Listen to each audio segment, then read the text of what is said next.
Alright, how's everybody doing? Good to see all you. Hope you're having a wonderful day thus far. And I'm totally on time.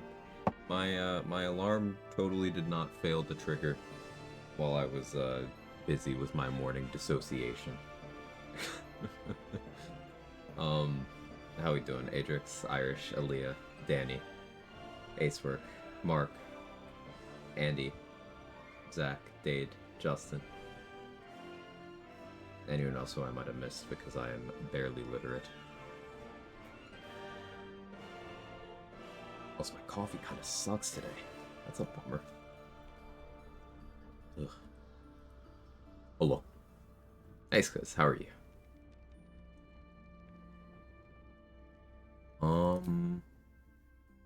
Okay. Swarmkeeper. Day 2. I was on a testing save last time I played, but let's get back on Guillermo.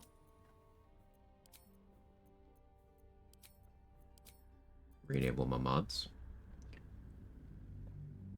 That was my Sunday. My Sunday was chill. It was chill. Didn't get much done. Yeah, just another day. Get a Mr. Del Toro.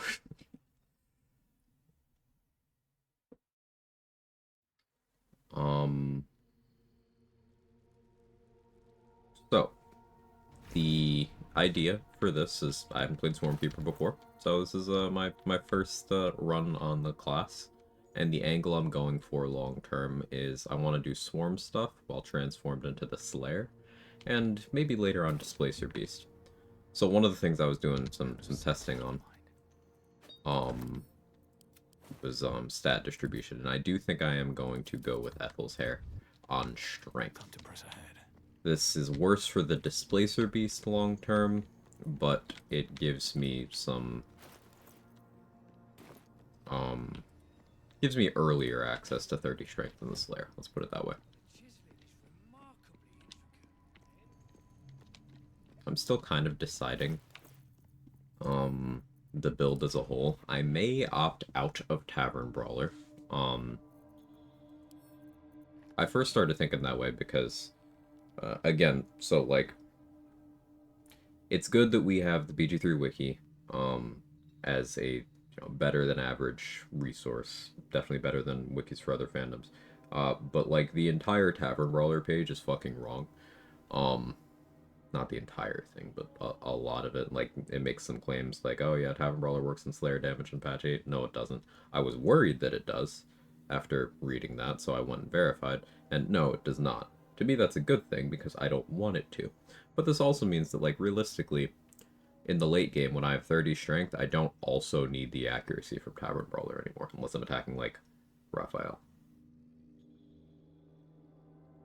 Even then, with Boal's Benediction, as long as I make him bleed, I still don't need that.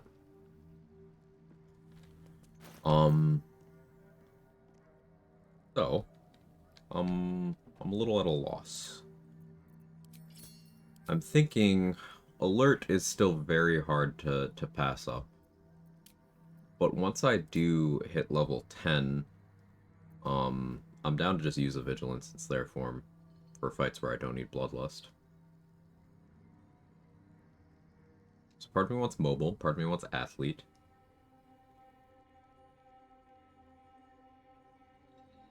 Going Wood Elf would have put me in a position where I'm more willing to skip Mobile. I can always play to Elven Elegance, though. Make sure I get maximum possible Elven Elegance. This would mean knocking out Minthara rather than killing her. Because one from Astarion, one from Halcyon, one from Minthara, and then 2 or 3 hirelings.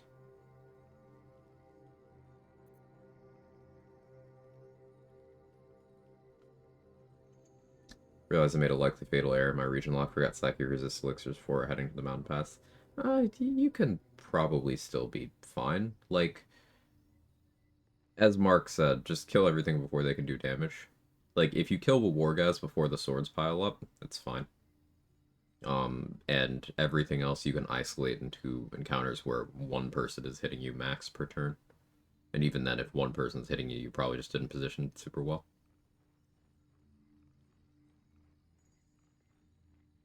What other feats would benefit Slayer? Um, so as I mentioned, mobile, movement speed, also giving me the ability to reposition without provoking opportunity attacks. Athlete would improve my lunge distance. Tavern Brawler would be accuracy. If I took two increases to my dexterity, two permanent increases to my dexterity, I could get up a dex bracket there, but meh. Warcaster would allow me to be more comfortable in maintaining my concentration, though I can achieve the same result with Shade Clinger armor once I get that.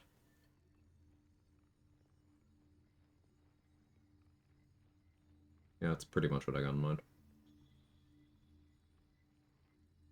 Is there a mechanical difference between Guileful and Ring of Reaction? Nope, same effect.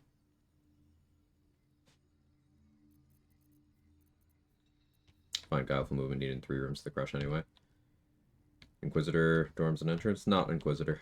The office where Therazin is, if you're fighting that additional group that's part of the cutscene.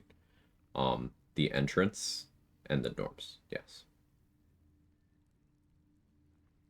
Because there is one person in each of those rooms with hold person. But not in Wargaz's room. Unironically, Wargaz's room is easier than Therazin's room. Like, Therazin's the real boss of the map.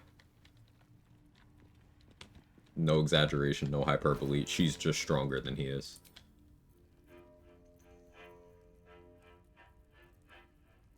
I got the alloy already, right? Yeah, I did.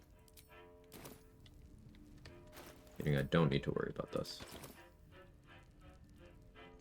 Hey, Tippy Tim. She has stun, of course she's scared. She doesn't have a stun, she has fear. Fear is way worse than stun. She has fear, she has high damage, she has multiple damage types. And the wargs there are also capable of very high damage output if you allow them to live longer than you should.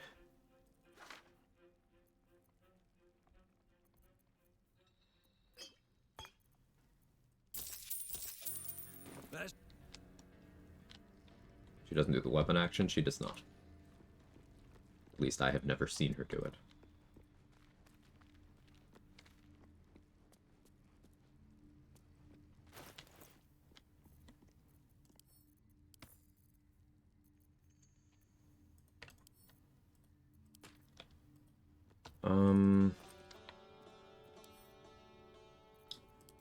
So part of me wants to Ethel.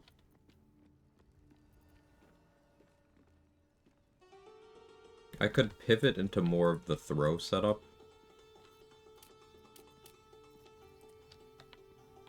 For a while. Because, okay, what are my stats even going to look like? If I do go into Tavern Brawler for my Out of Slayer performance, which would make sense given we're gonna go Ethel Hair on strength, then that opens up the angle of I can go 16 strength, Tavern Brawler takes it to 17, and then Ag Hair takes it to 18.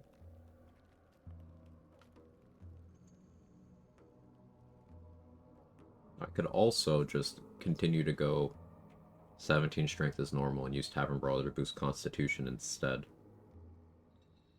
Maybe go down from 14 Riz. I could have something like 18 strength, 16 dex, 16 con. I don't feel fantastic about that, but it's something.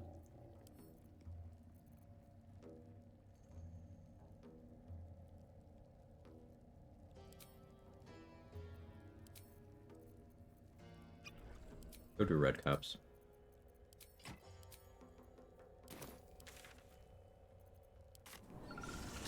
Hey, Scott. Ask about your feet. I mean feet. Sorry, habit. Hey, wheelie boy. Accidentally overprepared for the Shambling Mountain encounter. Didn't realize I had a ton of damage rider. Kind of one-shot everything. Titan String, arrow, many targets. Shit's busted. Yeah, Titan String's pretty silly.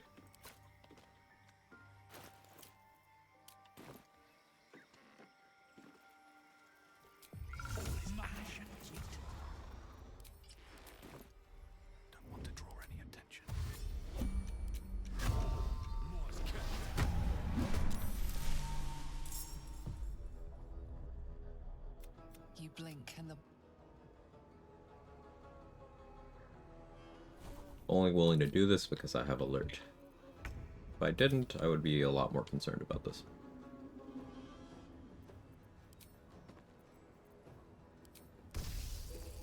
You're not wet. Awkward. We'll do that at you.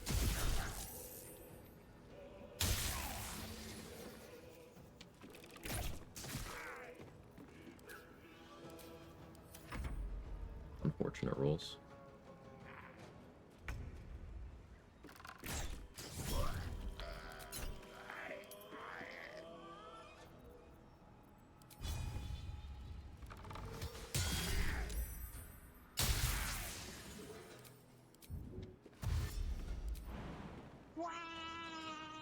And Claymore. Rules for a different run.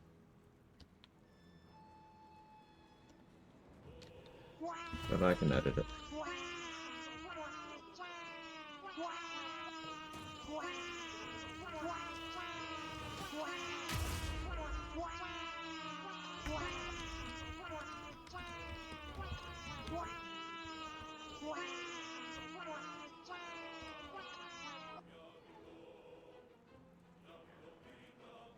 Still not put it in the title because it's not supposed to be for this run, but...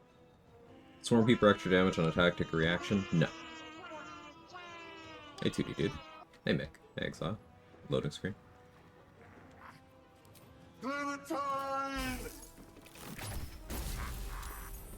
Unfortunateness.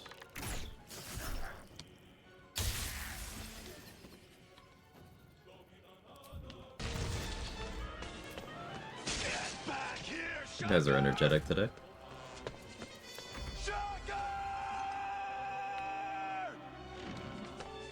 You can't escape me! I'll chase you to the ends of the earth! Exactly. Thank you for gifting a sub to 2D dude. Very kind. Slipped on the ice.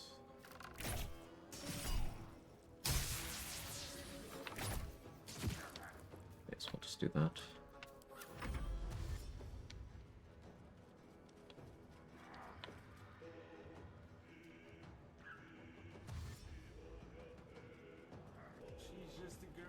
Goal is to kill you this turn, and reposition so you can't get to me. Probably jump over here.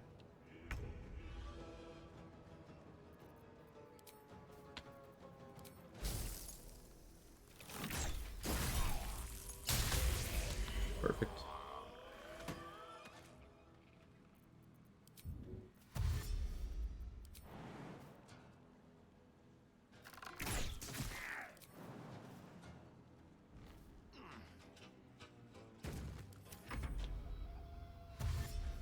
I'm expecting an open wounds.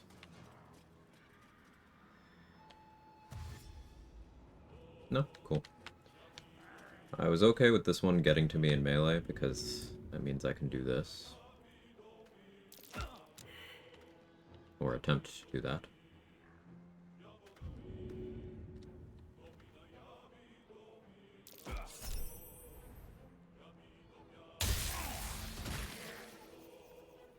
I'll take the damage there.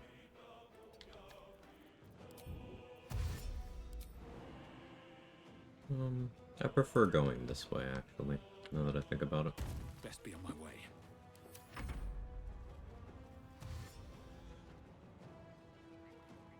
Version of jump is that? I have the fleet fingers on.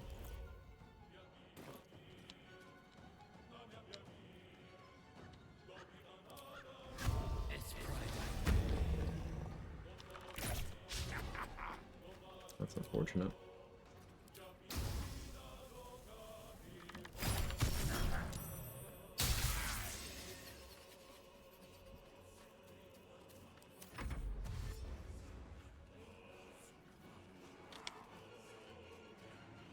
A Swarm so far. I like the utility.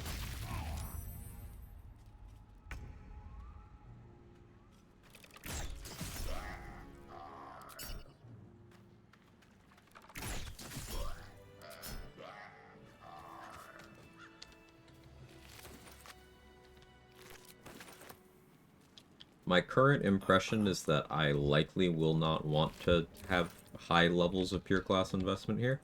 Probably going to be a multi-class heavy run later on, but not necessarily a bad thing.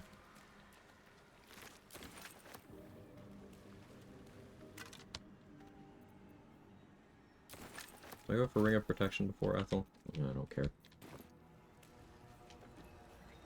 High quality moustache.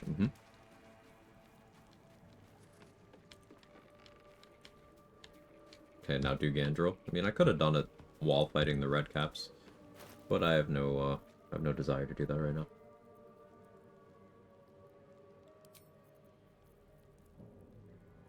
Do I substantially benefit from getting Hag-Eyed? No. Damn it, Discord. Yeah, sorry, that ping was me, not you. I'm used to, for years, streamer mode automatically turning on, and it doesn't anymore.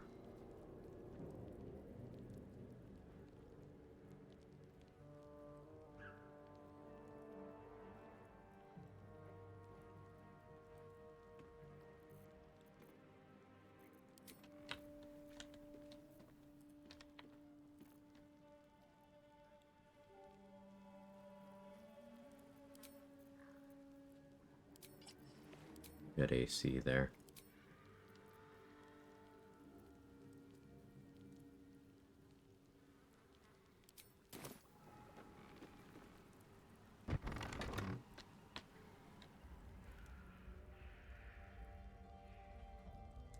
So the plan here is to kill Ethel in the fight. Get the XP for saving Mayrina, then kill her too.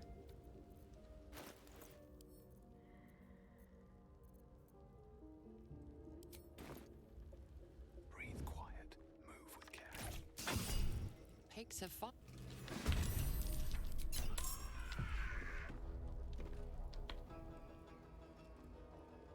I wanted the ability drain.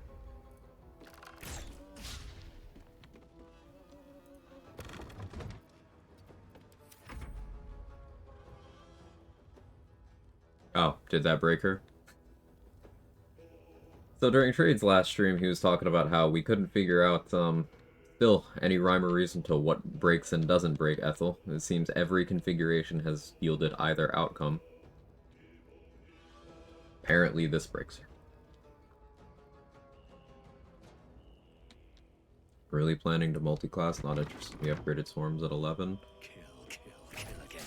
So, like, the cool thing about class features is that you can read them and see their effects for the most part. And I read the effect and don't consider it all that interesting for what I plan on doing. I hope that helps.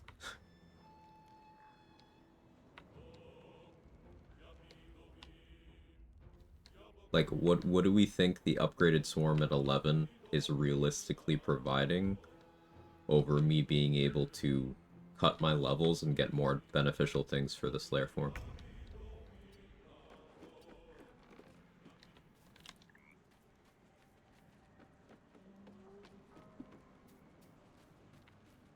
For the floating thing at 7 is good. Yeah, mess around with it for a bit. Tiny increase in damage? No. That's not how that works. Concept people forget about when building is opportunity costs. Giving up damage to get less damage is not an increase in damage, that's a decrease in damage. Also, how you doing, Chicken Brain? Good to see you.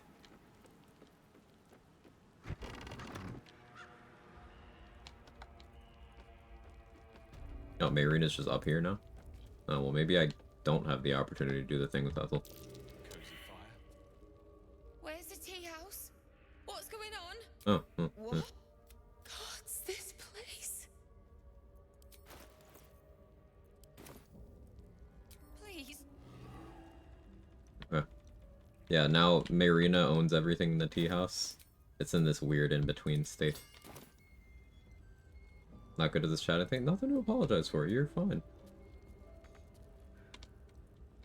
And I assume I failed the investigation. Yeah. Oh, there it is. Well, she's broken anyway, so I'm bringing a companion for this. Fuck it. I'm fine with either, naturally. The last thing I want to do is ruin these. I could not agree more. Alright, a star and be investigated. That's no fire. What Thank are you. you hiding? Never seen that. Yeah, it's a byproduct of I suppose you want to hear handling Internally, Ethel particular nearly ways. 200 years ago. Sometimes he'd order us to submit. All I'm asking is that. What more could I ask? It's.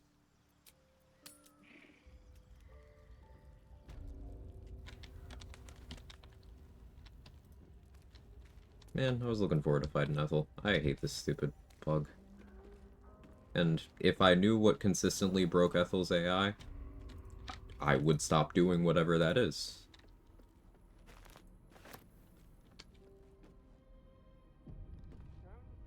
I believe Danny's current theory is getting her to transform in any capacity upstairs. It makes it more likely. I've seen it happen without that, but I do think that's a good working theory.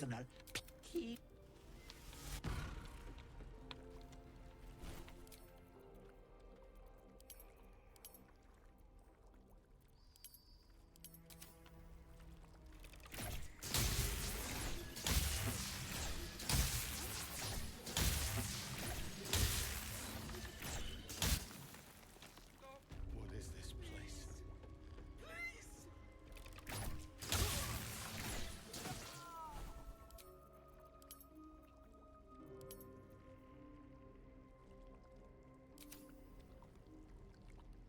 Can't risk being in open. If you hide here, you can avoid the door talking to you.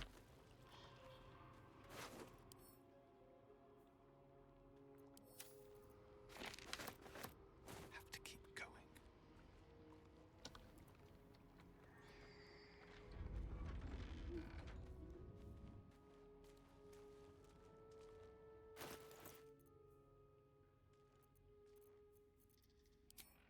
I don't actually need that much AC. Let's go this way.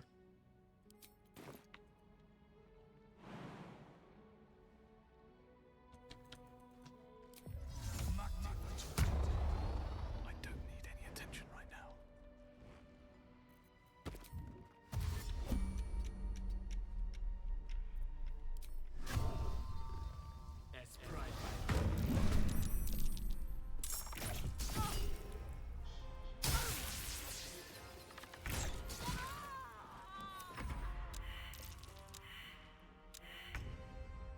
That's the transformer upstairs. Going downstairs without her transform. The second that we put her downstairs, she's still bugged. At least made the deal. Yeah, you can still make the deal when she's bugged. I will... Yeah, I guess I won't go for the extra 150 XP because Marina's upstairs. Yeah, annoying.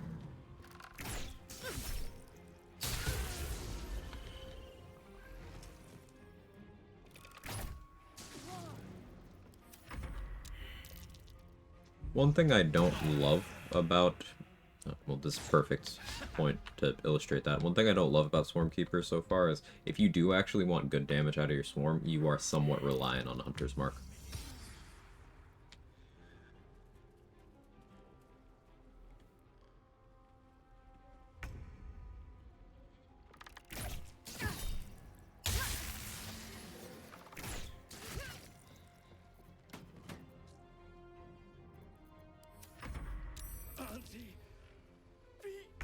You know how the swarm damage interacts with DRS? So it's just, think of it like sneak attack.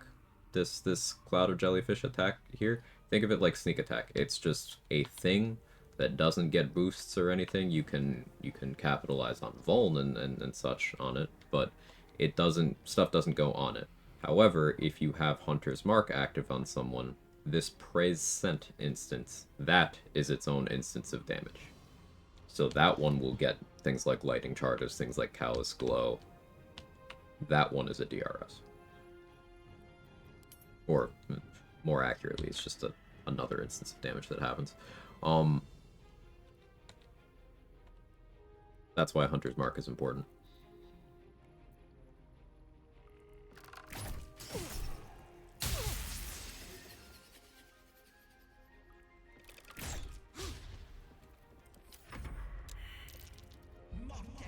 And that is, of course, on top of the benefits you get on the actual attack you did with Hunter's Mark.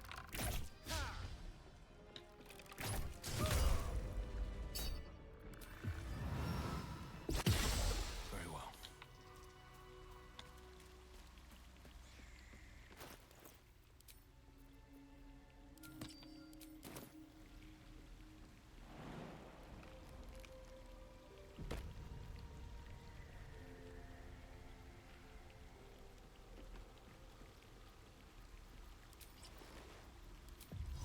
Saw that her AI still worked to use Countermancy with that fixer with the second fight. I won't be doing 2 fights this time. I can do better. Because Mayrina's upstairs. Mayrina's not down here.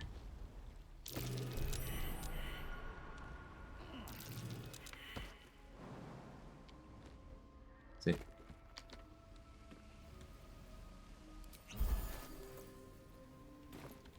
Let's get going.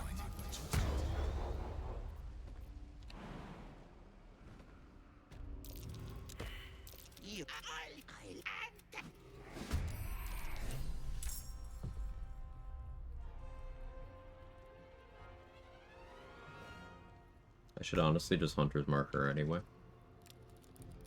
What's she away? One of the means to knock you prone right now.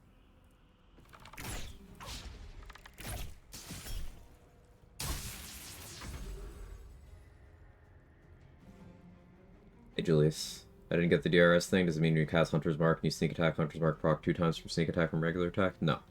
I was using sneak attack as a point of comparison. So this Cloud of Jellyfish attack here, this instance of damage, this is similar to sneak attack in that it is an extra chunk of damage that does not count as its own instance of damage.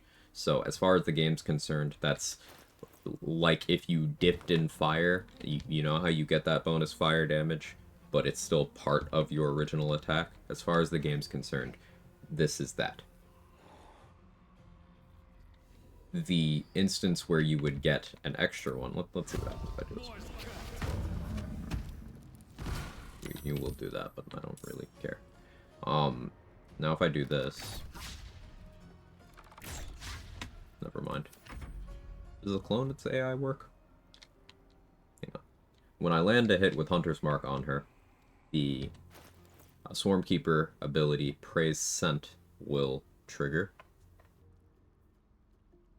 And this Praise Scent is its own instance of damage. Clones don't work either. Beautiful.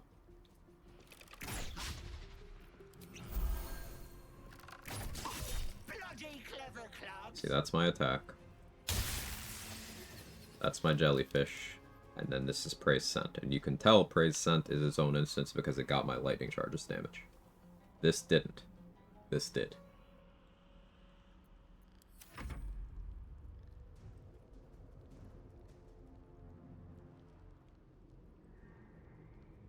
So it means that if you want to get good damage out of your swarm, you're very attached to your Hunter's Mark casts.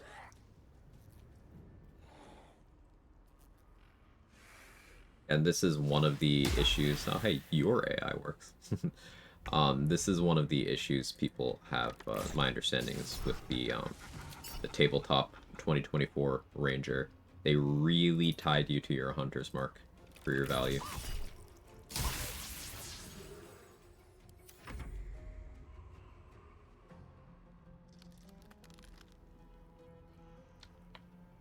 Storm's on weapon attacks only? No. It's on weapon, it's on throw, it's on unarmed. Remember, if it was weapon attacks only, I wouldn't be planning on using it in the Slayer form, because the Slayer doesn't have weapons. Would apply poisons, do a similar thing to Divine Smite? No. It is a separate instance that is not part of the attack. It is not a DRS. It is its own thing that's happening.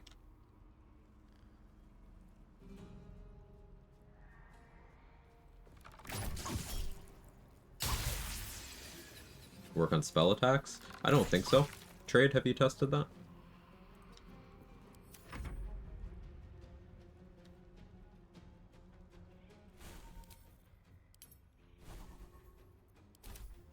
It does? Well, it works on spells. That's nice.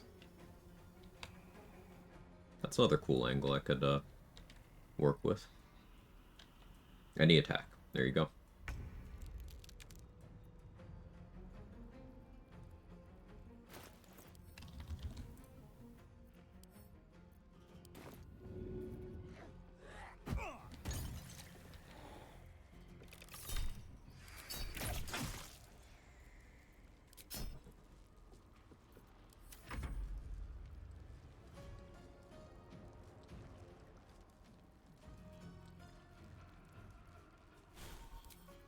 I briefly considered going for the kill anyway.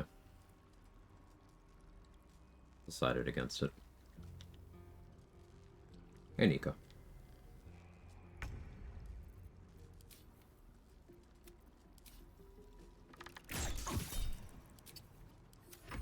Wait, but it's... What'll it be? Power. Here, I can set up shop. Bye-bye. Strength. Now, dexterity would be better for my build outside of the Slayer, and especially for Displacer Beasts, but we're going with strength for Slayer perks.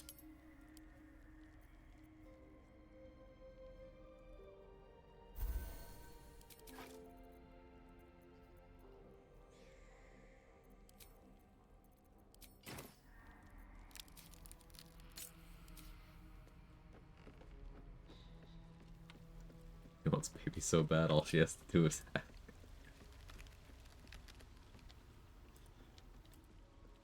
Here we go.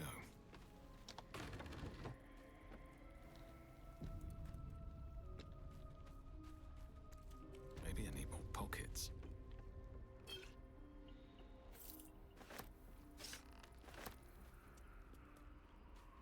Auntie that auntie. Level 11 Swarm gotta be the worst subclass upgrade to get 2 extra damage from D6 to D8 while level 11. It's not even close to the worst level 11 upgrade nobody was taken. Not even close. Because you also get things other than D6 to D8.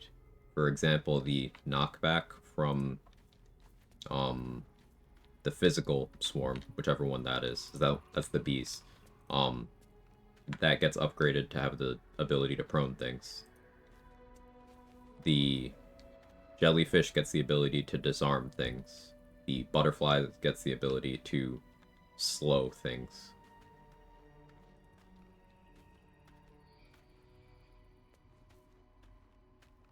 Yeah, you get 2 AC on the teleportation.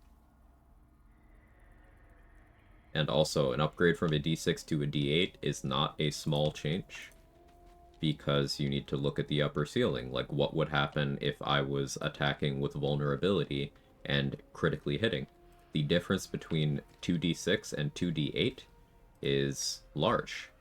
And then the difference between 2d6 and 2d8 with vulnerability is even larger.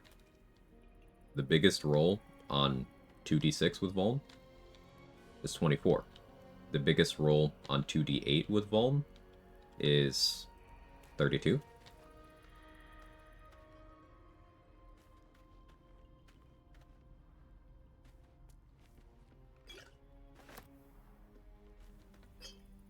Not insignificant. It's just not what I want to do. There's a difference. And that's in competition with other level 11 upgrades. Like, where Paladin gets radiant damage they can't opt out of, that makes them absolutely suffer against several Act 3 enemies.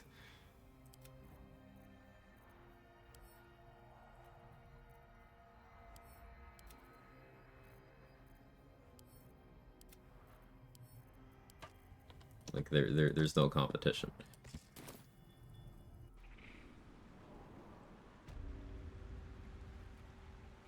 It's like a level 6 type thing, and again, lots of classes get really shit abilities at level 6.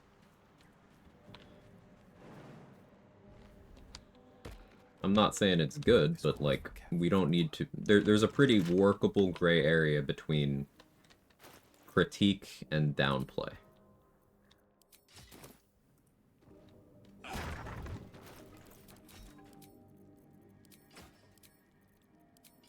It's not what I want, but it is far from the worst class feature I've seen. Ethel's gone, isn't she? Good. I almost gave it my husband. I just wanted everything back. Thank.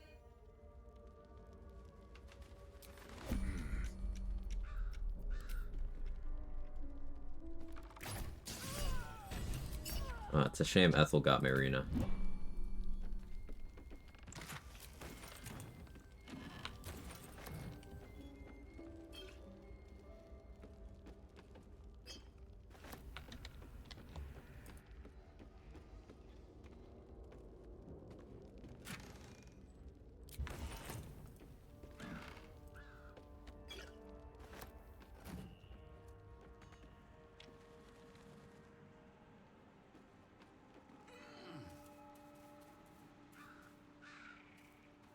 Auntie is truly pretty. Yeah, I don't think I misread that.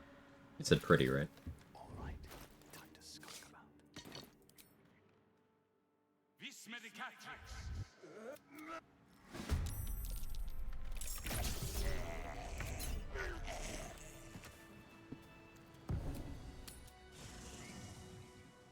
Yes, Auntie's very pretty. Thank you for the 3 months, Western Libra. She's just a girl and she's on fire.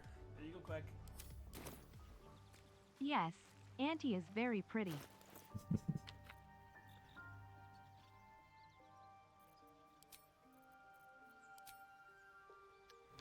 I'm on Guileful. What else do I do while I'm on Guileful? Matriarch, I guess. It'd be funnier to fight the Matriarch in Slayer form once I get that. I'll save that. Though I do maybe want the Amethyst. Let's at least sneak through and get the Amethyst. And by sneak, I'm not going to be sneaking at all. We are hopping. Best be on my way.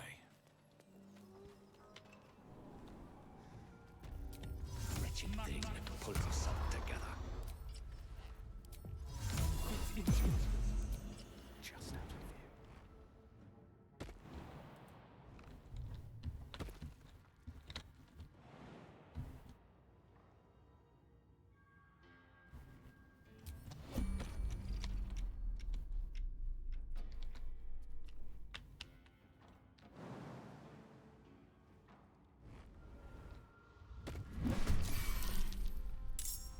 Yeah, I'm not really here to deal with you, man.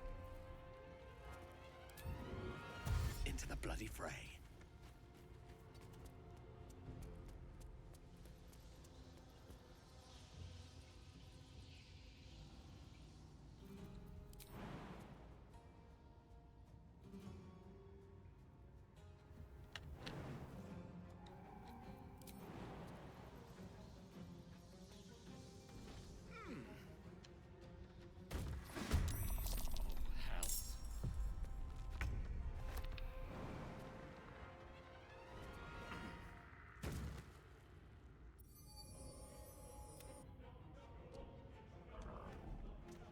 Broken bones. Must have fallen.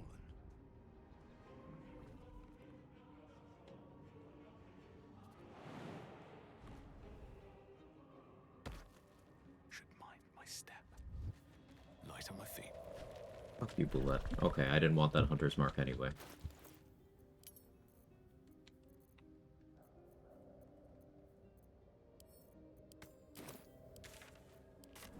Unbelievable.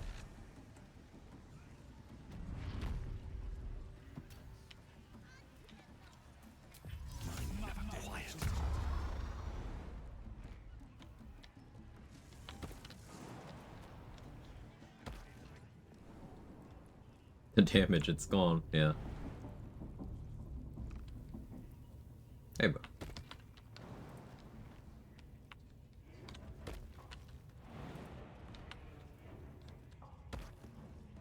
Need something?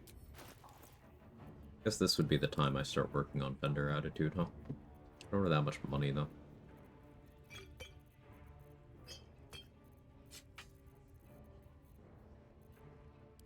Play.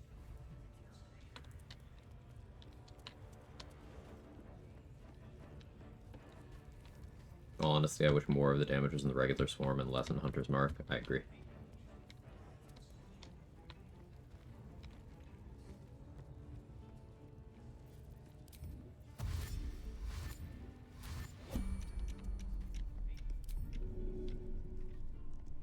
I'll strike you down.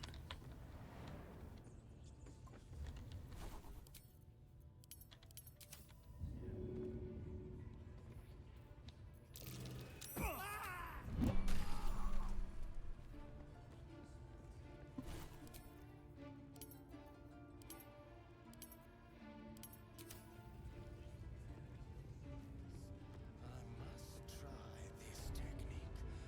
Or Softer than a perhaps whisper. this one.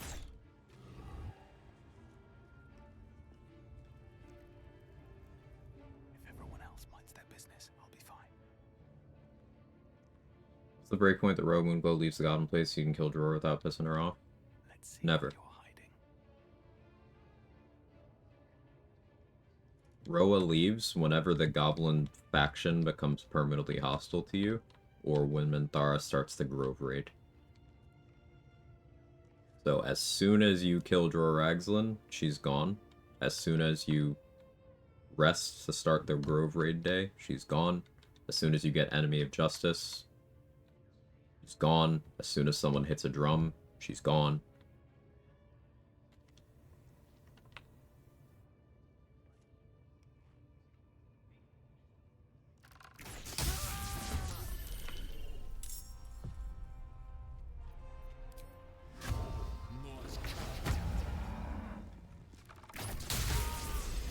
Cautious. But if you killed Drawer while she's there, she wouldn't be a Moonrise. Nope, it's not the case.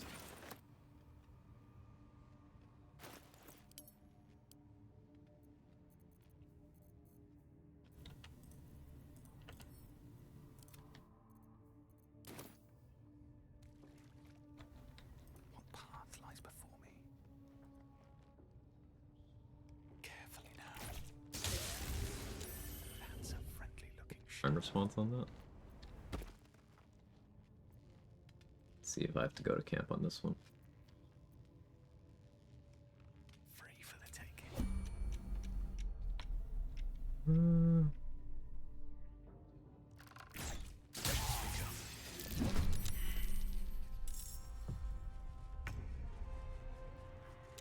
Of course you joined in.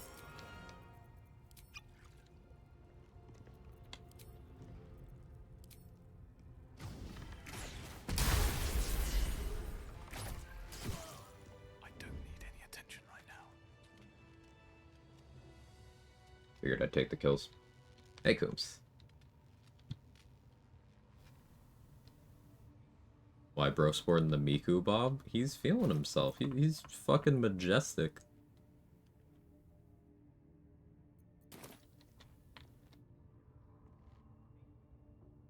Hey, Super, how are you?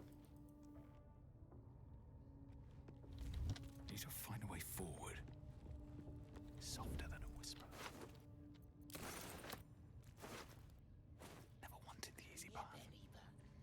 Right down to your What do we have here? munch.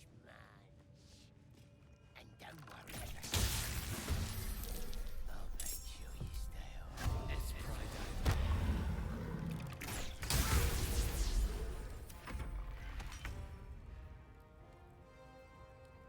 The unfortunate thing about Prey's Scent is that it doesn't care about the crit. The actual swarm itself does. But Prey's Scent didn't there? Although maybe it didn't because he was already dead at that point. To get a better example. Moving ahead.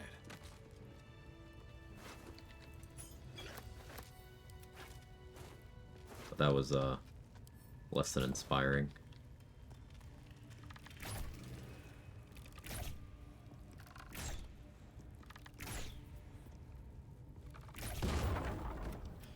Should be able to make. Doesn't crit, just like lightning burst. Does it go on non-attack roll stuff, like piercing shot. Might the crit spot someday. Thanks, Coombs. Gotta watch Love Island. It's hilarious. I don't have the time. No, it doesn't. Oof, yeah, it's not great.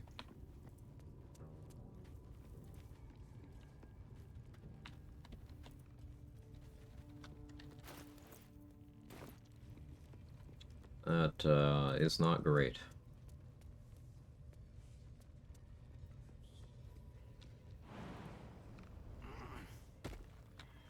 Better be cautious. Once I accidentally shot Liam while aiming for the torture rack. Been there. Been there. Hope this ends well. It's pride.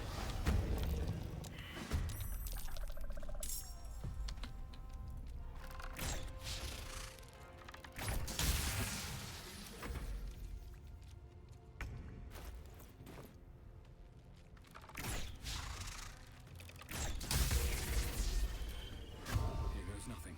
Morse cut. Going great today. Right?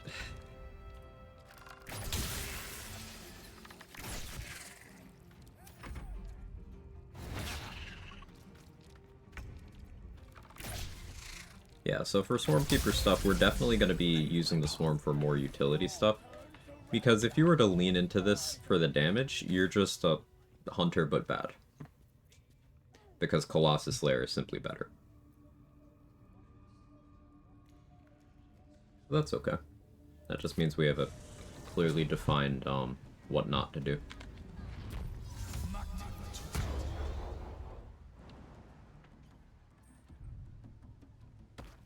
Just out of view. It's your.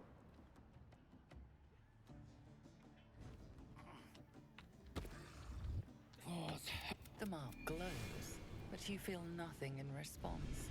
Your illithid power is beyond reach until you rest. Yes. Drink You know, do I even have alcohol? to sleep again. Shouldn't have picked that option. I don't have alcohol. Oh wait, no, I do. I do. Give me your gold. What did you bring for me? Good. Go now. And do not wake me again. Can't risk being in open view. Gonna wake him again.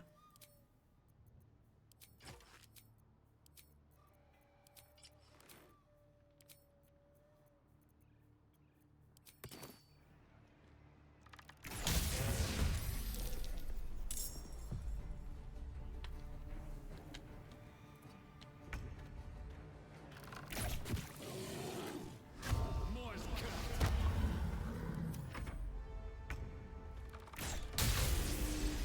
That's a friendly looking shadow.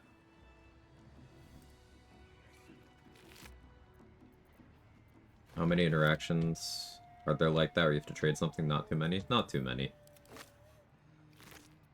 I can only think of this, and then, like, back when Tara worked, you could give her fish for her magical items in Act 3. Here we go again. Don't want to draw any attention. I have the Swarm on no ask. It can help me get surprise rounds consistently Have I been right now. this way before? When you have something like Divine Strike or Sneak Attack or Swarm, setting it not to ask, depending on the exact situation, can allow you to interrupt dialogues very consistently.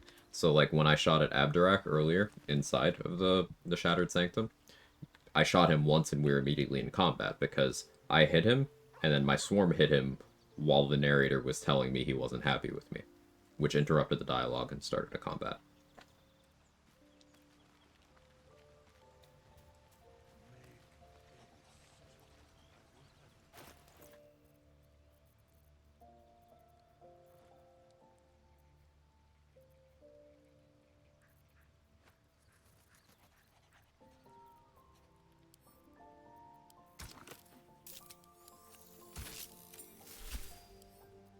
I like it.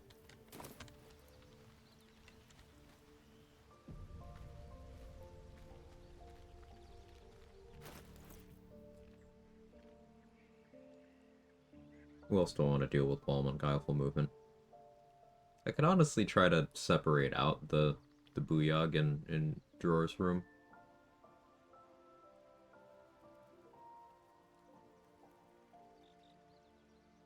Is this a Grove Defense kind of run? I don't think so. I have no spell slots. Do I care?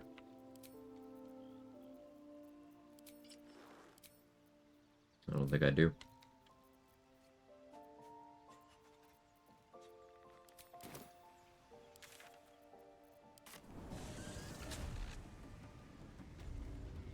Does it help with getting surprise on enemies? It helps with getting surprise on neutrals. It doesn't meaningfully do anything against things that are red, because you can already consistently surprise them. But it helps against neutrals. Kill the paladin, traitor as whole person. I can always drag her up to the roof and then throw her off. And why would I kill her now? Karlak is already dead. I can keep Cyril as a vendor indefinitely.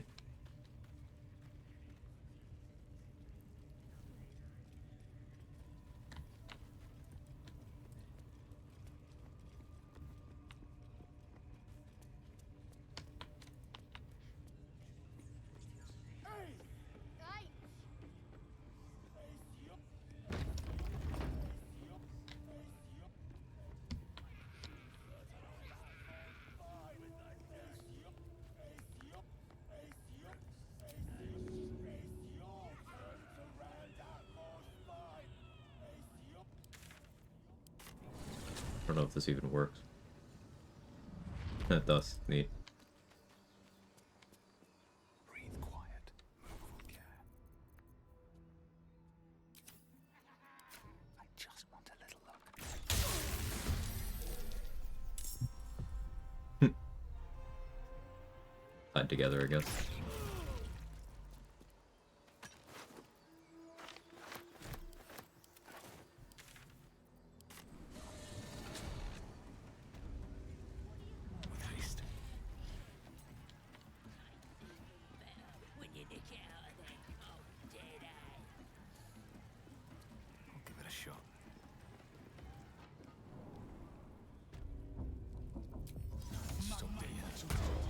Hopefully no weird incident that makes us lose this Hunter's Mark.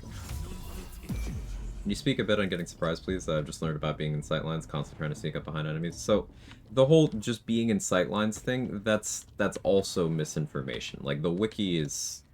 There's a bunch of pages that have really questionable information there.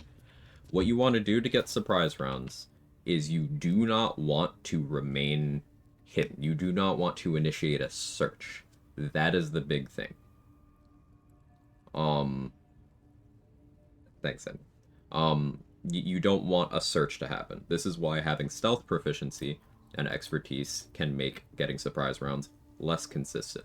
Because if you succeed a stealth check, they will start looking for you instead of being immediately surprised. Now, you technically can still get a surprise round there if you then step out and get found immediately with no time passing. So this would require having already been in turn-based mode when you succeeded that check, but technically possible.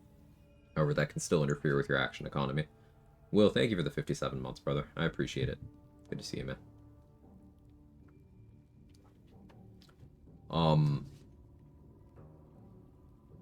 So the thing about sight cones that people say, like being inside the sight cones, that isn't really what makes it more consistent versus something like to what you mentioned, Zen, being behind someone.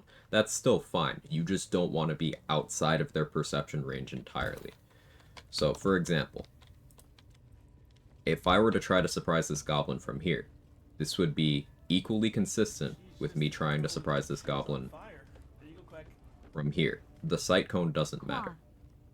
What would matter is if I went all the way out here, and this is why that page is wrong. If I went all the way out here and was outside of their perception range, then this would force a stealth check to roll when I hit them, if they live. And if I succeed that stealth check, they're going to initiate that search that we don't want to happen. So you don't want them to initiate a search. That's the key thing. Now, when it comes to conversations, when it comes to neutrals rather than hostiles, so yellows rather than reds. A thing that'll often happen is if you hit someone, you'll get the you pick the fight, you know, whatever narrator dialogue, your violence, you pick the fight, whatever. That will often deprive you of the surprise round because time is still passing while that's happening. So there's a couple things you can do with that. You can either, if it's a guard who's trying to arrest you, you can either wait a full 6 seconds in the dialogue, then click attack, which will deprive you of the surprise round, but you will get your actions back because the global timer was still going. And if you are an extra attack user, you will still have the extra attack from the action you spent while getting a new one back. So that can be a good action economy option. You can spacebar through and try to click attack before that 6 seconds elapse and hope you got a surprise round, but that is not consistent. But option 3, and this is why I had my swarm set to not ask me, if you can interrupt that dialogue, you will get a surprise round. So this is what sneak attack, swarm, divine strike, what's what I'm sure there's others in that vein that I'm missing. It's what all of those are good for, because that's an extra hit you can cause. It doesn't matter that it's not truly its own instance of damage. You are damaging them while you're in the conversation with them. And that is happening as a result of something you did when you were hiding. So you effectively attacked them while you were hiding, and then they immediately saw you, which means you got the surprise round. So it has nothing to do with whether or not you're inside of someone's sight cones. It's just that being outside of someone's sight cone, one way of doing that is you being outside of their range where they can perceive you. And then that causes a search. But saying that it's being inside sight cones or not is misleading because, again, if I were to go right next to this goblin outside of their sight cone, this is just as consistent as if I was here. All I need to do is find a way to be hiding or invisible. Which, if it's dark enough, you can also do it inside of their sight cone. But you can do it from outside.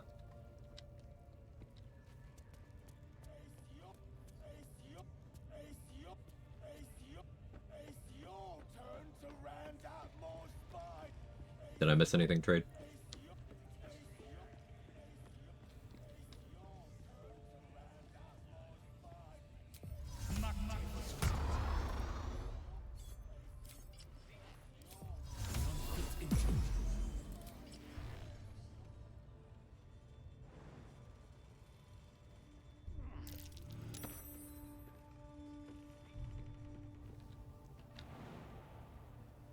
First step is the hardest. The wiki author meant outside of sight cone range, just misinformed. There's multiple wiki pages that are misinformed. I was talking a little bit earlier about the Tavern Brawler page is very inaccurate in a lot of areas. The surprise page is also very inaccurate in a lot of areas. That does not mean the wiki should be discarded as a source of information. It just affirms that, hey, you know, every source of information is fallible.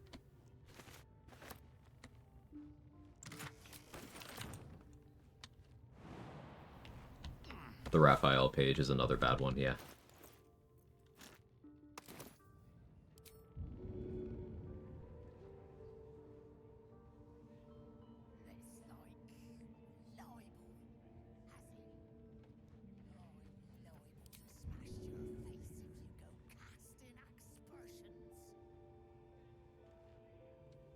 I'm so bad at lining this one up.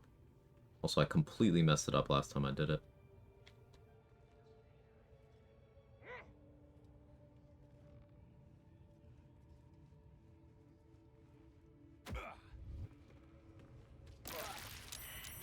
All right, time to skulk about.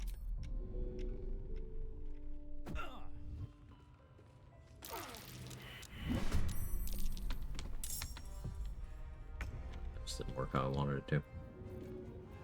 Awkward.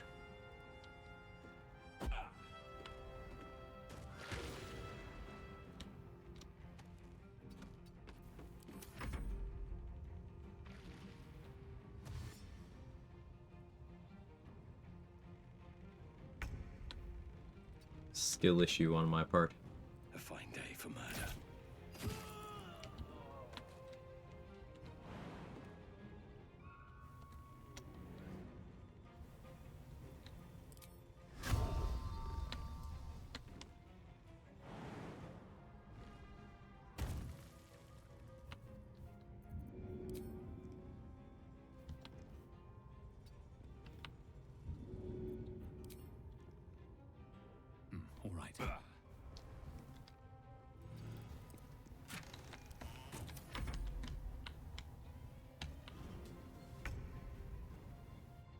All right. I think a lot of the wiki is just compiled from places with sometimes no oversight. Yeah, it's some of the things that that we've been addressing in this particular conversation are very much in the category of like urban legends that people have spread over the years of BG3 being out that are completely unsubstantiated. Things like for a long time, and some people still think that there's a long rest limit for the Grove being sealed in Act 1. That's not a thing. That has never been a thing. But some people are like, yeah, you can't long rest too much or the Rite of Thorns will happen. No, not true. Simply untrue. This widely held belief that Raphael is wearing the Helldusk armor. He is not. He is not wearing the Helldusk armor. Getting it from him does not make him any weaker because he was never wearing it to begin with. The sight cone surprise thing. It's just stuff people have come to believe because it's repeated a lot on the internet.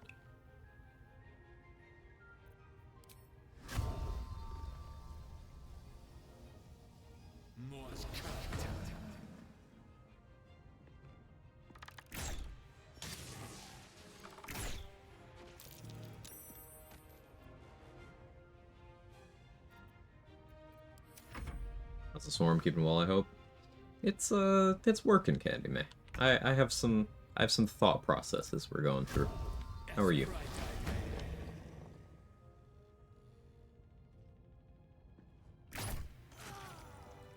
This calls for careful thought.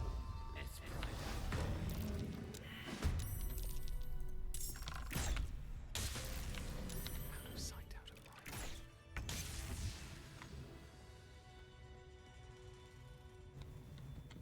What are these thought processes? So, outside of Hunter's Mark, Swarm is bad for damage. With Hunter's Mark, on a crit, Swarm is bad for damage. So that means I don't want to build into Swarm for damage purposes. I want to do it for utility purposes. So I'm thinking that means I want to leverage the teleport quite a lot. And potentially, maybe I switch up my Swarm from Jellyfish to the one that gets knockback. That could be more useful.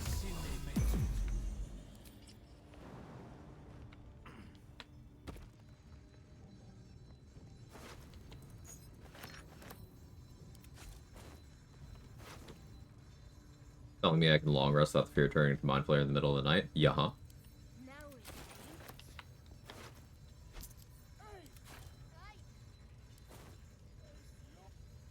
V swarms for the vibes? Yeah. Also underwhelmed by swarm damage, flying around thing, action movement's nice. I just read the Tavern Brawler page, what the fuck is any of that? Oh yeah, you hadn't seen it, Trade? It's very wrong in a lot of places. But that one doesn't surprise me because, again, Tavern Brawler has been a fixation of a lot of the player base. And in particular, places like BG3 Build subreddit that misinterpret a lot of game mechanics. So if you're compiling community info from things that get repeated often without verifying every little thing firsthand, well, you're going to end up with some of that BG3 Build's brain rot. Thanks.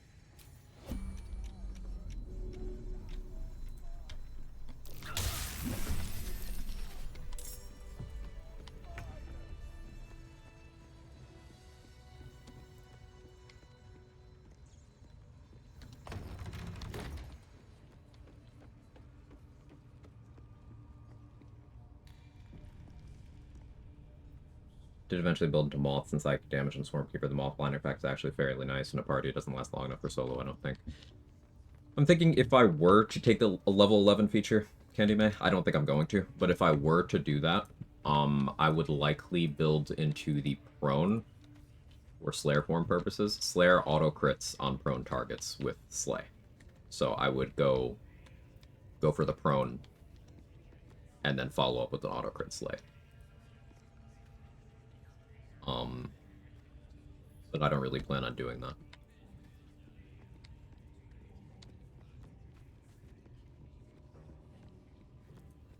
Like the long rest thing, I can see why people feel it's unrealistic in game. Also, they tell you the artifact is protecting you. They not only do they tell you that, but if you long rest immediately, so if you do nothing but recruit Lae'zel and long rest, or nothing but recruit Shadowheart and long rest, you'll have a dialogue with one of them, whichever one you talk to first, where they will flat out point out, hey, we should have already transformed by now.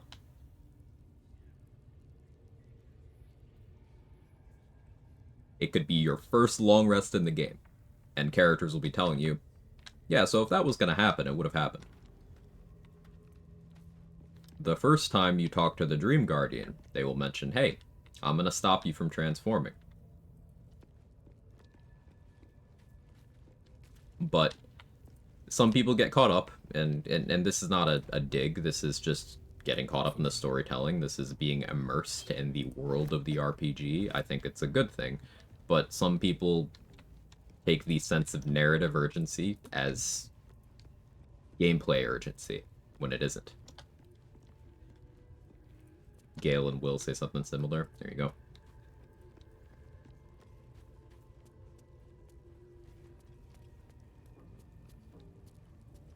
There's a few wiki pages that randomly have opinions commentary inserted to them, and that's not always a bad thing. Like, sometimes a little bit of discussion on a topic is good for giving people context on why people feel certain ways about it. But, like, often, like, let's talk about that Tavern Brawler page. Something that they say on the Tavern Brawler page is that it's particularly good when combined with Halfling Luck. And it's like, they also say things like, oh yeah, Enraged Throw synergizes with this, and it's like, no, it doesn't. Beyond, it is a throw, but people gather that because throw.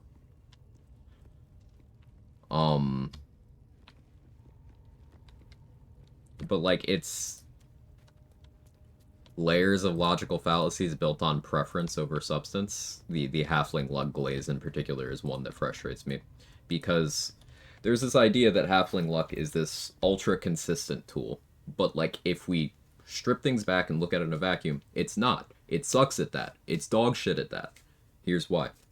Halfling Luck affects one roll, one outcome on the dice.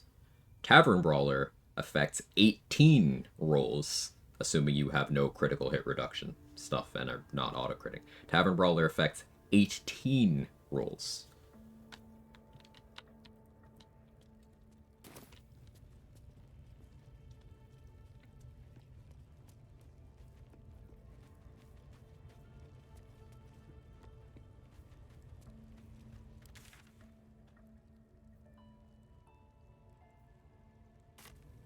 I need to go free Halcyon. I'm just unsure if I want to do that on no spell slots. Suppose I can Cultivation and then switch to Bloodlust.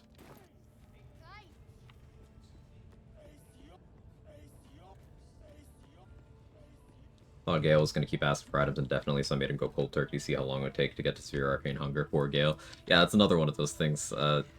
The memes have made people think that Gale is constantly asking for items. It's 3 total. If you are moving through the game slowly, it's 3. More realistically for players, it's 2. When is rerolling a 1 not good combo with something? Just something comes up less than 5% of the time? Exactly. It's a poor framing of the subject. And it's also ignoring things like opportunity cost, as people often do. You don't get that reroll chance for free. You get that at the chance of taking the debuff of being a halfling. Only give him 1, I think, for elements. Yeah, if you're particularly efficient, it'll only be 1.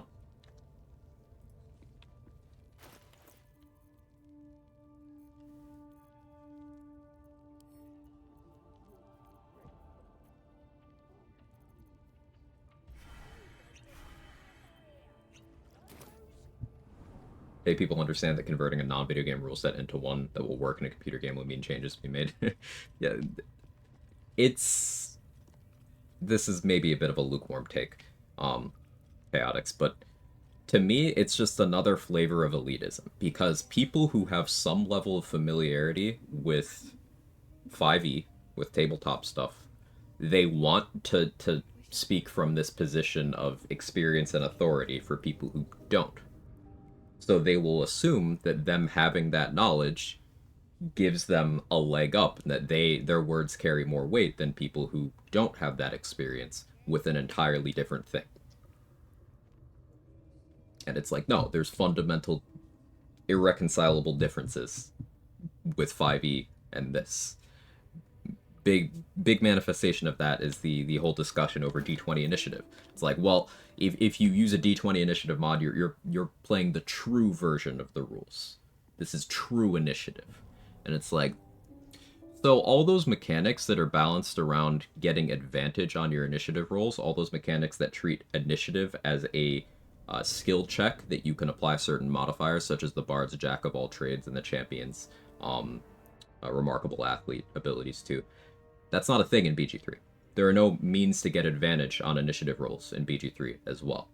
BG3 also has concurrent turns, which is a homebrew rule, not an official rule in tabletop. So it's different. It is just different. I'm not saying one is better than the other, but it is different. So assuming that an entirely different thing that was designed and built to be different should be changed just because it's not the thing you're familiar with, well, that has to come from a place of thing I know better because I know it. Which loops back to elitism.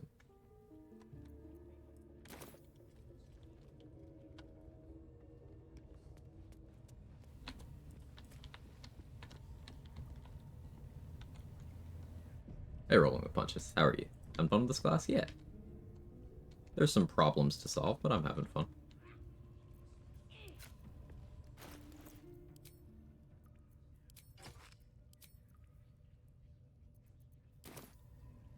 Better be cautious.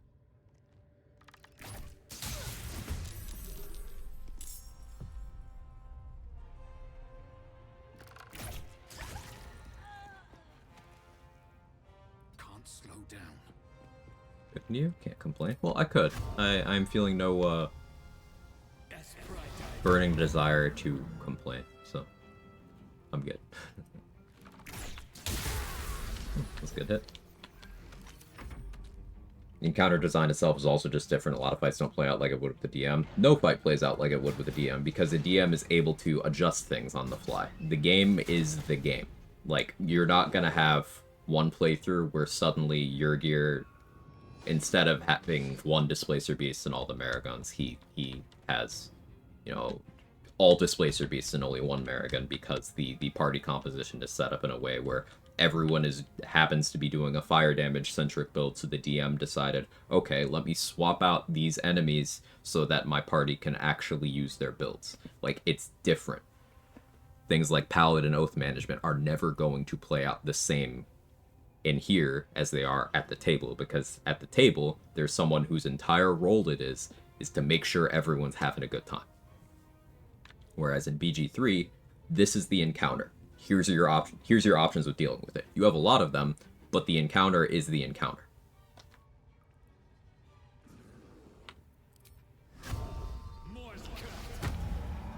The fact that we know how much HP an enemy has, all their vulnerabilities, etc., etc., etc., for free is fundamentally different from tabletop. That too.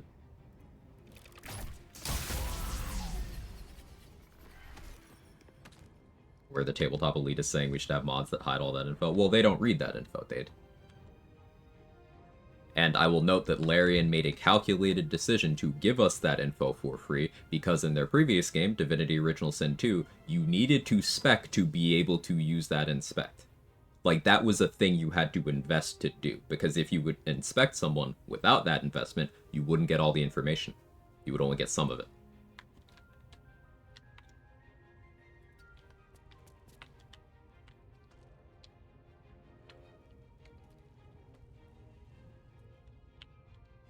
Actually have seen people complain about that. Amazing. No notes. At a real table, at least one bard would also try to roll to seduce every enemy every time. Don't forget that they would roll to seduce the objects too, Grim. How you doing?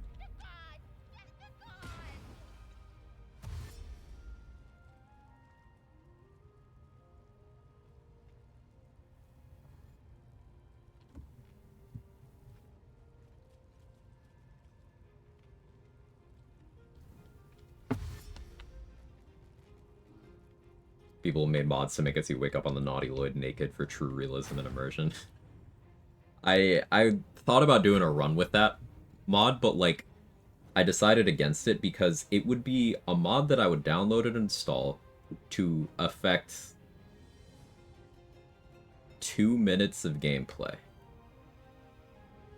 Because you just loot a weapon from the corpse in the fight where Lae'zel is added to your party, and then you're good.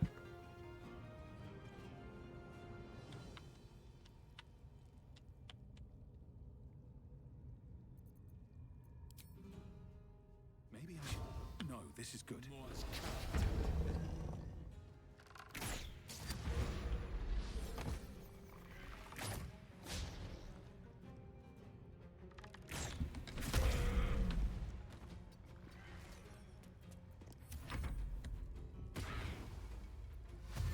Paladin Aura ability is widely considered one of the best abilities in tabletop. Relies heavily on DM in BG3, having everyone grouped around the Paladin, just fighting bombs and other effects. Yeah, the radius is extremely small in BG3, but also you have access to saving throw bonuses. It just, in a far more uniform sense. Like, for your Aura of Protection to be of value that's worth it, you need to give up all of your feats for charisma ability score increase. You need to take every permanent charisma increase you can find as well. Because think about it this way, if you don't boost your charisma beyond what you can get it to in character creation, then you are murdering your paladin's stats because charisma does not meaningfully benefit a paladin outside of that aura. Because their smite doesn't care and you're not using your spell slots than anything else. So let's say you gave up having 16 in either strength or dex, and you took 16 charisma there. Okay, your aura is a +3. Your aura is equivalent to a cantrip that druids and clerics have. Your aura is equivalent to a first level spell that clerics have, and that everyone can access through a ring, and that everyone can access through a staff. It's equivalent to an elixir that everyone can use. Because, 3 at the middle of a 1d4 roll. So let's say you take a permanent increase, and you get your modifier to +4. Okay, you're still only matching a high roll of that thing, that cantrip / first level spell / ring / elixir / staff that everyone has access to. Okay, let's say you got up to 20 charisma. Let's say you got up to +5. Only now are you 1 point better than that, but you have given up the ability to meaningfully increase other areas of your build. To get 20 charisma, you've given up 20 charisma for Act 3, that is. You've given up at least 1 feat, so already made yourself massively weaker, and you have likely soaked up Ethel's hair as well, which could have been used to make anyone in the party stronger by taking other stats. Goes back to opportunity cost, the thing I never shut the fuck up about.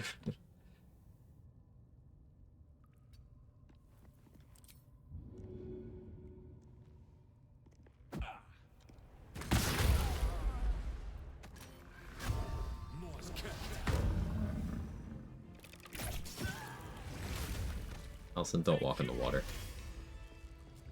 Pardon the... You... Either way, I oath... How is this... That must be where these enchant... If you want to find a cure, I cannot allow these butchers to threaten my grove. They are the ones holding these There is no safe Mason.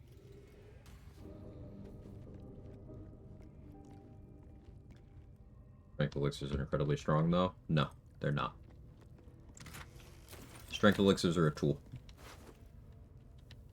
Because once again, opportunity cost. people who talk about how crazy strength elixirs are tend to be the people who don't value their strength stat highly enough. So they view it as a free way to compensate for that, but what it is making up for a deficiency in their build.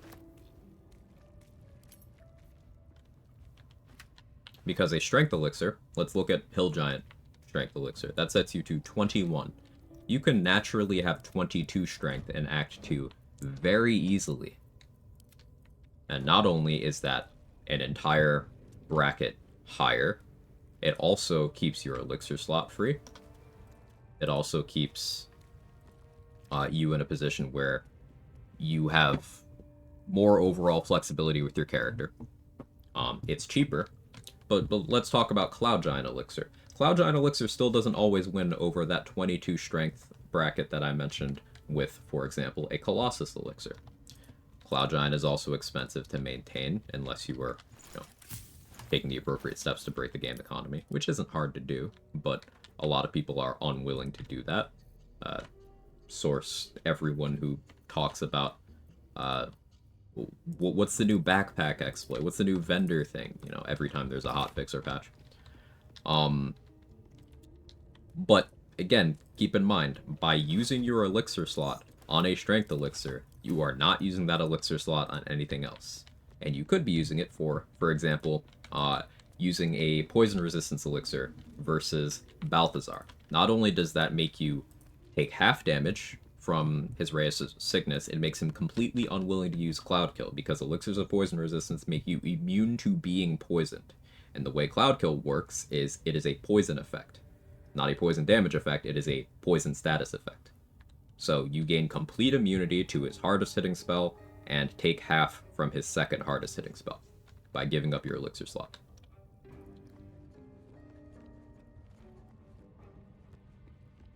Using a Radiant Resist elixir against Moonrise Paladins, extremely helpful, cuts their smite damage in half.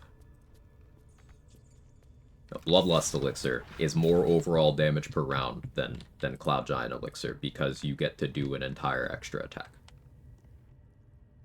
Or spell. Or whatever you want. Yeah. So, elixirs as a whole are good. Strength elixirs are overvalued because of the omission of opportunity cost. And because people don't tend to value their strength highly enough.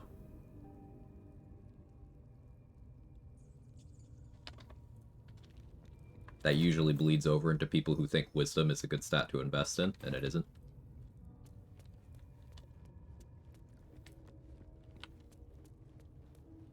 What's in here?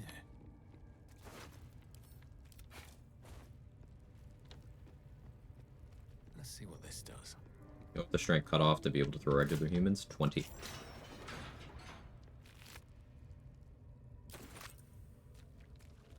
Aren't there niche uses for high wisdom? You added a qualifier there, Irish. Niche. You're absolutely right. There are niche uses for high wisdom. But that does not mean it is globally a good stat to be investing in. Because it isn't. The reason why wisdom isn't a good investment is people will often cite how many saving throws, incoming saving throws, are wisdom. They'll be like, well, this is the highest percentage incoming. But let's look at what those things actually are. Many of them are paralysis effects. Get immunity. Many of them are fear effects. Get immunity. Many of them are things that you just don't give half a shit about. So let them happen. Like, perception as a skill, there's maybe 4 perception spots in the game of substance that you don't have alternate means of resolving.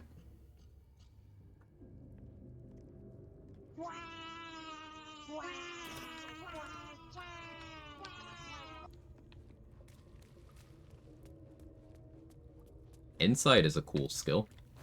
Pretty useful, pretty impactful, where it can pop up. But again, extremely rare. I can think of one medicine check in the game that matters. And it is literally the first skill check most players do in the game, so if you don't get it and you care that much about it, reset your run. Traps, please. The other medicine check that matters is Transmutation Wizard crafting, but obviously you have an entire build for that. Kevin, you good, buddy?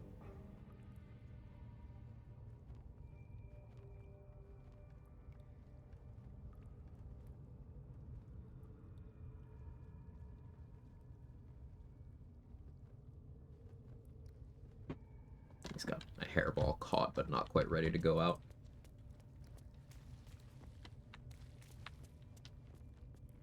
Brickub also. You have alternatives there. You got animal handling, you got persuasion.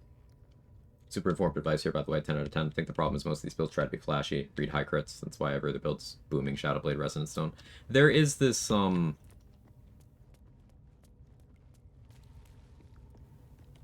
leaning towards surface level big number. And I'm adding the qualifier of surface level there because real big number goes way deeper than that. But people like the idea of, okay, I take this skill and this item and go no deeper than that, and let's see big number. But, like, what happens when you introduce more optimized stat spread? What happens when you start introducing things like vulnerability that you actively apply rather than passively? So, a lot of the Shadowblade bias is, A, because people didn't use it before patch 8, because it required you using a specific item and countering the downsides of that item.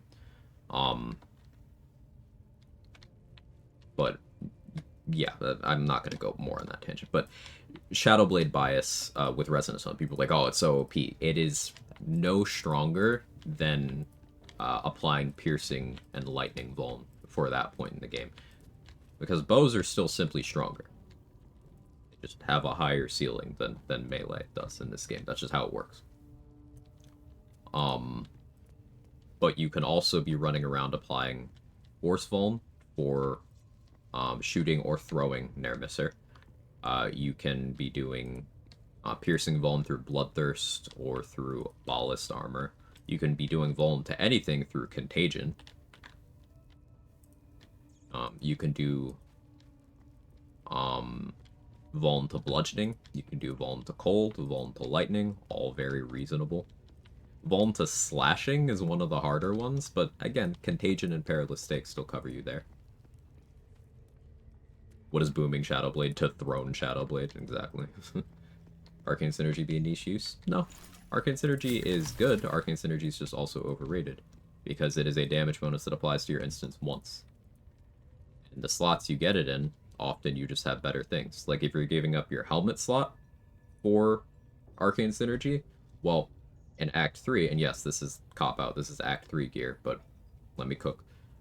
Scabby Pugilist Circlet gives you 2 damage that can apply multiple times per thing. So, like, let's say you had Scabby Pugilist Circlet, and you did a Fire Arrow. Well, you're getting that 2 damage on every single instance that was part of that attack. So, more than Arcane Synergy. More than if you had your casting stat at 24. It's still more than Arcane Synergy gave you in the same slot. Opportunity costs, and also niche item knowledge. If you give up a ring slot to get Arcane Synergy, that one's a bit better. However, triggering that outside of a melee build is hard because there's no ranged equivalent for Booming Blade. So you're often having to do some roundabout stuff to get that online there. Whereas you could simply be using something that is less conditional, more applicable, more efficient, like Strange Conduit Ring or Shadow Cloaked Ring. If you're throwing, Ring of Flinging always remains good. A Callous Glow applies to every instance of damage attributed to you, and that's without accounting for defensive rings such as Ring of Free Action if you need it, Ring of Protection if you're worried about your AC and or saving throws, Crusher's Ring if you just want to cruise around because movement speed is, like, somehow underrated. Movement speed is what you want it to be. Movement speed is damage. Movement speed is defenses. Because an enemy that is outside of their range cannot hit you. You could have all the melee damage in the world, but if you don't have enough movement speed to make it to all the enemies, you didn't do your damage.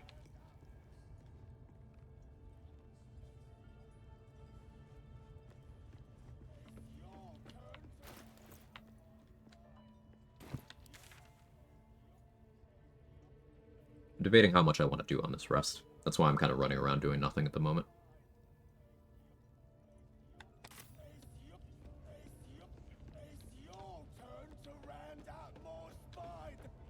That's why fly is so OP IMO. Yeah, the fly is extremely good because it allows you to be efficient with your movement speed.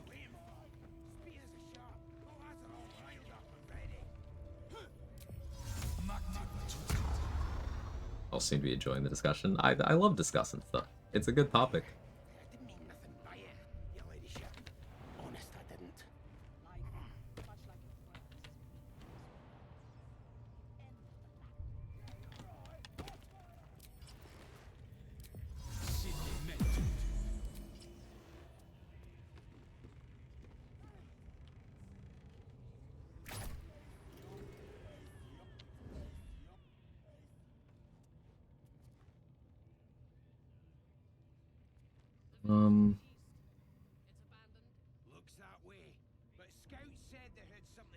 I'll deal with the Saza related stuff first. I haven't done Investigate Quag yet either. I'll get Ring of Protection before I deal with Minty. That would just be smart. Hey, Pris.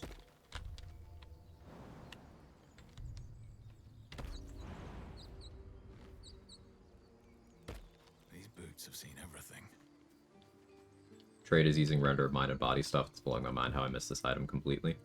It's a great item. Like, Psychic and Piercing damage both scale very well, so how about getting a Short Sword, which is a already good item category in this game, that does both of them on a very easy to fulfill condition.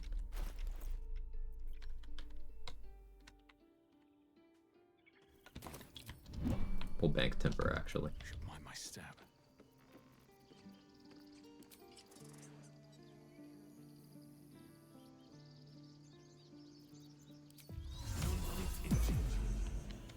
Always use protection for dealing with Minty. Doesn't seem right.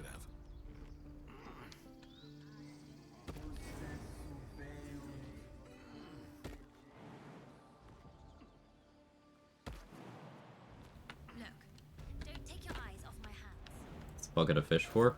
Oh, I was holding my tadpoles in there.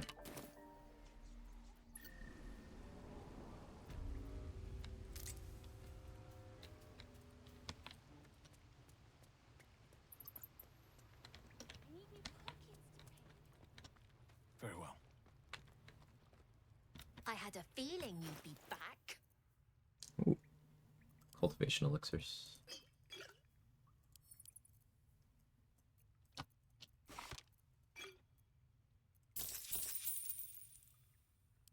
Anything else? You've been a...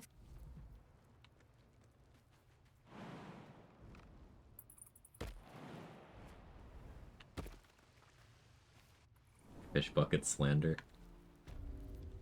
Sounds like a pop punk album.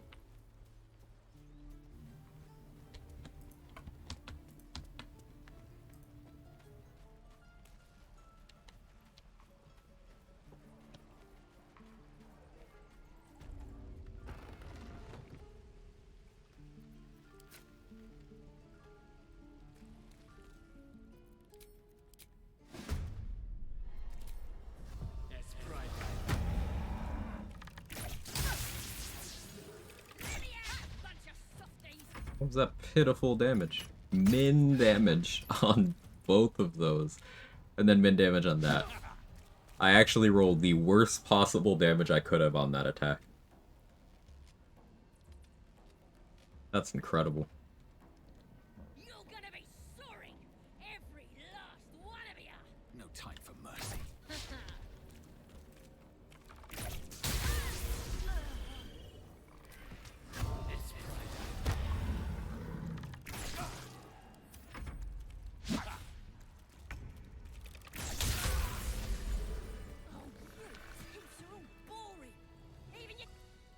Moderate fucky wucky. What's up, Machete? Burn this pretty place for the glory of the Absolute. The Absolute is gold. Could probably stick you. Get me out of here, and I'm gonna bite the heads off your kids and your birdies. Never tried this before because I'm martial maniac. Switch off cultivation elixirs, you lose the spell slot? No. Well, yes, but you can use the cultivation elixirs to refill your empty spell slots. I did that a little bit earlier today. You might have missed when I did it.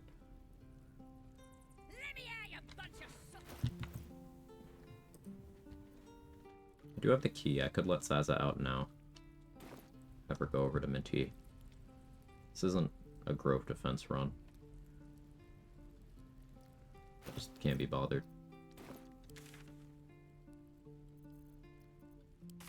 Let's go get Ring of Protection.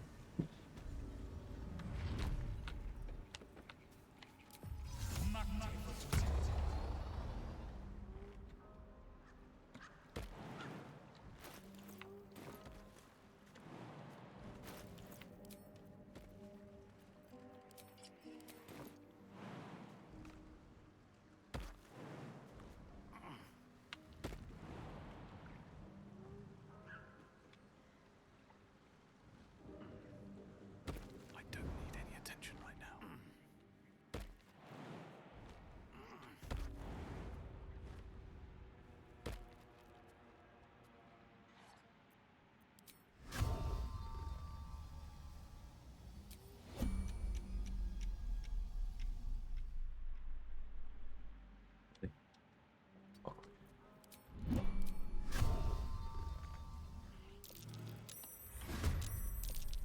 Fine. Less fine.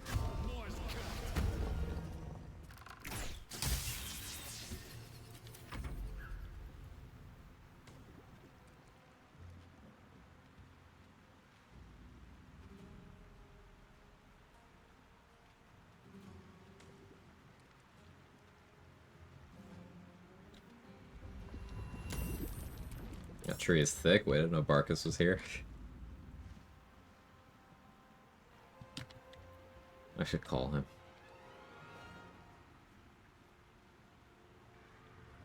Shooting wet noodles. Yeah, damage sucks right now.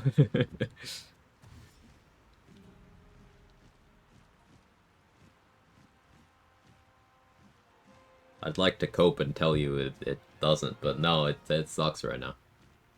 I do want to switch to throwing.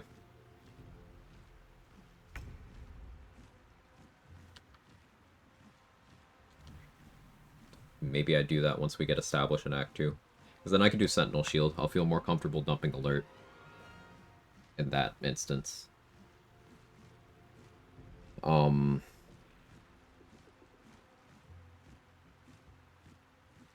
Grimskull Helm. Yeah.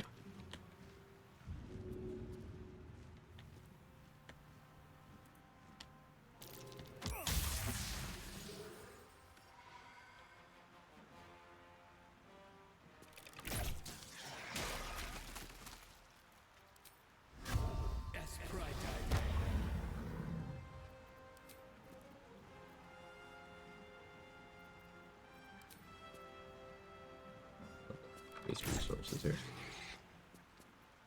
At least you can't apply Colossus Lair on throws, right?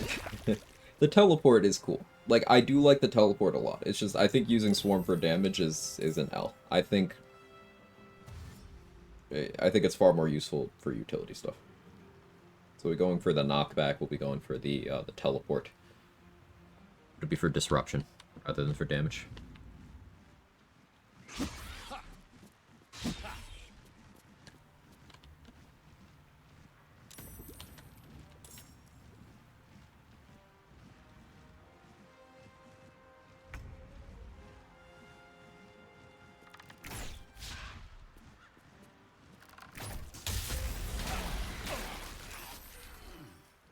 I failed my concentration.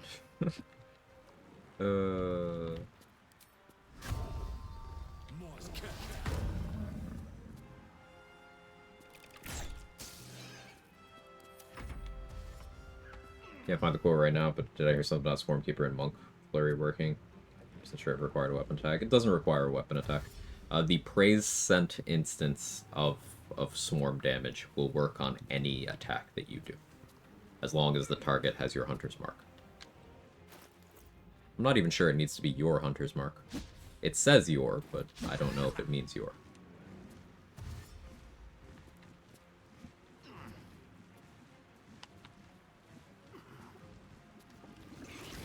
It's your.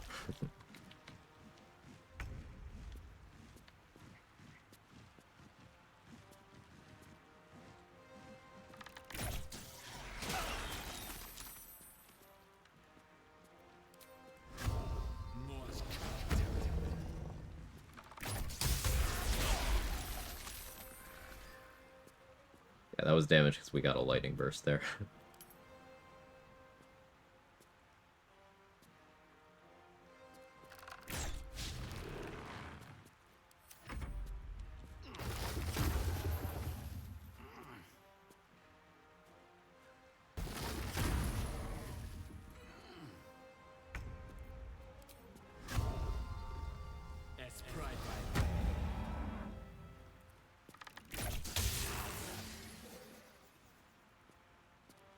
Max roll praise sent with Vuln.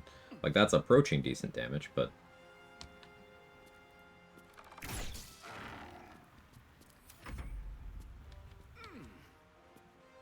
Ba ba ba ba. Thoughts on Ham as a feat? Really fucking good. One of my go-tos. Getting +1 strength and 3 damage reduction to the most common damage in the game is a very good deal. Remember, a majority of incoming damage in Baldur's Gate 3 is of the 3 types that Heavy Armor Master works on. It's simply a good deal.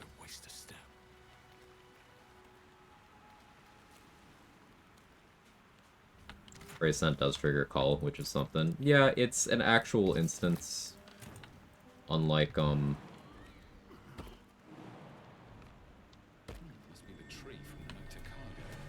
the Swarm itself. So that is something, but I don't want to be in Hunter's Mark mode all the time. You're really fucking good. Got him. Thanks. Of course. And thank you. Yeah, my most commonly taken feats for reference are Alert, Tavern Brawler, Tough, Heavy Armor Master. I guess Dual Wield would be a 5th if I had to round out to 5. But, like, I take those feats far more often than I take anything else. Something good here, I hope. I do take other things, but less often.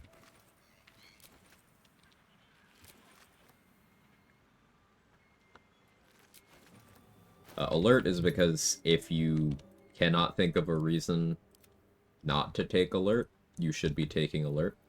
It's too impactful. Tavern Brawler because I value accuracy very highly. Heavy Armor Master because I value damage reduction very highly. Tough because having HP is very good damage mitigation.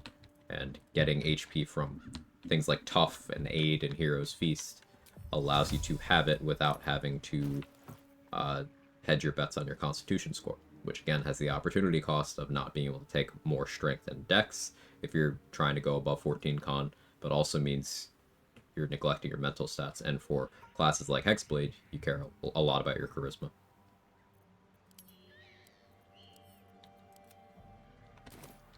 Mobile? I like mobile. I take it sometimes. I don't take it that frequently, but it is good. What feat have you never taken even once?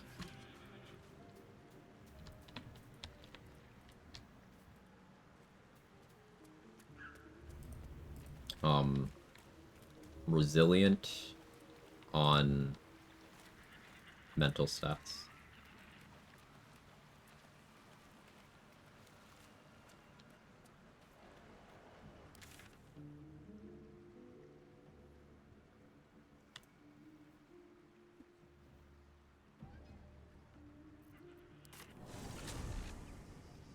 Music proficiency feat. The thing about that feat is it gives you +1 to charisma.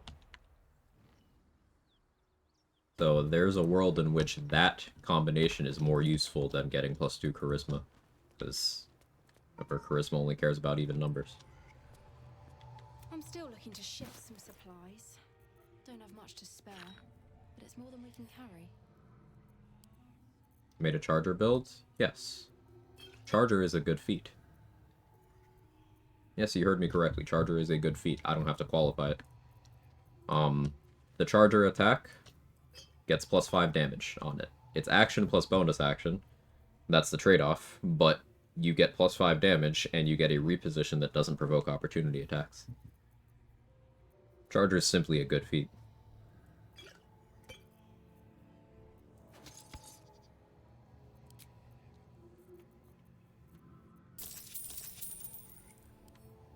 Wasn't trying to imply otherwise. No, I know you weren't. Take care. Durable? I've never taken durable. Yeah, that's true. I believe there's a cabin near you.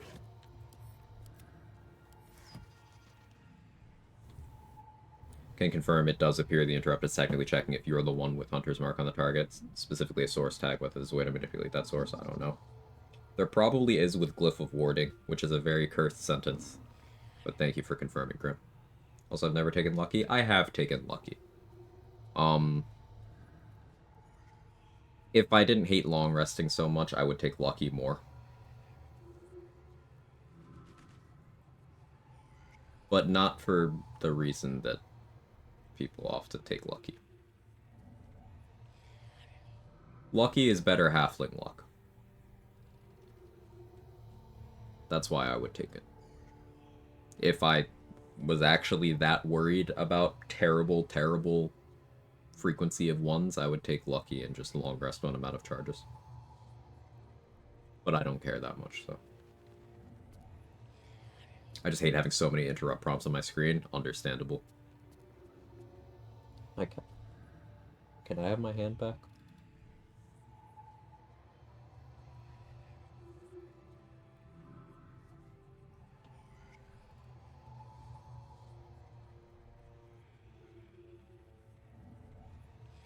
Martial Adept is also very rest-gated. True, but Martial Adept has two big things. One, it dunks on Battle Master because it means the better fighter subclasses can just also be Battle Master. They can use the extra feat that fighters get and just have a Battle Master thing they can do. It's only once per short rest, but remember, maneuvers from weapons themselves are also once per short rest. Or you can take it on Battle Master to make your resource management slightly less of a train wreck. So Martial Adept is not... I wouldn't even call it a bad feat. It's actually decent.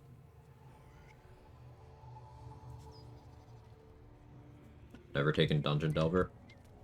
I've never bothered to check if it works the same way the Barbarian version of the feat works, but the Barbarian thing that says certain dex saves, it actually means all dex saves. I've seen people say that Dungeon Delver works the same way, but I've never bothered to verify that.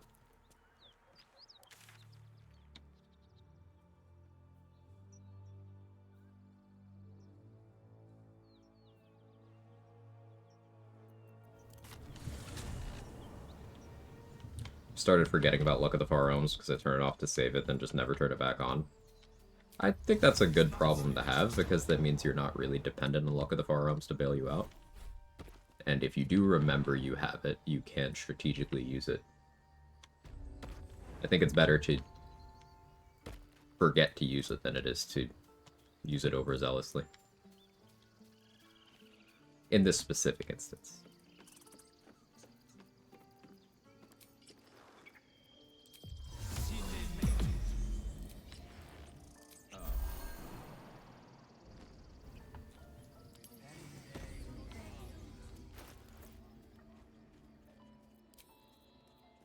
Find our master. Return to me then.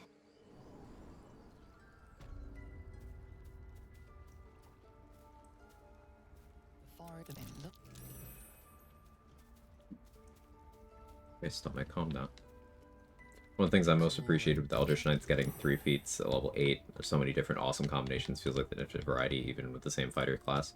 Yeah, fighters getting that additional feat at level 6 is really, really good as a feature. Rogues get an additional feat too, but theirs isn't until level 10. And that's still very good, but fighters getting it at level 6 means you get it in, like, the part of the game where that matters the most, if you ask me. And having a third feat at level 8, which is, everyone else doesn't get that until level 12 as a pure class, super good. And it also means that fighters, uniquely, they can still get 4 feats while not pure classing. because you could then take 4 levels as something else if you wanted to. Going back to the Charger question, this is what Seihokei's solution to Charger being out of bonus action was. He took 8 levels of Eldritch Knight and 4 levels of Thief. So he had extra attack, he had 2 bonus actions, and he still had 4 feats.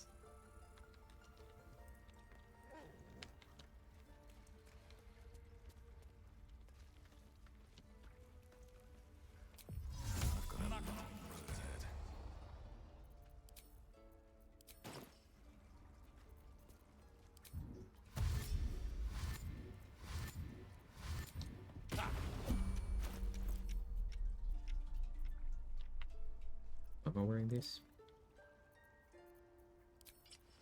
Don't know. Why are you here? What? Mr. You think yourself quite this? As you say, Oladin. Oh, rolled good. No. Quag's voice breaks and her lips tremble.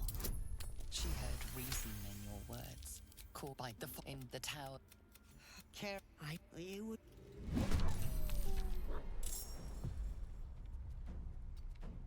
Still debated on modding my favorite homebrew of 1 feat at character level 1 require rebalancing more than just adding that in.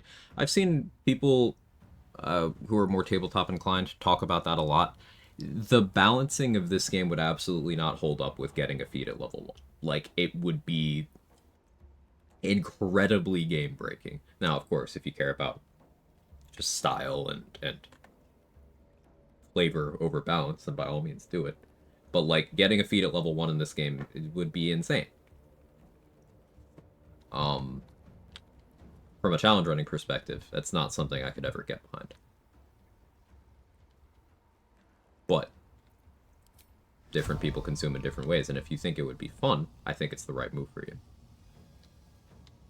2024 rule set for D&D gives you an origin feat, and yeah, like, that's separate from BG3. We talked about a bit, like, how tabletop and BG3 do need to be viewed as separate beasts, because they very much are, but that's another good example of something that could never fly in this game. Like, even if they gave you a very curated list, even if they limited it to just ability score increase, because that's the one people talk about frequently, what does that enable? That enables you to get to 20 strength without an elixir in Act 1. So before having access to the permanent boosts and gear for it in Act 2, that allows you to get to permanent 20 strength at level 1.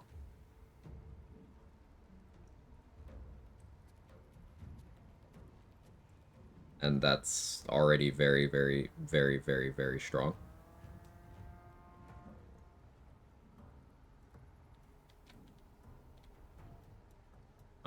It lets casters get spell save DC up at a point in the game where a lot of the effects are balanced around their inconsistency.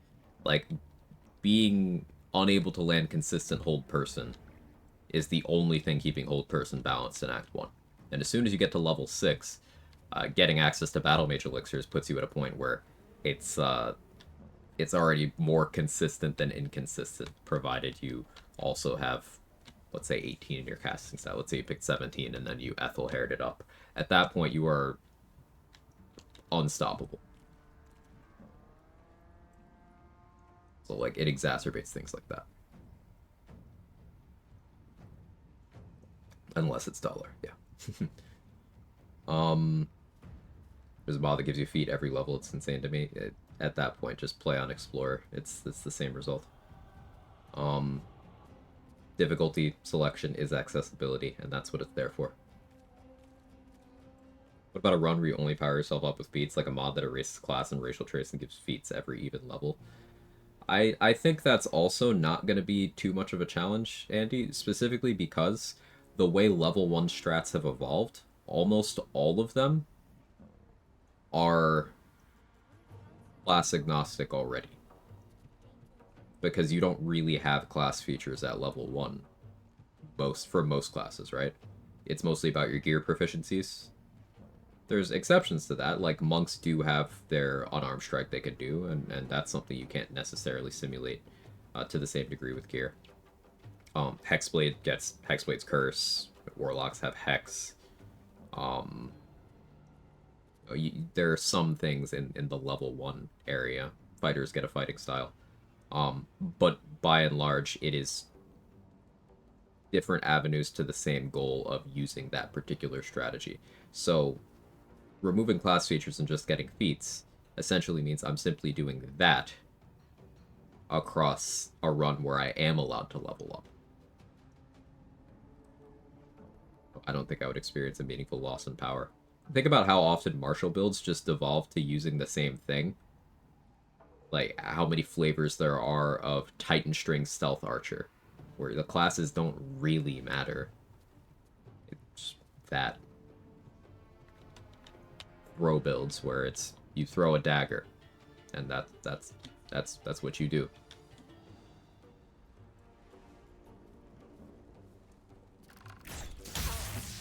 I'm yapping a lot today. I'm bad at multitasking. I apologize. Could be more inclined to just rebalance existing pieces to be a bit more in line with each other.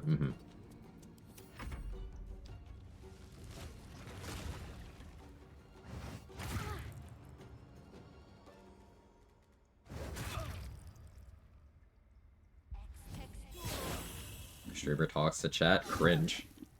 Quag yap, and we hate to see it, or hear it, rather. Yeah. Get him, RBF.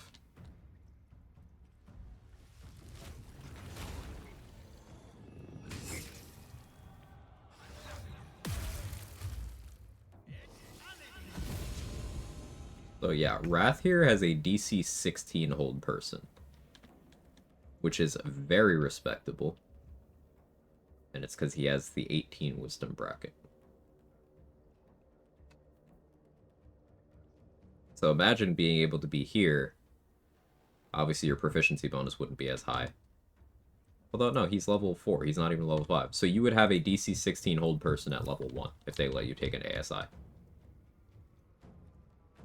And yes, I know hold person is a level 2 spell, but hold person scrolls are available at level 1.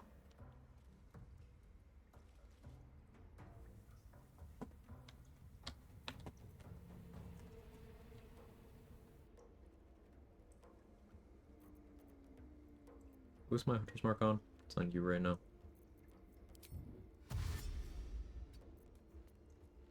Came here for big ladies and cats, not yapping. Oh, sorry.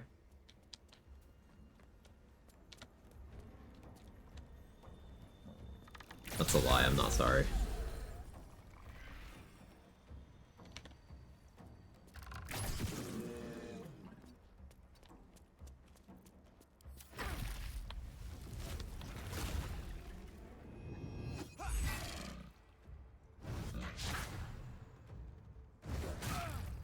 Man, drop unsolved would be hidden different. That too, yeah.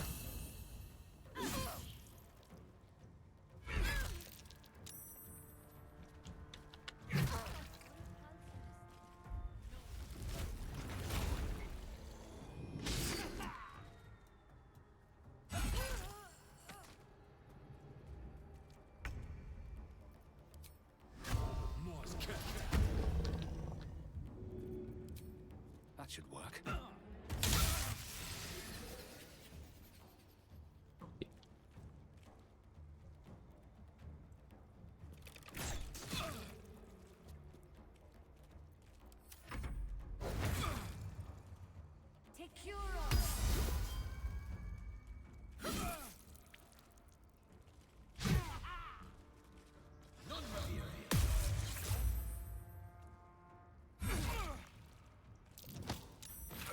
It wasn't unclear, Dan. This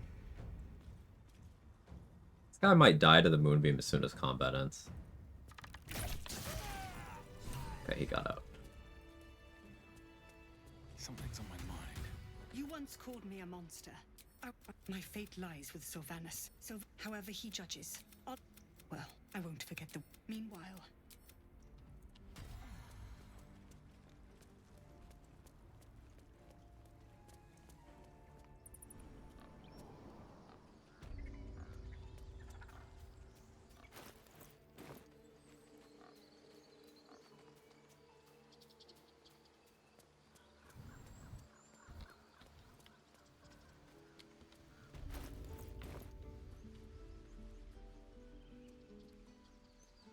this reward, so I will forget. Saved our little girl. Thank.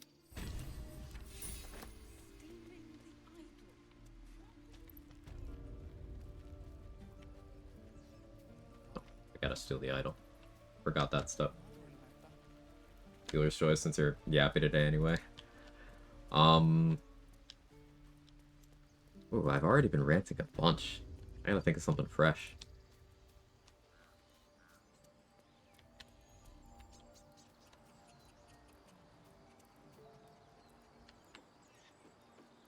On sit. Nice. Positive rant? Yeah, I'm open for topics.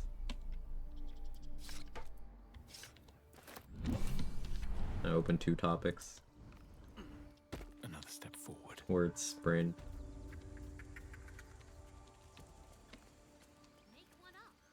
Sequence of events, thing that confuses me most. What, with stealing the idol? They have changed it over game updates. Over patches. It used to be a lot harder.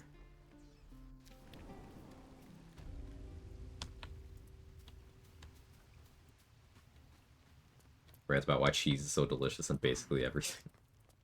I don't know that that would be a rant. Rant about how you love Mandara. That's not a rant, that's gonna get me on a list.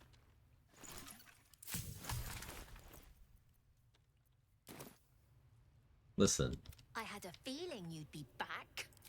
You've seen Minthara, therefore she's never done anything wrong. That's all I got for you.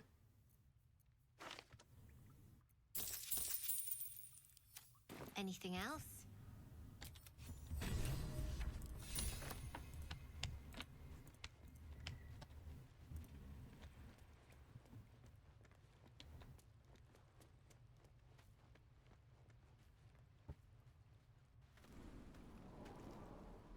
Favorite things about game patches, since we often rant about the negatives. Patch 5 added the epilogue camp and honor mode. Like, that was... Patch 5 did both of those things. Like, Patch 5 was fucking incredible.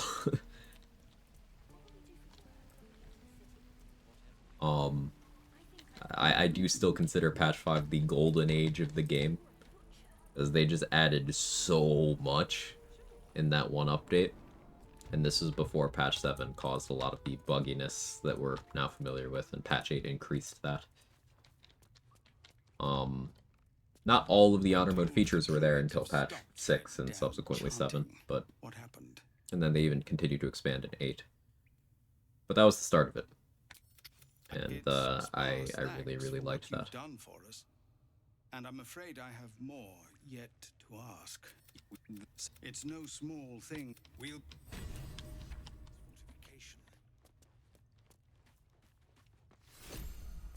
What did they add them? What did they add what?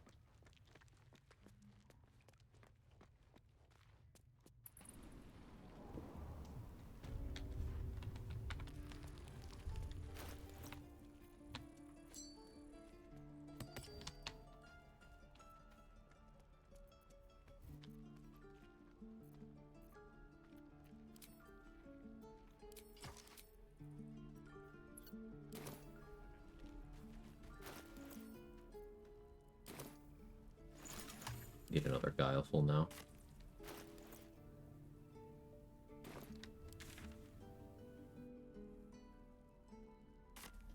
Did I buy everything I want from Jammin? Get attitude with him later. Actually, I should be doing that now. Right?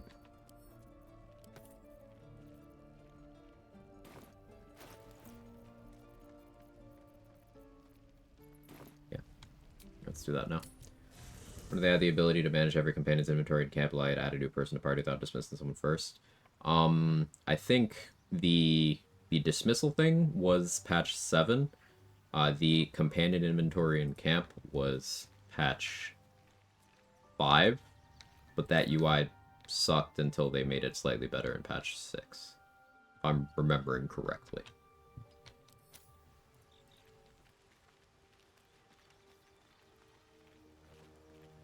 Patch 6 did do some enshittification of the UI. We used to have an Alchemy Mats tab, and then they took that away. Don't know why. UI still isn't great. It has only gotten worse outside of, you know, this being nice.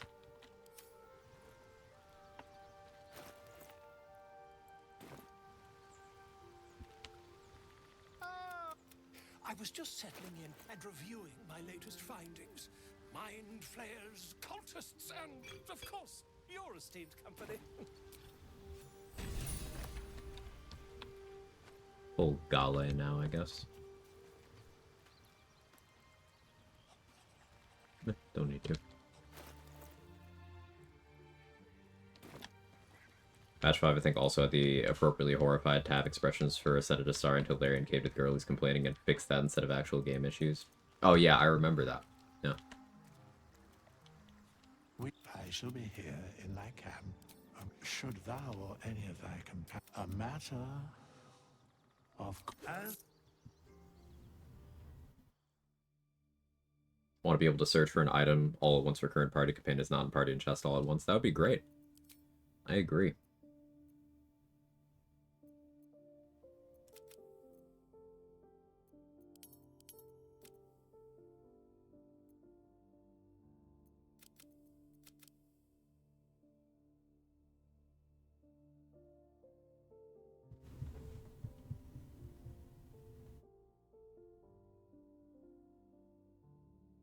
This makes sense.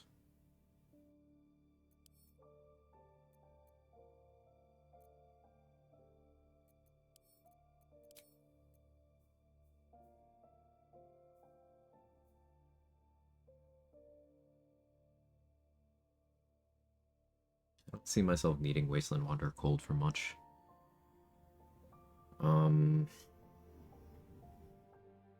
Beast Tamer still makes sense for some swarm shit, I guess.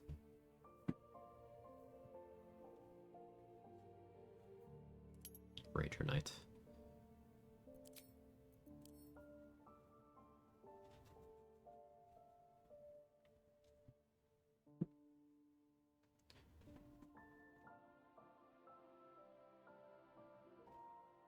For some worthless info, you can get the spray ring without triggering the exploration spot by the Harpies. That's neat. I guess that helps for early Gale routing. But you probably trigger the Murkon quest starting, so you don't want to really leave the area, so there's no real point in doing that early, unless you want to do that fight that early.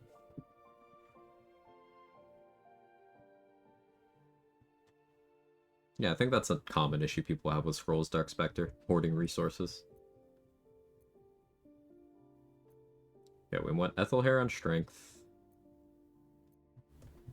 I'm also going to do Tavern Brawler, I think. I think I make that switch now. Actually, I don't. We'll do non-Tavern Brawler throwing for a bit. As baffling as that might seem.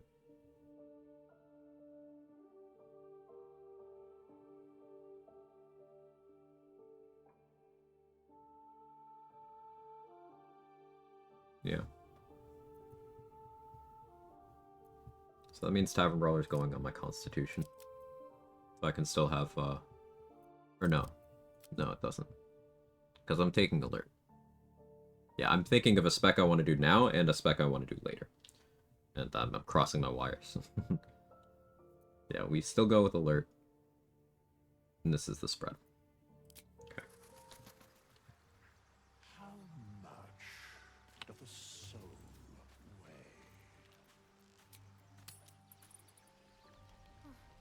Wondering you get Will to fall at first Grove fight when you start a new game, would not break his AI, pick up his corpse, revive him inside the Grove away from yoinking exploration spot. My tab. It would break his AI. You need to revive him and then get him to walk into the Grove his own way for his AI to not break. So what Trade does, for example, is brings him over to the cliff where Lacrissa is kind of hanging out and revives him there, and then starts combat with him, and then kites him inside the Grove while in combat, which will then get his AI to be functional. If you were to just pick up his corpse, jump over the gate, revive him inside the Grove, his AI will not work.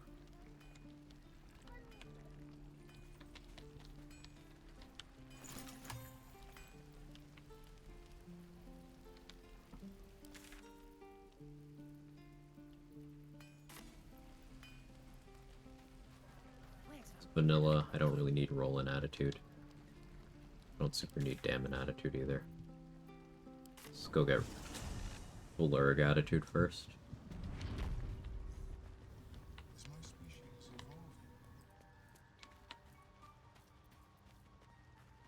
Welcome back. I do enjoy a good bargain, if anything in my private collection is to your liking.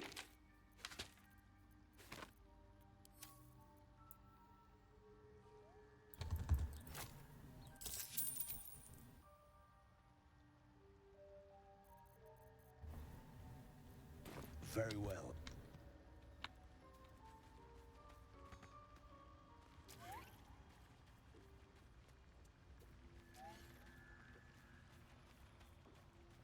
Almost tempted on new run. Could have confirmation. Thanks. Yeah, you're welcome.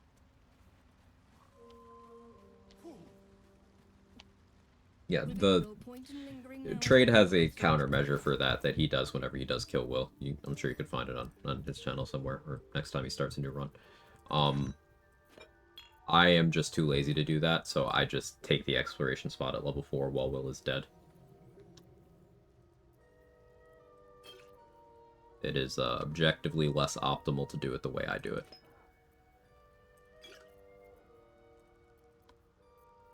I'm just lazy.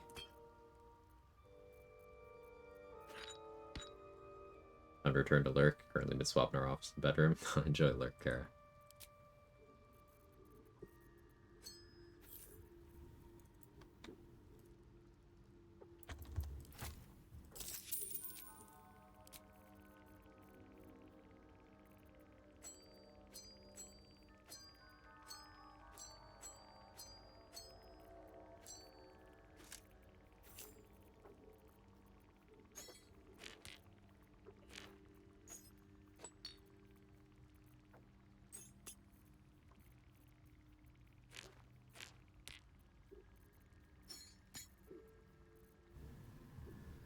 Making sure I'm not selling any inspo books.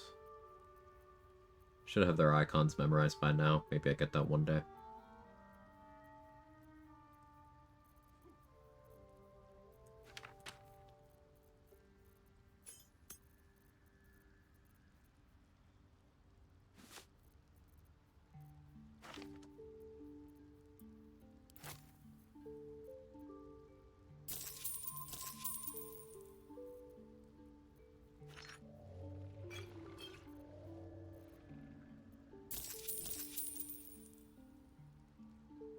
Could honestly get attitude with Cyril too. Don't feel like it though. Do I still need Roa?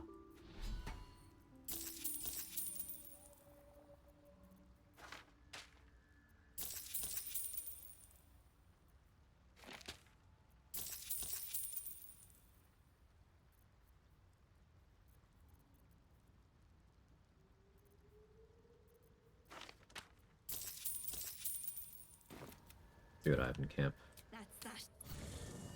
Min-max XP gain is possible to hit 8 before Act 2, because I read it's possible, don't see how. Most I ever got was 7.5. So, it's very easy to hit level 8 before Act 2 if you include the Mountain Pass. Because the Mountain Pass is not Act 2. But it's technically possible to hit whatever level you want here in Act 1. It's just very tedious. Because there is a method of infinite XP in this map. That's much faster if you have access to another map. So, if you have access to the Mountain Pass, then you could hit level 12 at a rate that I would even consider something approaching efficient. Before ever setting foot in the Shadow Curse lands, you could be level 12.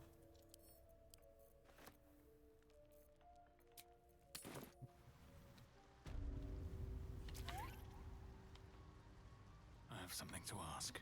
But in terms of outside of tediously making Gek Cole spawn more zombies, if you were curious about where an optimized run ends up XP wise, yeah, you're like level 8, maybe 20% through level 8 when first hitting the Shadow Curse lands if you are fully optimizing XP in a region lock setting, which means that's still taking less XP in the long run, because you're taking exploration spots that you would be saving. in terms of that same region lock setting, if you're talking about where you're getting XP wise without going to the mountain pass, you're looking at about a quarter through level 7, if not halfway through level 7, depending on how stringent you are. But the infinite XP thing is this. When doing this method, if you region travel, any existing zombies will level up from level 1 to level 4. And when they are level 4, they are worth 20 XP instead of 3. So Gekko will go from printing 21 XP per combat encounter to printing 140 XP per combat encounter.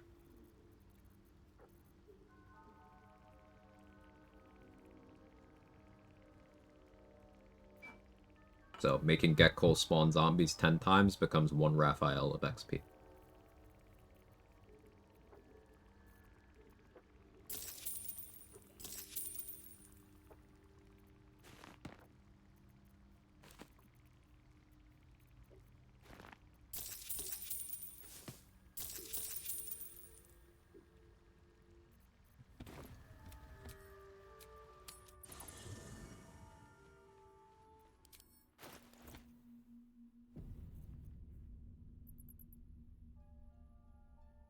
What's in this chest? I have no idea what's in there.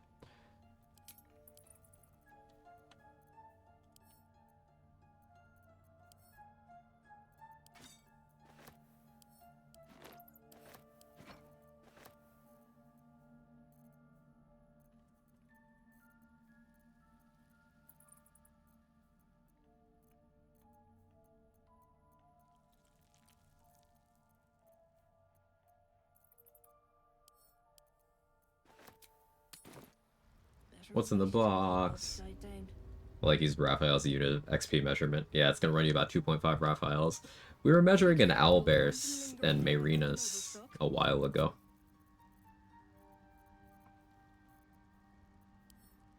Fun times.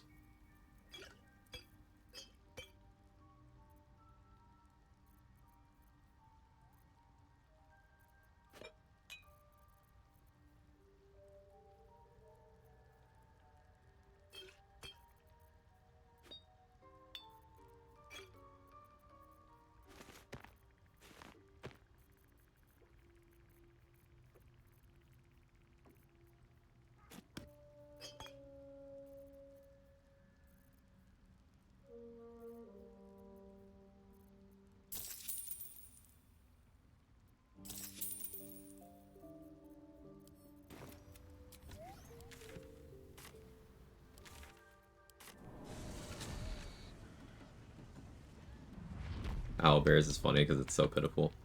I don't like the implication of measuring in scratches. Yeah, occasionally boulettes too, yeah.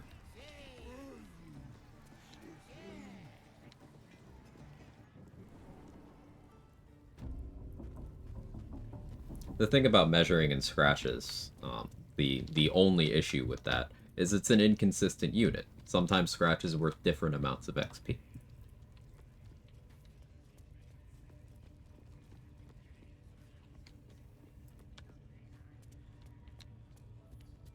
Need something?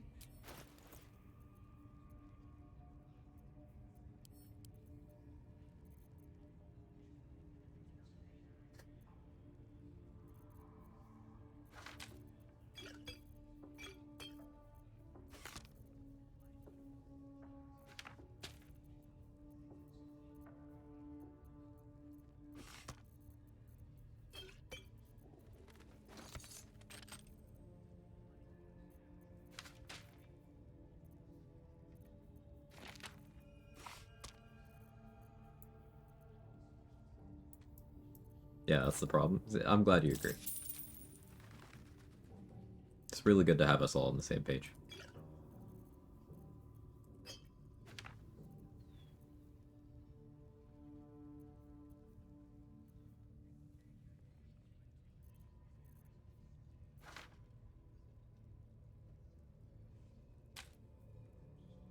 Don't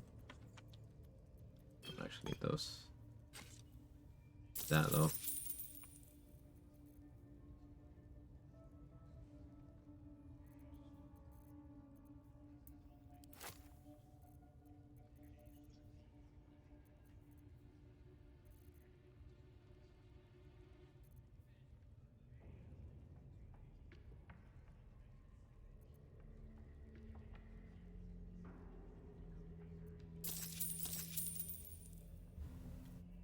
But what about the money?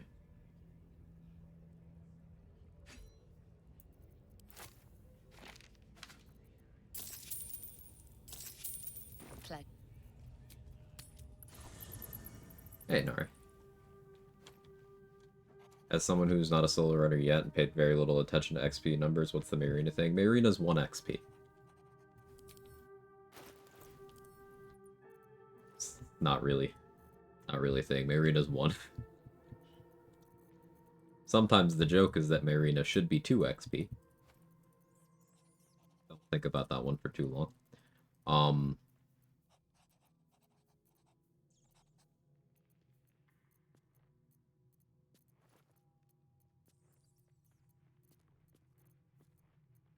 But yeah, you're not really missing anything.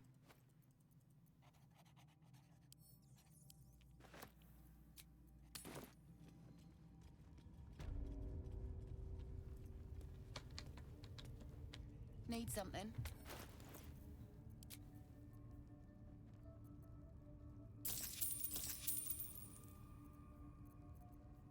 Pleasure. Depends on how far along she was. True. Well, I guess you don't get XP off of, like, knocking out kids in this game, so it would still be no XP.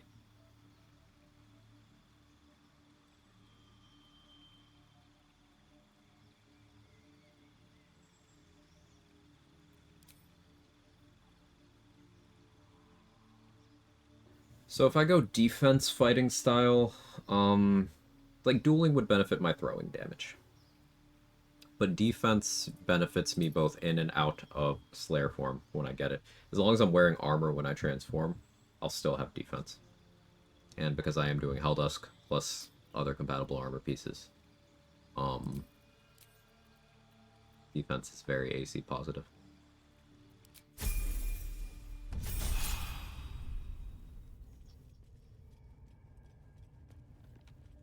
Need something? I have 7 bombs already, that's nice.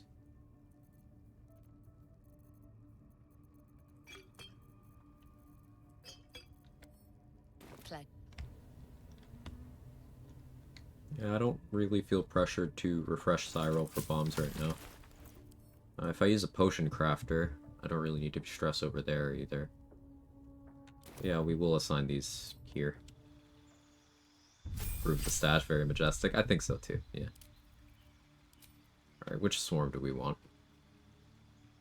So bees for the push seems cool. What's the distance on the push though?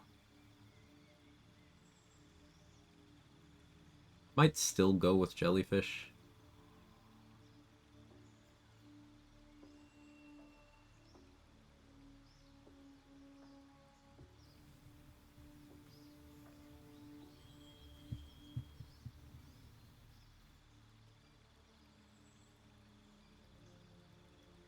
$5 meters.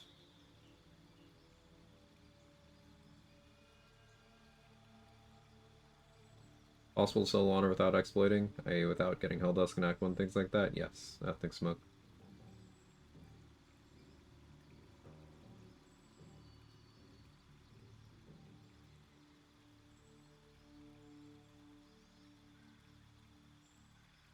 Quite easily, with a little bit of know-how.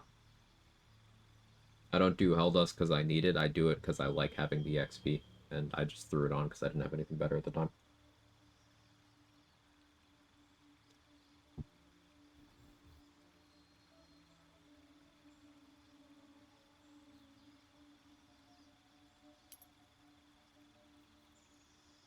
Keep in mind, this armor does precisely nothing for my damage. Enemies aren't living long enough to attack me. Still go with jellyfish for now.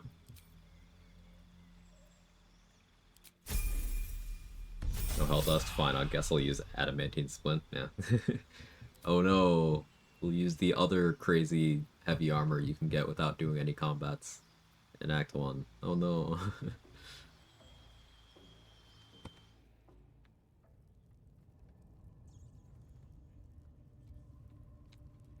Need something?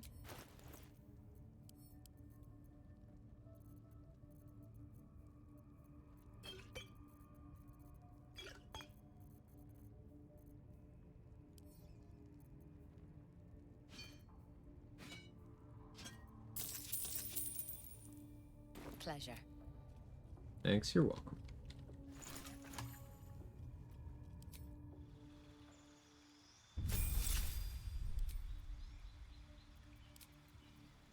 We still take alert.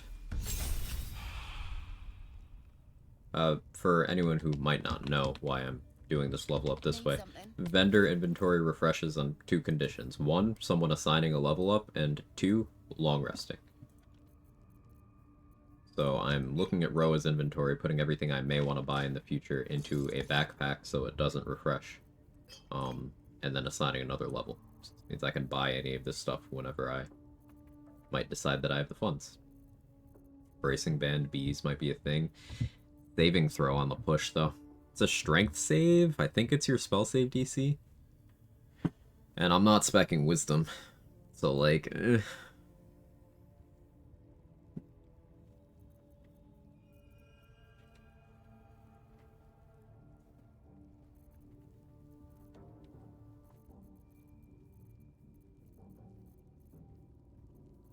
What things can be done with the moth mode? Well, moths are psychic, so if you want your swarm to do damage, Resonance Stone is there for that.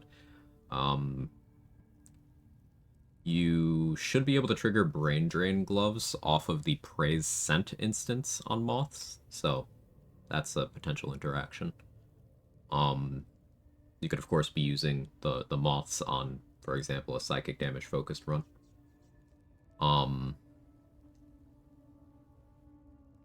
You can use the blind to get advantage on the rest of your attacks for a turn. That's something.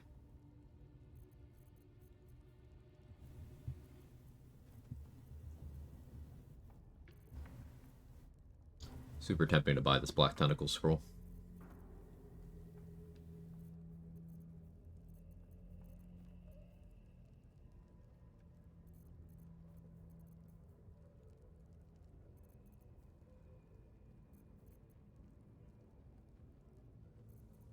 Oh, wait.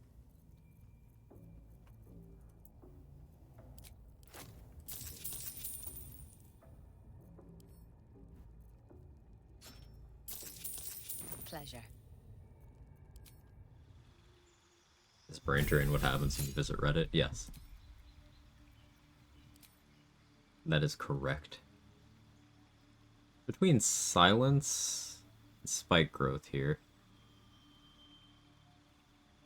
And Protection from Poison. I think Silence is actually more useful for what I have upcoming. As weird as that is to say.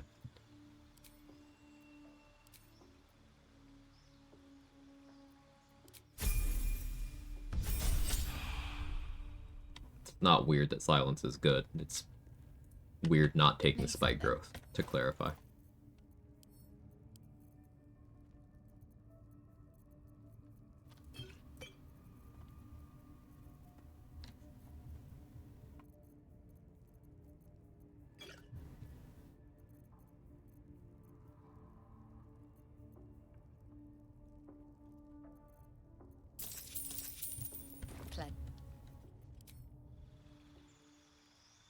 Find someone who looks at you the way Quag looks at tentacles.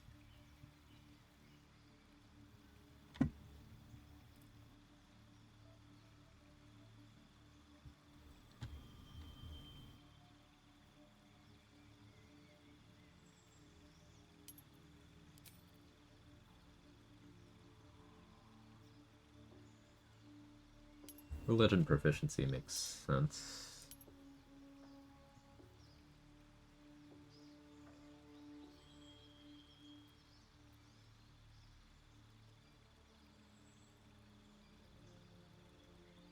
So here's the thing. Do I start multi-classing already?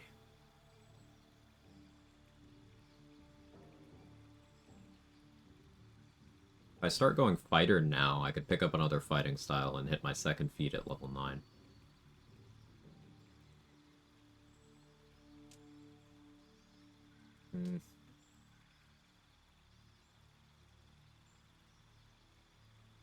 I could go rogue.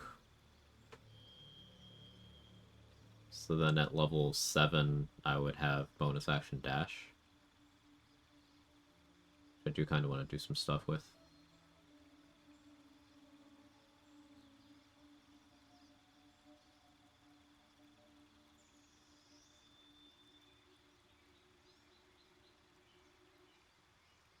Rog good? Rog is good. What are the late level benefits of Swarmkeeper? At level 11, all of your swarm stuff gets better. So like the push also prones. The shock also disarms. The blind also slows, I think. And then the damage on the damage instance goes up. The teleport also gives you AC. At 7, you can fly, bonus action fly and ignore terrain. Yeah. And that's a useful feature. It's just, I don't know if that's more useful than things I have planned here.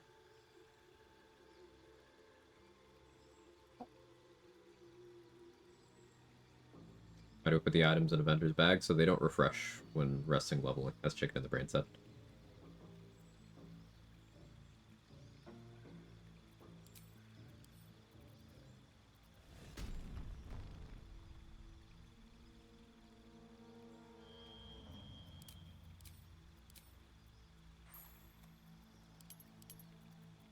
Pick up athletics expertise, persuasion proficiency. Insight expertise is cool, but I also like persuasion expertise.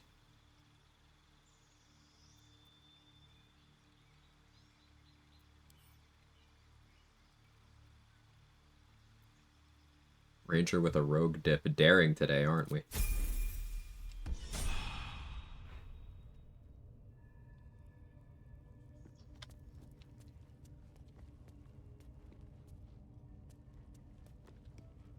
Need something? Ileful. I was worried I would have to go hunt one down. Roa came through.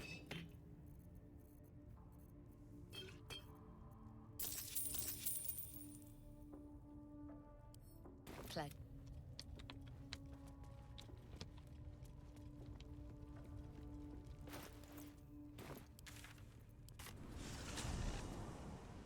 Alright, let's go get Shield of Faith. May as well get on Auntie Juices, right?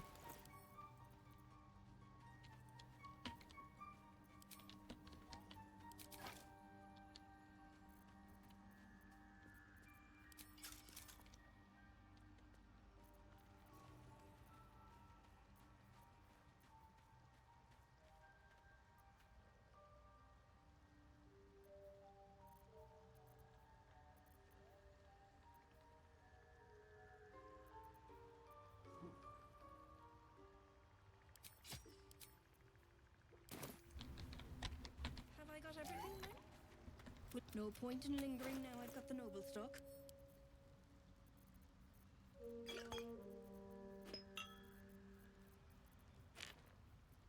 Goods.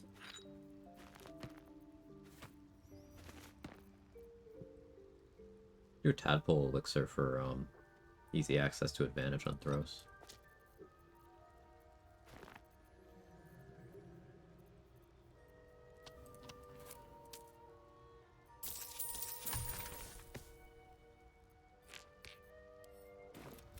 Better wait till the hubbub's died down.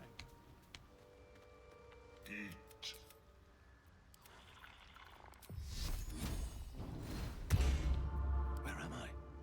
What's going on?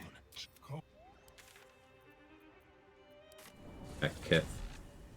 And then Cyril. Wonder if the gods are watching me. 27 AC. I need a quick word. word. The past is I equipped the ritual dagger so I can use it to go get Fowler Aloof. Because I had forgotten about that.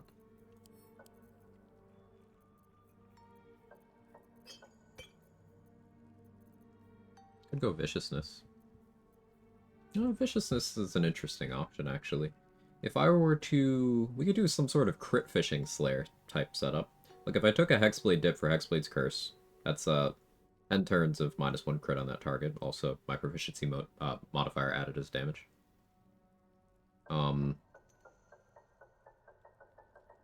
Champion dips another -1. Viciousness, another -1. Critting on 17 in Slayer form. Not crazy.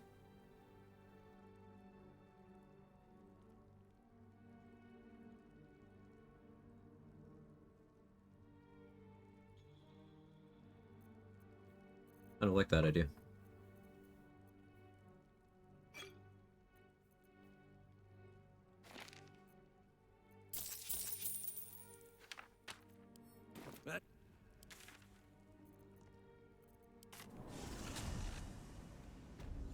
The problem with planning around Hexblade's Curse like that is I would be scrambling to get in Slayer form and start doing my damage after applying the Curse.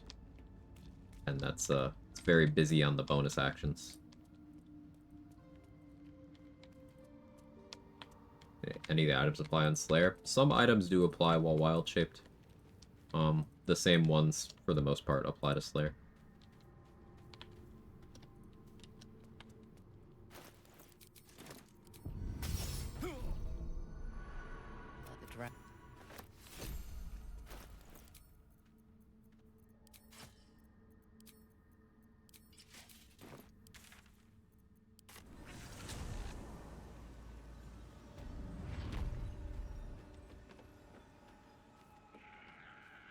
Now, I could go into this without Guileful Movement, because Minthara is so unlikely to hit me that even me being held for 20 turns is unlikely to kill me. But it would just be annoying. Fetid smell of the war.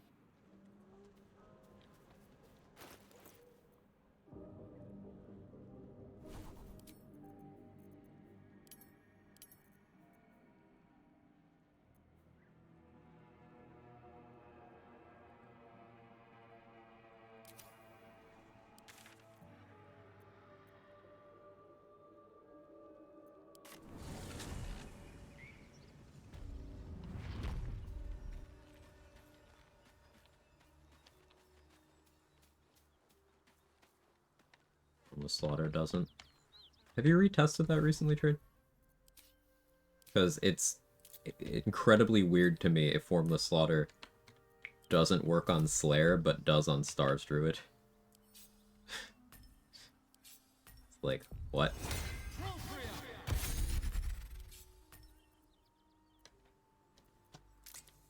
Yeah, you have? Yeah, that sucks.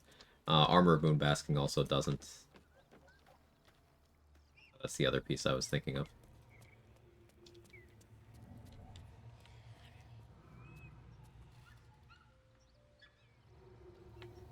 There you are. I'm still looking to shift some supplies. Don't have much to spare. Take an arrow, Fiend Slaying. More than we can carry. Certainly won't say no to that.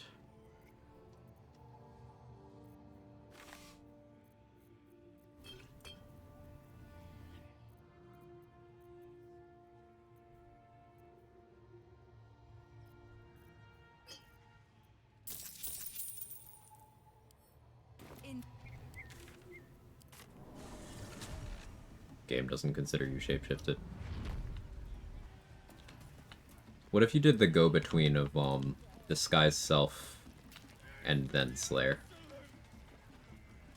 I know that enables a bunch of other stuff that shouldn't be on, but humor me. Am I going that way?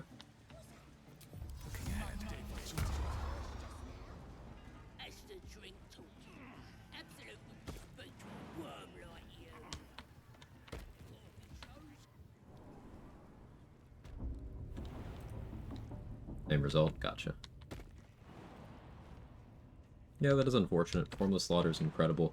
Slayer not getting it is sad. But again, Optimized Slayer doesn't really need any help. It's just is really good.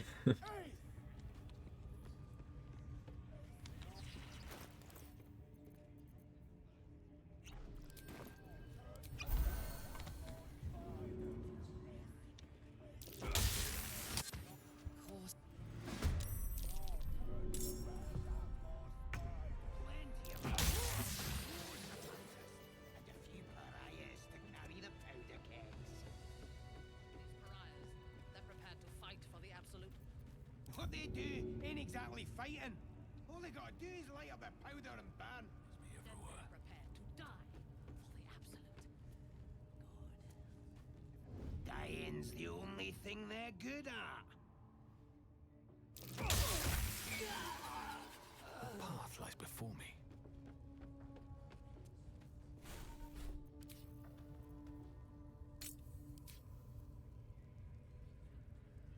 I want to knock out Minthara specifically because she's another chance to get an Elven Elegance Elixir.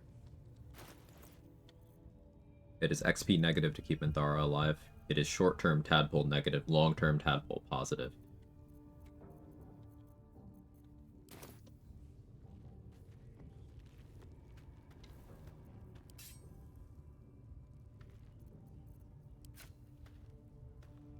And what if I risk accidentally one-shotting her? For the memes. Can't risk being in open view.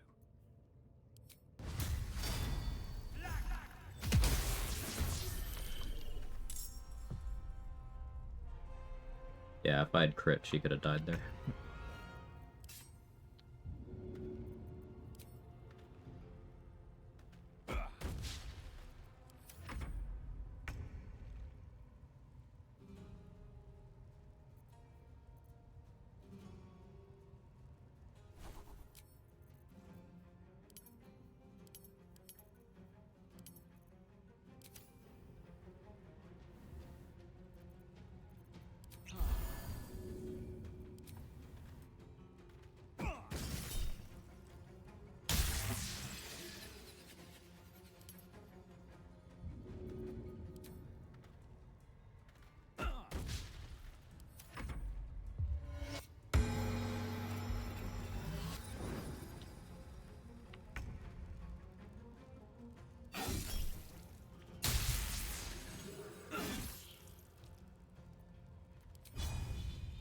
I guess I can do this.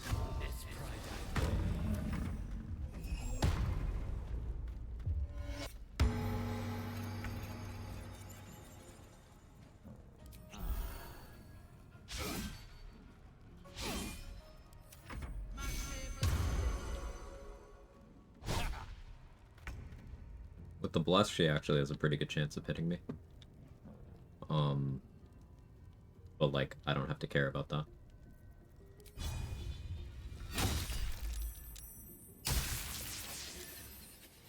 That is a nice thing about it. You can make her have to roll several concentration saves. Like with one attack, she just had to roll 3 con saves.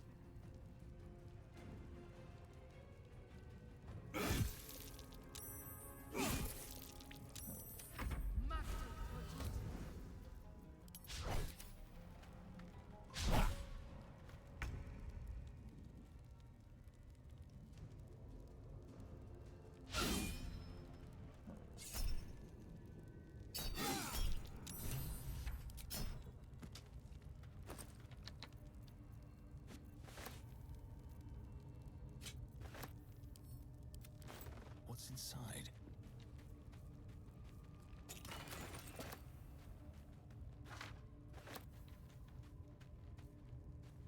Don't mind if I do.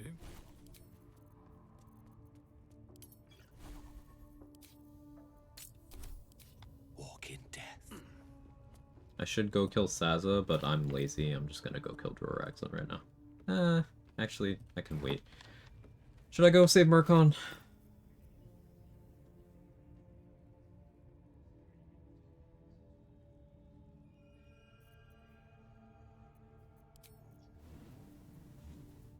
Let's go save Murkon. Because I can, right?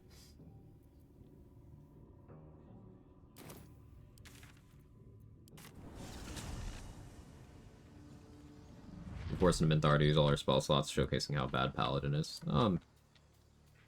More so the latter.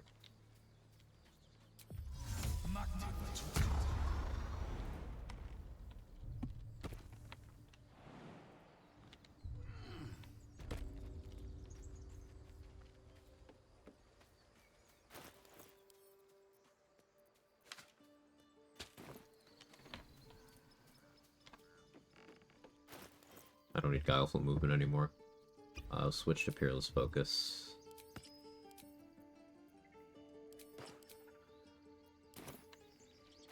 Oh yeah, that does at the defense AC, right?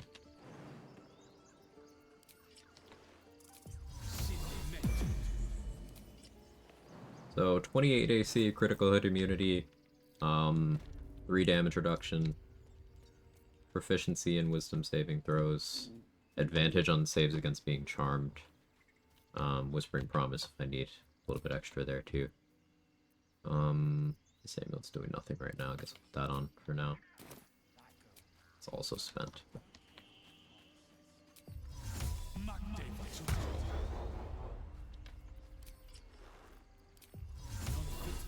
Everyone be Mocktave Virtute. No one asks, how is the Mocktave Virtute?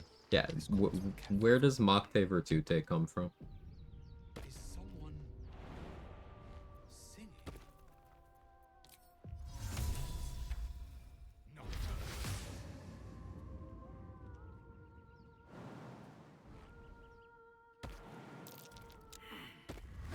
Look.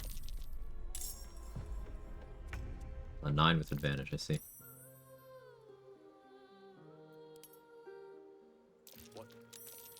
You ever play with mods? Yes. I have some on right now. None gameplay changing, but the playthrough I just finished on Saturday was a bunch of difficulty mods. Also included structured around even an overhaul of the Bladesinger wizard subclass that makes it not shit.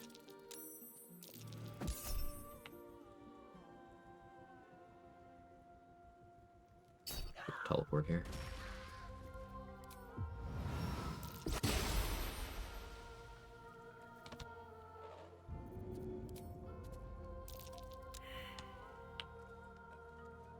Should get started.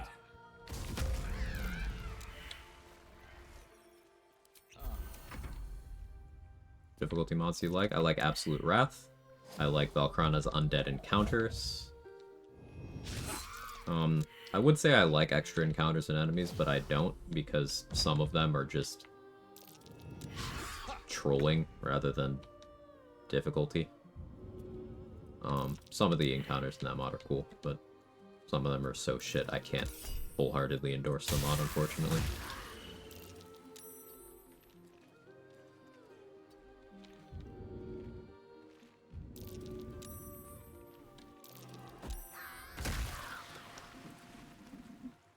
Stomach, relax.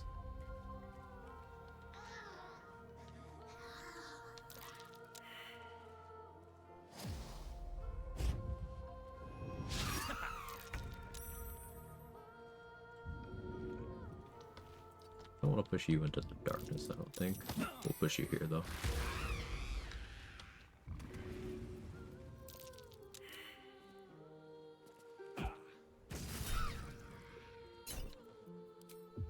Take the teleport. Go over here.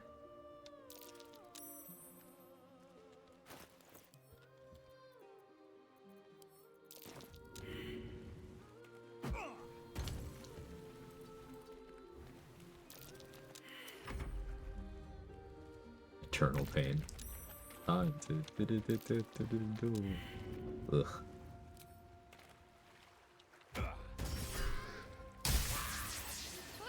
Oh boy, Wet took the damage from 1 to 2.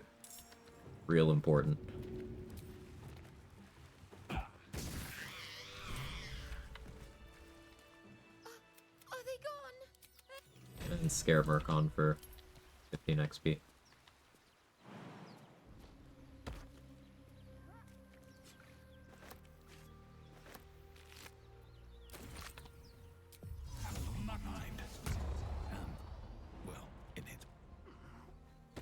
Yeah, but yeah, it's not just the Eternal Duelist that I have issues with there. The guy who's just a wild magic sorcerer, arbitrarily immune to a bunch of conditions that also weren't listed on the card on the entrance to the Morphic Pool. Yeah, that was stupid. Not difficult, again, just stupid. The portal by Marco Heschker just being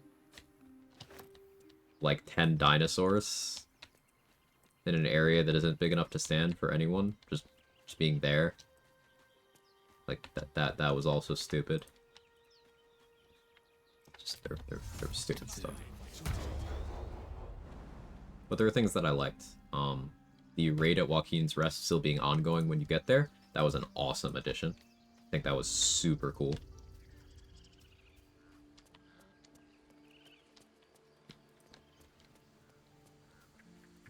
Show me again? Not now. We're working. Remember?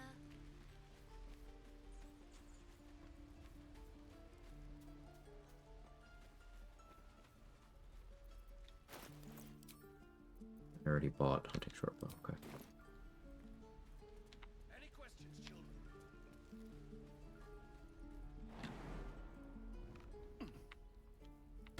Many allies in that fight made it a little less fun. Kill them too. Need anything else? Of course, but please remember.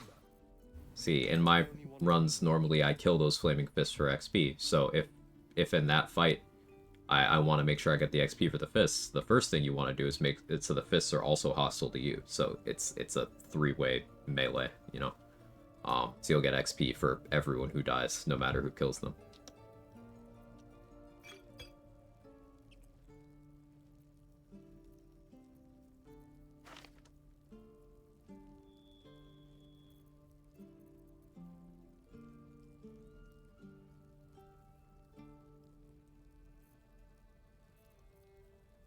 Could take Ilmater arrows and go fight the lava elemental, but don't feel like it. Should buy Rain Dancer, but I don't have that much money right now. Yeah, the spiders up that cliff over by Arcane Tower, yeah.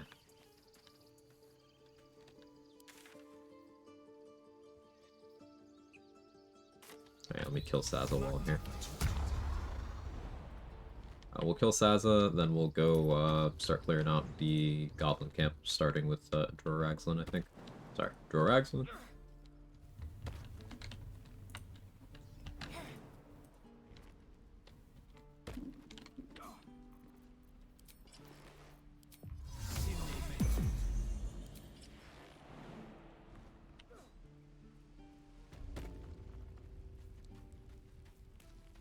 Softer than a whisper.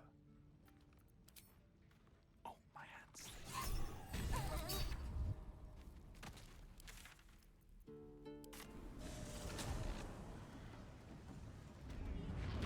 On my way.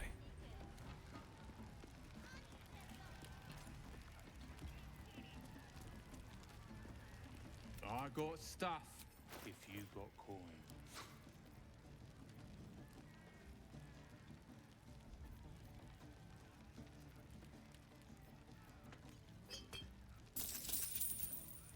Get moving. Plan on doing an AA run without any scrolls or bombs. You remind what AA means in this context? Casework? Sorry. Using all the heat, ice, whatever gear combos you find particularly good on your run. You mean Arcane Archer here? Ah. I'd use the barter screen instead of just buy sell. Why would I use buy sell over the barter screen?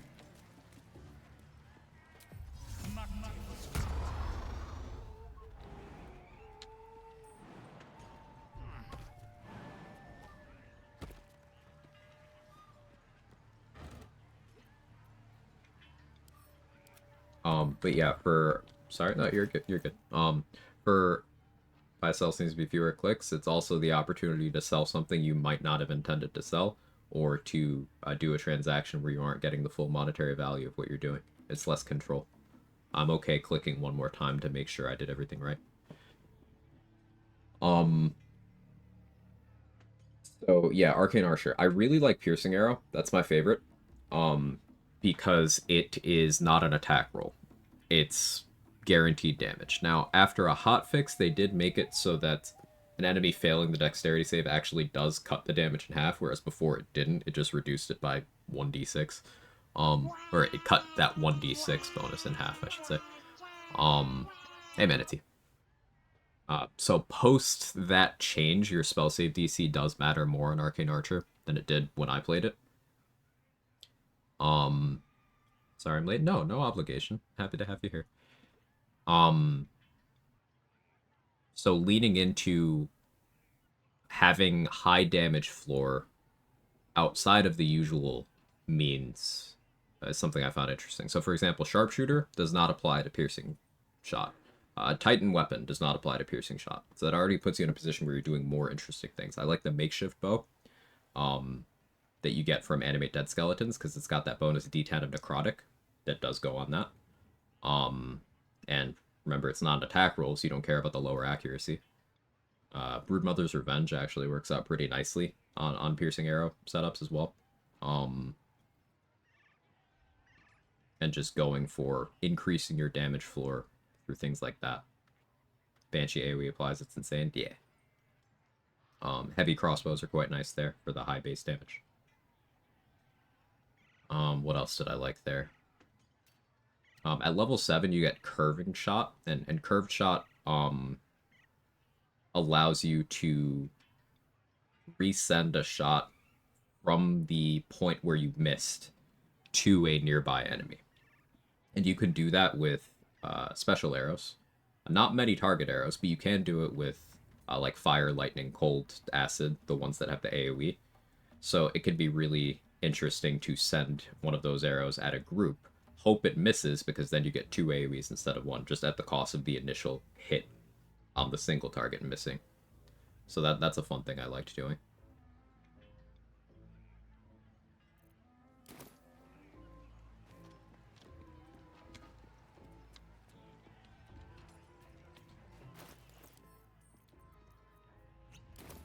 Breathe quiet.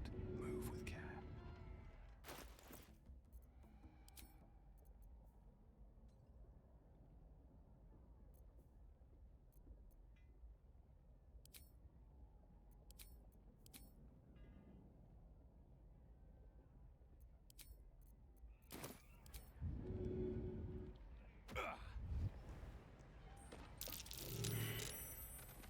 All right, time to skulk about. Fall by my hand. I don't care about the dwarf meat, if that isn't clear. Perhaps should, but I don't.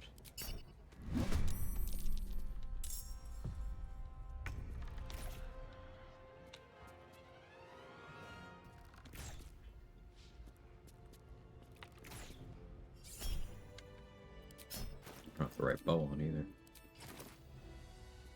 That's a friendly looking shadow.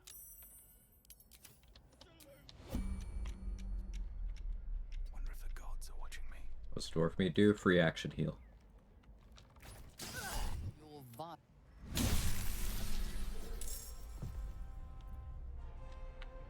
Don't waste a step.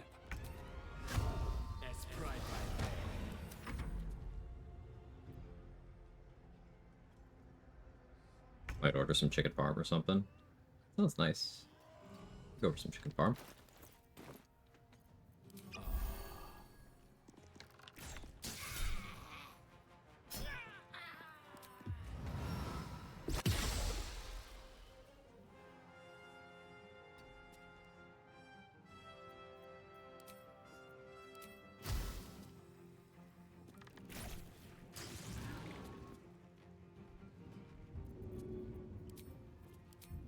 First step is the hardest.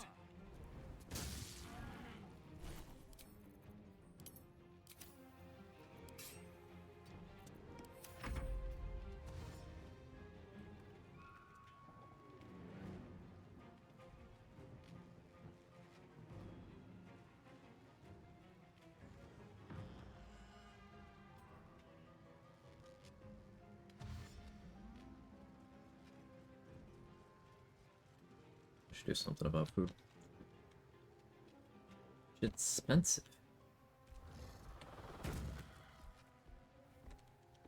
Bro, missed.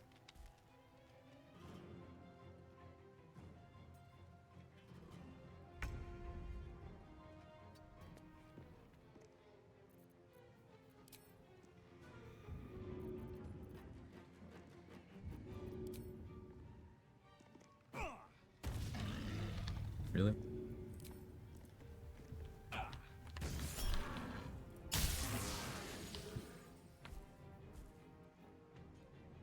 Min damage, min damage, min damage. The only thing that didn't roll min damage there was my Hunter's Mark.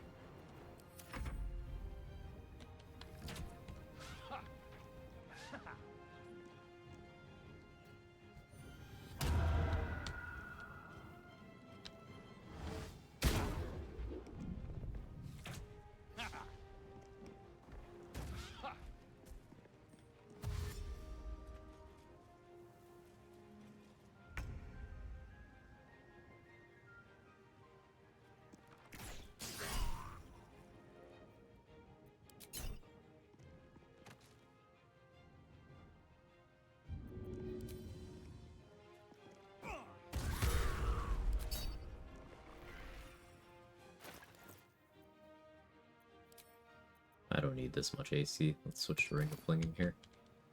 I like damage. Bet that will fit in my pack.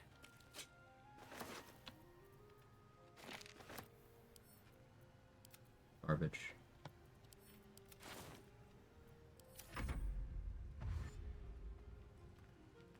Yeah, sometimes Misty Step AI is interesting.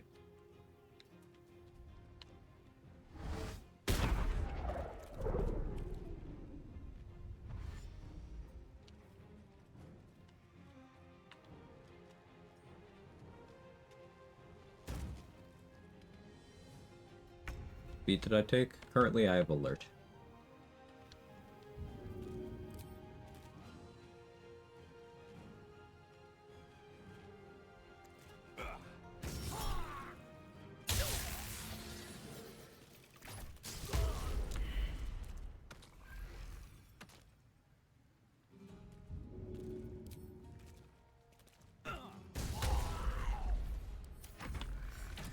Gondian's Misty Stepping into Exploding Steel Watchers. How about when the Gondians Misty Step to the roof of the Foundry and aggro the Steel Watcher that's walking around up there that otherwise would never know anything is happening?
Oh, you're still alive? Jump scare.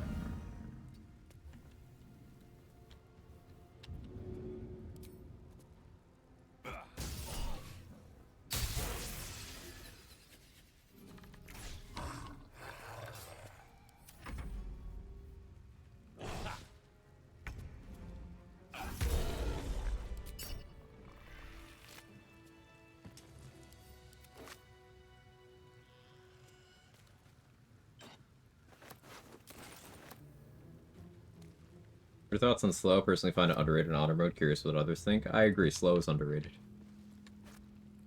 The thing with slow is it doesn't do damage, so a lot of people just don't pay attention to it because of that. But it's also a 3rd level spell, and it's concentration. So it's competing for concentration slot across all spell slots, which is a very big deal already. But then, if you look at 3rd level spells, a lot of people mindlessly flock to Fireball. Now, Fireball sucks. Fireball in Baldur's Gate 3 is a bad spell. But it's very much an iconic spell. But even outside of that, you're looking at things like Lightning Bolt, things like Spirit Guardians, Glyph of Warding, Hunger of Hadar. And then you still have to contend with things like upcasts of Cloud of Daggers, upcasts of Moonbeam, even upcasts of Spike Growth. Now, Spike Growth does not have an upcast benefit, but casting it as a 3rd level spell just in case you're out of 2nd level slots is still a pretty good application. Sleet Storm is a 3rd level spell. Like, there's a lot of really good ones. So it can be hard to justify slow sometimes. However, the effect of slow itself is really fucking good. Can't risk being in open view.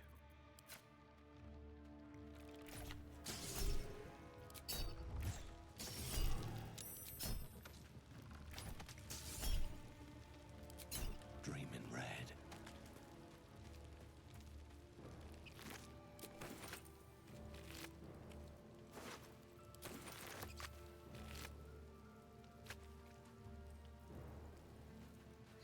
If in your opinion Fireball is bad in this game, would you consider a better spell for the point you get Fireball?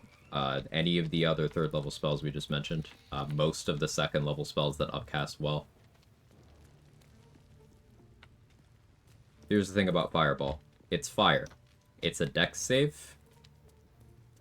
And its damage die are unremarkable, but there's a lot of them. I'll take that. So the range of damage Fireball can do is massive, and then it's also common that things will end up with fire resistance. Now, that is not a mark against fire damage as a whole, because you can account for that, and you can weaponize things like Arsonist Oil, but looking at it from the perspective of, hey, I'm just going to click Fireball no matter what's happening, often you are cutting your damage in half because, let's say, for example, someone was standing next to a water bottle, you fireballed them, well, you made them wet, so you gave them resistance to it. But it being a dex save means it sucks against things with good dex. Most goblins have some sort of positive dex, like this one has 14, that's +2. Anything with evasion is likely going to take 0 damage from your fireball. And you are using the same spell slot you could have used on a spell that does much better damage, even while sharing some of the downsides, like Lightning Bolt, Glyph of Warding have the same dex save and evasion downsides, but you can get them in more favorable damage types while having comparable or greater damage die. And in the case of Lightning Bolt in particular, delivering in a wider area. That's also without accounting for Scorching Ray upcast does more damage. Cloud of Daggers upcast does more damage. Moonbeam upcast does more damage. Spike Growth with support does more damage.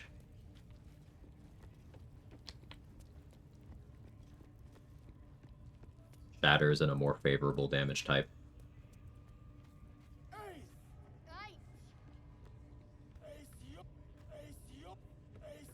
Smoke Powder Bomb is just always better. Arrow of Fire is always better.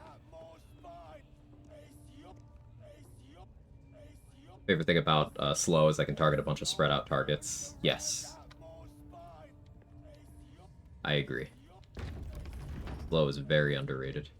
Blindness is another that goes in that category. That you can spread it out to multiple targets, you can send the rolls at the same target sometimes even.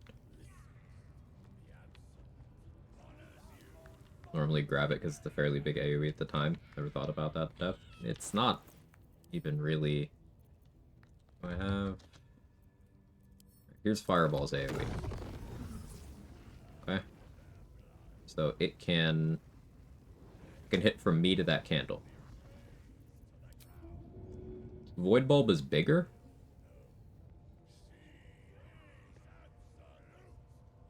guaranteed damage when thrown into a surface can do comparable damage to a fireball, more in the late game.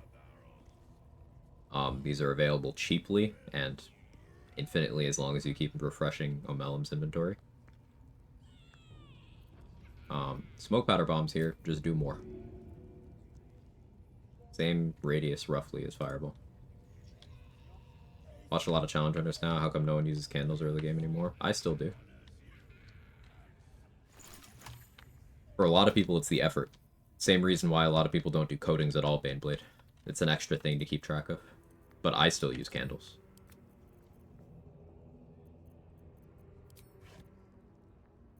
Really appreciate you answering questions and stuff, by the way. Hey, of course. I'm happy to talk shop. It's a part of why I enjoy this kind of content. Having the back and forth with you guys, theory crafting together, you know. I enjoy it. So it's really no trouble.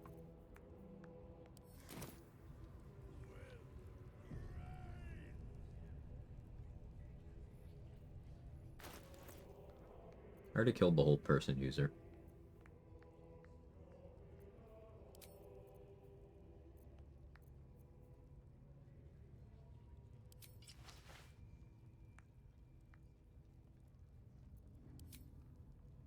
Where's my background podcast during my admin days? I appreciate you, Sal. We'll say I've definitely learned a few things here. Yeah, I'm glad to hear that. Having so much fun with coatings. Let's go.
I'm pretty vanilla. Yeah. I have reaction point on UI. Actually, everything I have here is like cosmetic. Nothing changing gameplay at all. Water bottle make Raglan take double from the ice storm. Is that for future? It was for future. I don't think it gave him Vol. No, it didn't. It was for future. I didn't intend for it to work on that. Hey, Zach, thank you for gifting a sub to Dark Spectre. Very kind. Would you say is my honor run win rate? Since you're pretty used to how everything works, do you fail runs? You do how often? I mean, you can tell how often I fail. I usually get through a solo run a week. And that clip was over a week ago. The death clip before that was, I don't know, like a month between run losses or something. I win more than I lose, but it's because every time I die to something, at least in vanilla, I make sure that I never die to that thing again. So, after losing a lot of runs much earlier on, I lose less now.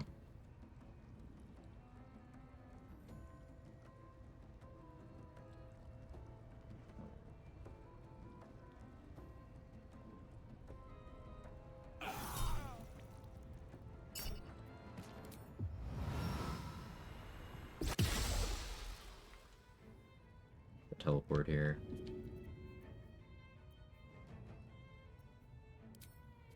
No hesitation.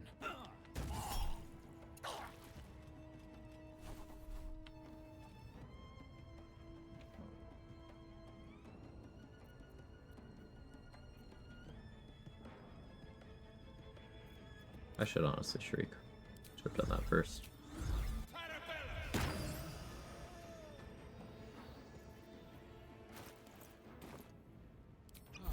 Swift as my feet can carry me. Favorite patch 8 subclass purely in terms of fun? Well, I haven't played them all yet. Giant Barb is really cool for the kick and the weird shit you can do with Elemental Cleaver. I enjoyed that a lot. I enjoy Stars Druid utility applications. Death Cleric is great. My favorite class is Cleric, so new way to play the thing that I really love. Hexblade can do some really cool stuff, and I don't know if I can pick there. The first patch 8 playthrough I did was Arcane Archer, and I had so much fun with that. Hey, Drigan, thank you for the Prime in the 3 months. Much appreciated. Is the Stars Druid thing fixed? Seems to be. I'm surprised how nonchalant I am about losing runs now that I've done so many. Yeah, it's just another thing to watch out for. You understand, Andy.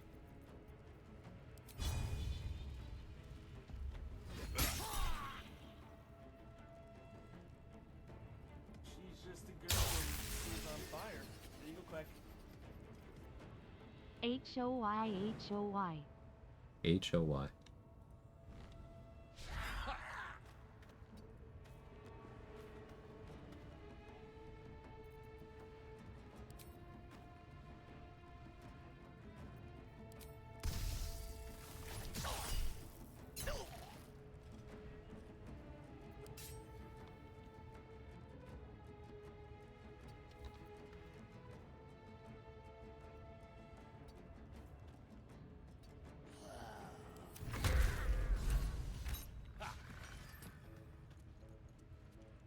Definitely taking Arcane Archer on my first auto run, such a comfy, strong class.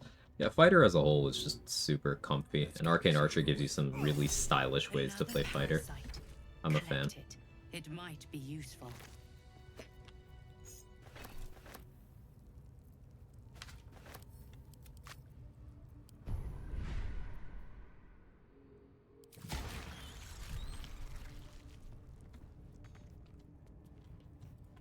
Didn't mean to go up here. Guess we'll take advantage though.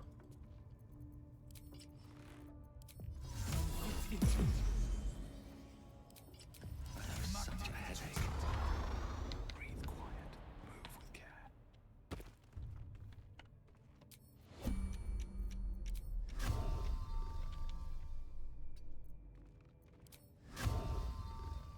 Really don't have an angle here? What do you mean by that?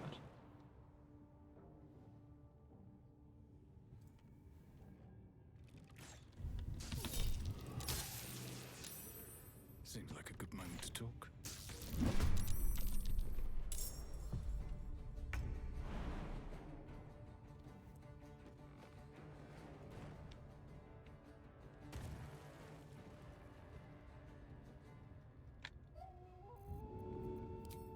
Good idea, I think. Big yum. Big miss.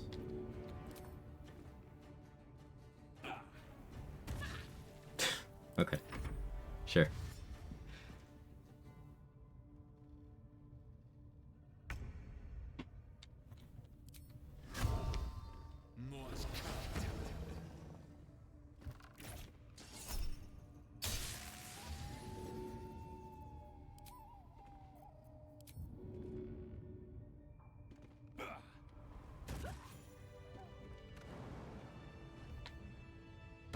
I don't need any attention right now. Light on my feet.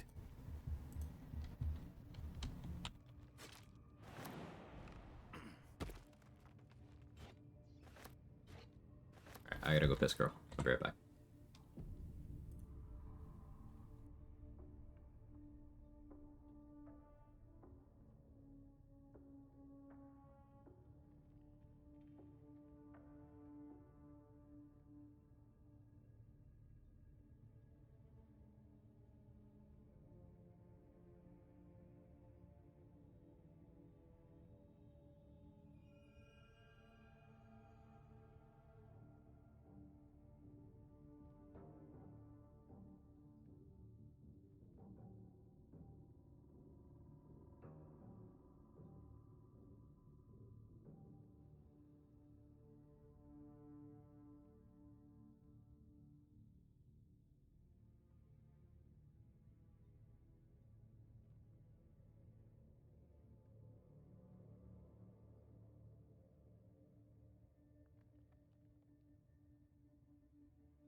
Okay, I'm back. Do light hammers suffer crushing damage? Are they safe to use? They incur crush damage. I was only willing to throw it at a full HP goblin there, because the crush was unlikely to steal my XP. But there was a world in which I crit and high rolled and lost my XP there. These boots have seen everything.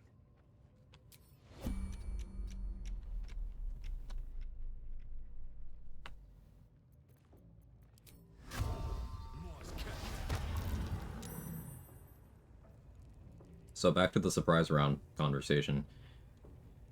Succeeding this stealth check is why I didn't just get a surprise round off that hunter's mark. Even with disadvantage and without proficiency, my dex not being actively negative caused me to succeed that check.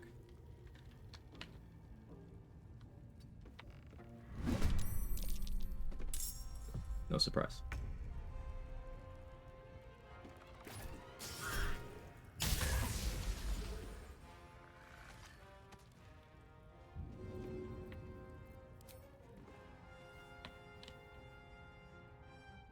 And away I go.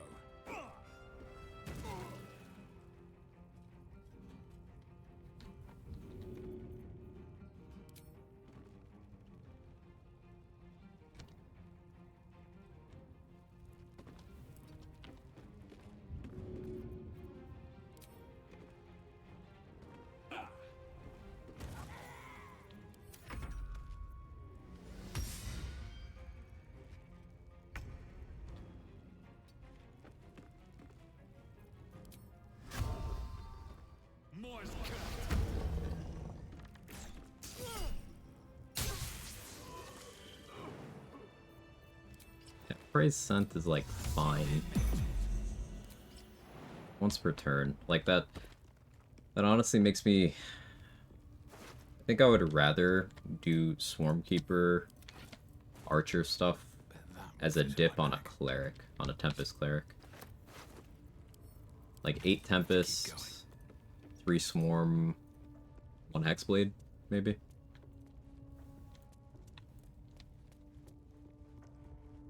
That's how I'm feeling.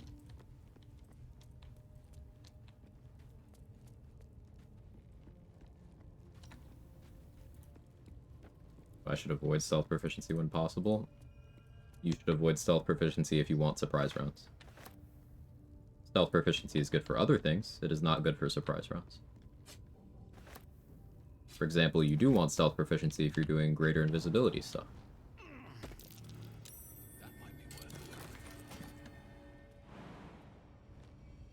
Of course that broke my concentration. It's like a baby sneak attack. No. The swarm damage itself is somewhat similar to a baby sneak attack, but what I was referring to specifically was the praise scent instance, which, unlike sneak attack and swarm, this is its own instance of damage, so it gets damage riders. That is different. Problem is, there is, like, in that same setup, you have Hex. Yeah, that is the problem.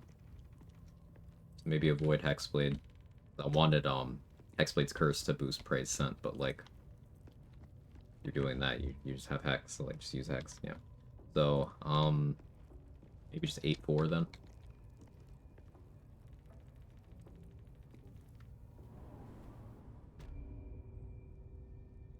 You mentioned at one point, I think you said you'd argue pure Hexblade stronger. Would you consider some strong, fun multi-classes? The Hexblade turned out to be my favorite class at the moment.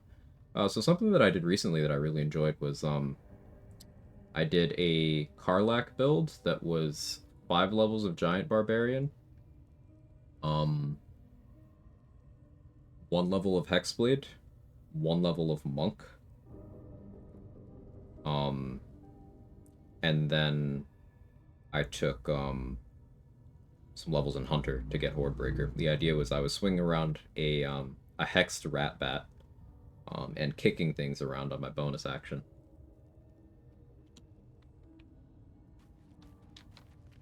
I enjoyed that setup quite a bit.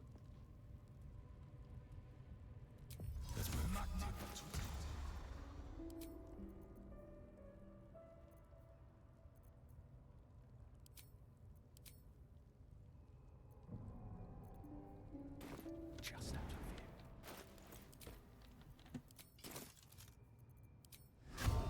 It's Friday.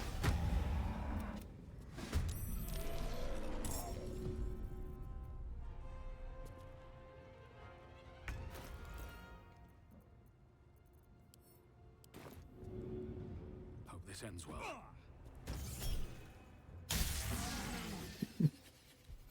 I guess that's amusing.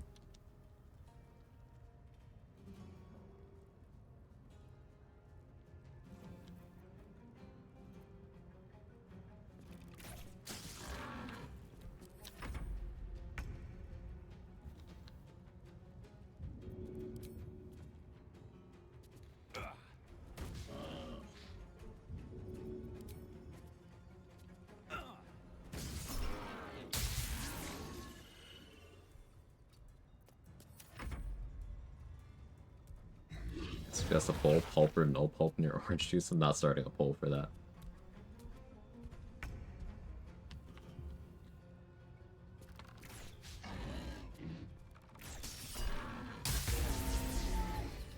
Like, praise scent with wet, it's not bad. But I have to keep Hunter's Mark on the target. I have to apply wet. Just a lot of hoops for something that's just kind of fine.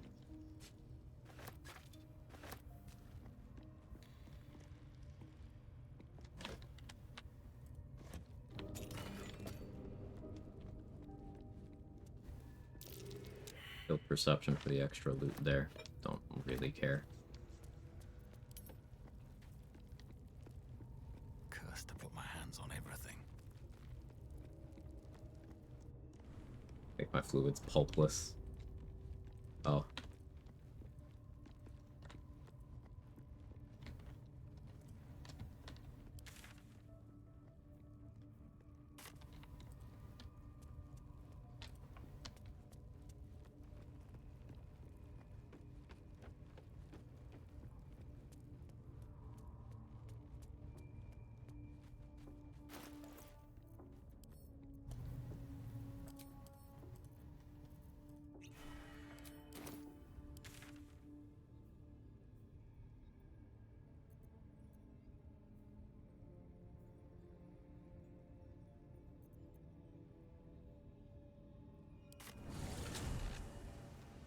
Just give us your opinion on pulp or no pulp choice. I prefer no pulp, but I don't feel that strongly about it.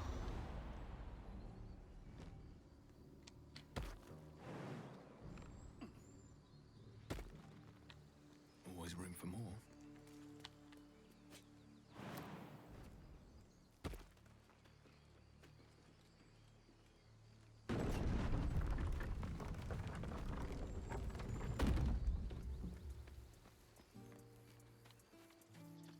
A scout, and I took a collection from it. But perhaps we need not speak of.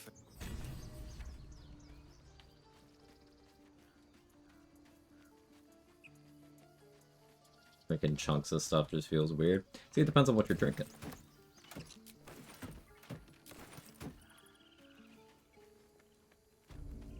Frostwell, new here. What is this run? Hey, do you already have Helldusk armor?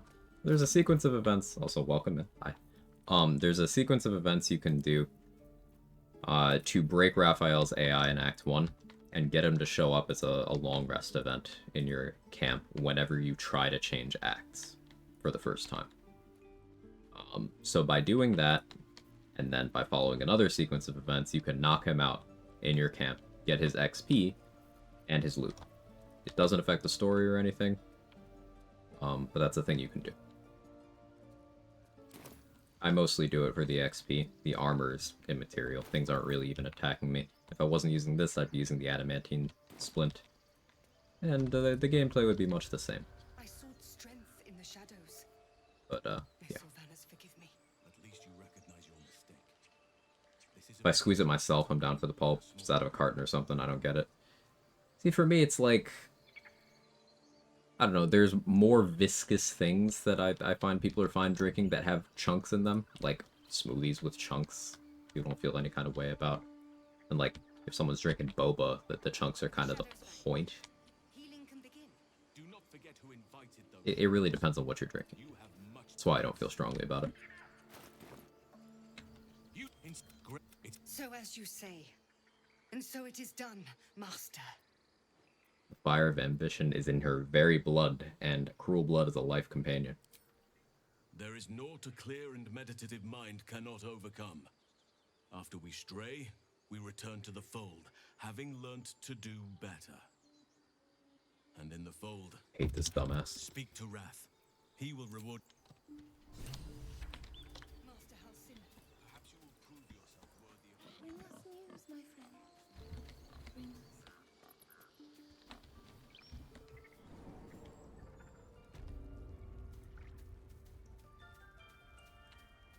Ooh, a dagger. I want to have a word. I cannot imagine taking on a camp full of goblins was a simple task. Of course. Also has so much hope in terrible people. I don't think he actually does. I think he just doesn't feel strongly about it. You kept your word. But Like, he is not a terrible person the way Nettie and Kaga and Markaril and everyone in this grove that isn't Wrath is. Halsin is not a terrible person the way they are. But he also doesn't care enough about the damage that they cause. He's like, oh, just return to the fold and do better. Yeah, what about the genocidal rhetoric and the, you know, attempts at child murder and things like that? Oh, a misjudgment. Like, oh, okay. Sure.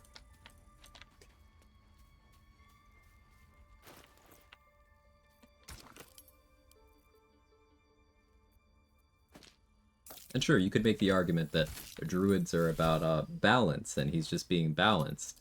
Yeah, finding a balance between innocent victims and, again, genocide enthusiasts. That's called being a genocide apologist. Got some real life subtext for you there too.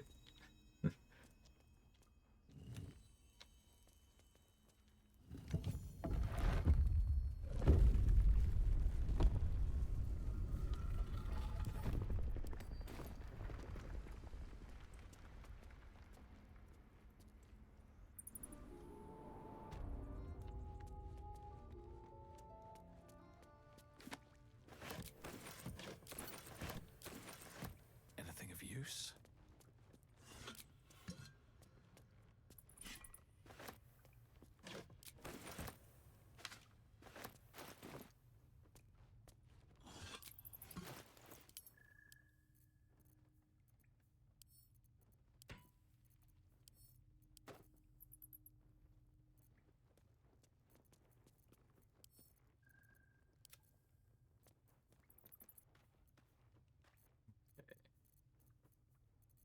This one in the bag too.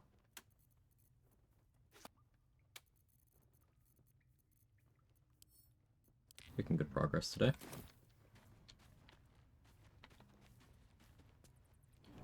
Should I shop with Damon before he leaves the act? Eh.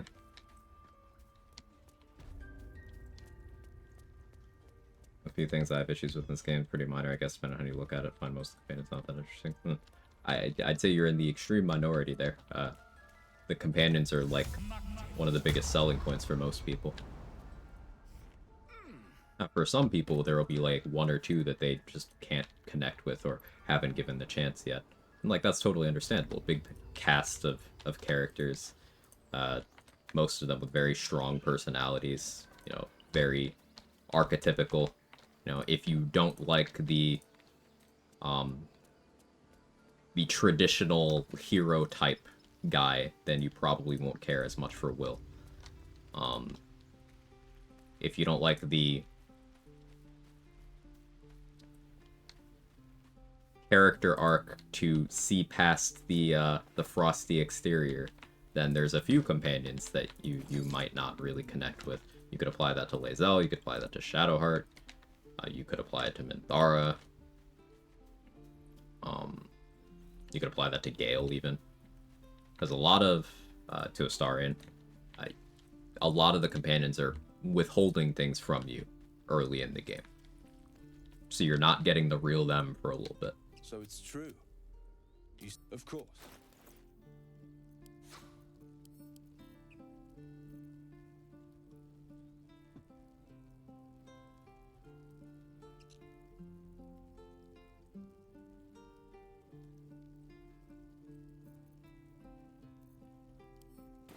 dislike Gale's god complex, then fix it. Gale only maintains his god complex if you encourage it.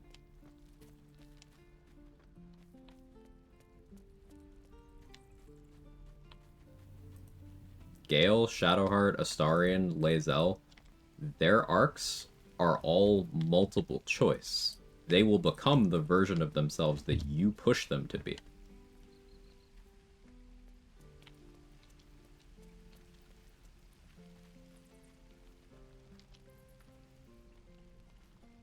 I skip Gale because I hate feeding him items. You feed him a max of 3 items. We were talking about this a bit earlier. People overblow that. Like, if you're moving efficiently through the game, it's usually 1 item. If you're somewhat dilly-dallying, it's 2. You only have to... The only way you feed him 3 is if you really drag your feet, accomplish nothing, long rest constantly. Like, that's the only way it gets up to 3. And then it never goes past 3.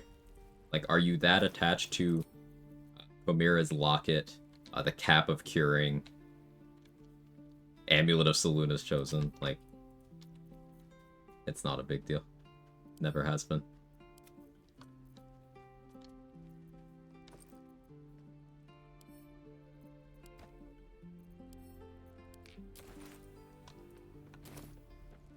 Just give them the world's worst items. That's what they're there for, Lumpy. Yeah.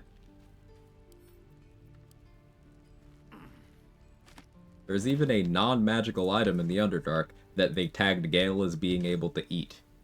There are items specifically around to be Gale food.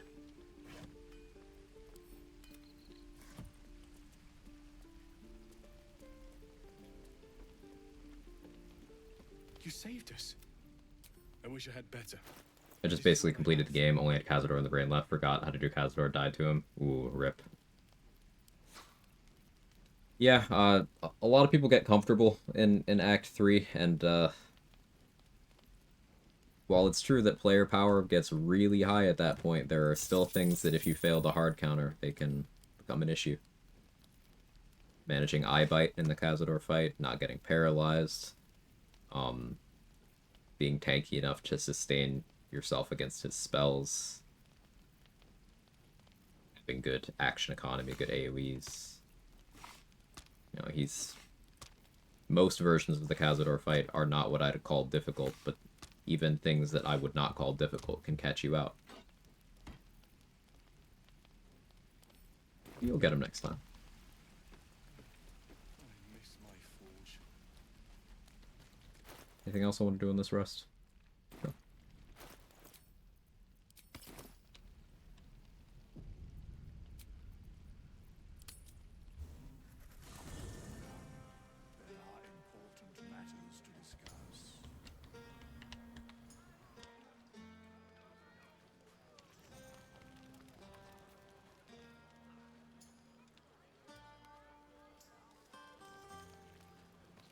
You know, I never Fight's the most difficult for me across all my runs. It depends on the run, Irish. Like, it is entirely dependent on what tools I have, what restrictions are on me. I hate it.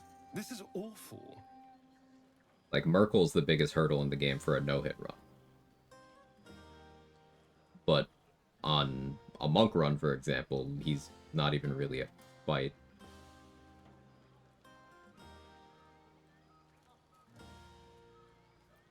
True. That was fun. Still, I would have liked more for my trouble. See, all I want is a little fun. You know, we could... What?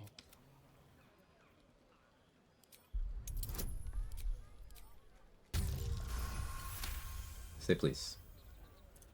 Please? Good boy. Cheeky little pup.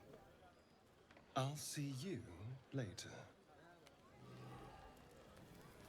Which fight has the most potential to cause issues if they were to arise? It still depends on the run. Like, I still have no context there. That poetic stuff. Something like goblins swarmed, but we were brave and fried them all with a thunder wave. Nice, Lacrissa. But that's not what happened. Live a little. Buzz loss of celebration. There is one who yearns. Your heart skips. I got a stash full of small. Stop.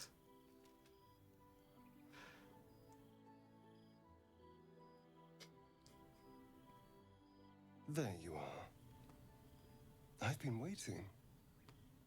Waiting since the moment I set eyes on you.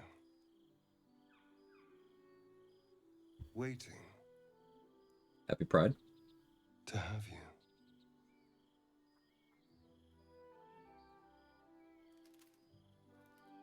Don't I? You're here.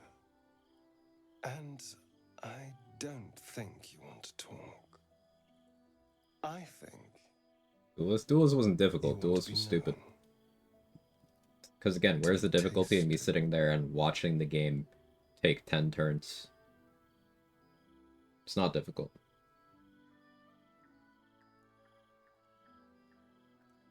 What do any of us want? Pleasure. Yours. Mine. Our collective ecstasy. That's what you want, isn't it? To lose yourself in me.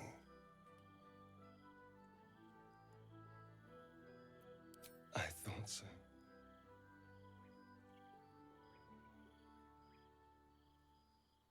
The scene entirely memorized. I'm sure you're far from the only one, Christina Ann. One fight that stands out to me if you're not prepared for is Therazin. Hey, denied. Yeah, you're absolutely right. Therazin, we did mention this a little bit earlier in the stream. Therazin is fully the hardest fight in the entire Mountain Pass map, unless you're picking a fight with Elminster. Like, without a doubt.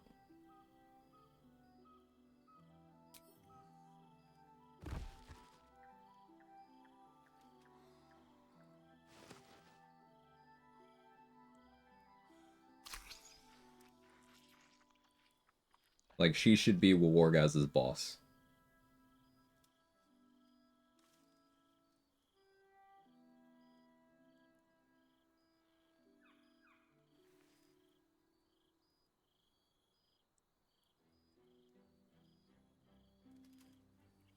It's a poem. A gift from Cazador. He considered himself quite the artist and used his slaves as a canvas. He composed and carved that one over the course of a Fleshy night. tails give me the ick, I just can't do it. He Really? made a lot of revisions as he went.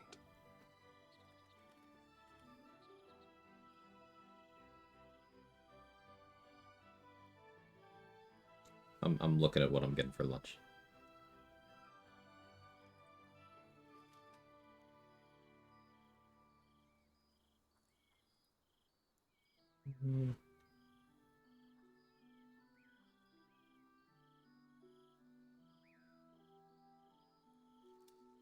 Tofu teriyaki does sound good.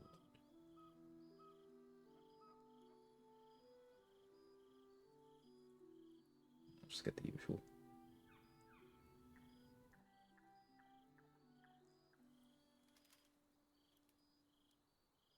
Every time I order this, they're probably like, oh, this fucking guy again.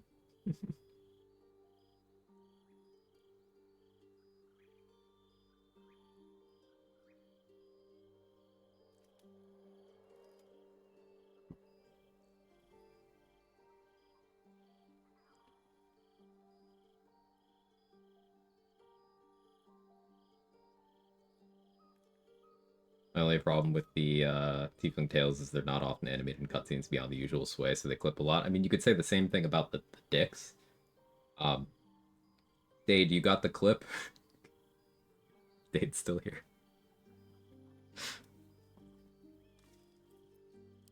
Infernal? Yeah, man, he cheeked up. Guillermo's got some cake? Yeah. Anyway, enough pillow talk. Let's go before the tieflings drag us into another mess.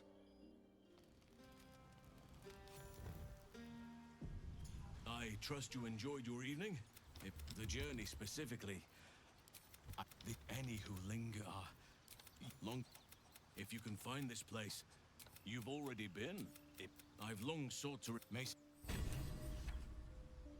Forgot about the any dick and thought you were saying dicks didn't sway enough in cutscenes for a second. Well, I mean, they don't sway enough in cutscenes, first of all. let's get that clear. Second of all, yeah, I was talking about the any day.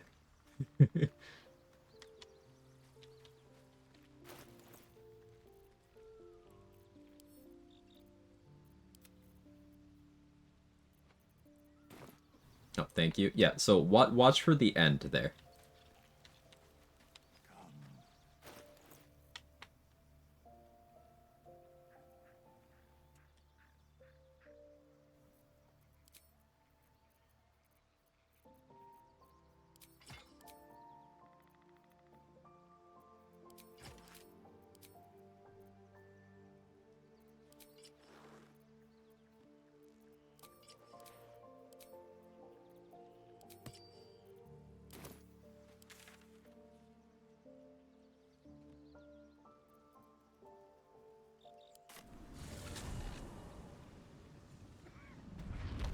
Jurgle jiggling.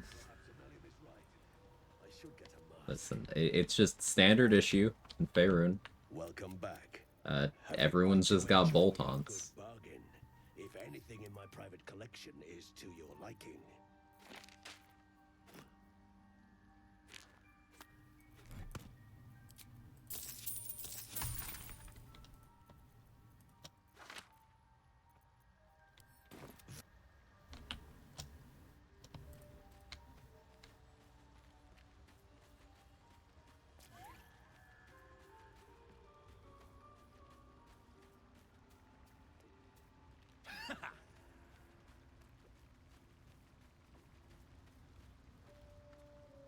No point in lingering now I've got the noble stock.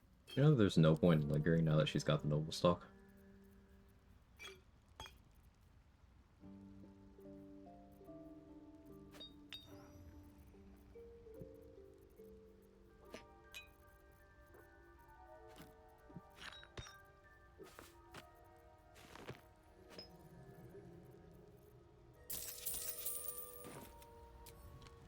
This'll do wonders for the shop. It is time. We...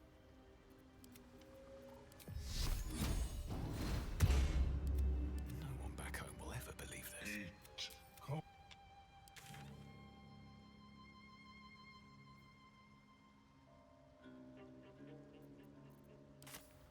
Do I have Bruna yet? Got Bruna. With the bullet, finally ordered chicken parm, some mozzarella sticks. Nice. My feet can carry me.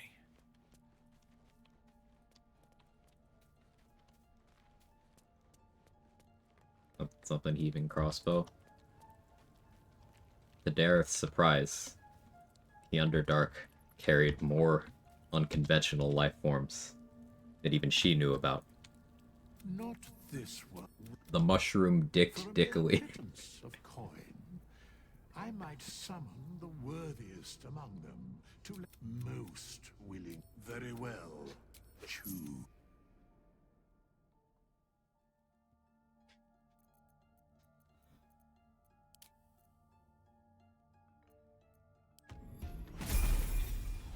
Doing nails of a drill in my hand. So did Dareth. Must lug my guts through this hell.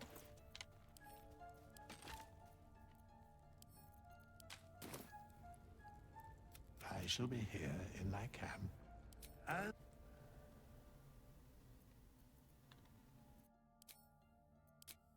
Mushroom's cap peeked out of Dareth's heaving inventory, glistening his head dickily. No notes.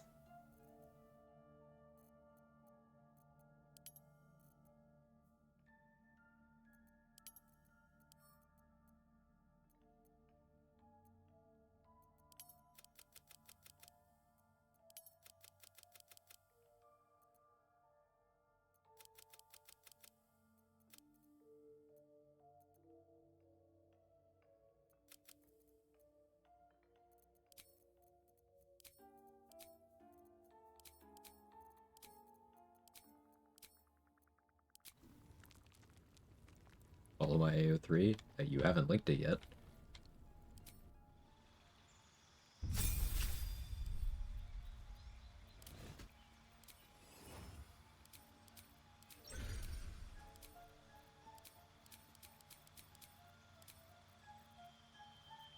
What I'm doing now for the uninitiated is I am setting up Brenna Brightsong here as a potion crafter.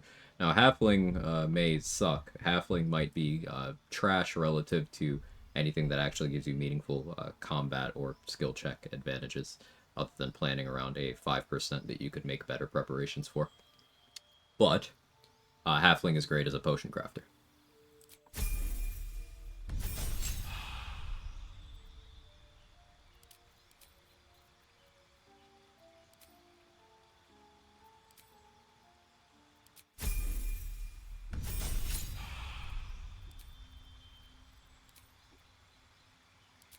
Office was tough today. Tell them I said to get their shit together.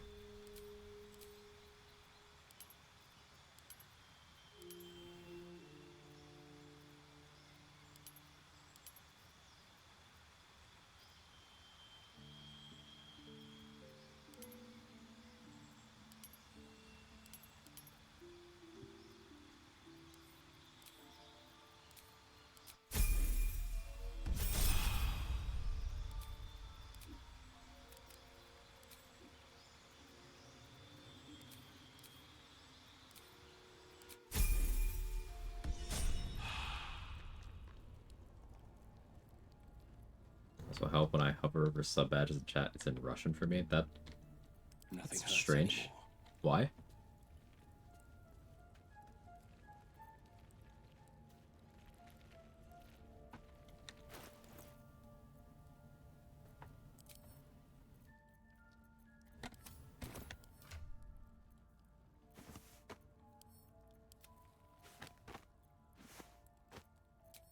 Is that blood?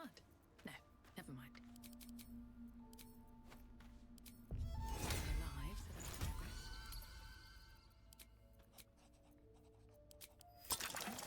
Now Bruna gets to cooking. So, as a transmutation wizard, you make a DC 15 medicine check whenever you do a craft, and if you succeed, you get 2 crafts instead of 1. So we gave Brenna medicine expertise, +3 wisdom modifier, or +4 actually now, after the ASI we gave her. And she's rolling with advantage thanks to Al's wisdom. And because she's a halfling, if she rolls a 1, that gets rerolled. Now, technically at this point, Astarion is better at this than her because I could have him get his happy buff, so he would have +1. But eventually they'll be comparable, so I go this route so I don't have to worry about having anyone bite.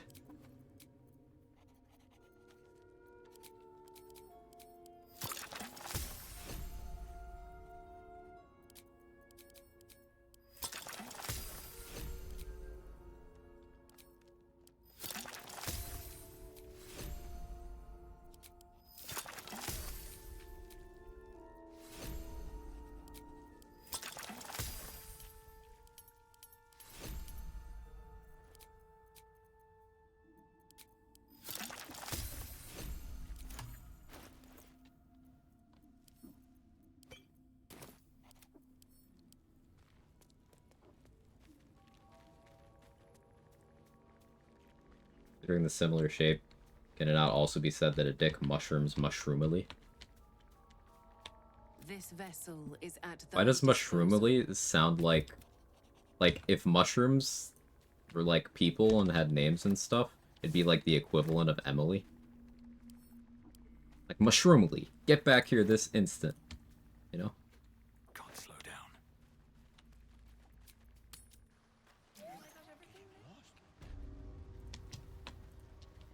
Something's on my mind. No point in lingering now I've got the noble stock. I'm mentally ill for anyone who didn't know that. I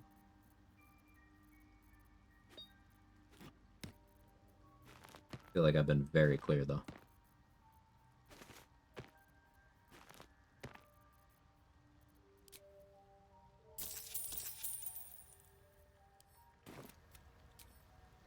Better wait till the hubbub's died down.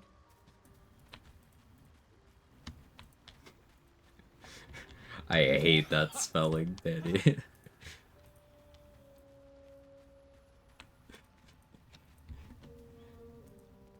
I hate that a lot. Welcome back. I do enjoy a good bargain, if anything in my private collection is to your liking.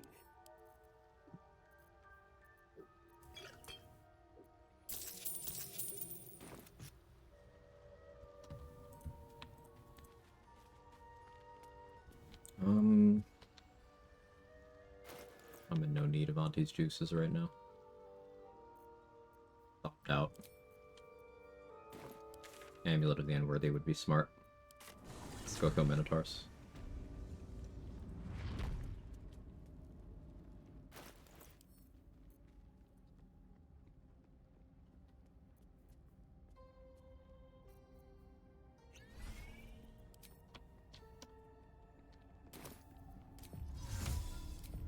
Slug my guts through this hell. Intestines throbbing, blood whispers. Alright, time to skulk around. The throwing would be better right now. Breathe deep and move.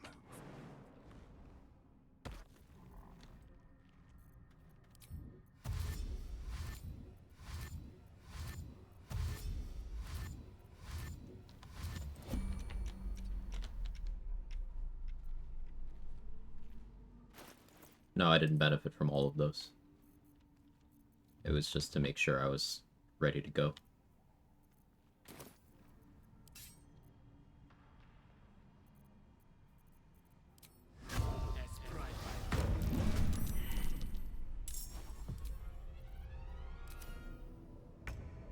I want to see how something works out here.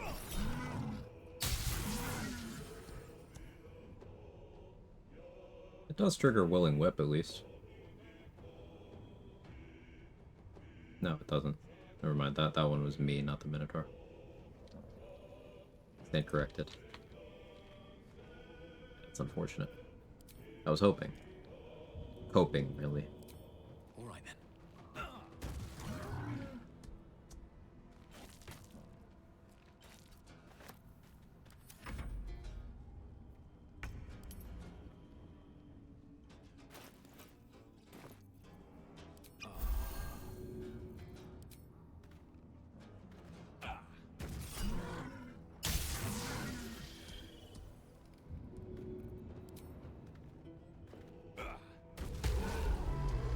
Maybe I need more pockets. Light on my feet.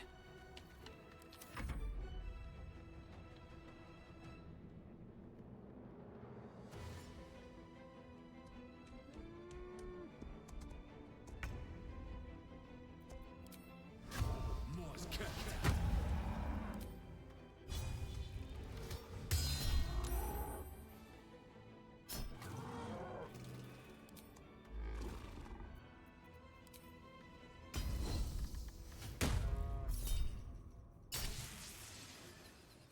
Guess with sneak attack, it gives me a once per turn thing I can do on each of my attacks, given a standard turn.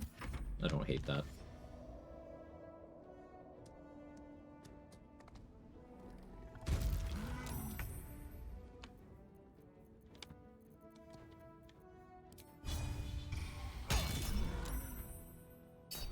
I think the teleport here. Hop out of range.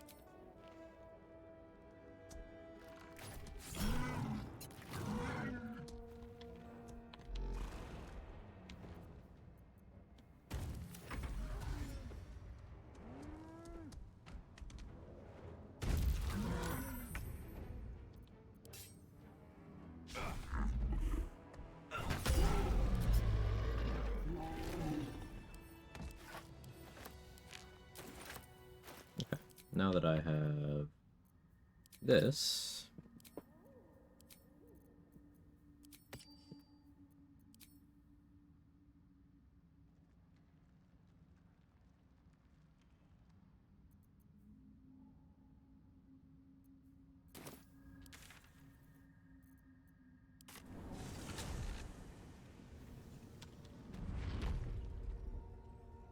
check Kit's inventory, and then it's Shadow Curse Lance time.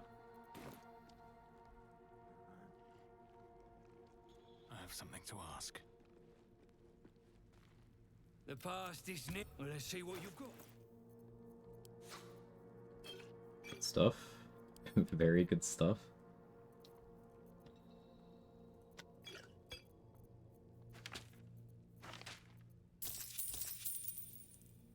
That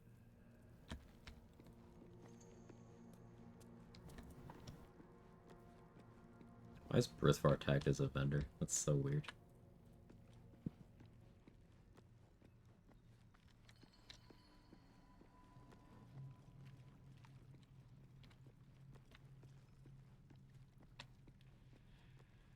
Let's have a look.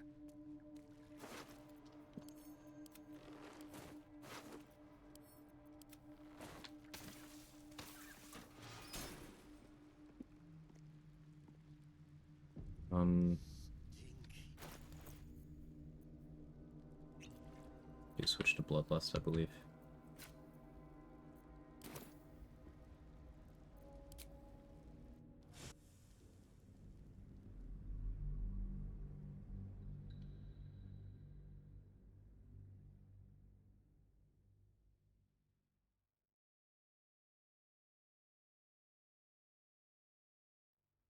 App crash? Sure did.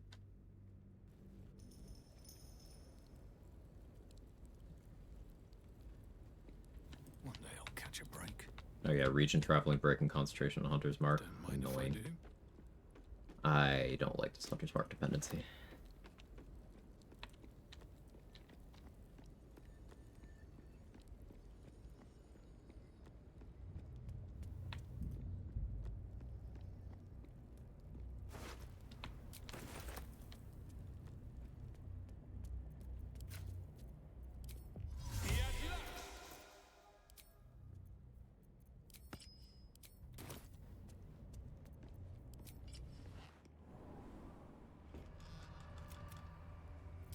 Still in control.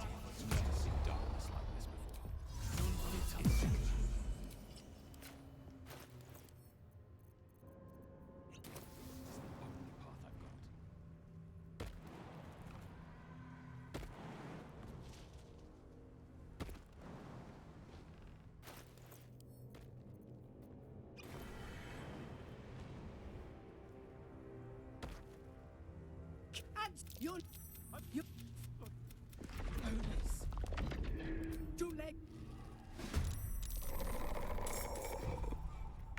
Did something I don't normally do, and I reused a speed pot.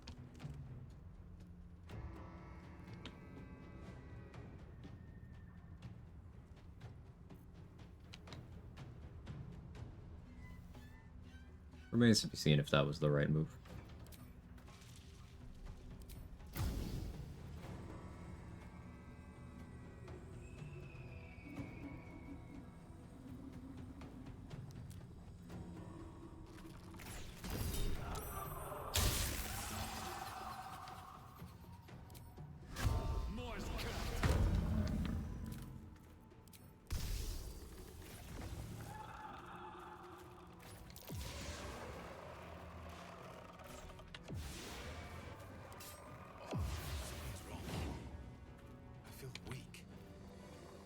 Alright, don't push my money into the chasm, Caro.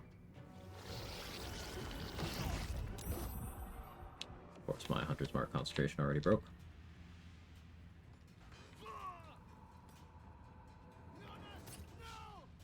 Don't push him. Don't fucking do it. Thank you.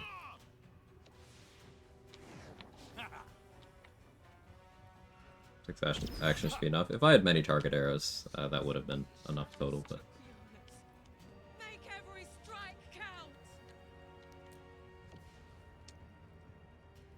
I forgot to buy them.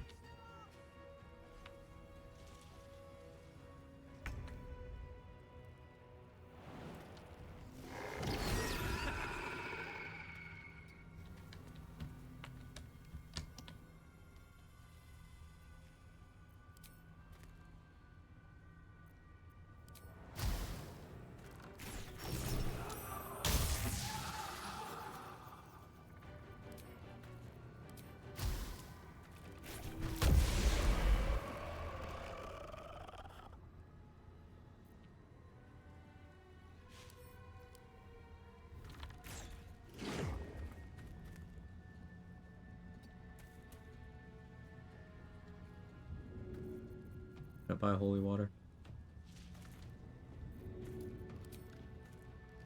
Did.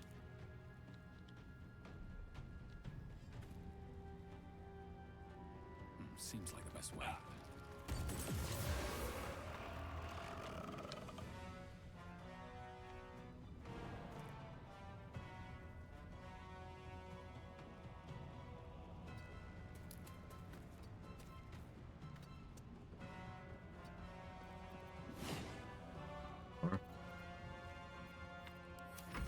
I'll allow the lethargic turn. Caro, don't die to the fucking shadow curse or whatever. I don't actually care, man. He is so deep in the curse. He's so dead. Do I keep Jonas alive? I'm not. I don't want Jonas in the chasm because Jonas' sword, if you bring that to Megan in Last Light, she gives you about 600 gold.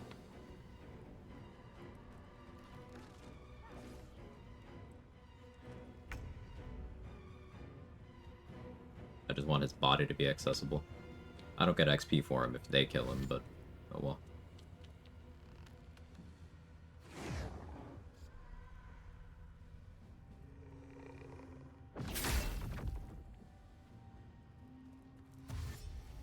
Did Arrow die or did he leave combat? Oh no, he died. Dumbass. Shadow Cursed Undead, Harper Kara.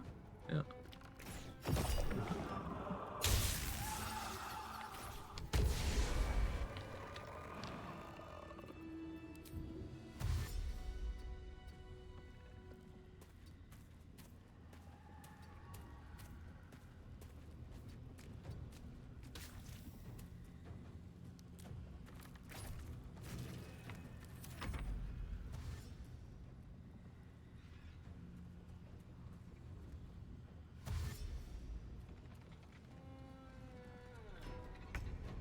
Shouldn't have made me your enemy. Well done. Keep your torch high. Remember, up.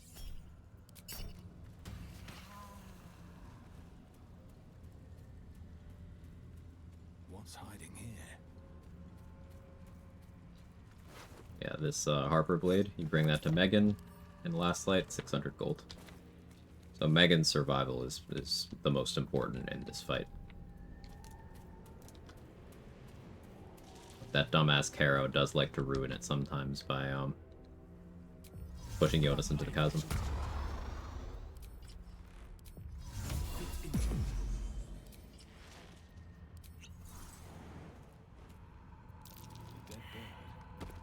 What happened to it? This place is protected. Must be the refuge the Harpers spoke of. I want to have a word. Fixed exploration XP spot. It's always 280. If you turn base invis in here, you can get it before Chihira takes it. Notably, Marcus is here, whether he's required for this scene or not. He's just here. And you can, in fact, do something with that.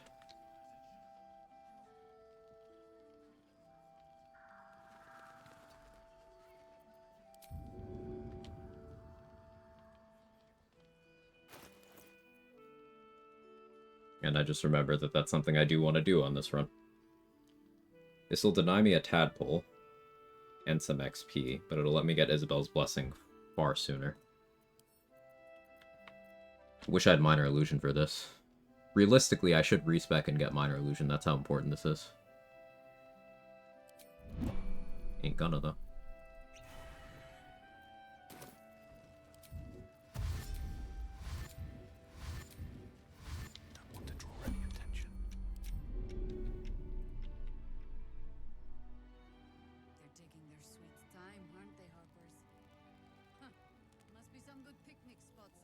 You've made a grave mistake.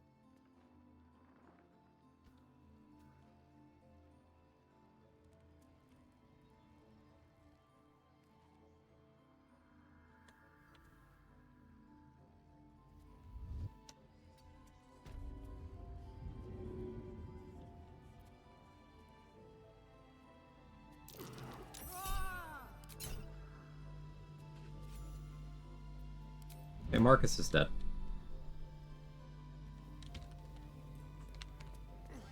How much farther can I go? You there! Step forward. So now there will be no attack on Last Light, because Marcus is already dead. Capture here.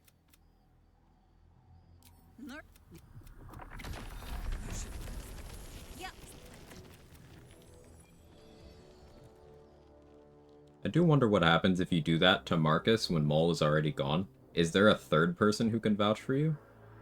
Or does Jaheira just attack? What in the hells is that? Tell me. Settle. So just about do. Just about. Just about. You shouldn't hang around too long, though. I bet they're close. Watching us. Your Graven Guard's still alive, you reckon?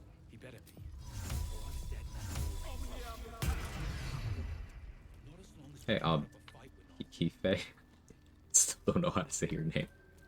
Hi. Hope you're well. Good to see you.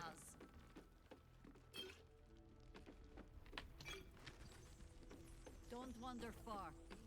We need to guard. Don't even know if he'll ever recover. But we do know that anyone who goes charging into those shadows is dead. So the plan is to do nothing. Let the Duke rot in prison while Baldur's Gate burns. Far from it. We need a way into the towers.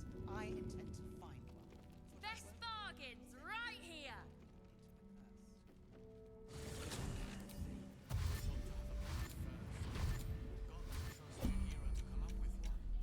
I don't. I do. That's why we're still standing around.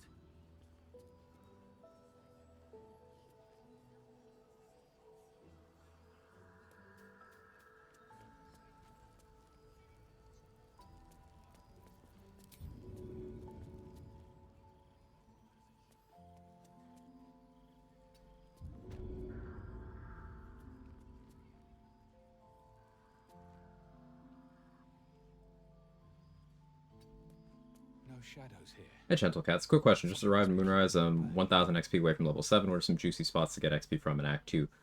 You know the Kuo-toa? The fish people over by the Grand Mausoleum waypoint?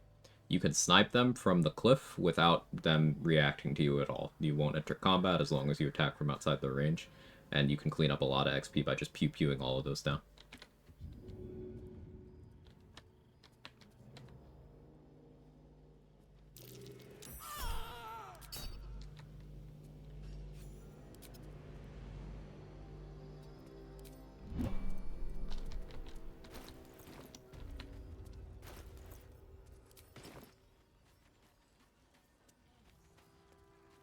Really glad that Jaheira's VA probably doesn't have 7 TV, otherwise she would have seen. I'm still so excited. That Tracy raid was so cool. Like, I have mentioned before, Jaheira is my favorite character from BG 1 and 2. Premium trinkets and doodahs. How's the barricade coming on? It ain't pretty, but it can take a beat. It'll need to. Cleric's magic won't hold out the darkness forever. Heading out without Isabel's blessing.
Let go of the person with improvised weapon. I'm right-clicking. Hey, that's good money. Yoink. Thank you.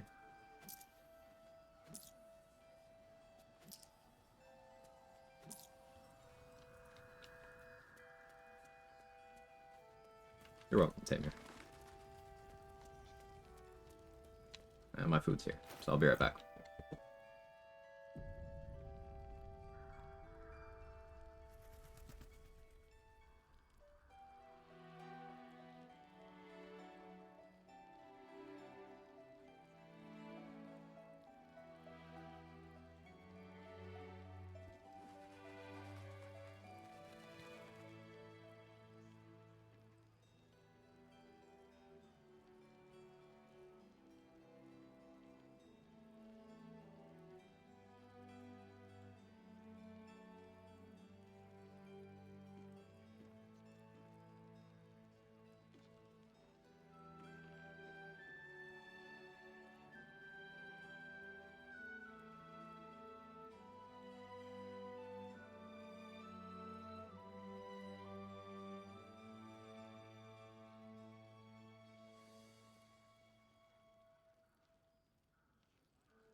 Okay, hello.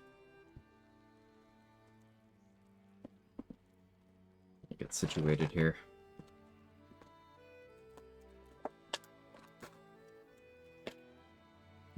Camera, are you okay?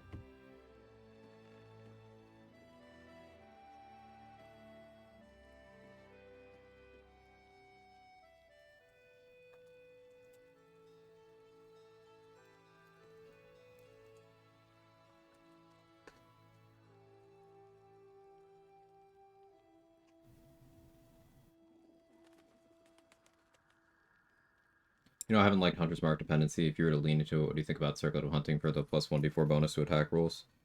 If I was doing, like, Sharpshooter, I don't know, maybe I'd consider that, but...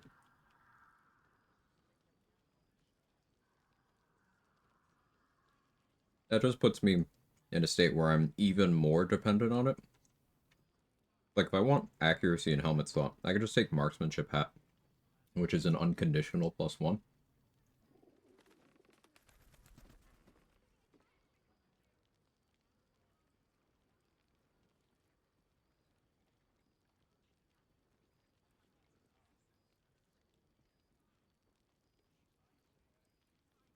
So I'd probably rather use my helmet slot for other things.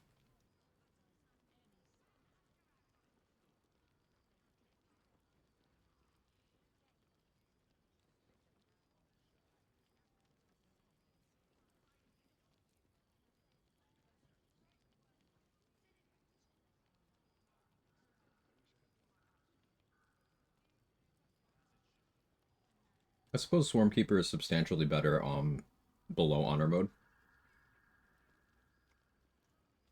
Because Hunter's Mark is a DRS below Honor mode. So with Praise Scent, one attack would be 3 instances. So it's probably pretty good there.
Keep going.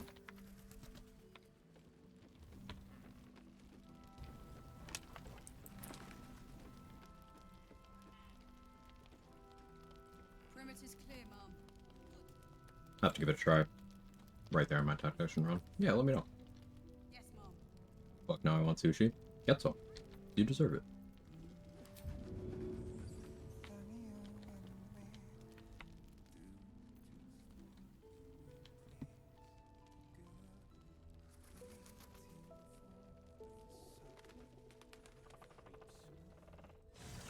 Alleyways in Baldur's Gate that are plenty worse in their way. Keep sight narrows at nighttime. Two steps Hey, Narcos. and you're likely to become Got Robin last night, also influenced by you. Hey, that means I'm a good influence.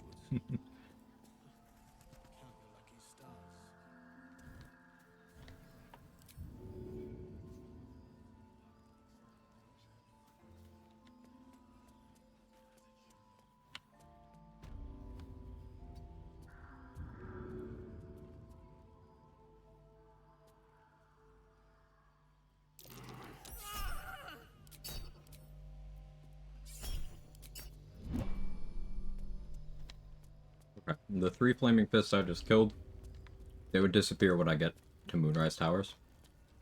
So that was me, preparing for that. I don't have money to trade with Tally right now.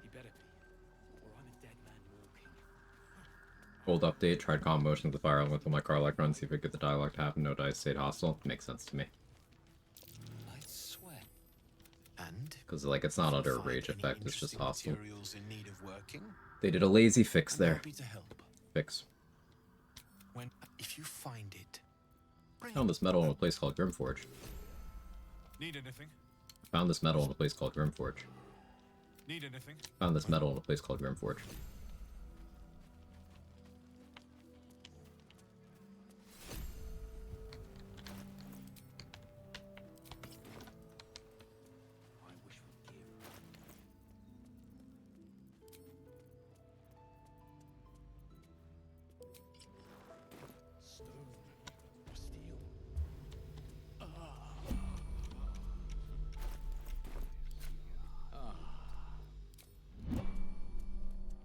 I could get Isabel's blessing already.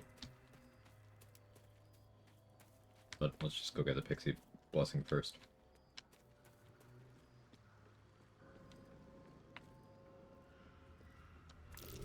Bad way to go.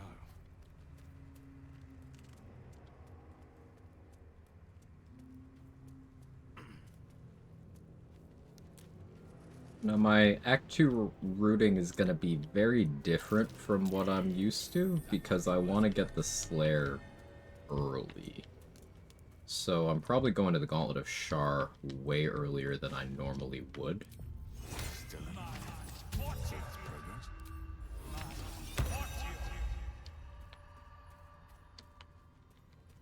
So that I have a safe place to put people. This does mean I need to shop with,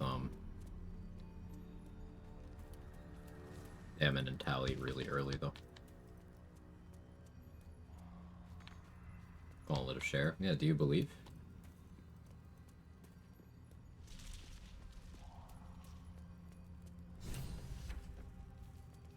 Hello. Yeah, Weber. You see this guy stepping out in the Shadow Curse lands. What do you do? The Dryder's eyes cut through the darkness, locking on you as your parasite squirms with excitement. Your minds connect, and you hear a voice whispering to you. The Absolute, or just the echoes of his fractured mind reverberating in the darkness. One of your true souls, my queen. How have they survived? I'm saving what I do for my AO3. You still haven't linked it, Danny. Are you some sort of coward?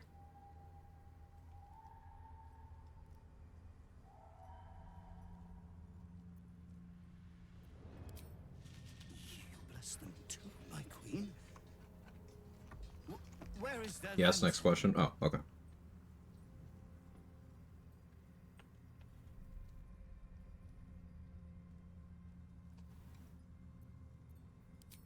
Oh yeah, I am a rogue. Neat. Oh, wait. We can't. This is not Her Majesty's will.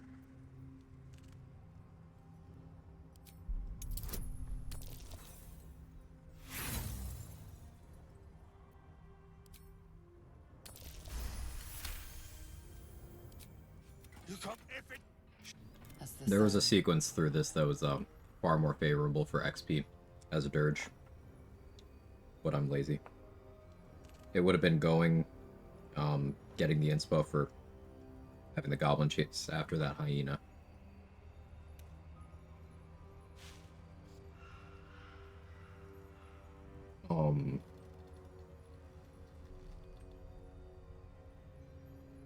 Then killing everyone there, then calling Karnas.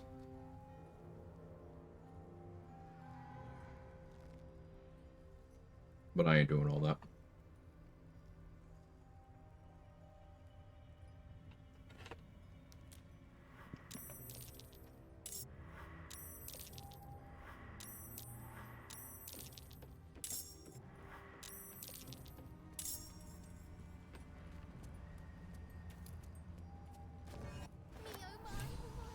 Lantern gives off. You notice these fake. Oh, this lantern only lights the way when I am hurting night and day.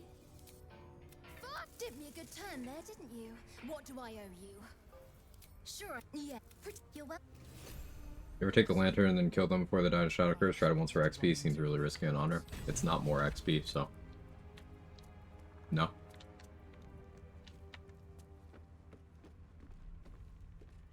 They're still over there in Wraithwind Town. You just go kill them there while they're Shadow Curse.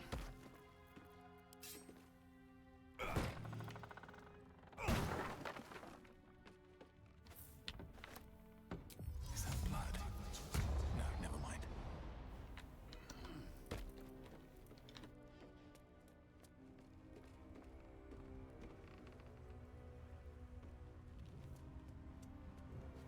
What's inside?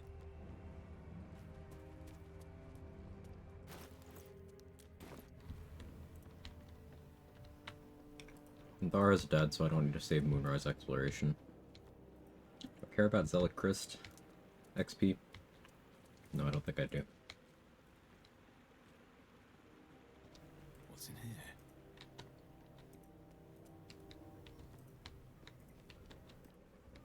Crates and...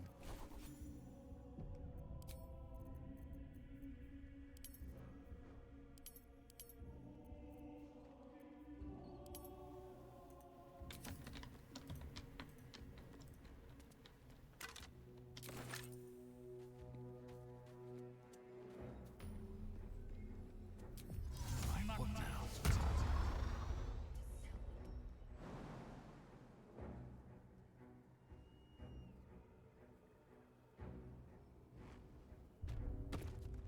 Out of sight, out of mind.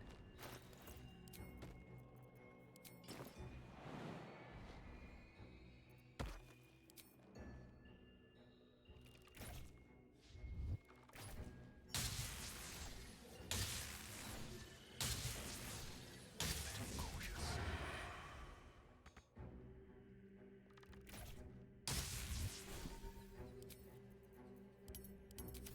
Softer than a whisper.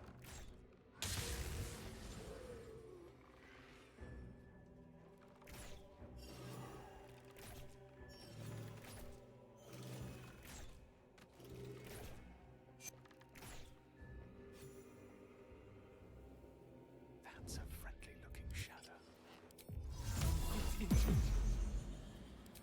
Breathe quiet, move with care. Best be on my way. Time for some bloody work.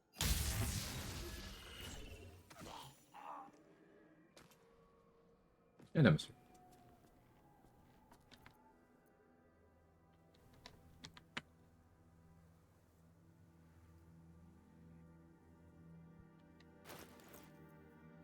Moonrise first.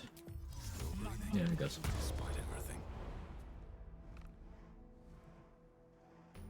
We're close. I can feel it. Power is strong here. If not over, then through. There locked up in the cult's. So this may be your best chance. Interesting. Now, why should I go letting my favorite pet off his leash? Some dirge. That's what the dime a dozen. Back, Ratatouille's on the stove. Nice.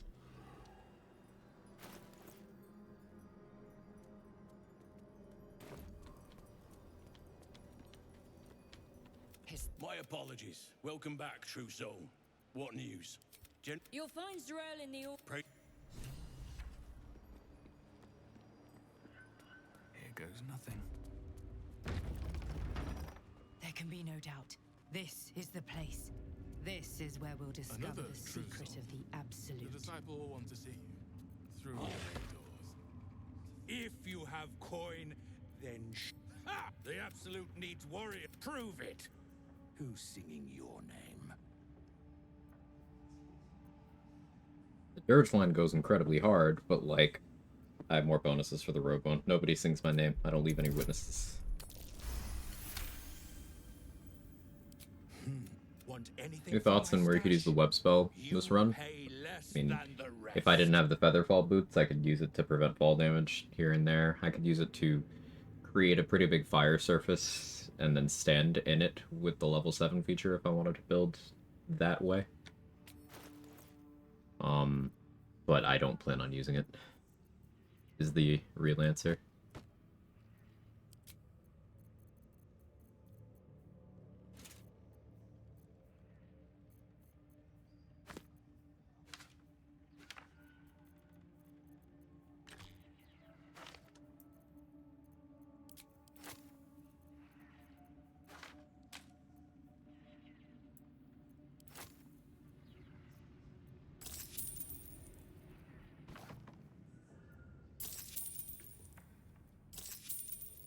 With Sentinel Shield, I'm now comfortable to get into the alert spec that I mentioned earlier in the stream.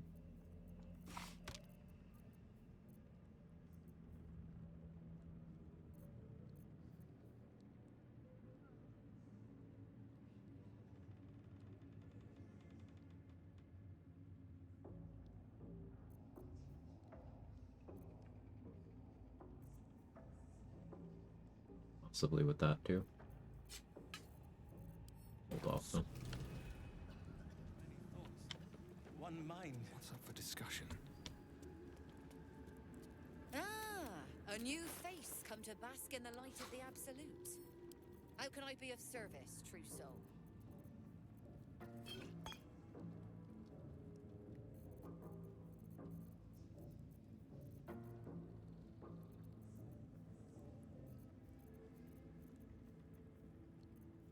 Do I actually want anything Roa has at the moment? Not really. I mean, many target arrows are nice, but I'm in no rush. That's not entirely true. I'm gonna need resources for the fight after I kill Isabel.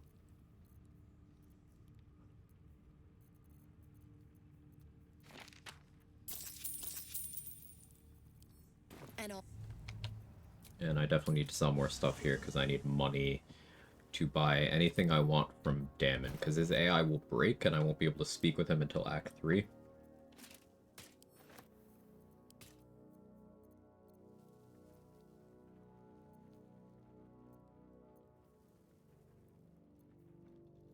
Hallie's AI will also break, and when I'm fighting Merkel, I won't have Jahira's perma-peg on me, so I'll have to keep that in mind.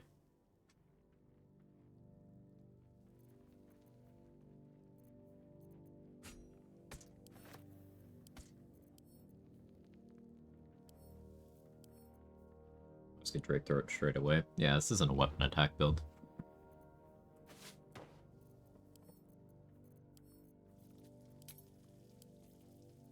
Yes, I have Astarion holding the Deathstalker's mantle because I don't need that bad item.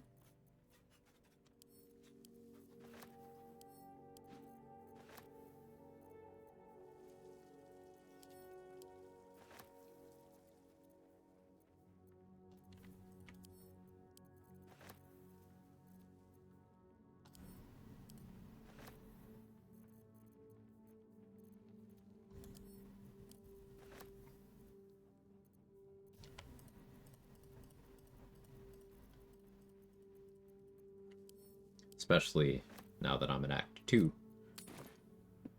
Where do you hail from? Drake throat sounds painful. I was a farrier in Dissarin Valley. Ever It's okay, at you're your too old service. for Drake throat.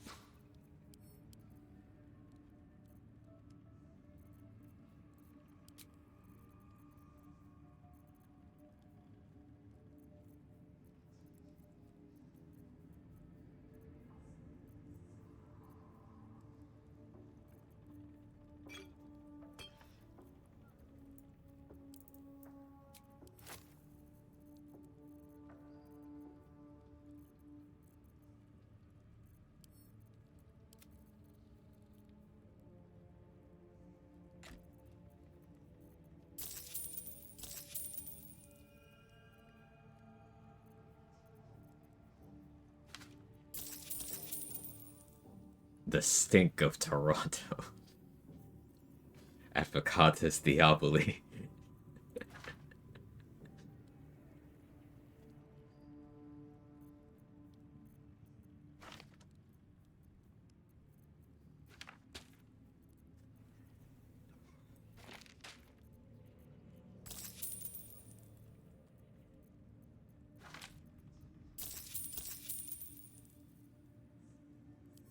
And all. What's to say they couldn't be us? Most of us certainly will. And what about them who hang around this door like a bad smell?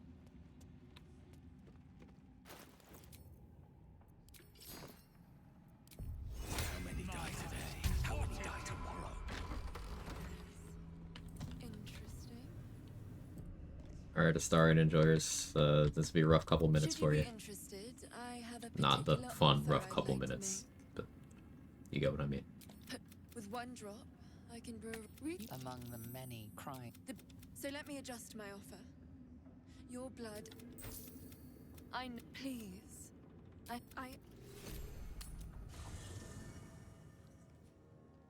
Fuck, you were too fast. Might be useful. I learned a lot of things from Mark.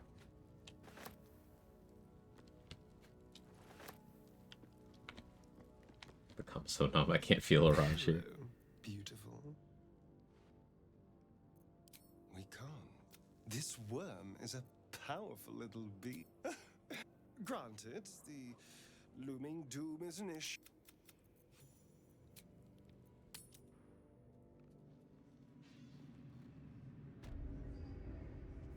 I never. And he's yours to command. Good. It's. Can't you talk some? Because there's something wrong with. Okay. See, that wasn't so bad. For me.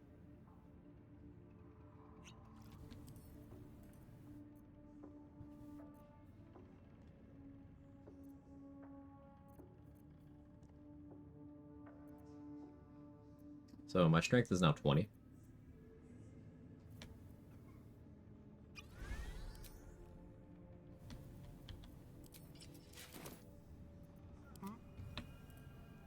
Should you be interested, with one drop, so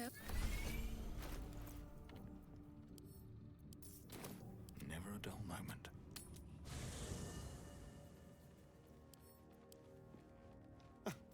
I did miss that face, you know.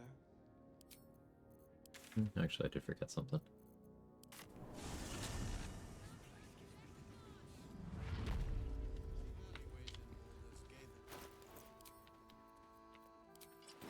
Heapside narrow.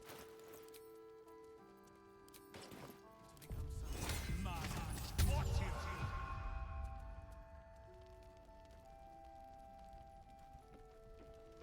Love wondering why I feel like shit then realizing I haven't eaten all day. Classic.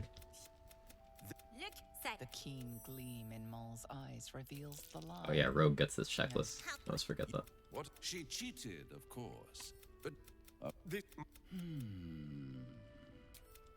Don't.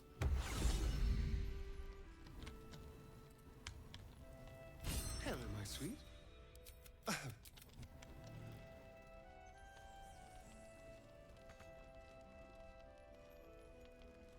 Why are you just standing there jiggling? He's getting it.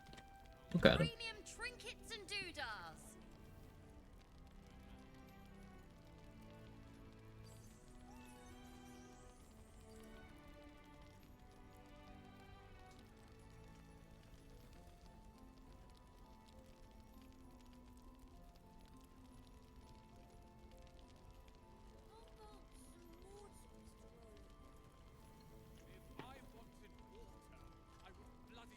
Last night's best bargains right here. What you got there? Sushi.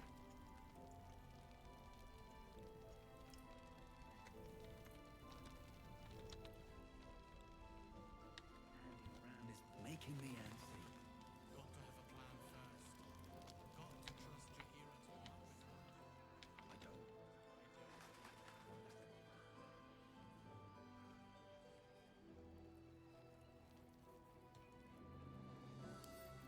Wonder what's past this. Gave me chopsticks this time. They do that on purpose. What, make that guy jiggle? No, I've never seen that before. I don't know why he's standing there, and I don't know why he's jiggling.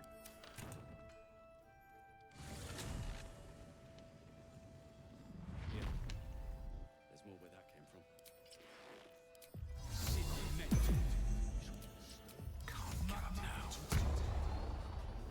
Is Marcus's corpse still actually here? Or nay? Assuming nay.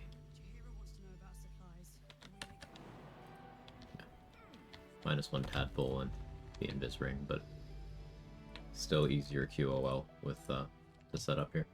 On a non-slayer run, would you clear out all the Act 2 combats before the Gauntlet of Shar? No, not all. Because, like, big thing you can do in the Gauntlet of Shar is you can get necrotic resistance for the other Act 2 fights.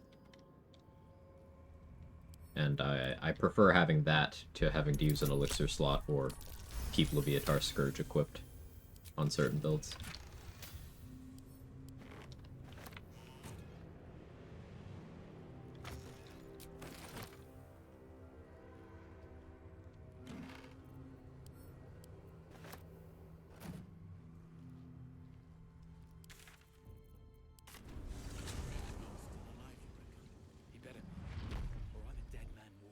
Stock up while you can. I only hope I've brought enough to see us through.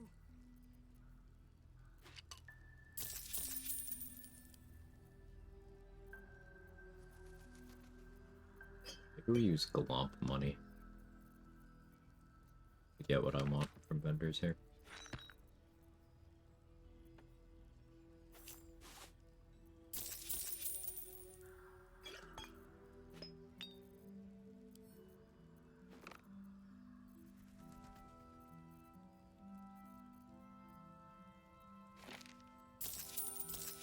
Take care now. Mattis will remain functional after I abduct him. That's a crazy sentence. I can do better. I must.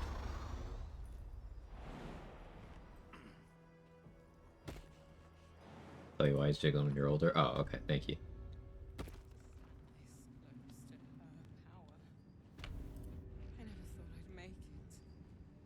The Absolute's war drums beat loud in your chest. How may I serve?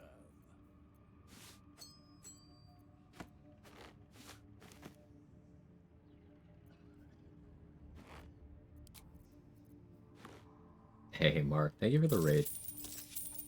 Much appreciated, buddy. How was your stream?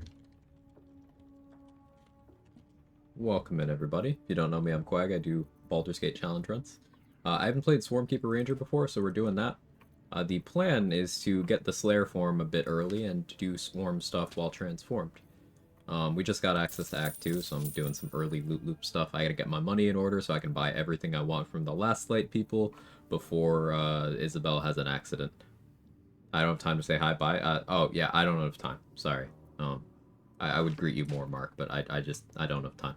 Thank you for the raid.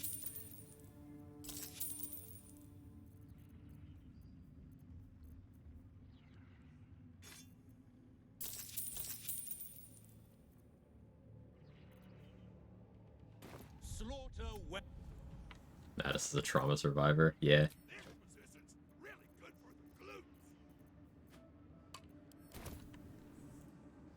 I should buy Ring of Free Action. Can I even afford it? Oh, I gotta give Megan the sword. And also, Jonas's Harper Blade.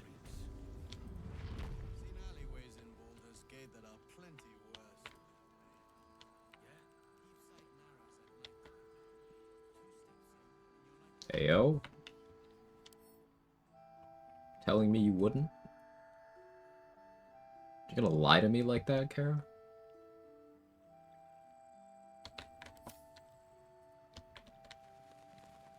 He was joking this morning. You're gonna lie to me like that? Jonas, He's in mourning? Yeah, and I can help with that. He was a good harper. I think I need...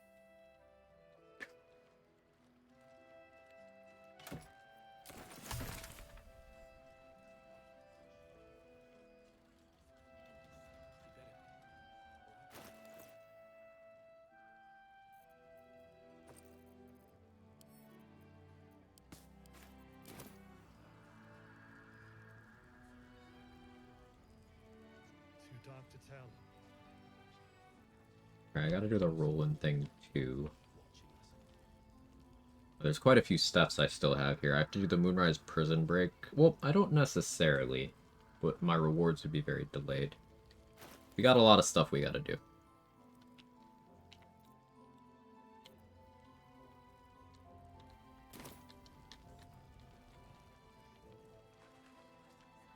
I wish we'd gear up and head out. All this standing around. Yeah. There's more where that came from. At her boo's funeral? Hey, you don't know that maybe Jonas, when he wasn't, you know, going on missions with those who harp, maybe he had the corner chair reserved. Like, we don't know.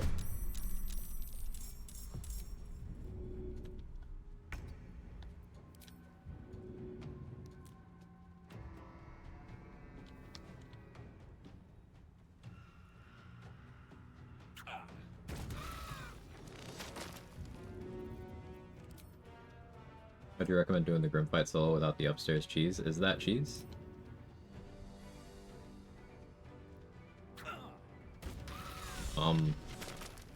Hi, inspo.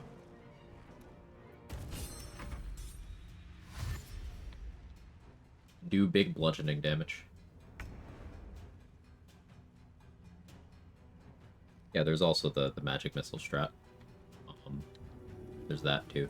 But if you meant like fighting him without using any of the environmental tools that the game encourages you to use, catch a break.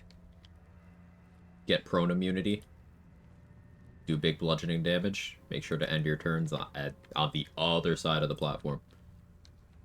Shadow Monk has an incredibly good matchup there. Good mobility, the ability to use silence, the ability to use minor illusion, of course, still a monk.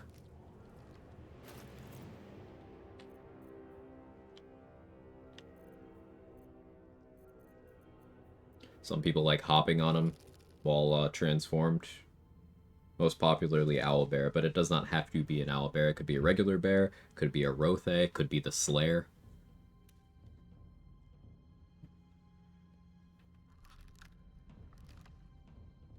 I know the idea of fighting Grim in a way where he absolutely can't fight back is perceived as cheese, but the game outright discourages you from fighting Grim straight up. You get character voice lines during the fight indicating that you're not making progress. There are multiple notes that direct you to use the Forge Hammer. And in Grimforge, right next to one of the two ore veins, the ore veins that you need to even be able to spawn Grim in to begin with, there is a dig spot that always has a ranged weapon in it. Always. What it is random, but it's always a ranged weapon. So, like, I don't subscribe to the idea that that's like an unintended way to fight Grim. And also, neither does Larian, because they would have given Grim a ranged thing, you know? But I understand the question and the spirit you intended it.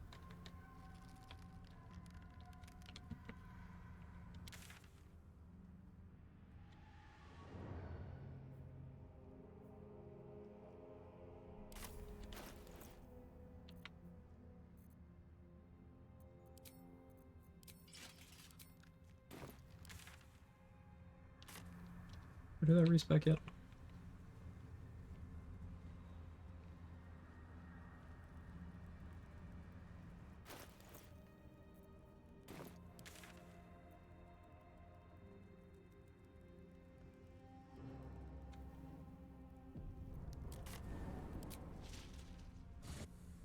They did that to Malice Storm. Yes, I was thinking of that, Nemesis. What Nemesis is referring to there is they did add a ranged pull to Malice Storm. There's no saving throw. He can just pull you if you're not immune. They added it to him. And not the first iteration of Honor Mode. I think it was the third wave of Honor Mode changes. Don't waste a step. Because people were kiting him so easily, and they were like, well, let's make that a little harder.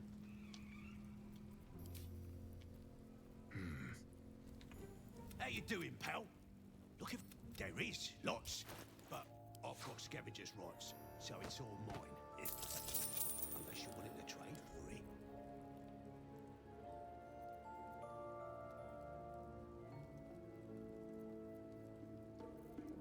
Oh, that's the backpack with house and shit.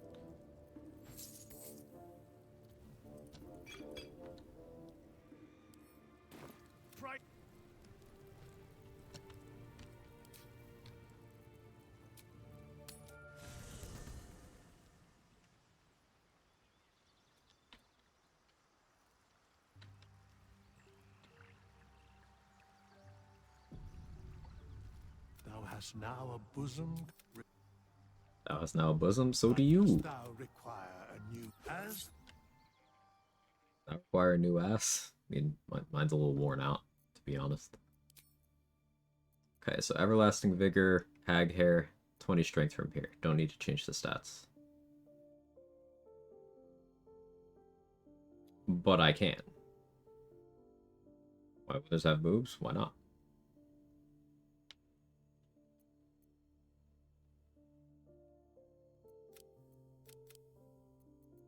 Go 12 is here. Put one there for from Tavern Brawler.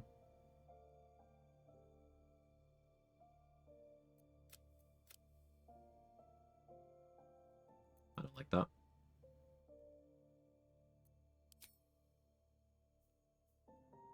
I think I do take Wasteland Wanderer cold now.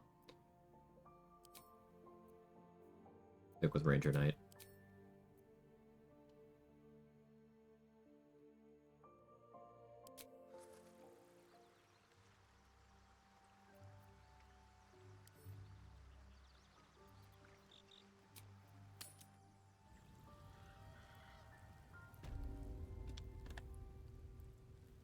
Alright, we're going to use these level ups to keep putting Lomp's money in his backpack.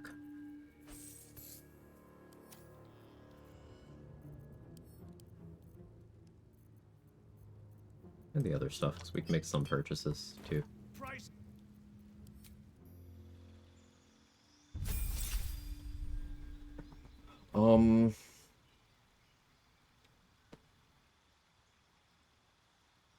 So if I'm planning mostly for Slayer stuff,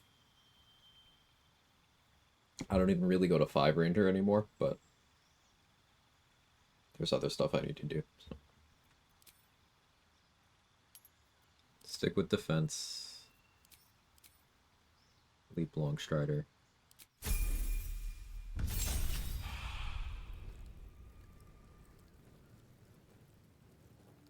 How you doing, pal?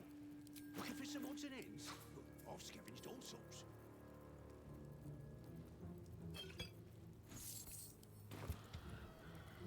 Lomp's a real one. He's my buddy. Swarmkeeper.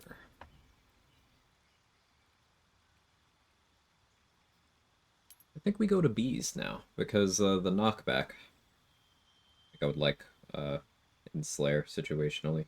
Now, it's not the high-level version that does prone, but maybe if I do that to someone while they're on grease or something, can work out.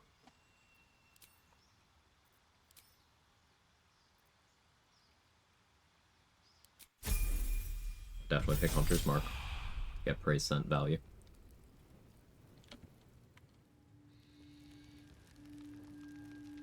you doing, pal? Looking for some odds and ends? I've scavenged all sorts.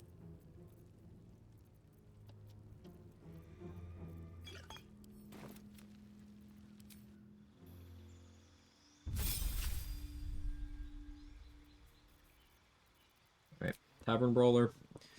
Increasing my constitution to 14. Remember, I have +3 strength permanently that's not showing up in this screen. So I already have 20 strength in my humanoid form. Because I have those +3 strength, I should be at 23 in Slayer before level 10, and then at level 10 that'll be 28. And then the Mirror of Loss in Act 3 will take me to 30 when it's time to have that.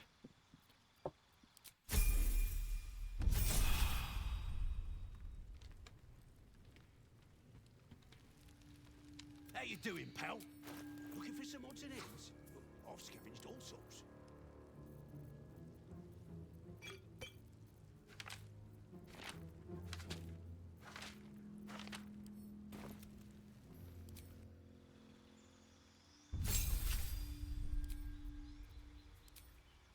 Definitely silence. Or isn't as cool. Oh yeah. Oh yeah, it just looks smelly now.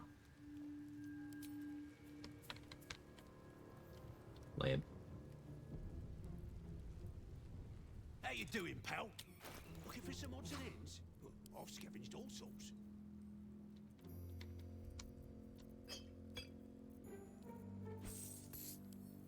Right.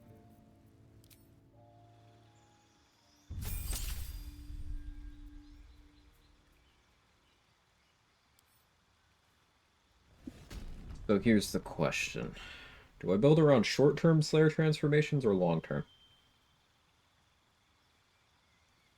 If I build around short-term, then Hexblade's got some insane value.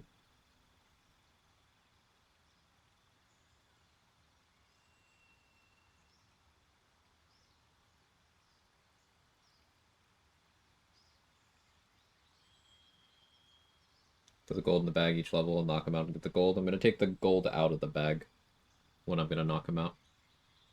Always respec later. I could, yeah.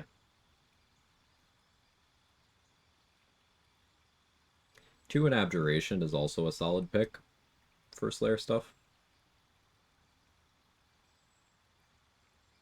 Short or long term.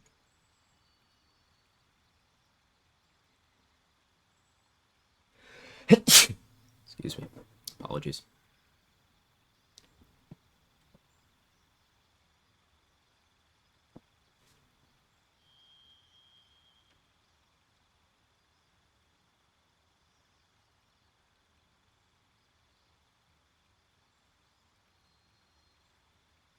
I'd go Barbarian and do like a Rage angle, but...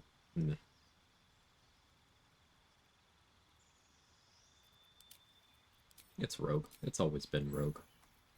Why would it be anything but Rogue?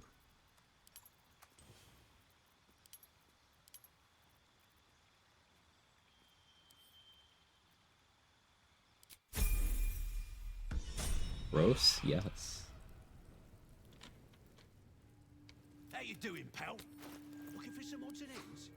I've scavenged all sorts.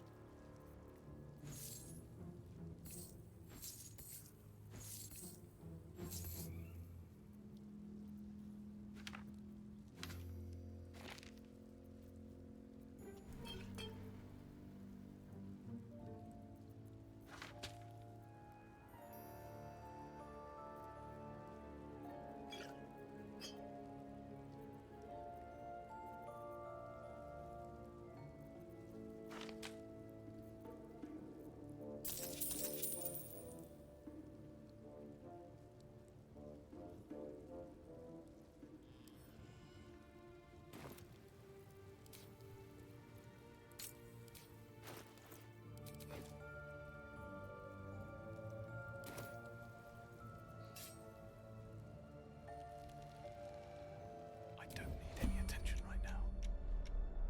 Don't mind if I do. You attacked someone. Only the guards are allowed to do that, as this one is about to Rolled demonstrate. incredibly poorly. I'll use an inspo on this.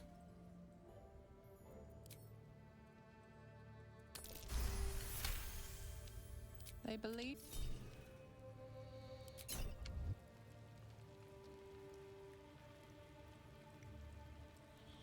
I needed that to roll one higher.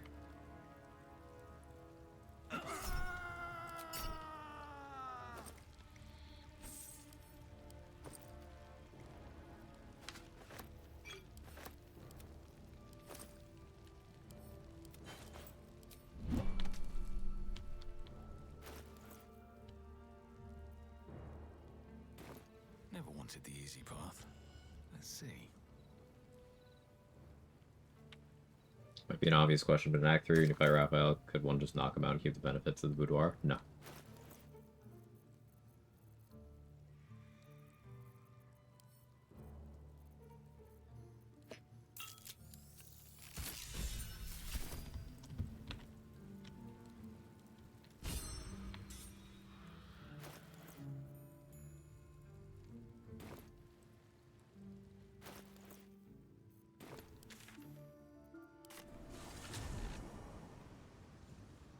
The vendors drop their gold. Like Trade said, Maul, Balthazar, the Quartermaster, and Worm's Rock. Very well. Welcome back. Have you made any? I do enjoy a good bargain. If anything in my Casual private 9k collection gold. is to your liking. Yeah, getting money is hard, people think.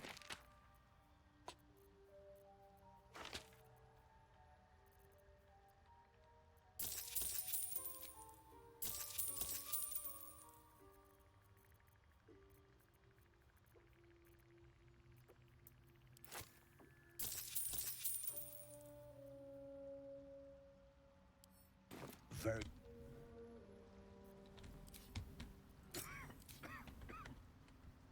Perhaps Amelia is right. I should get a mask.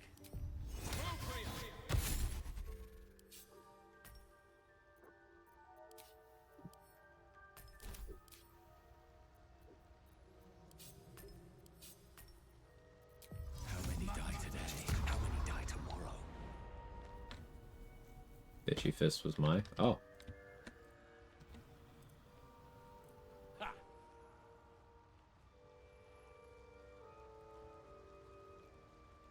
I like the vibe. No point in lingering now I've got the noble stock.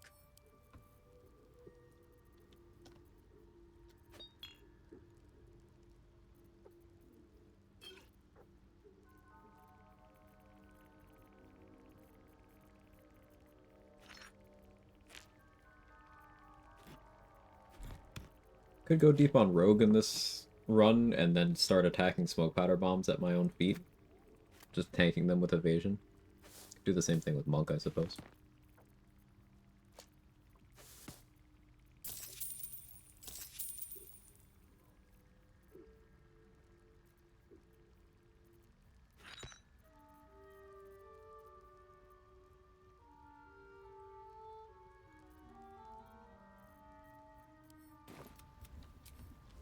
This'll do wonders for the shop.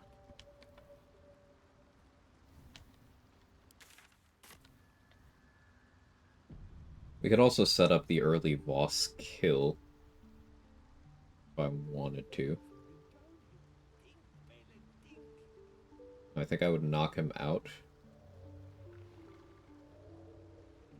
Then I'd kill him when he shows up to talk to Lae'zel. A lot of the companions are not going to do well this run. Like, Astarion is in a toxic relationship. Karlach's dead. I think El Milker's probably going to die. So, sorry, Gale. Lae'zel's going to stay black if pilled, and maybe I can get her out of it in Act 3.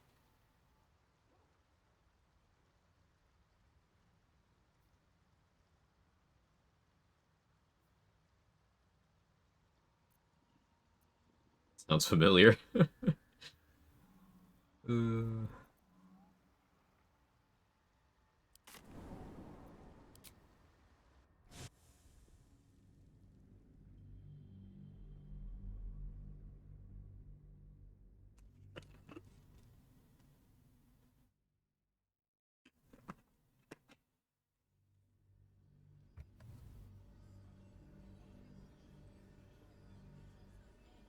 Barin's in a better place now. Isn't he a mind player?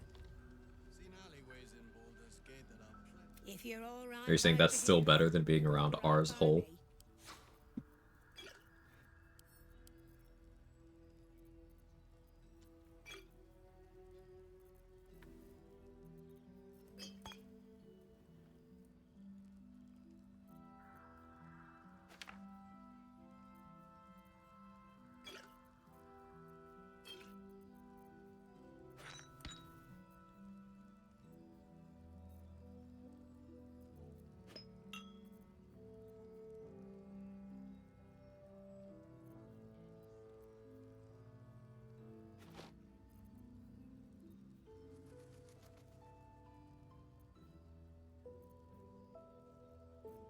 I don't think I actually need any of Tally's other unique items.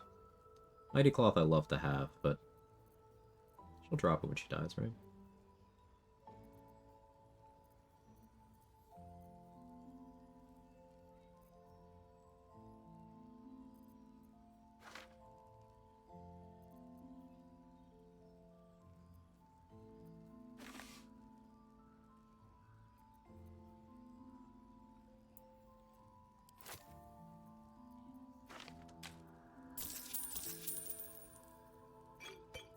Take care.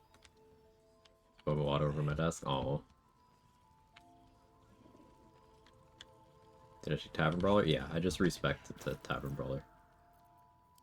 Reminds me.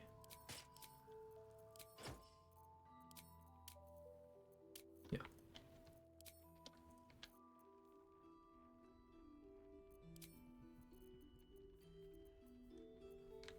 I will likely be speccing out of Tavern Brawler later in the game. Because I won't need it when the Slayer has 30 strength. I like having it there, but I won't need it.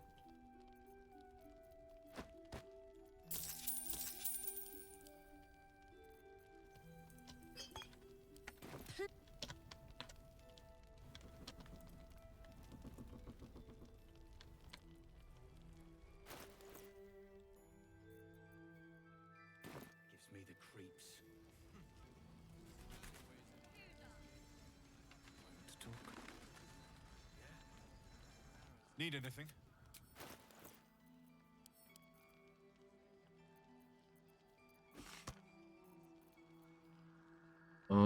Harmonium Halberd is not something that I actually meaningfully need.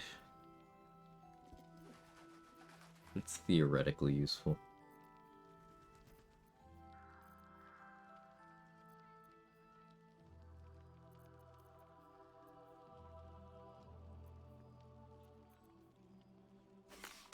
Basically just need that and arrows from Devon, honestly.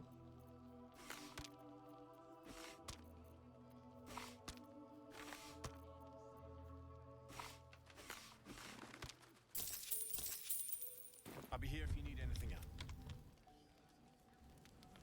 Aren't we all? Not as long as we can put up a fight, we're not. Good man.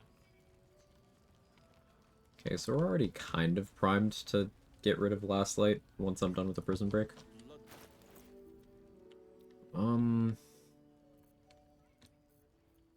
Thinking.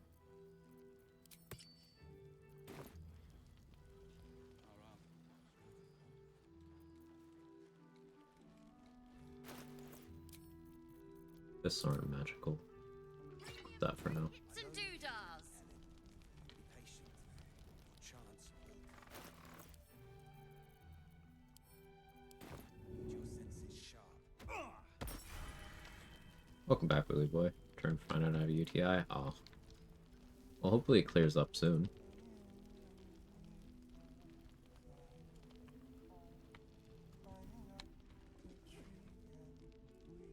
Get to add anything else than strength to Slayer attacks? What do you mean by anything else?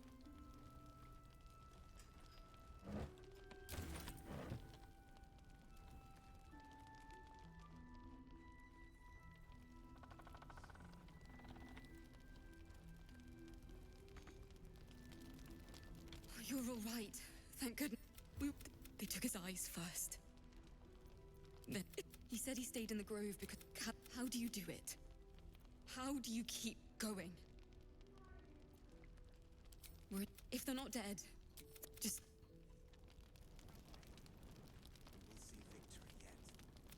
But Raphael's offered me a partnership already, and it seems like a sweeter deal than throwing my lot in with you.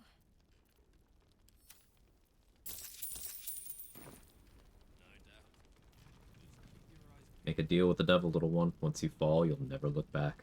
Hey, I'm not so little.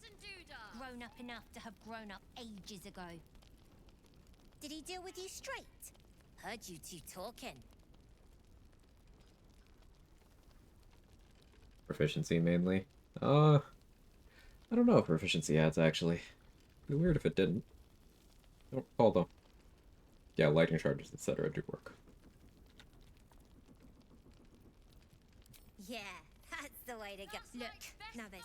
Maybe I'll make...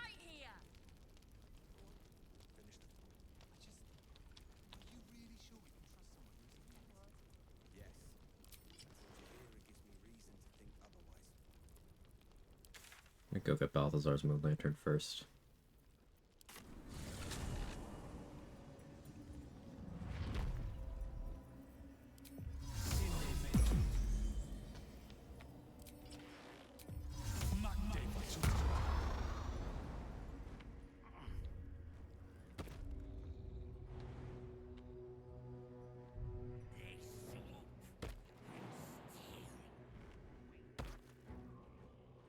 Should get more tadpoles before doing this too.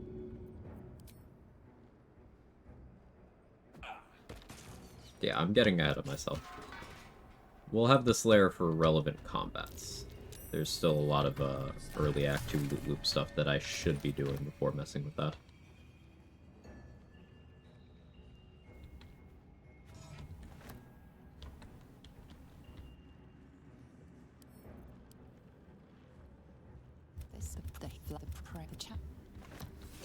Yankee discs.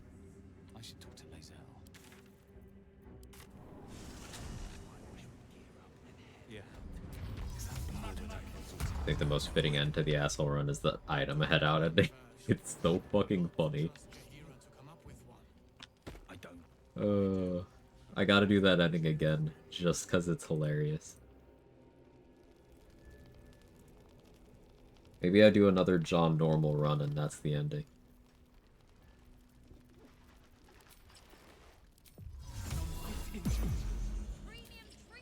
Hey Rathina, what'd you like?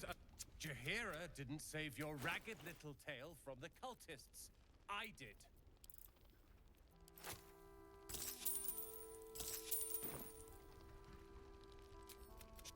If you hadn't fit, you... More interesting times.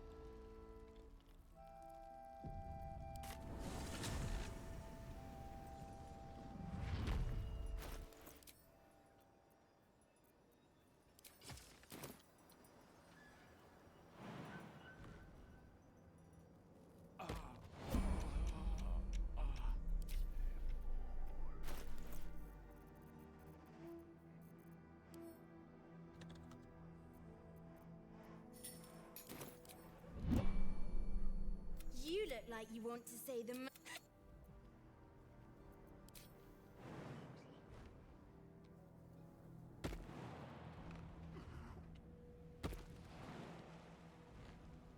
Alright, we didn't get the bug on him. That's good. I thought he had better sense than this.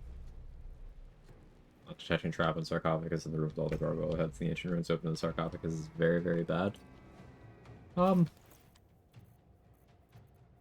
It can be.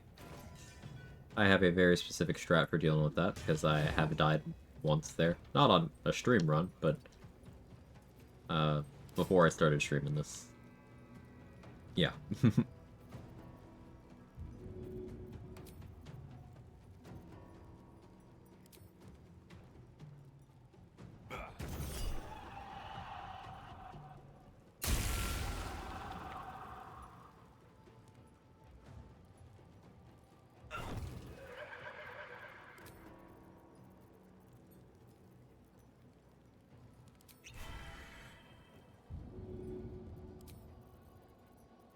Yeah, definitely should have gotten more tadpoles.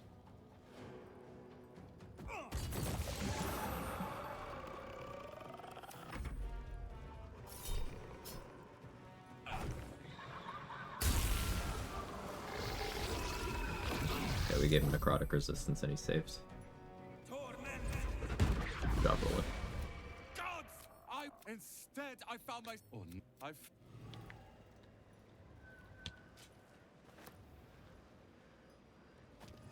Anything of use?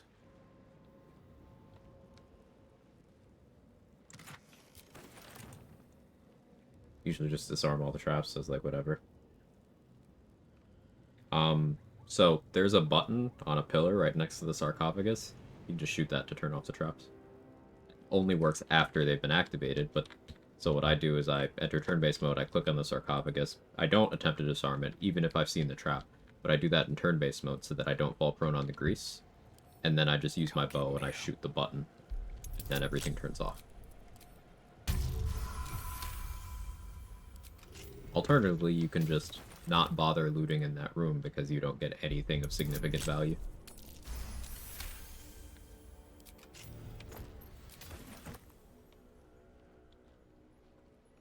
Wretched thing, pull yourself together. I was wondering what that button does. Yeah. Again, this is a perfect example of a thing that I only know about because I've died there.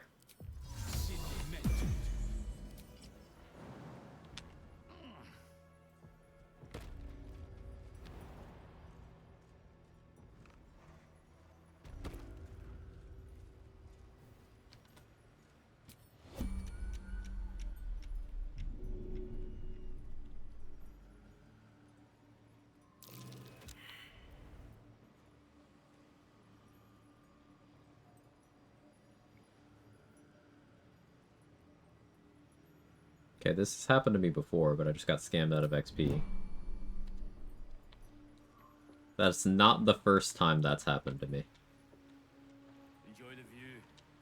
This feels like it stretch all the way to the Sea of Swords on a clear day. If this place ever gets into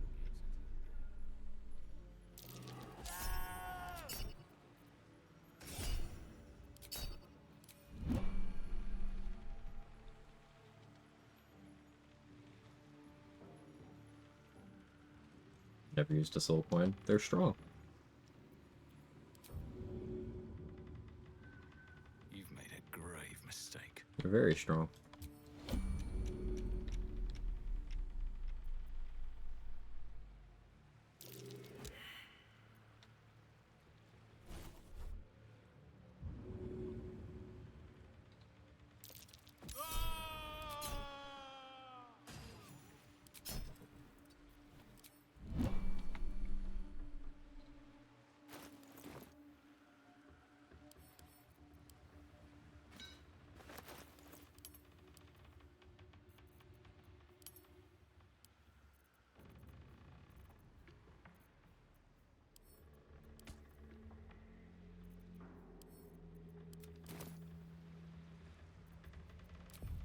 Slug my guts through this hell.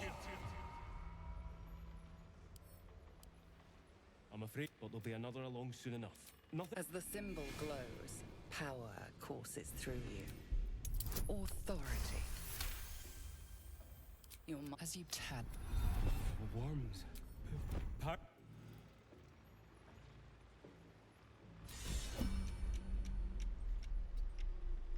So if you're fast, you can turn based. Still get the XP for killing this guy. On top of getting the XP for the Dirge Inspo.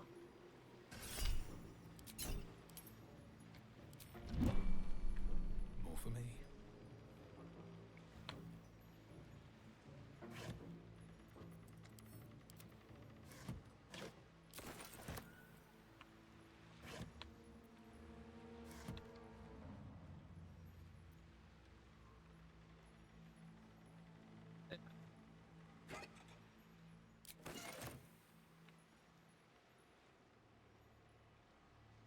Ever checked if the bees were magical? Yeah, they are unfortunately not. I don't know what, but I did a thing. Yeah, it's a combo. It's a, I don't know, it's a thing they have on Twitch now.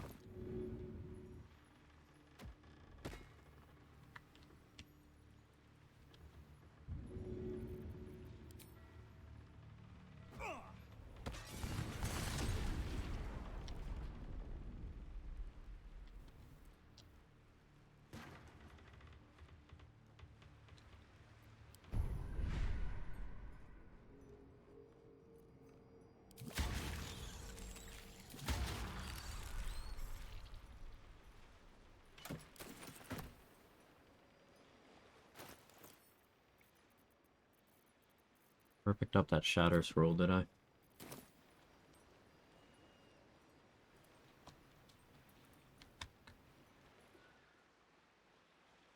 Or do the tadpoles gave XP there? It's just there's one living one in the barrel. So it's just that one. Pick up the barrel to get the 2 tadpoles you can use, then you put it back down and you break it to release the 3rd one. And you can kill that one.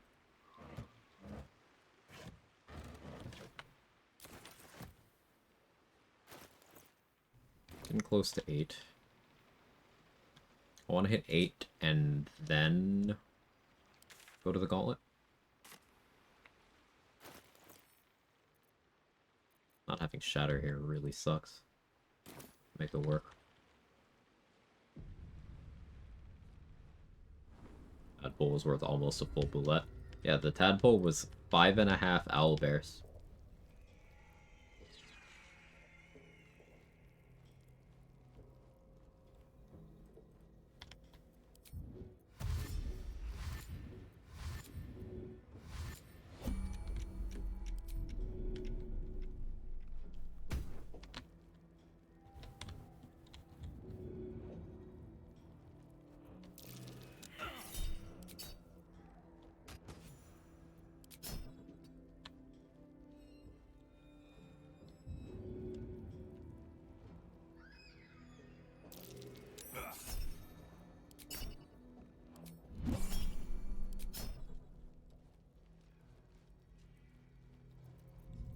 Tadpole was almost the same XP as Dame Malin. True.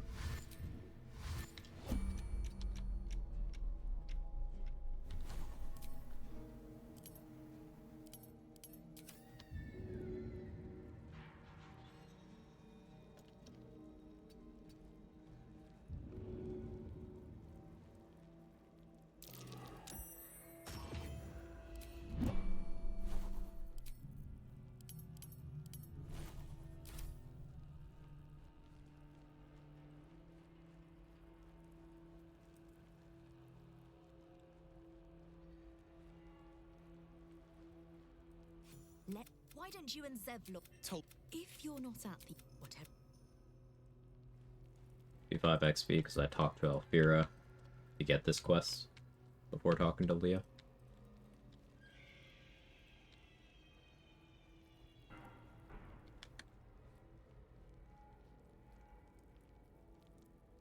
I don't have a Cloud Giant to throw this guy in the chasm. How am I dealing with him?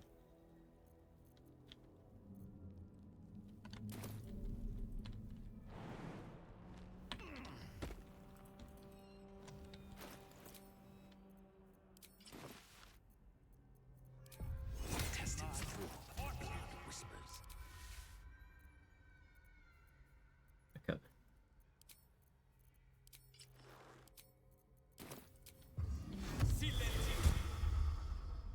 That's a friendly-looking shadow. So we're on right now. I can get big again. Let's get accuracy.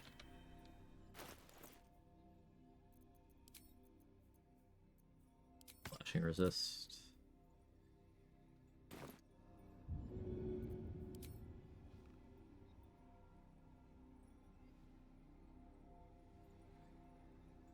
Where I saw a pixel. And away I go.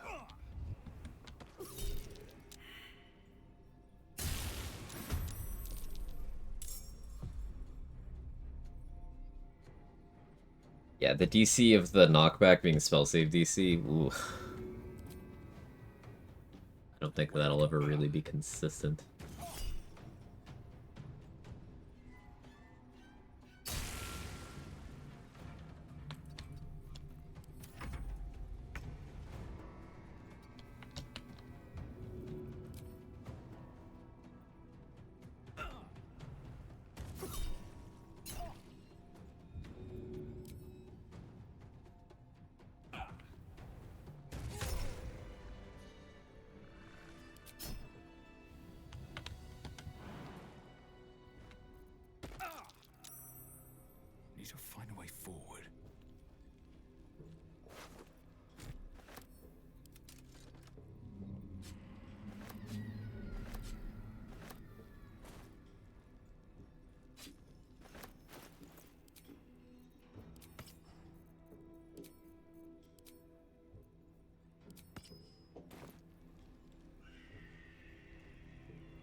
Silence do there. In case he wanted to jump up there and hit me with Thunderous Smite, that you have immunity to thunder damage while you're in a Silence bubble. It was a countermeasure. And Silence is a ritual spell, so as long as I cast it outside of combat and outside of turn-based mode, it doesn't even cost me a spell slot.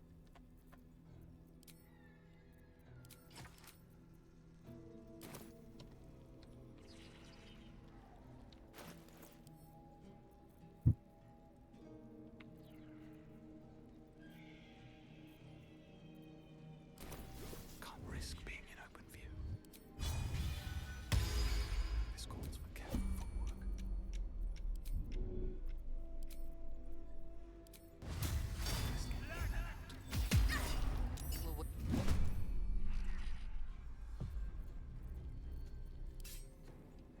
8 my entire action? Scam.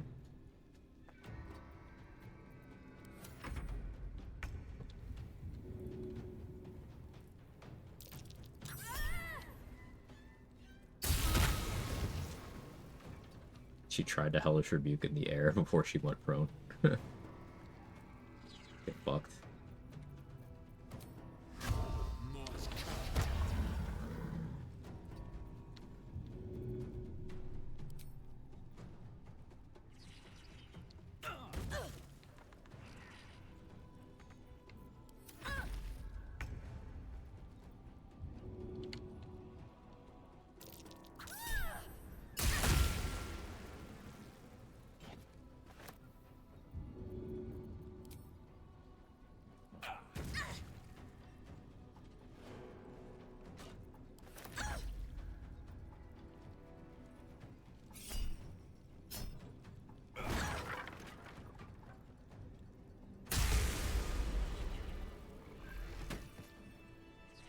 Praise Scent.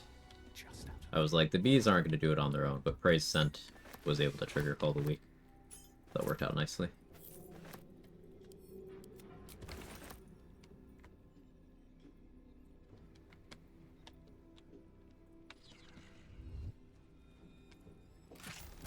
Breathe deep and move.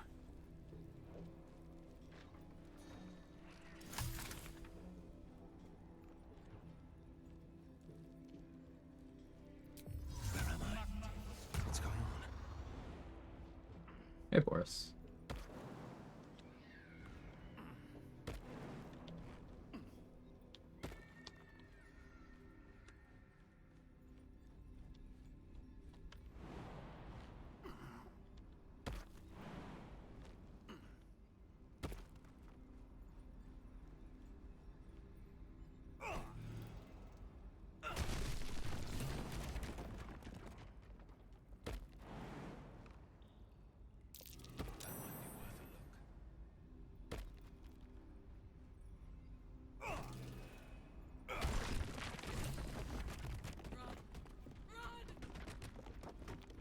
Umbrella damage helps a lot. It's better than a Goblin Camp.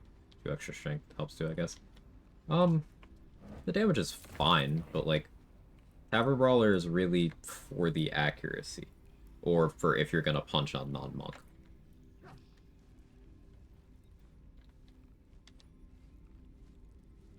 I'm taking it for the accuracy. Remember, I'm gonna get 0 damage from it when I'm in the Slayer form. My plan for now is to I just want the accuracy.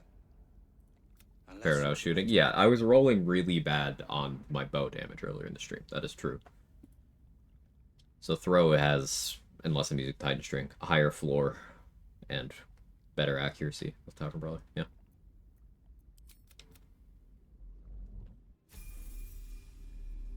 Alright, there's my level.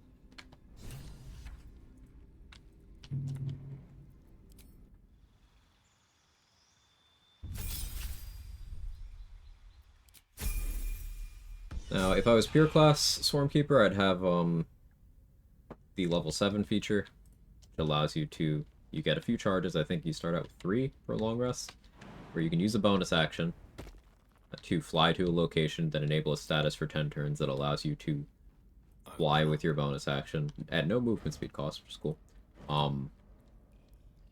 And also makes you immune to surfaces while that effect's active. And that's very interesting, but ultimately I want the rogue stuff. We're going to be taking a thief dip for a second bonus action.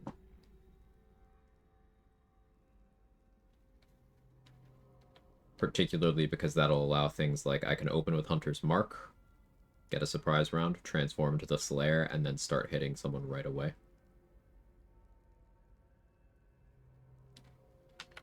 The Wargaz strat is probably open with Hunter's Mark, get surprise round, throw a Wargaz on the ground, turn into the Slayer, and kill him with 2 auto-crit slays.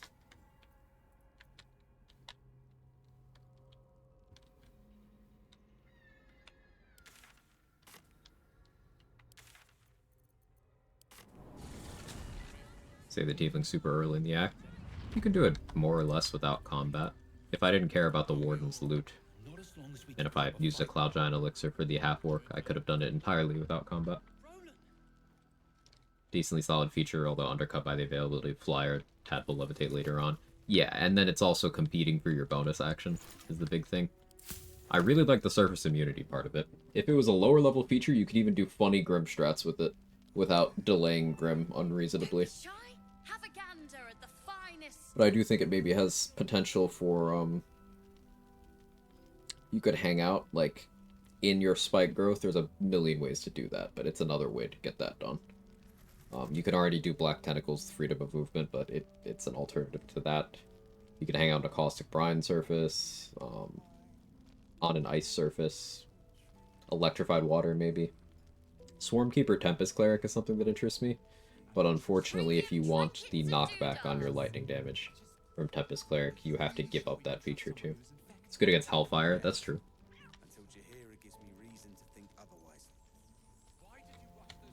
In the market for something special?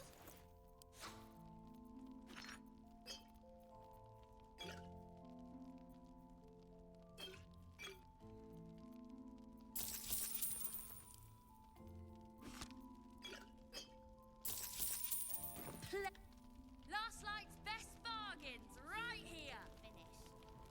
It wasn't very nice. He's got a bomb. Wait, how did you do it? You what? Thank. Awful. Why are you smiling at me? We're all safe, Roland. That's what matters. No. Thank you. Yeah, you. Don't be shy. Have a gander at the finest. Oh, now. But even Braun does. I did not rescue Barkus yet. So no Brilliant Retort or anything, but allows me to get money from Wolbrin instead of the Brilliant Retort from Barkus, which I think I care more about for this run.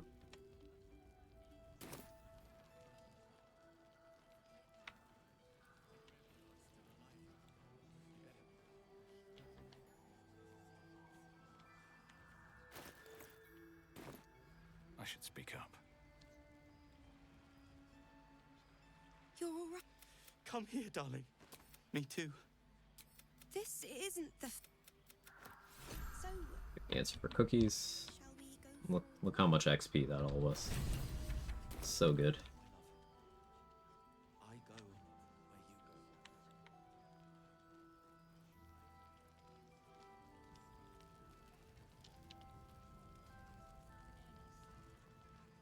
So now that I'm level 7, I don't really feel like delaying for level 8. So the next step is to get access to the Gauntlet of Shar, and both of the waypoints in there.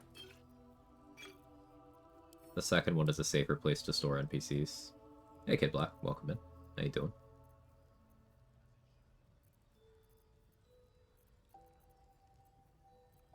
Cloud Kill could be fun. Poison Res Elixir, Cloud Kill, Slayer Form stand in it. I like that idea.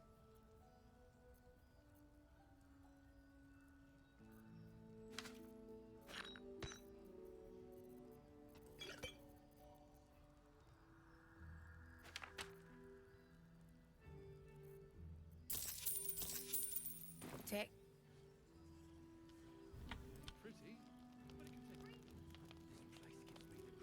I want to kill the Strange Ox, just a matter of how and when.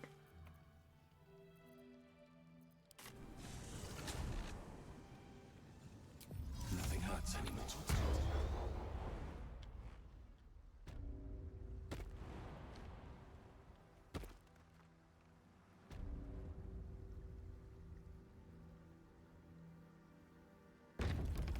I want the Nox scroll. Unfinished sculptures, Hi, Corilla. Masons worked here. Gods, what's that smell? Sulfur. Bizarre. That's curious.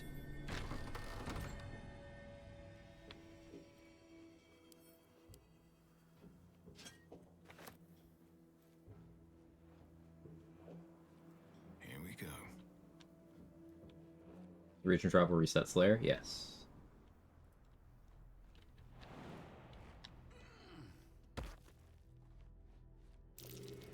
That's curious.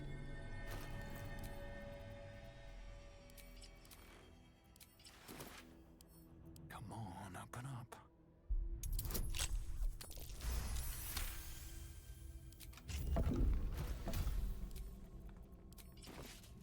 Still breathing, despite everything.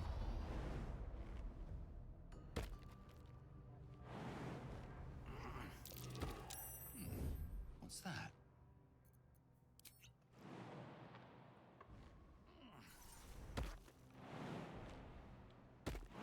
Figure I have the invis spots. That's curious. Very well. Out of sight, out of mind. Come back and do the fight later. Here for the Nox scroll. We'll also take the other goodies. Invis spots are so nice to have, yeah. I almost considered Dwergar for this run, or the Invis for the non-Slayer parts of the game, but I decided that the movement speed penalty would be too annoying. Time to press ahead. And having inbuilt fire res from Tiefling is quite nice.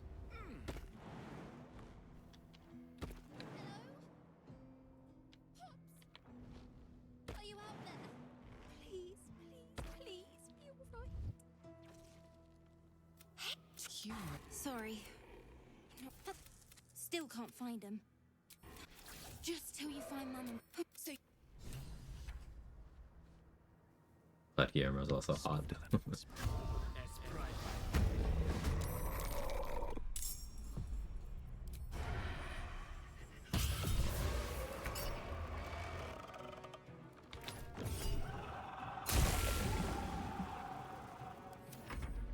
Why do the bees suck?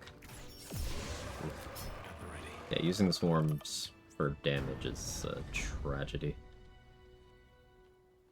Don't click that expecting it to do meaningful damage. Just a PSA.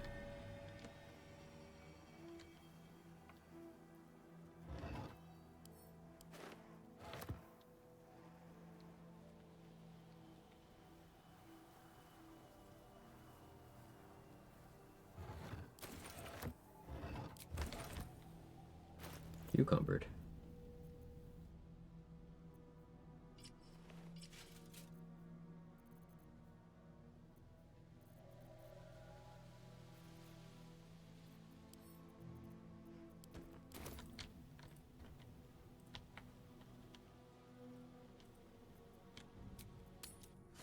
Regards my Swarmkeeper playthrough, I thought the free teleport would help with the movement speed issue, which it does, but it can be pretty situational.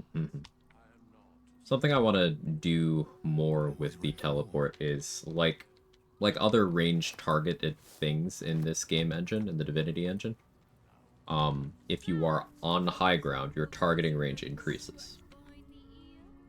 So, in theory, if you build a tall enough crate tower, you can functionally get a lot more movement out of the teleport than you otherwise could. It's just very tedious to do so every time you want to do that.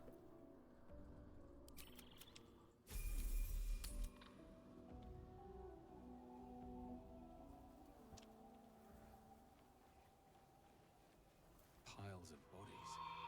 Very old by the looks of them. Through a new grave.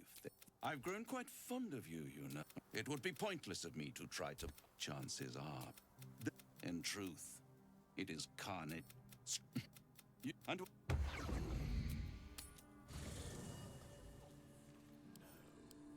I played through. Hello, my sweet. I'd trust a devil over a vampire any day. This is the first... Oh, it's... Right, where's your dragon bodyguard?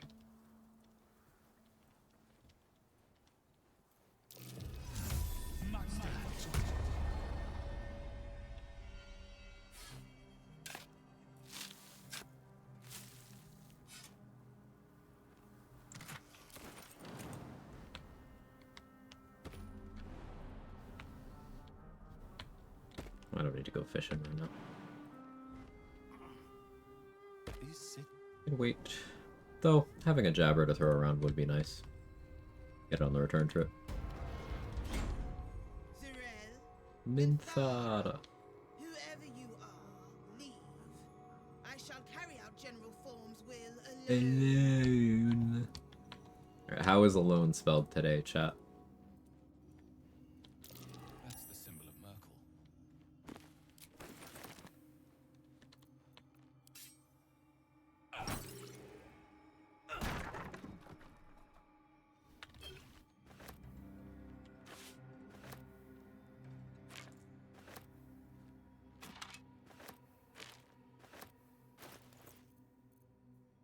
All good suggestions.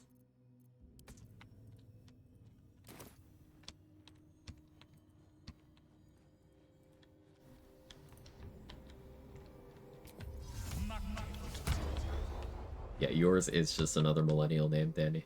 An open tomb. Empty.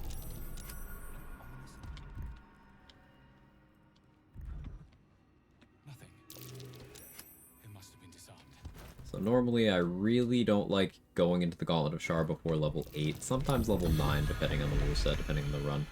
Because there is an exploration spot. That disc looks like But nature of needing a safe place to stash the NPCs in the last light.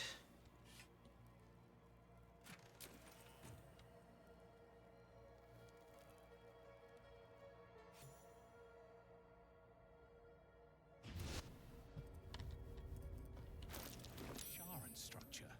Going by the design. Stash him here. Kermit Gape. Oh, sorry, Kermit Gape. I'll give it a shot. Shah's warriors must not be caught, must not be tricked. Only loss awaits the unworthy. A voice. Is that Shah? Welcome, child. Follow my voice and... As bad as it could have. Can't follow your voice, Char. I'm too busy Machtan my Virtute, you know?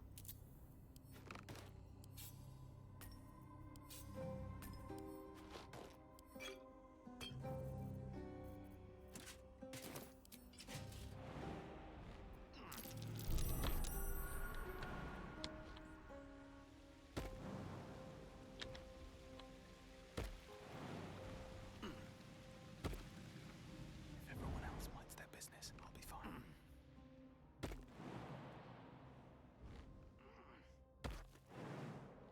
Have to keep going. That like JKMNO, which is pronounced as Noel. Bet I can crack I that open. had forgotten about that.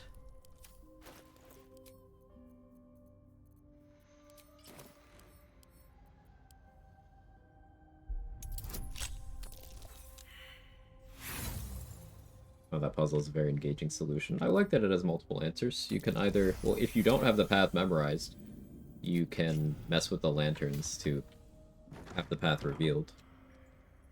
If you do have memorized, you just do what I did. Or you can just get immunity to being moved and just walk through.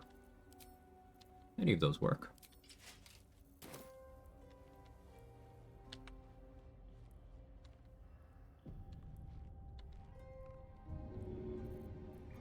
I don't think I need to bother getting Night Singer's favor right now. Eventually, yes. But not yet.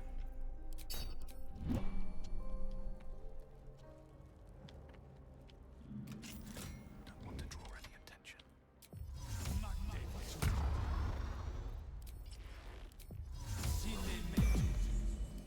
All right, time to skulk about.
And we're having some trouble today. Path lies before me. Having to manually recenter it more than usual.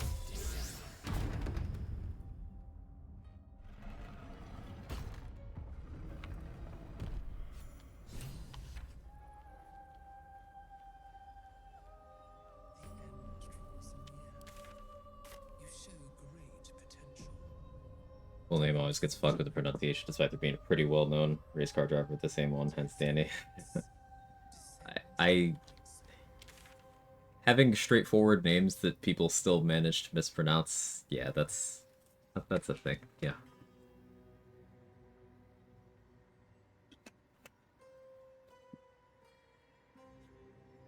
Yeah.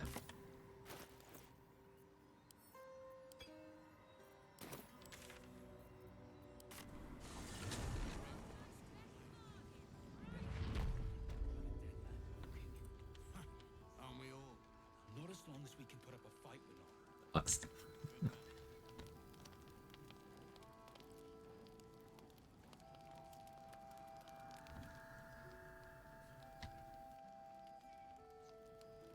So we moved Damon.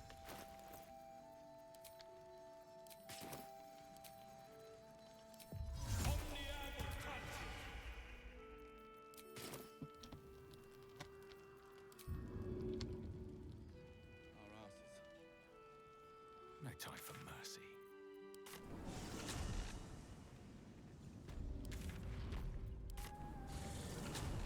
Yeah, welcome back, Mark. All this standing around is making me antsy. Got to have a plan first. Got to trust your hero. Let's move Wolburn too. Too much. I can't wait for things to just be. Premium trinkets and doodahs.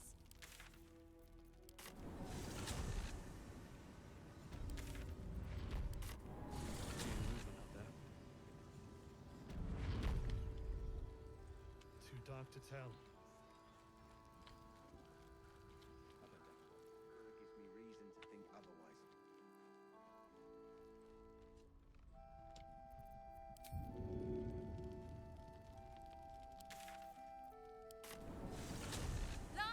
I move because I'm gonna kill Isabel.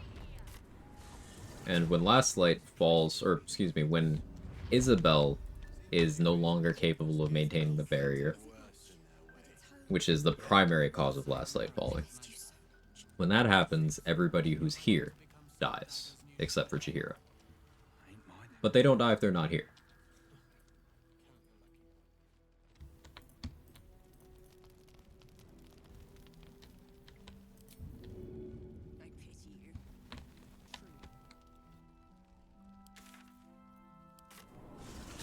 Don't be shy.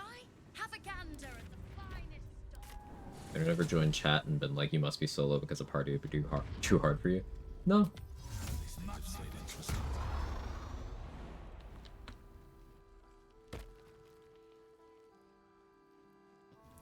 Sir, I don't know how to put this. You appear to be surrounded by bees. I like jazz, Mark. I don't know what to tell you.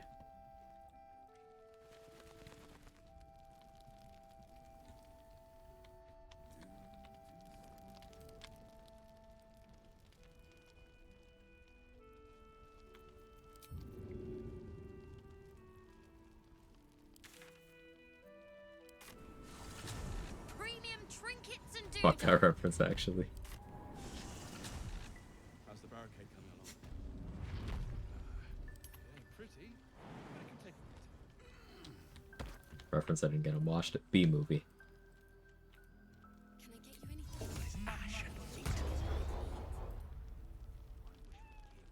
I know. Sorry.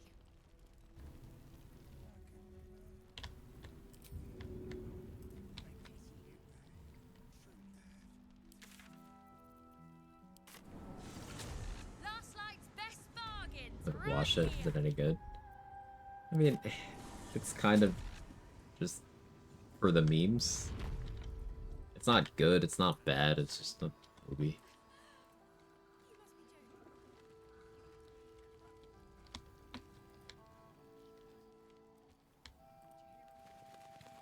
It's mostly just a meme gold mine.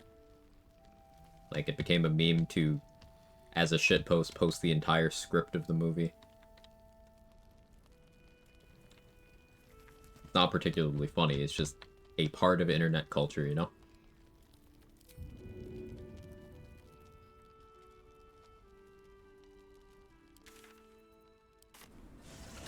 Don't be shy. Have a gander at the finest stock. Oh, only familiar with Jerry Seinfeld's minor work. Oh, you mean how he fucks teenagers? You mean that?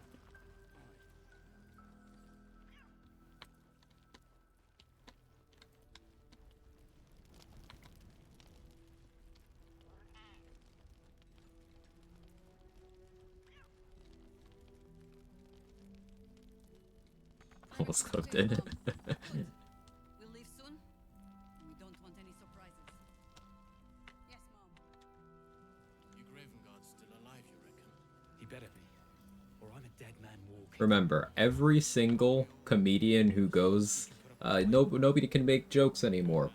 Every single one of them is afraid of having some shit that they did exposed. In Jerry Seinfeld's case, he doesn't want more people to know about his sexual relationships with teenagers.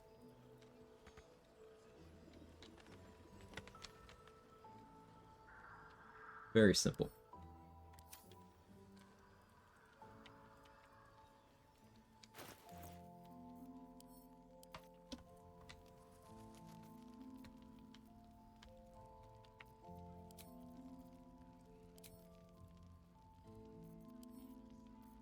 Did I buy a Blight Scroll ever? No. I'll be okay, I think.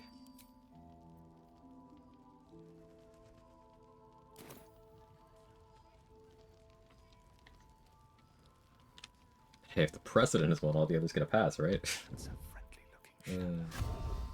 No hesitation.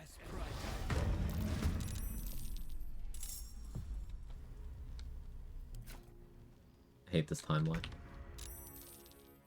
Oh no, Vex and Danis are gonna fight the Strange Ox. Oh no. That's my bad.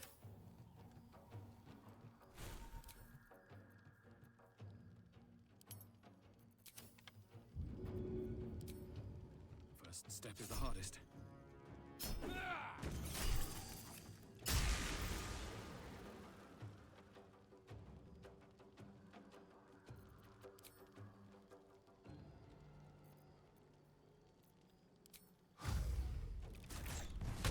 Okay, now I got it. Swift as my feet can carry me.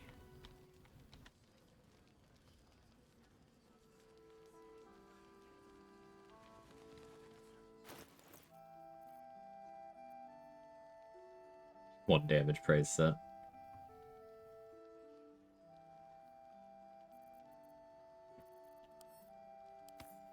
So like I maintain that I don't think Swarmkeeper is good. I think that Ranger is good. And I think Swarmkeeper has interesting stuff. Let's put that way. It is mechanically interesting.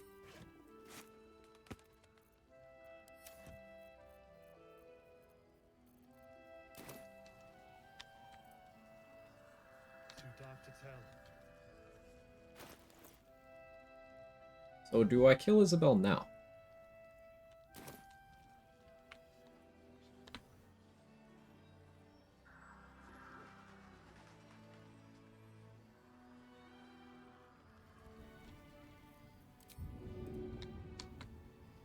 I wish we'd gear up and head out.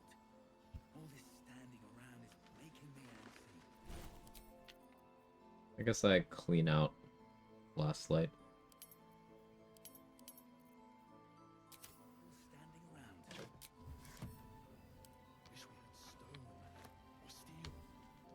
How's the run going? It's going well. It's going well.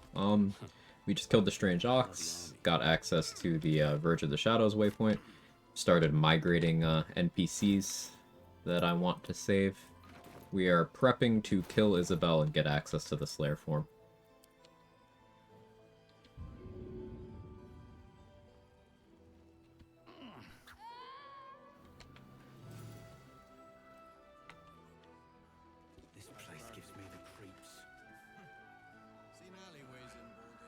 plenty, but it can take a beating. It'll need to. Cleric's magic won't hold out the darkness forever. Pretty smooth so far. Yeah. I think multiclassing the druid can make sense. If I wanted to have more transformation-focused options, yes. But I personally do not like the balance decisions they made around Tavern Brawler in patch 8, as it relates to Wild Shape. So I am not an enjoyer of taking Tavern Brawler on Wild Shape builds because I feel that it's too strong in a way that doesn't make sense that I wish I could opt out of. I used to take Tavern Brawler on Wild Shape builds for the accuracy, and then the damage would be for when I'm outside of the form. And I liked that it was set up that way. It felt like they reasonably balanced it to still be valuable without being insanely broken on honor mode. But they buffed it in a way I can't opt out. So now, Tavern Brawler damage, for those who don't know what I'm referring to, it applies to every piece of damage attributed to you while you are wild-shaped. It doesn't just mean your unarmed attacks while wild-shaped anymore. No. It's all of your damage while you're wild-shaped. So if you, for example, cast a Spike Growth and then wild-shape, each tick of your Spike Growth gets your Strength modifier added to it. Which is just not how that spell works, but they did that in patch 8. So. I wish we'd gear up and head out. All this standing around is making me antsy. Got to have a plan first. Got to trust Jaheira to come up with one. I don't. I do. That's why we're still standing around. Yeah. There's more where that came from. Wish we had stone.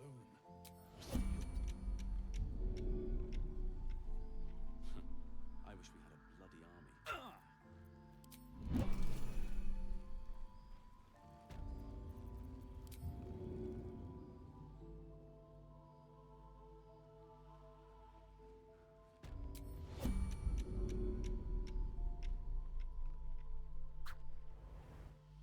That's fist.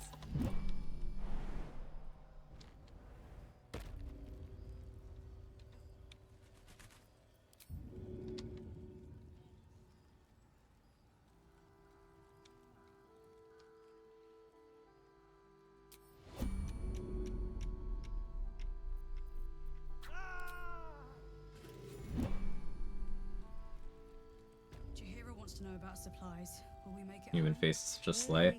That's a funny sentence. Out of context. Just about. Just about. We shouldn't hang around too long. How do you do, fellow human beings from Earth?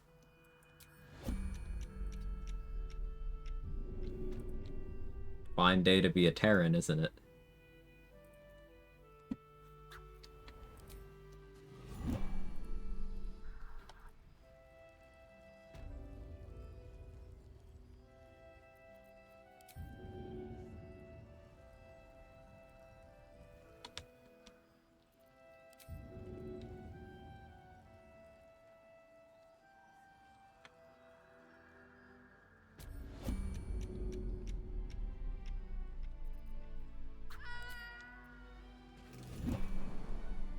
I've gotten a little too comfortable doing this. I was completely zoning out. How many did I just kill? Oh, 4. Okay. The lights were on, but nobody was home.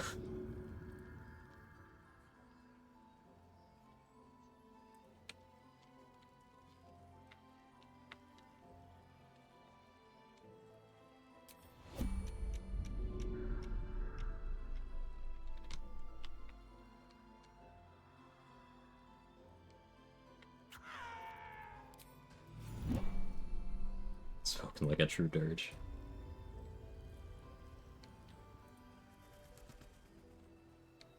Been having more trouble than usual improvised weaponing the Moonrise Guards in patch 8 seems buggy. Yeah, JD, there was one that I tried to throw in the water at the docks. And like they just disappeared from existence. They died in the chasm, but like they didn't actually get thrown, and I didn't get XP for them. Just fully scammed. Shit's weird. Patches 7 and 8 just did a lot of destabilization of just core game mechanics. Even outside of bugs, the game as a whole just doesn't work as well as it used to. A knife in the dark. Cutting to the chase.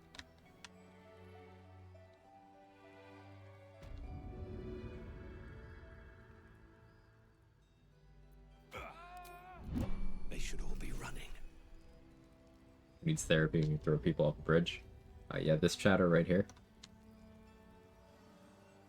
Yeah, that's the one. Softer than a whisper.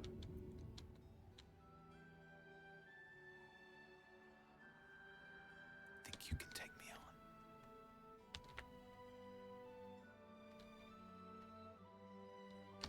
on? She doesn't see, it's okay.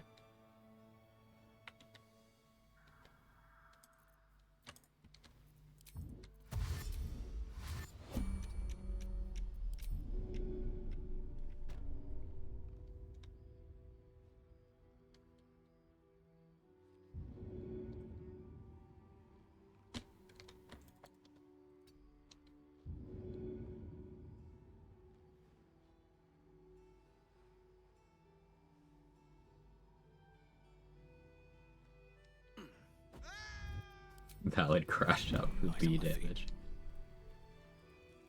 Digital Defenestration is the name of my avant-garde EDM act. Nice.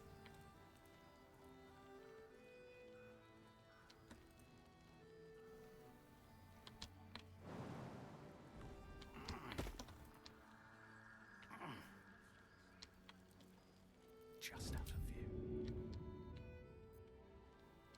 What do I have to lose?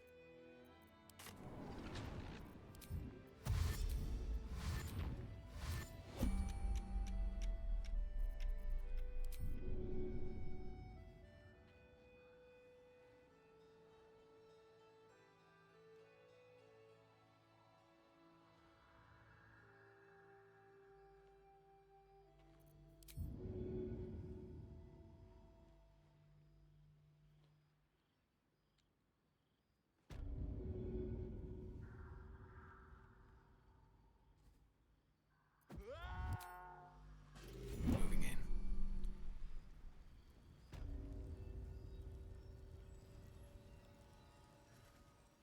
Swarm 2, quite the interesting hold you have there while scaring them. Also, like, inside of a swarm of bees, too, right? On this character. Just having a bad time.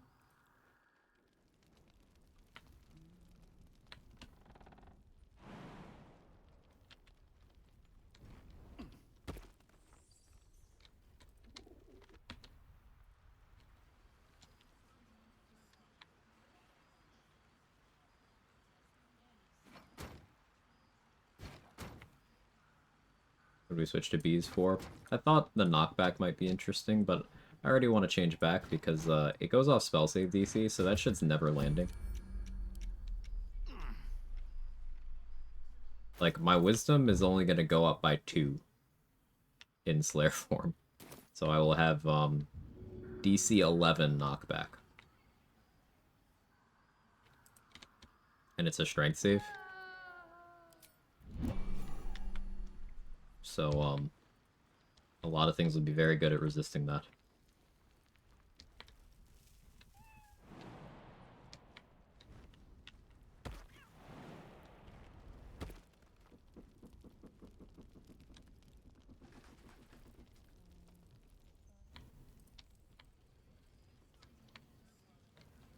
Bees should be poison, not piercing. I agree. It wouldn't really help them all that much, but it'd be cool. In fact, it'd probably make them weaker overall. Because you do at least have the ability to pretend bees are fine with Bloodthirst and Ballast Armor later.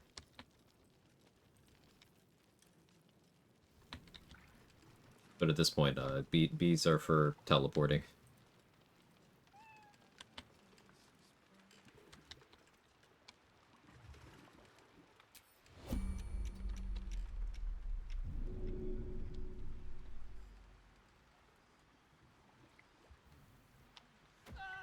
Like all the other swarms.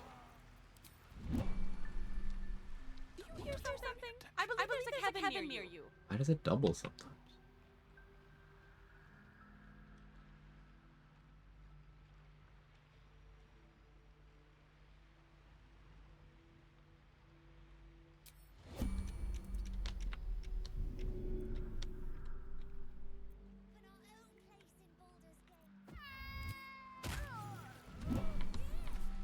Another step forward.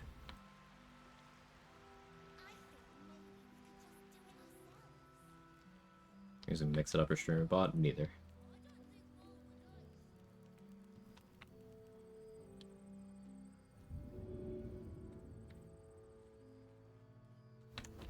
At least the jellyfish look cool. That's true.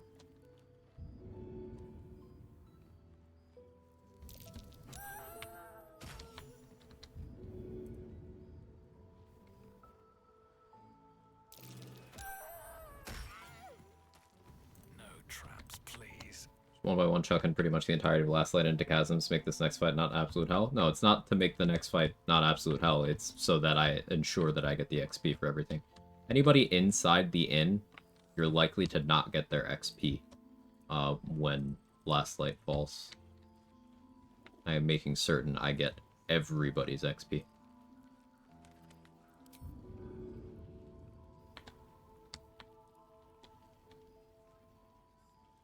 May the gods take you first.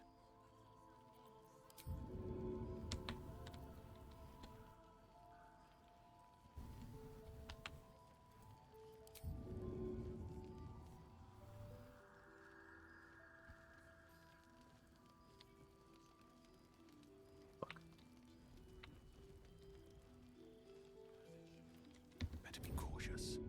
But some of them are going to an alternate location. I guess it'd be funny to bring some Harpers here to help you with fights in the gauntlet. It's like, hey, all right, you're gonna earn your keep here.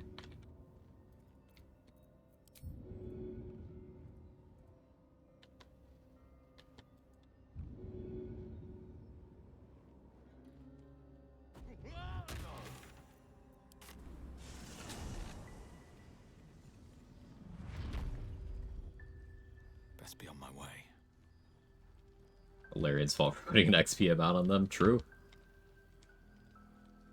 I mean, they knew this is a common practice in Divinity Original Sin 2. People would kill all non-essential NPCs at the end of an act for XP.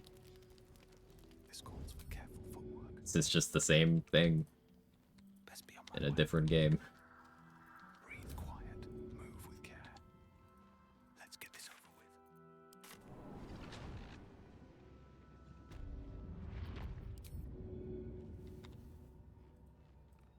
For making it, you can just chuck people off to their death without aggroing. Well, the reason they're not aggroing is because the way the row is set up is Should mind my step. if the destination point is not near someone, then nobody saw it. Because throw itself isn't hostile. Throw happening is hostile. If that makes sense.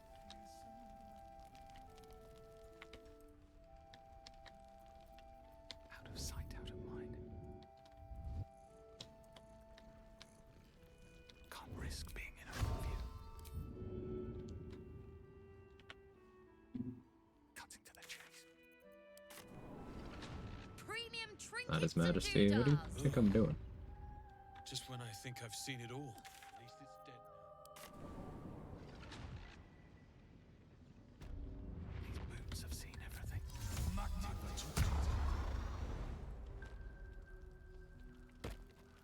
How much farther can I go?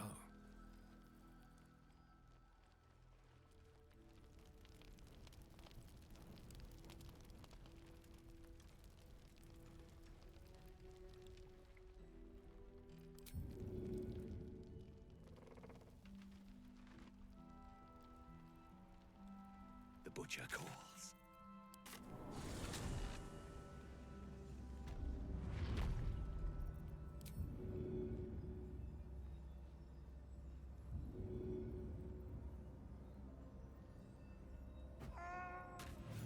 gonna eat the cat for XP. If there's one thing I consistently do not do, it's I don't harm the cats.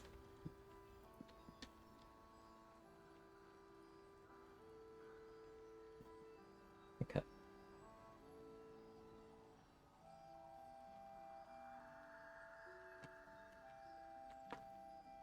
Look.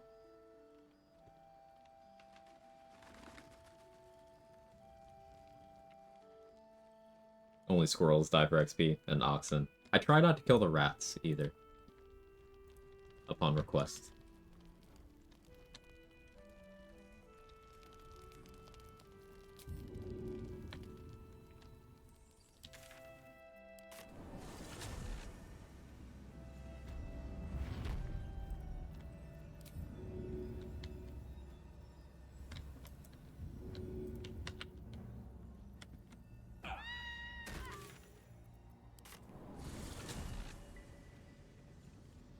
Meanwhile, revealing Grove location to Minty, even with the intent to betray her, loses your oath, even though it's not the final decision. Yes, because Paladin oaths in this game were set up to be anti-fun.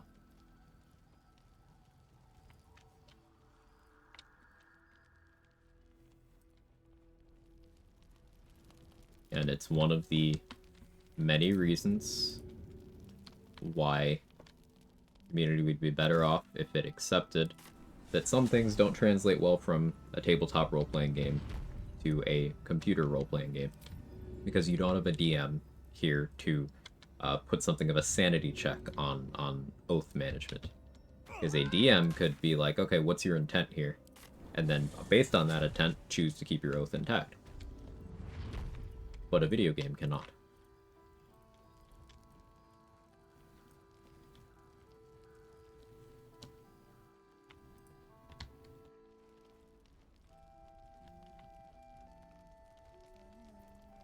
All right, time to skulk about. Hope your soul is in good hands.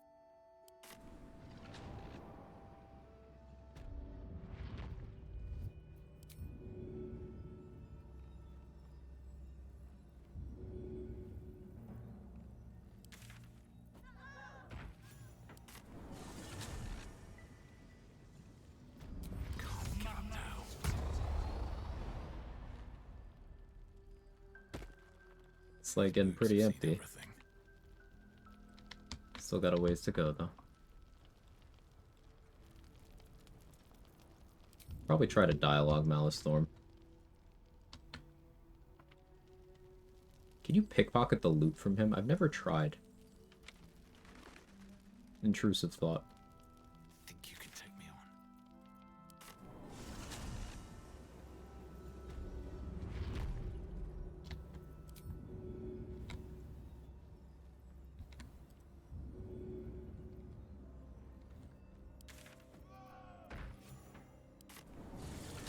If this leave at some point, can't remember.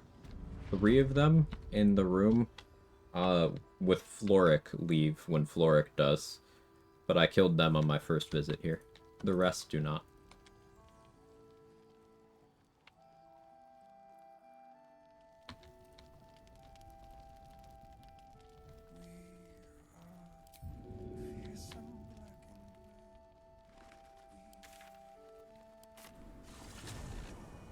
Sure, this is far from the most interesting part of the stream. Appreciate you guys for hanging around. Be back to combats hopefully soon-ish.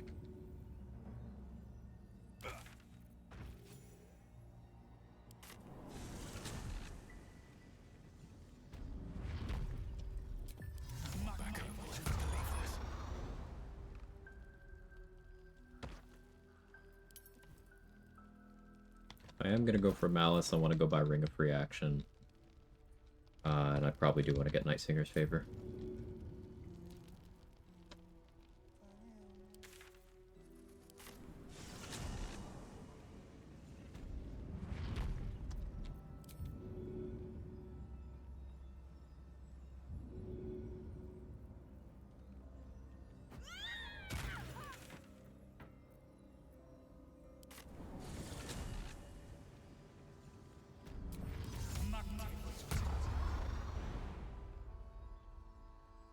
Make sure I got all the patrols.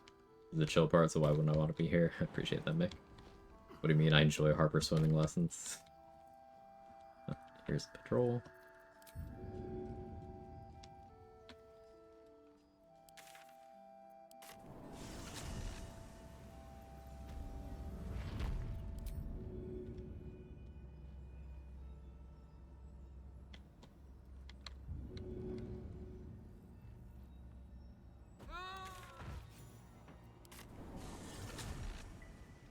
The amount you mock that your Tute is concerning, there are no side effects. Oh, there's absolutely side effects.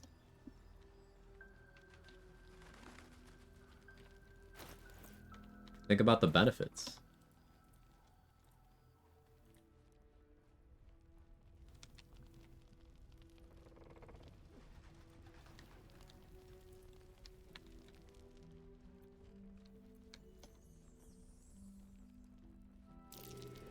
Don't really care about Snowburst Ring on this run, to be honest.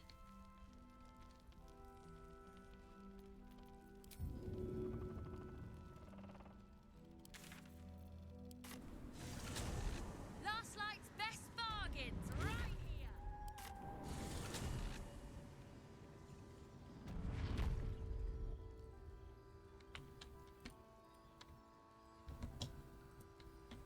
Stock up while you can.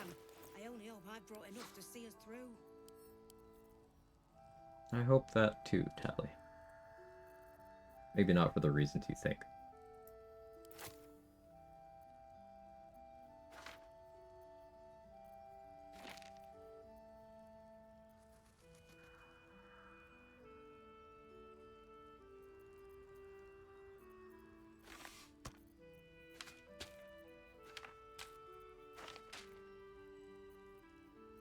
That's a little too expensive.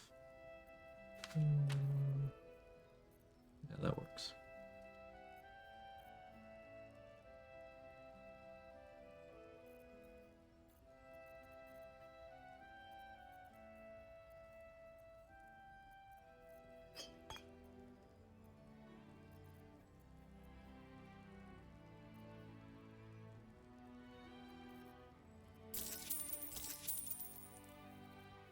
Take care.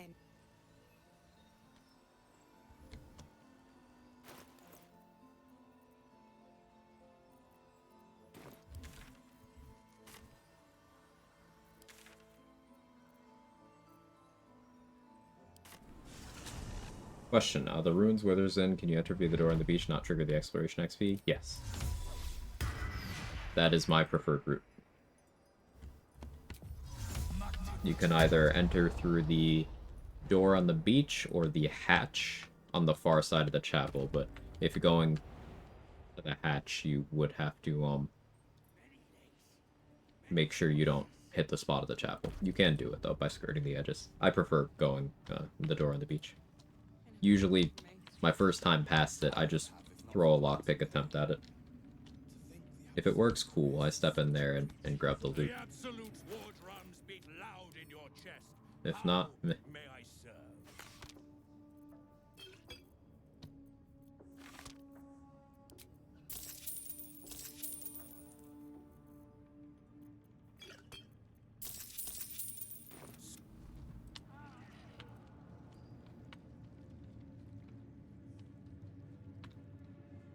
VA Land Harp is great. I agree. I have something to ask. Good performance. I know nothing about the VA, but Welcome I like back, the performance. True soul. You've come in the spirit of trade, I hope.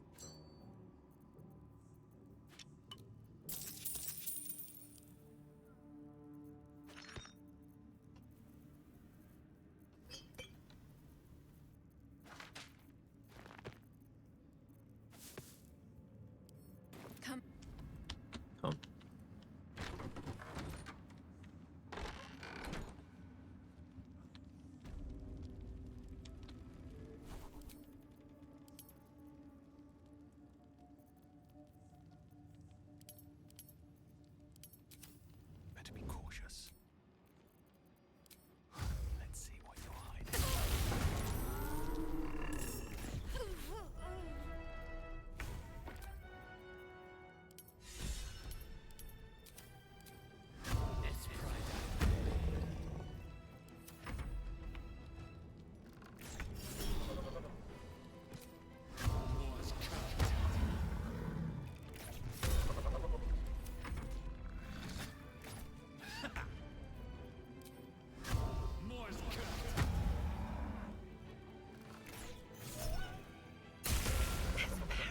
in that corpse, brimming with potent magic. Taste. Saw the worm? Yeah.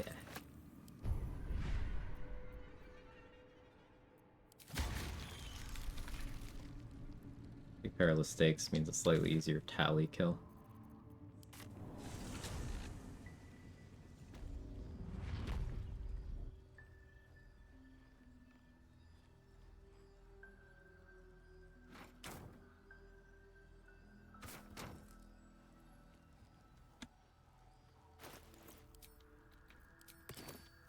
Just out of view.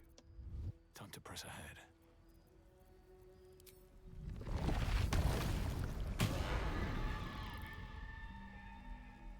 If everyone else minds their business, I'll be fine.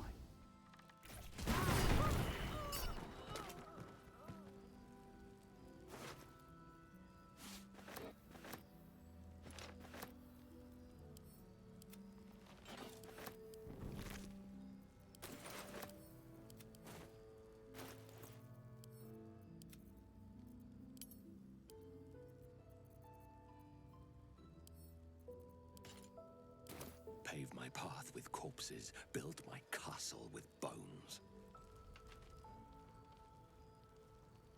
Use Perilous Stakes, give her vulnerability to all damage.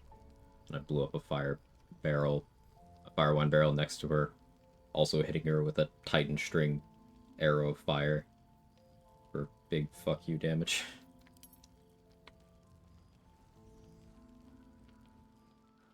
Terrified of fighting traitors since I saw Dayton Market absolutely owned by Aaron. Why is she here at Temp Hostel? This one's new to me.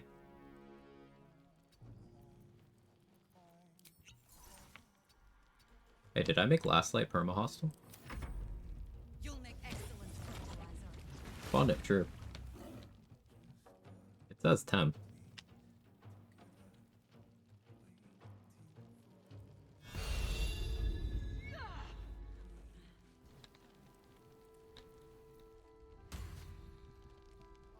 This was weird.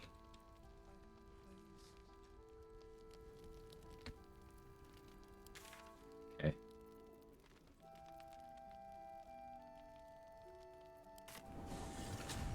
Okay, anchored you here? I don't know.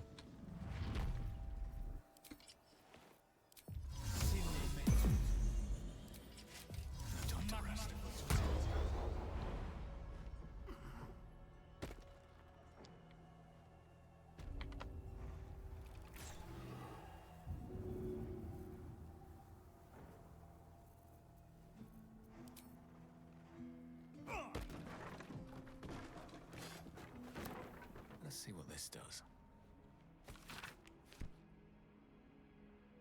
Putting a kappa behind a unfunny joke doesn't make it any less cringe, as an FYI.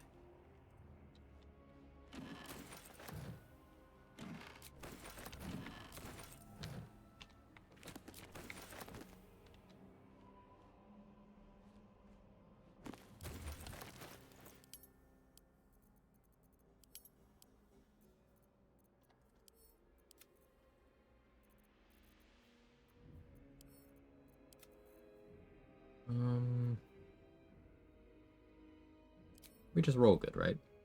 Surely we simply roll good.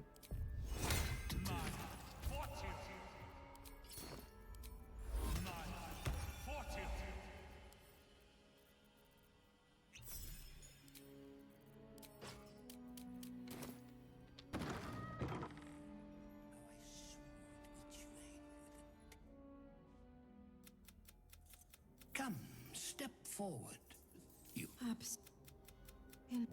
We do not wish to see you. Rogues get an investigation option here with advantage, and I rolled horribly.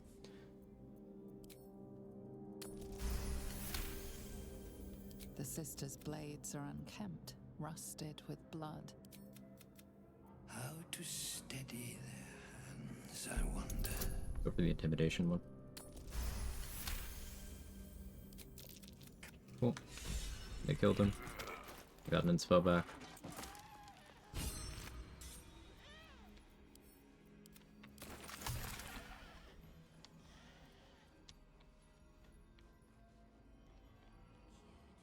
Imagine a mod that replaced the -45 attitude message from stuff like this with a funny Telltale game. X character will remember this. There is a mod that changes like companion approvals and disapprovals to meme shit like that. I keep forgetting to install it. I want to have a word. You recognize the corpse. Starting is screaming, crying, throwing up. Shadowheart thinks that's pretty based. So you've always been a bone man. In a sense. Why the Intimidation one, not any of the others? Because the Intimidation one was DC 18. The other ones were DC 21. And I have more bonuses to my Intimidation than I do to Persuasion before I got the Rogue level, but situationally I still do have more. Because I can easily get advantage on Intimidation, whereas I can't easily get that on Persuasion without giving up my concentration slot. Or without putting Charm on things that either can't be charmed or I don't want to charm. I don't believe you.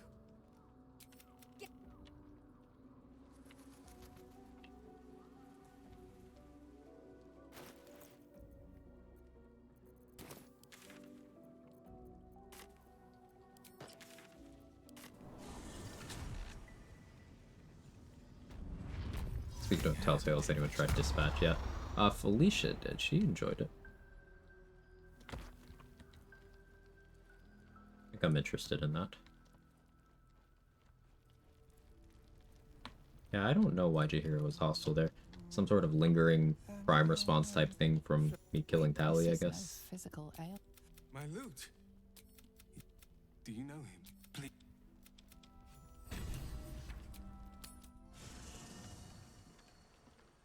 We don't have to tell Arabelle the bad news yet. I just did that.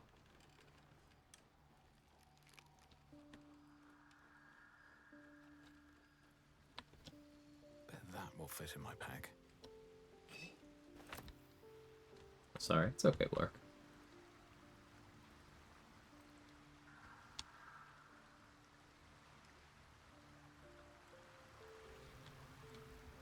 Goes close between Intimidation, Rogue, Persuasion. Wiki says you have advantage in that one.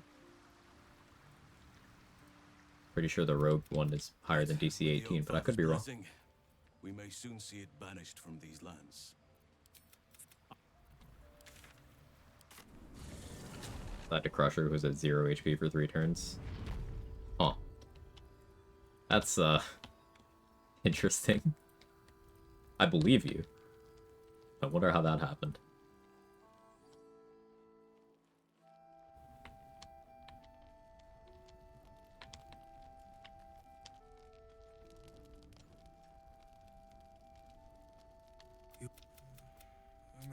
Me. Breathe quiet. Move with care. May the gods take you first. DC 21. I think I have expertise in Persuasion. I do. So yeah, that would have been an option.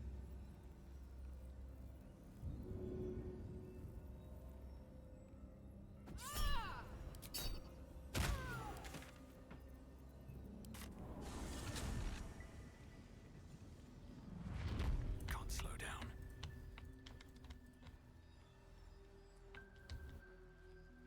Now I have to move Vex and Danis. Hope your soul is in good hands. Don't be shy. Have a gander at the finest. Then we go kill Isabel.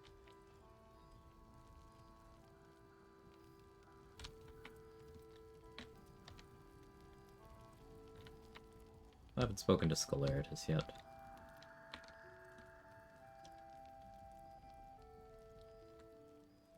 Yeah, it should still give me credit, right?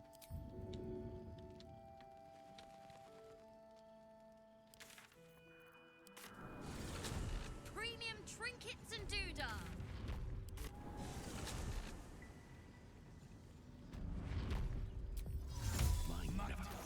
Making very good progress today. Feel good about it.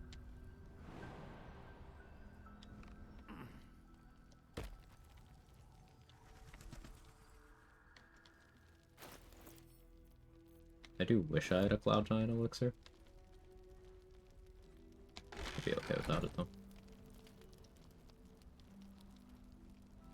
Don't want to draw any attention.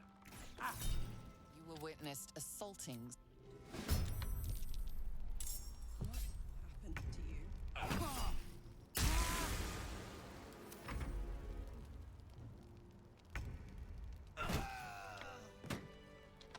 Walk in death.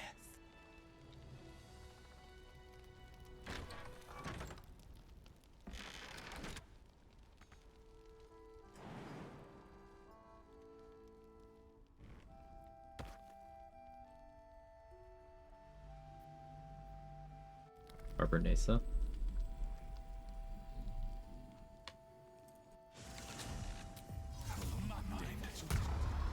Where'd everyone else in the room go? I killed them all.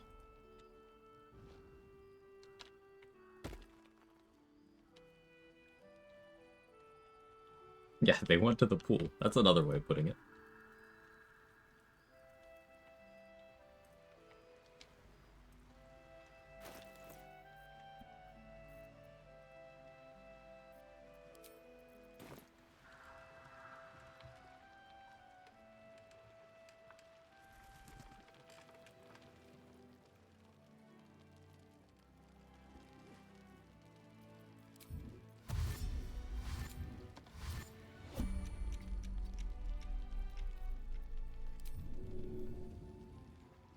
Time for some bloody work.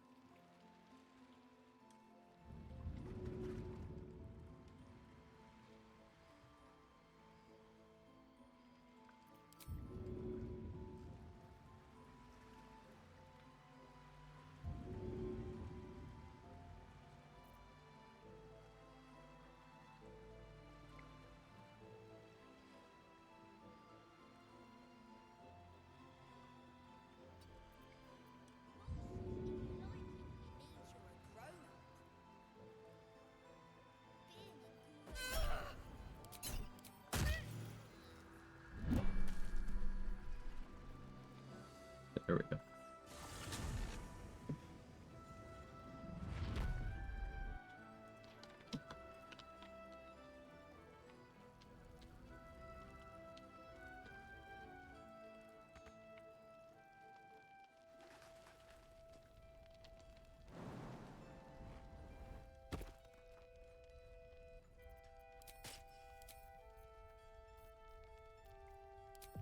My disguise is Dark Urge.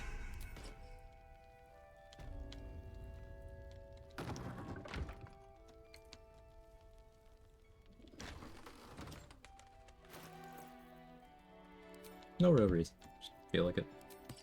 Thought it'd be funny.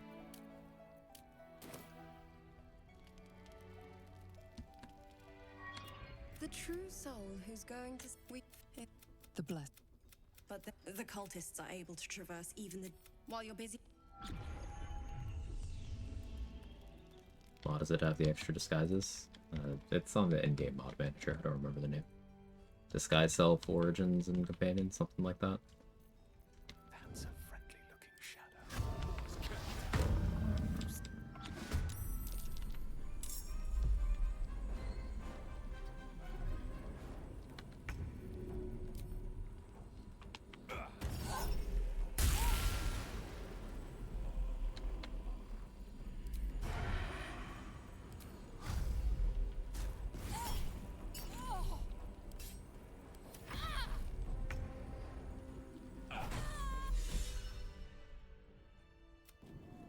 Isabel! No! What in the nine hells happened? There's no time or whatever.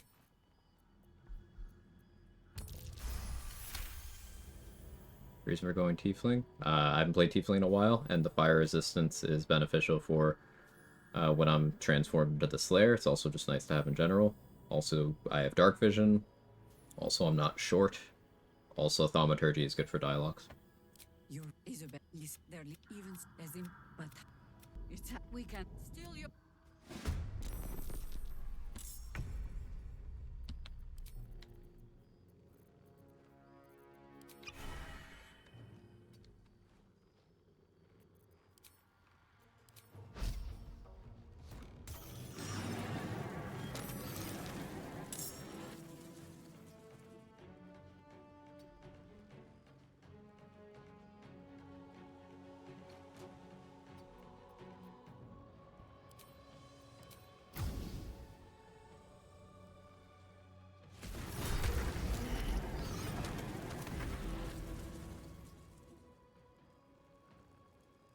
You're welcome, K-Man. Hope you're well.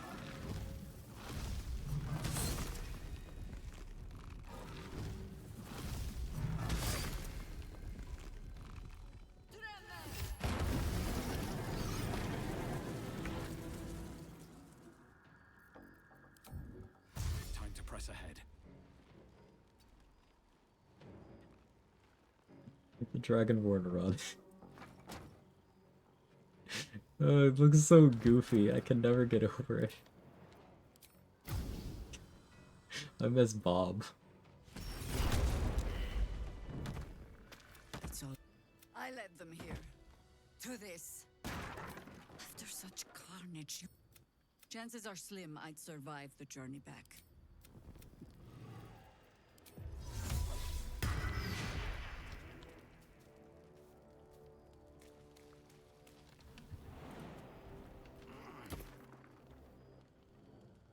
Sometimes I can still hear his jaunty laugh.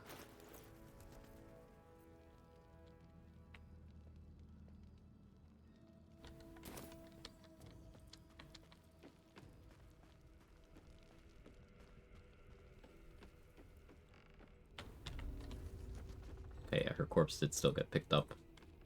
Good, good, good. That means a tadpole for me later.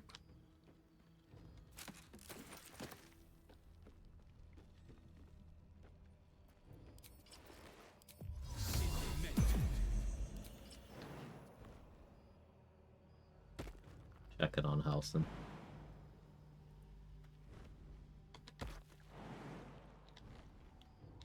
Is default Dragonborn for disguised Dirge Dirge? No. I have a mod that lets me disguise as default Dirge. Nothing interesting buried here. It lets you choose between the companions, you know, origin and otherwise. But it also lets you choose default Dirge, Quill, Alfira, both versions of Will, 2 of the 3 versions of Shadowheart. It's cool.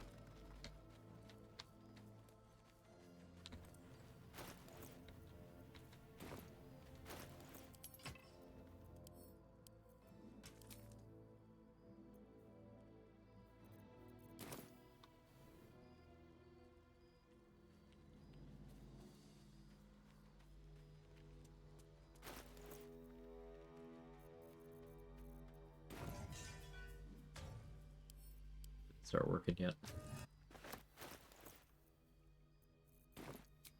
Torches in camp.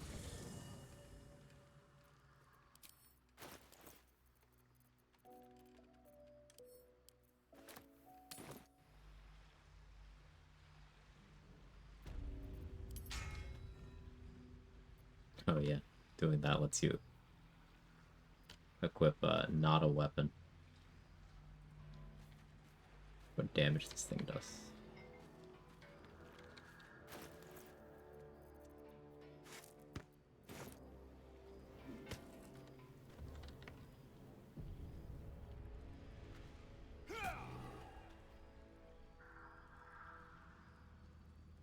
D6.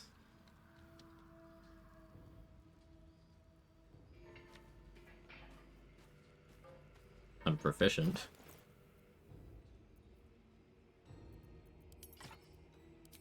Using.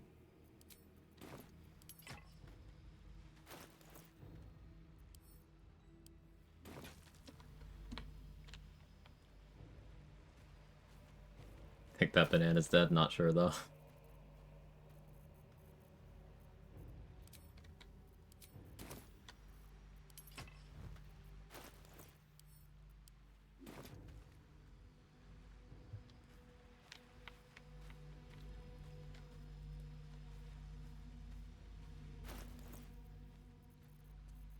Yeah, now I want to do a broken move lantern run.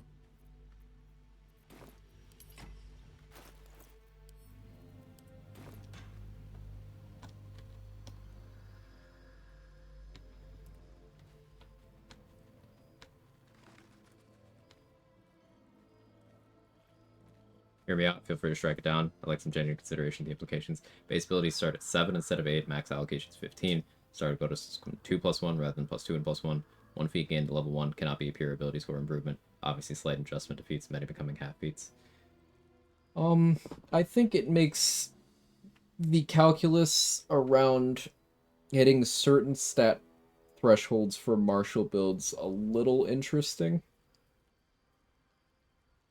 And it makes gearing out and full party feel less like one person or two people are missing out on things. But my issue with that is, in BG3, from an optimization perspective, there's already almost never any reason to take more than one investment between int, wiz, and charisma.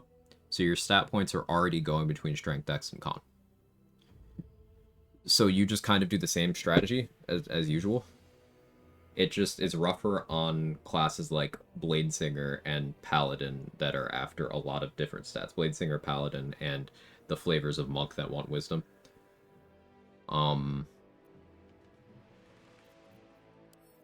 I would think a feat at level 1 would also specifically have to exclude certain things. Otherwise, like, the game does just break on a fundamental level, because picking up Alert or Tavern Brawler or Heavy Armor Master at level 1 would be fucked up.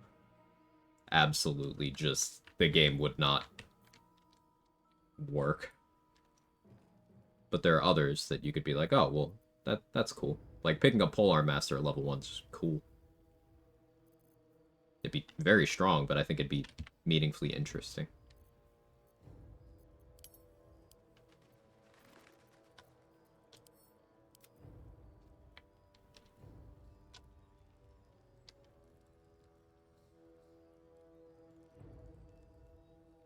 Then Blade 2 Paladin, am I making Bladesinger worse or Paladin worse?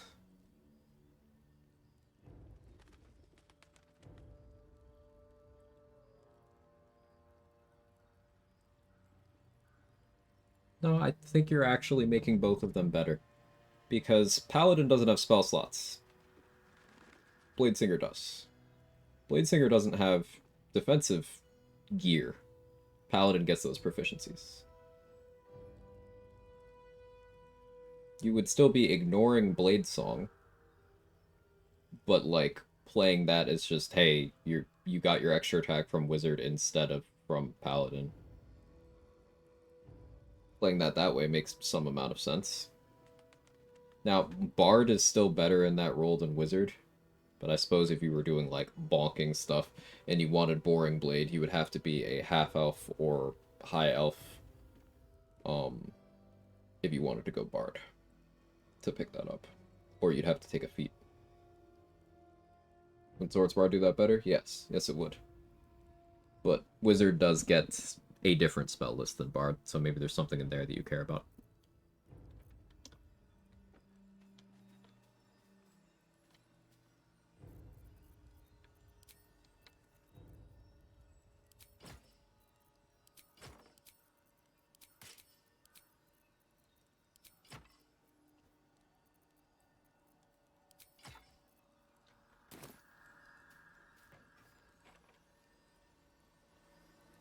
Do I long rest here? It'll be like a couple of rests.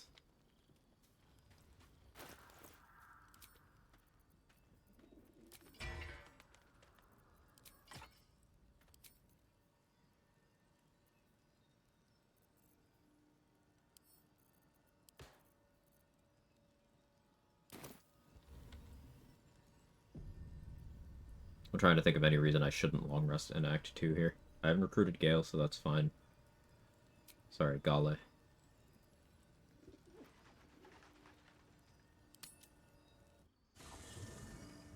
How hard is int to scale compared to other mental stats? Well, you get the Warped Headband early to set yourself to a decent value, but it's just a decent value. There are no items that boost int outside of that. There's only one item that boosts Wisdom, and it's up to a cap of 21, and it is in Act 3. So I would call int and Wisdom similarly difficult to boost. Charisma is easier to boost, but even in the case of Charisma, both of the Charisma boosting items are in Act 3.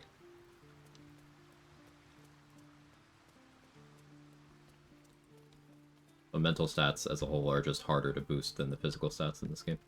Maybe I need more pockets.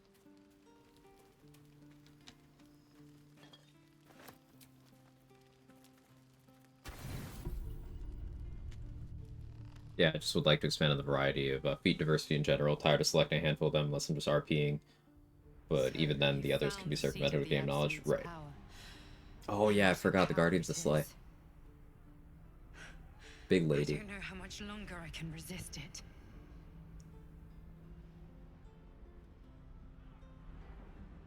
Sorry, what were we talking about? It just doesn't stop. We are being bombarded by waves. Listen, maybe the squid's not so bad, chat. Maybe we should hear out the squid. Between them. I almost dare not rest. Each wave a set of orders to the infected. The order for your transformation has been given many times already. I just hope my powers last long enough to see this through.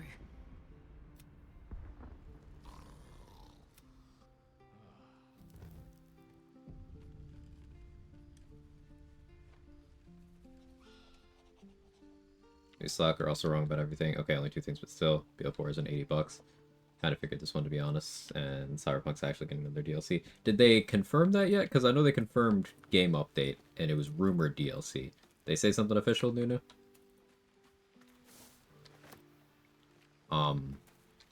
But yeah, I don't really care what price point Borderlands is, honestly. I don't think I'm buying it.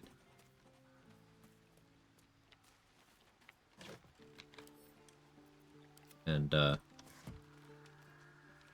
Randy comment was still made, so still have some ill will there.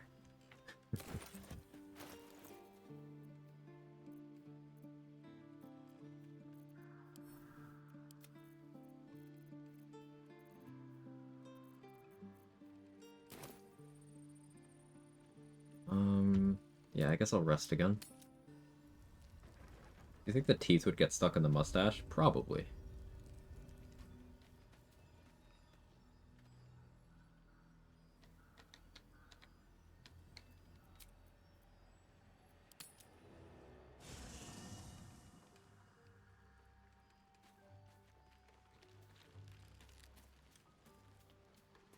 Oh yeah. Talk to Arabella now. I don't believe... The girl must learn the ways of the... Fear not. If they're...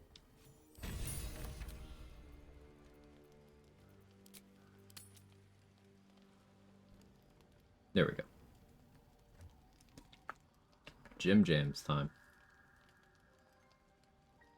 So picking up Slayer at level 7 is still reasonably early.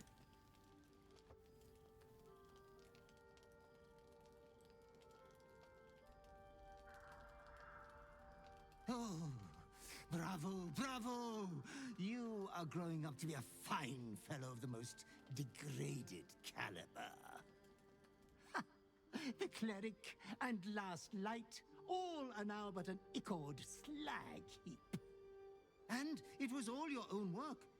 You didn't even need your butler's advice. You have acted with the utmost decorum. First the bard, now this triumph. Don't worry, Master. Want a full game following Arabella's adventures, real main character? No, thank you. Hapless menfolk deserve Arabella's a side character who very much has a multiple choice outcome, and from the fans screaming, crying, throwing up, from Larian choosing particular outcomes for Viconia and Sarevok storylines, and then people absolutely throwing shit fits over not liking which ones they chose. I'm in no hurry to see that again. Also, I don't give enough of a shit about Arabella. But, yeah. Can't believe they even have this variation of Scleritus dialogue. The attention to detail with thinking about how you could arrive at certain plot points with or without the game having directed you to go there. They did a pretty thorough job of that, at least in Acts 1 and 2. I think that's a very memorable part of the game. This try on your new gin jams. They're a present from Father. It would be rude not to.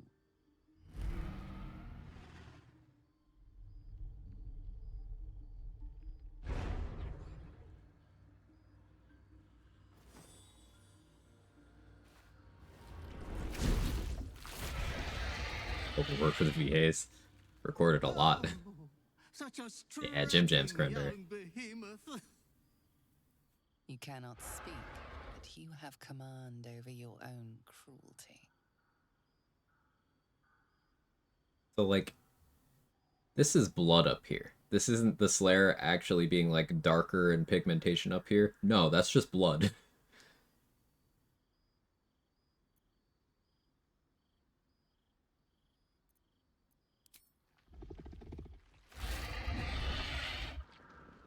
Oh, yes. Please, wondrous This form sucks so much, it doesn't. Who told you that it does? Would I be building my character around it if it sucked? This is far from the first time I've done a Slayer-centric run. On my no looting run, the Slayer was a central part of my character's power.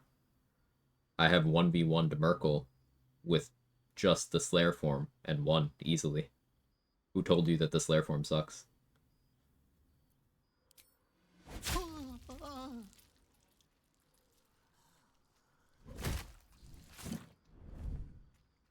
Cannot confirm, so probably just the actually final update, but large patch is confirmed, and I will like the game, want more of it. No, rumor mill, it supports the idea. I just, you know, I wait for official confirmation on things like this. But, like, there was supposedly someone who works at the studio that CDPR has doing the DLC, doing Phantom Liberty, put on, like, their LinkedIn or something that they worked on side quests for upcoming Cyberpunk 2077 DLC. And they did this, like, a couple of months ago. Upcoming. Phantom Liberty was 2 years ago. So people ran with that and are like, new DLC? And maybe that's what that means. But, you know, grain of salt.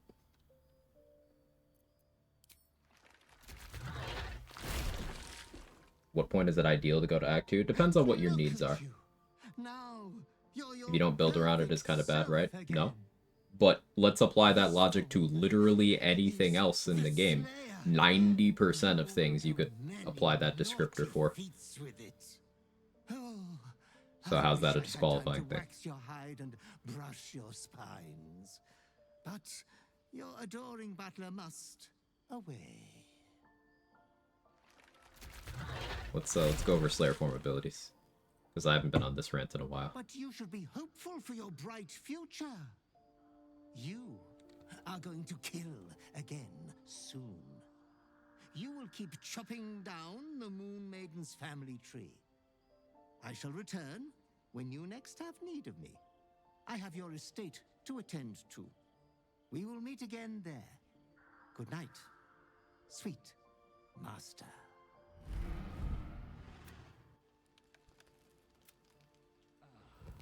1 second. There's my Slayer form. So, manifest your savage compulsions and assume your sinuously deadly Slayer form. Your Slayer form is 98 hit points, increases to 153 hit points at level 10. A lot of people don't read that part. But I'm going to pull up the wiki page here. And let's go over the pieces of it one by one. So here's the Slayer's stat block by default. I don't know why the wiki page doesn't include the mental stats, but it's 10, 10, 8. So, 20 strength, 14 dex, 17 con. Now, 20 strength, for reference, that's owlbear territory. People think the owlbear does good damage, yet they'll say that the Slayer doesn't. Well, they have the same strength. Ignoring that, let's look at this this primary ability right here, Slay. So, 4d6 plus strength mod slashing. At level 10, it increases to 6d6 plus strength mod slashing. Yes, Slay. So, what this means is, currently with my permanent buffs, I have a +3 to my strength. So my Slayer form, if I were to turn into it right now, would have 23. That is a +6 strength mod.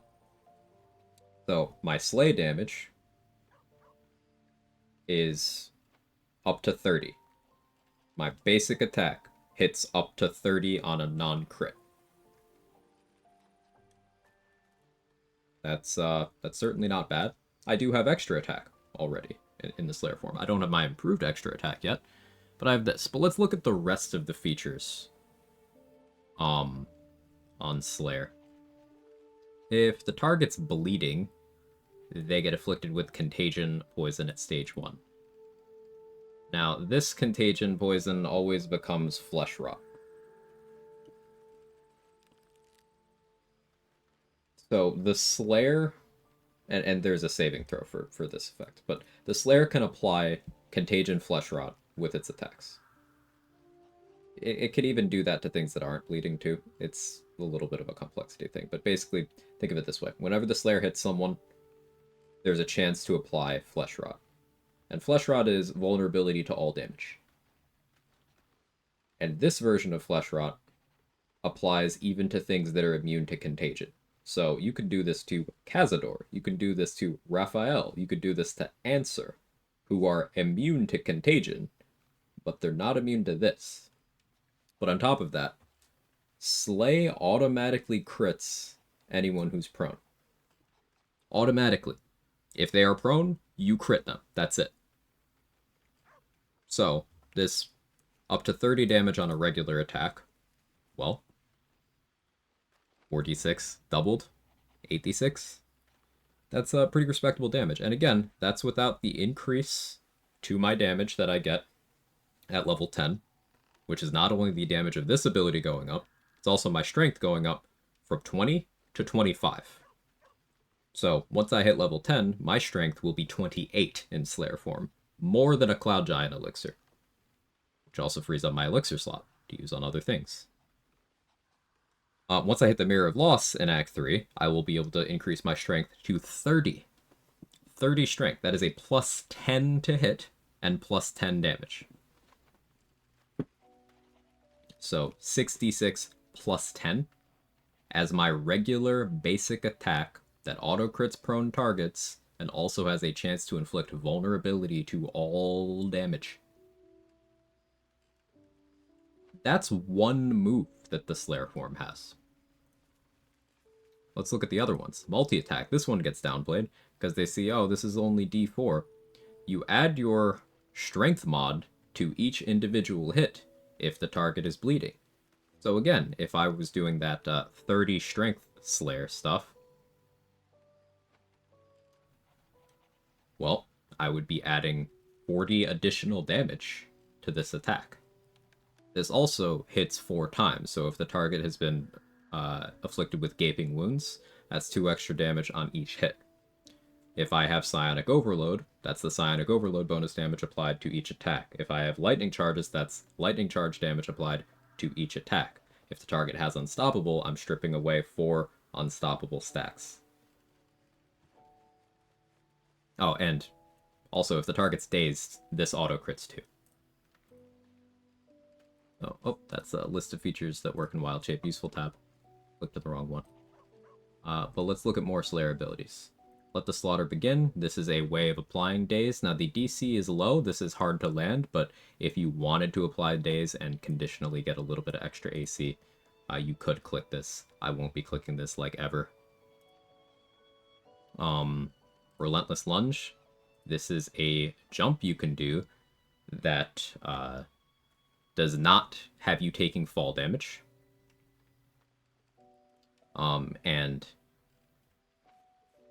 enemies in the area that fail a saving throw take damage and go prone. And remember, Slay auto-crits prone targets. So use this as your opener. It does damage, and it sets up free crits for you. Again, the damage on this goes up at level 10. Slayer improves with your level. People love to forget that. Sumptuous Bloodbath. This, you can use this to make things bleed, and once again, multiple Slayer abilities have extra effects, buffs that happen if you attack bleeding targets, even outside of permanent buffs like Bawal's Benediction that do work while you're in Slayer form. But you can use Sumptuous Bloodbath to sustain healing, and a thing you can do with this is you can use this on inanimate objects. And if you target an inanimate object with this, it doesn't even have to have a health bar. So you could target like an indestructible ladder or something, or the webbing in the Merkle Arena, for example. And you can just have the healing. So you can spend one of your attacks, because again, at level 10, you have improved extra attack, same as a level 11 fighter. You can just click this and just passively have your healing on. And remember, while you're in Slayer form, you have full ability to use your consumables. You can be drinking potions, you could be maintaining Elixir of Universal Resistance, you could have an Elixir buff, spell save DC is not great though. So, like, did you listen? I don't think you listened, Daedrix. I did say, specifically on Let the Slaughter Begin, the DC isn't great. I said on the jump, the DC isn't great. It does not matter.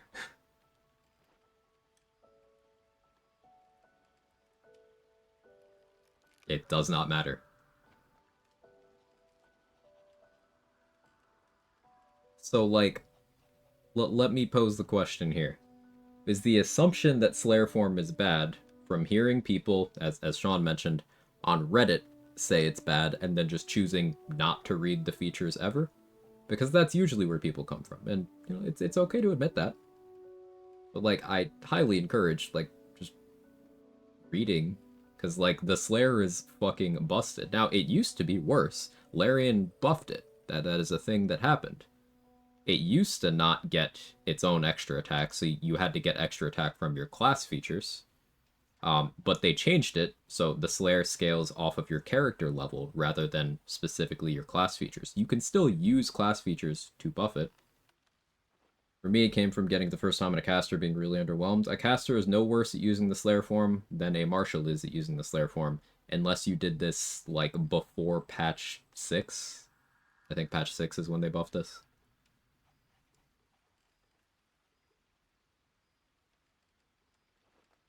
This is basically bypass your Swarmkeeper stuff you're building around this, and your class abilities enhance the Slayer mechanics.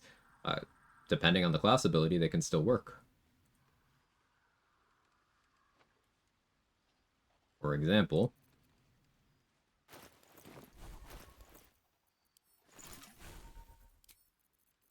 Swarms still work.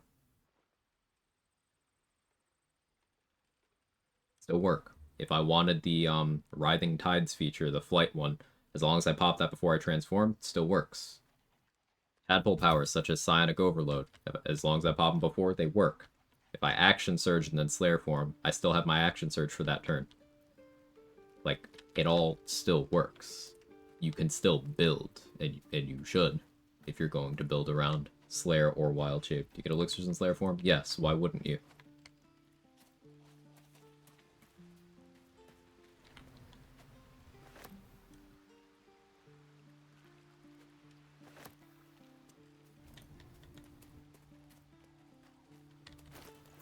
It's very good. I don't know why people want to believe it isn't. Like, people will also go up to Orin without prone immunity, get knocked prone by her, have her force a crit slay on you, and apply flesh rot to you. And then they'll still be like, but Slayer form bad. It's like, no, she has the exact same version that you do. And like, Slayer Orin is objectively harder than human Orin in every area. I think people just want the Slayer to be bad because it requires a level of reading comprehension.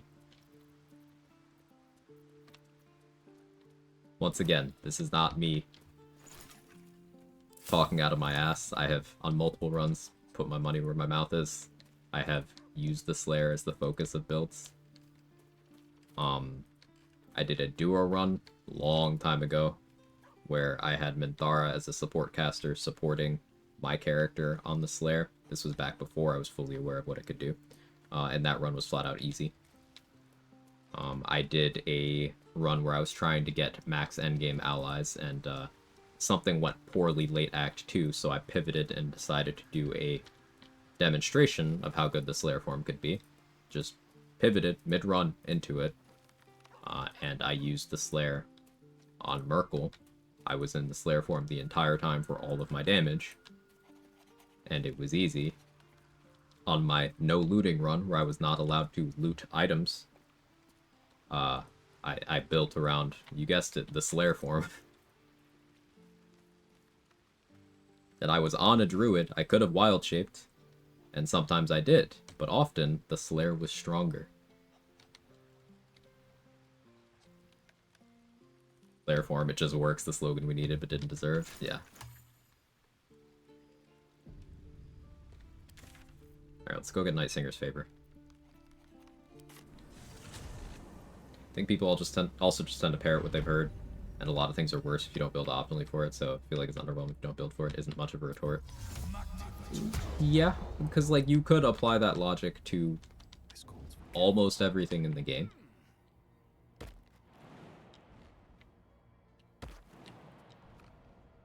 But the default viewpoint a lot of people use for their valuation of certain things is how much bang they felt like they got for their buck just out of the box, knowing nothing about it, just using it for the first time.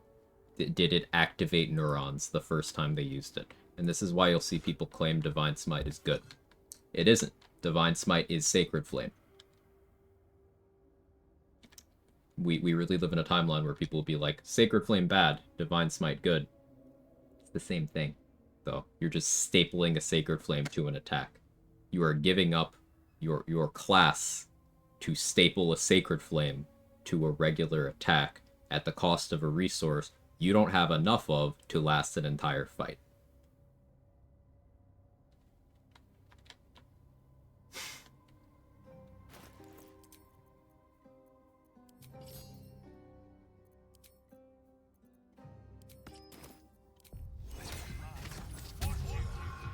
Lumping the Slayer in with all other wild shapes, which can you most comfortably solo the game with? Assume you get access to level 1. Myrmidons. It would be Myrmidons, followed by Slayer, followed by Saber-Toothed Tiger, followed by everything else. Out of sight, out of mind.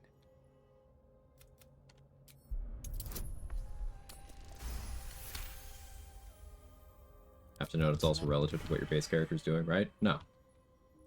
So something that I specifically mentioned is when Larian buffed the Slayer form back in patch 6, this was either patch 5 or 6, someone fact check me on that, they specifically made it independent of your class features. So the improved extra attack, the upgrade to all the attacks, the upgrade to HP, all of that you get at character level 10. Does not matter what class you are. You could be a sorcerer, you could be a fighter, you get the same Slayer form. The same. Now, what your character has in terms of passives to supplement the Slayer, that'll depend on what class you chose. But casters aren't necessarily worse at that. For example, let's say you're a Warlock. Let's say you're a Great Old One Warlock. You have Mortal Reminder. Anytime you crit, things in the area have to make a saving throw or get frightened. That still works while you're the Slayer. And the Slayer sets up auto crits. So the Slayer is hitting that more consistently than you might be doing in your human form. So that's better. That's a caster perk. Casters also can do things like apply Longstrider, Enhanced Sleep, Freedom of Movement, Hero's Feast. You can apply that stuff before transforming. Then you keep those buffs.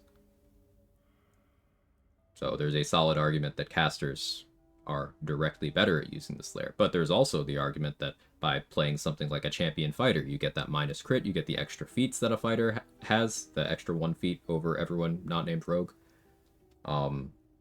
And you can take more feats to supplement the build. You could take Monk and have the increased movement speed. You could take Barbarian, you could Rage before turning into the Slayer. You could maintain your Dex save advantage and your improved, your unarmored movement. Excuse me, the fast movement that you have while you're not wearing heavy armor. You have all that. Holy shit, thank you for the 57 months. Much appreciated. Hope you're having a good day. She's just a girl and she's on fire. There you go, Quag. Quag. Thank you very much.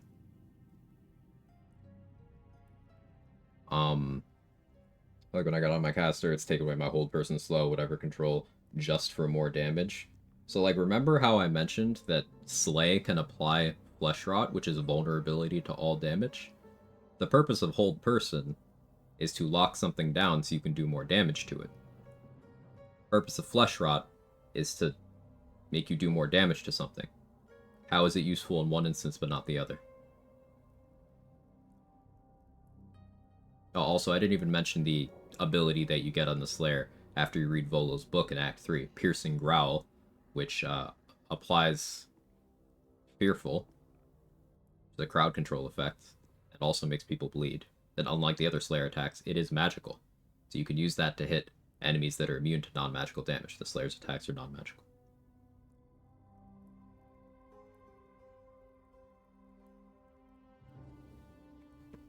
I would encourage, when looking into game mechanics and features that you're unfamiliar with, try to operate from the default point of, this is good, I just need to figure out why and how and when.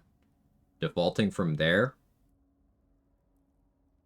puts you in a position where you're much more open to that experimentation you need to be willing to do for things that aren't straightforward, rather than starting from the position of, this is different than what I'm used to, so I don't like it as much. Why would I do that over what I know? It's important to keep an open mind. Anyway, rant over.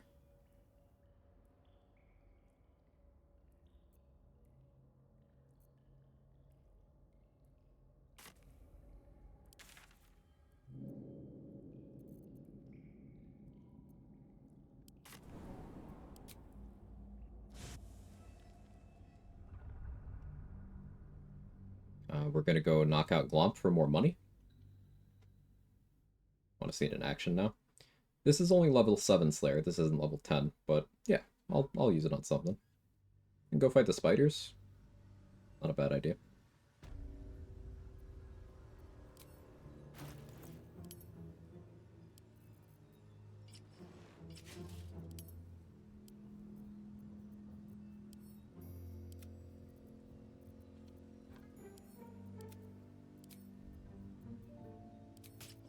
Wonder if the gods are watching me.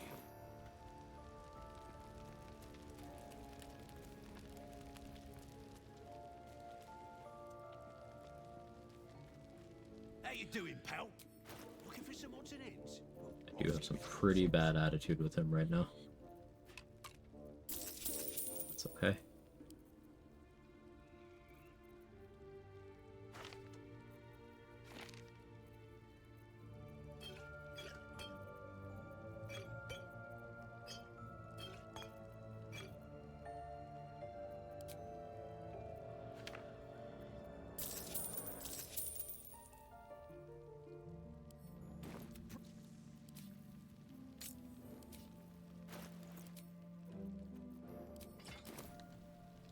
Can't risk being in open view.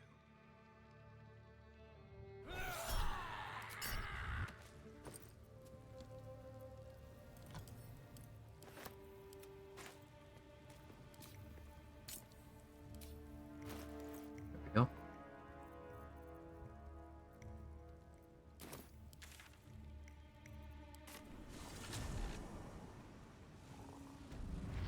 Moving ahead. What could they accomplish? Keep it together. In terms of feats right now, I only have Tavern Brawler. I like the idea of Athlete, I like the idea of Mobile. Tavern Brawler is not something that'll be on this build long term. Once I hit level 10, I'll consider swapping it. I will absolutely be swapping it once I get the Mirror of Loss buff in Act 3.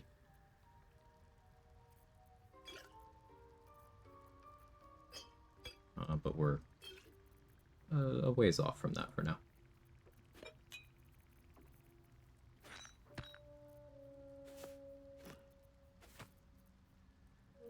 Where do you find the confidence to express and argue points so well? I find myself second guessing more often than not, or risk possibly making an ass out of myself for not being 100% knowledgeable in this game, even when discussing stuff about this game with others, both with more and less knowledge than me.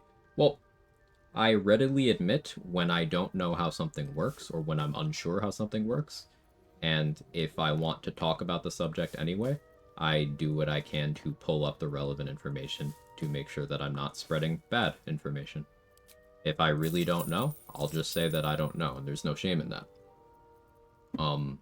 Also, I will try to make sure to, anytime I express an opinion, or I make an assertion about a mechanic, I try to explain exactly why I believe that. Because saying something is like making an assertion about a thing, and not substantiating it, and then building an entire discussion off of that thing is going to create a situation where, like, if you were wrong, knowingly or unknowingly, then, like, the entire thing collapses, and then the whole rant you went on has no credibility.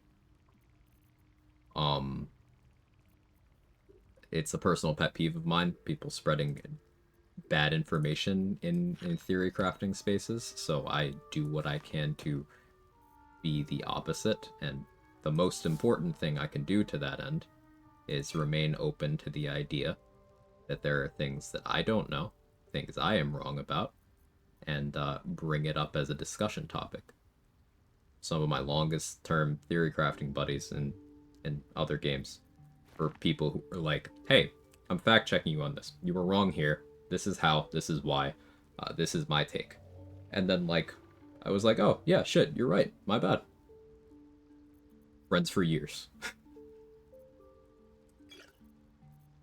I think approaching the situation with humility and open-mindedness is always the answer.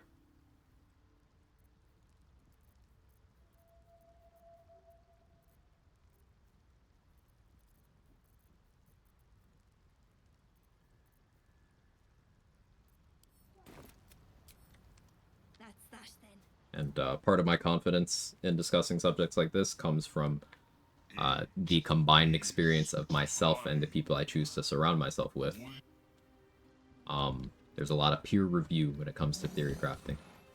At least the way I like to do it. Go back to some of the earlier conversations in the stream today with Swarmkeeper mechanics and surprise round mechanics we were discussing in depth.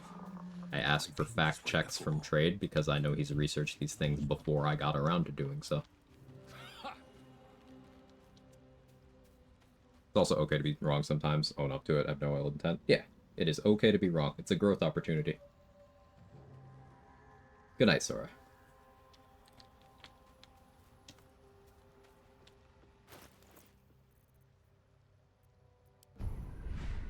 Shield of Thralls would be nice.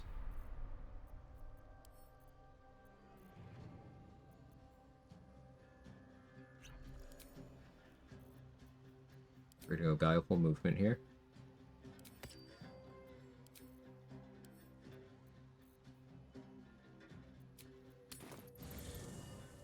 I didn't learn protection from poison yet, but luckily we do have...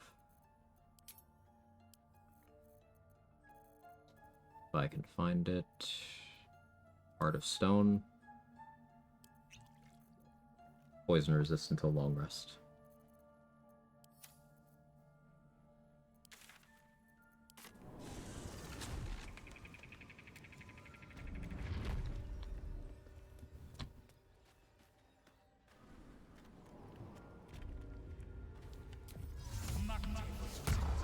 Also, thanks a lot. I appreciate the advice. Try to be as mindful of things like these as I possibly can. Sometimes feel like I'm overthinking things too much. Overthinking is, there's worse problems to have when it comes to things like this anyway. I know overthinking lends itself to anxiety. But when it comes to any sort of theory crafting thing, I like to think of it as, you're just covering your bases, you're being thorough. I don't need any attention right now. Softer than a whisper.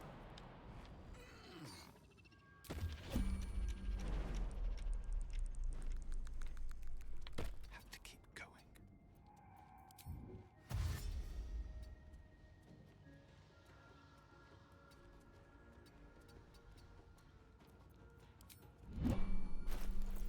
Something I forgot. Time for bitter business, though. Fear to shine on. This calls for careful footwork. Go.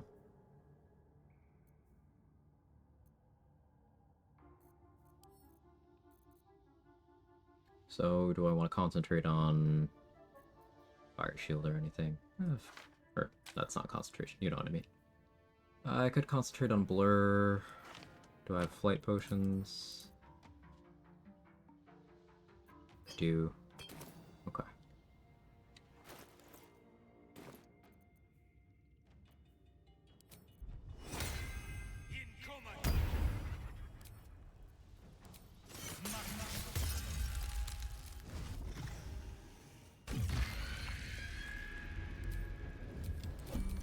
Set up my hotbar for Slayer.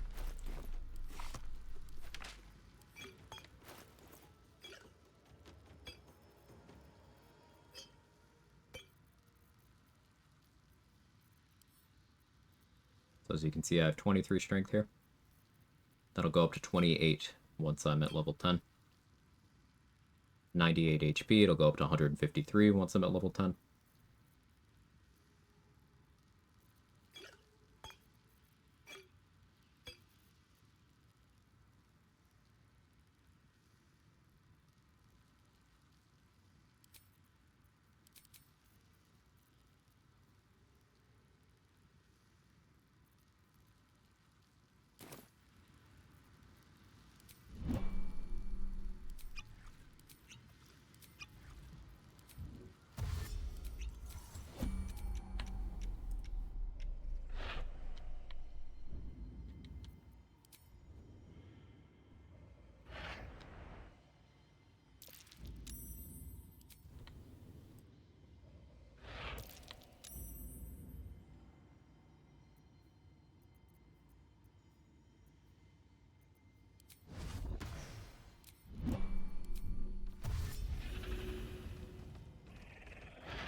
Surprise round.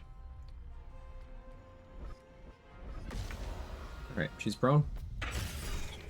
Crit. Peace. Crit. She's half dead.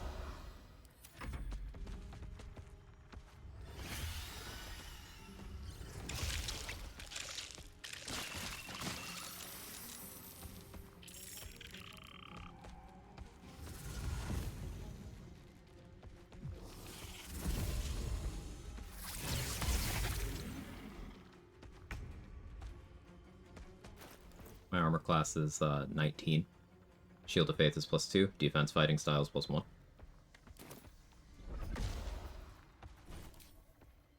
Let's do some key binding here.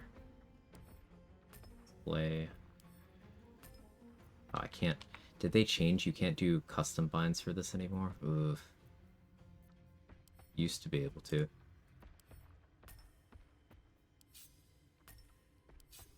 Okay, they just didn't want me putting Slay on. Whatever, that's fine.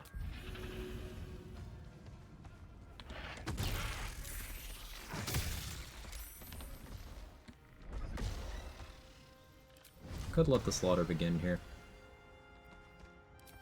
With no urgency to do so. Sumptuous Bloodbath on this spiderweb. Drops you. Also turns on my healing for 3 turns.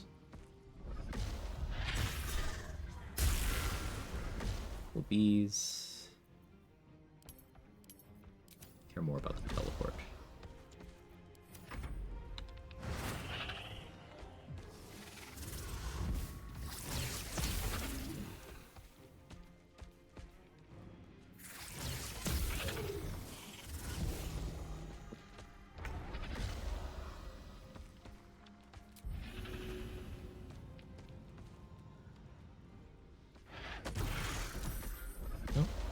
Guess who's dead? I could go for the knockback. Let's go teleport here. 19.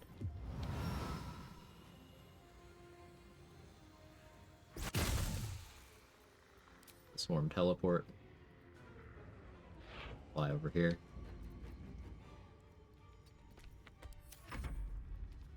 Really appreciate how much I've learned from watching streams like you, Mark, Date, etc. Y'all do things that never occur to me. Discover something new every stream. Appreciate y'all's willingness to always talk through mechanical choices. Of course, Cranberry. That's, you know, a big thing for me is I like sharing my enjoyment of things.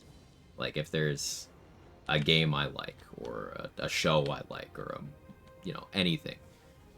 I just want other people to enjoy that with me. So I try to explain exactly why I enjoy it. It's a thing to connect with people over, you know? That's all I try to do with it.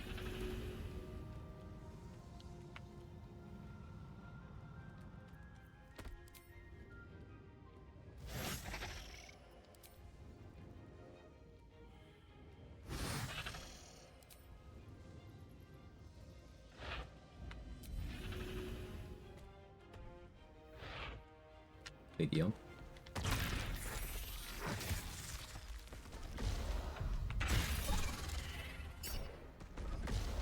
Teleport.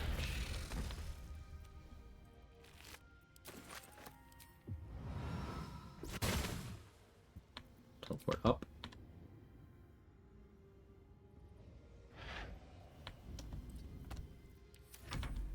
Default attack is Slay? Yes.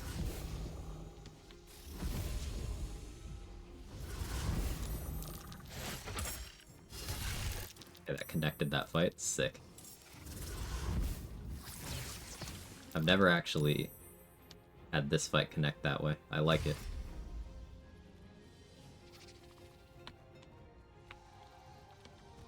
Hey, I finally got hit.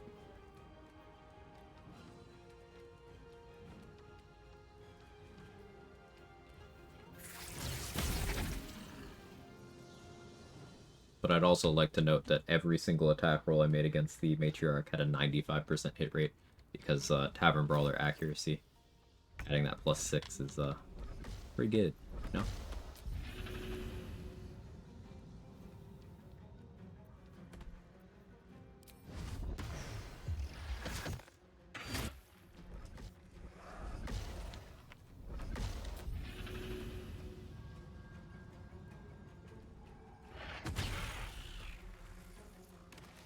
Why'd you go from over there?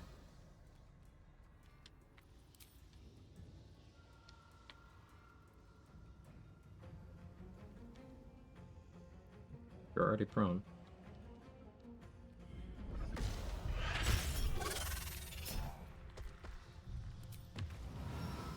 And we got the teleport. I have enough movement to do anything interesting with that at the moment? No. Put here. Eventually gonna make applying prone bleed more reliable, or whatever. So something I can do to apply bleed reliably right now is I can put a spike bulb on the ground from my inventory and attack it. Applies bleeding in an AoE, no saving throw. So there's that. If I want to make people prone, I could start putting grease. Start combat by throwing someone prone in my humanoid form and then transforming and following up with the auto crit slay immediately.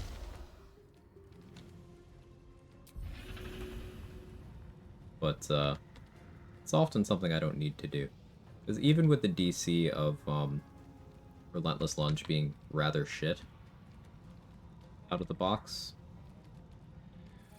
it's still moving me, and it's still a chance to do damage.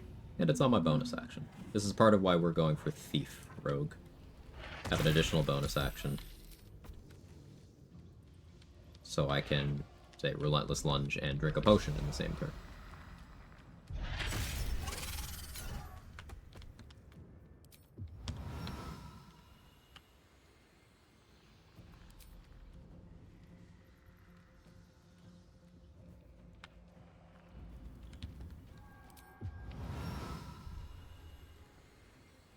I wish the range on this was just like a tiny bit better. Part of why I want mobile. Just a little more movement speed to work with would be very nice. Okay. Take what I can. Feels weird when anyone tells me stuff like, well, you know so much about the game when you're out, you're just redoing all the cool stuff you learn from people like you, Trader Mark. Look so tall, stand on the shoulders of giants type thing. I mean, it's true that you know more about the game than most people, Mick. Like, even like where you got that information from doesn't change the truth of it. And it still means that you as an individual decided to learn more shit about something you enjoy.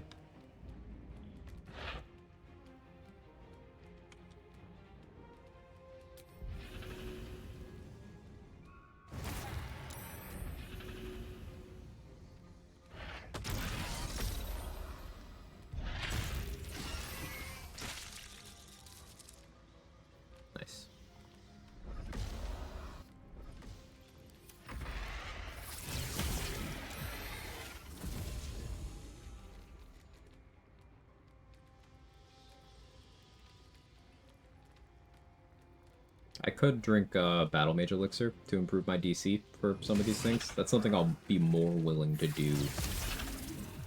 I mean, I could do it now, because I already got rid of the threats that Guileful Movement was for.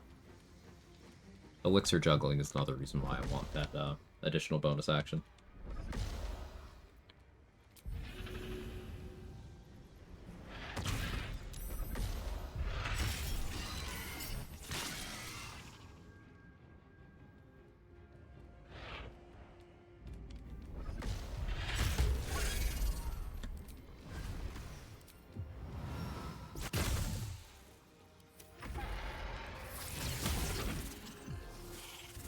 For the damage range on Slayer real quick? Sure. This will go up by 2d6 once I hit level 10. And the strength mod will go from +6 to +9 as well.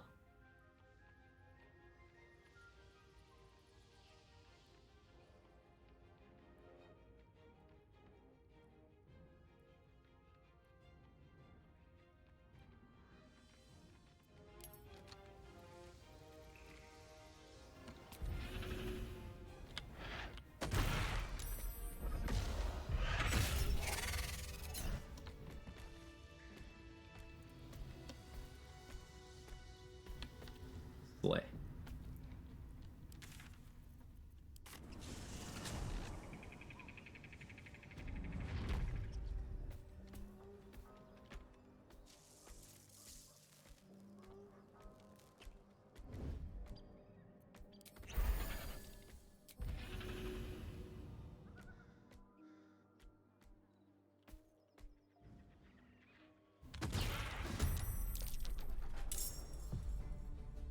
If I wanted to, I could go Assassin and get auto crits that way, but I don't really need that.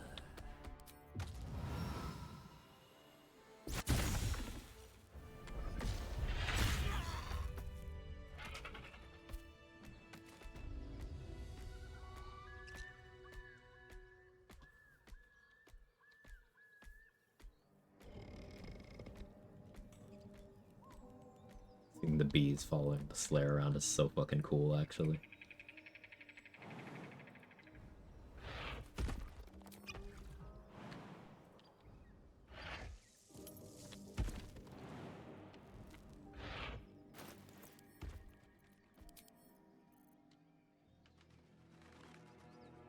Alright, what am I rocking elixir-wise? Viciousness would be cool. Don't have any right now.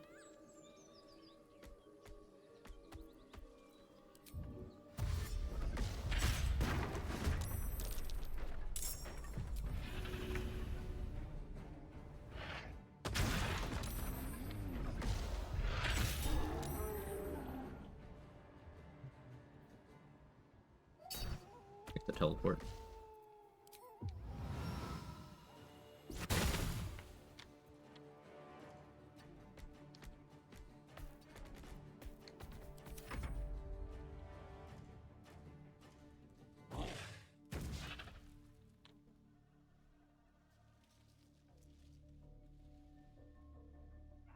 Should I use the Slayer form on Nier? I just remembered I haven't really done Grimforge fights yet. There's so many things we could do with this.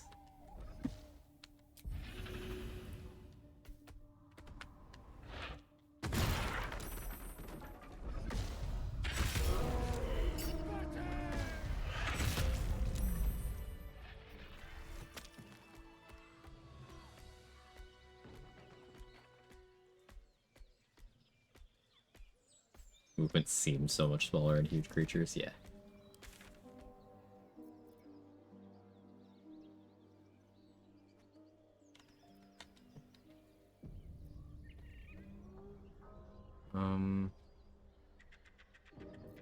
Let's go here. Hey Mick, thank you for the gifted sub. Much appreciated. Generous as always.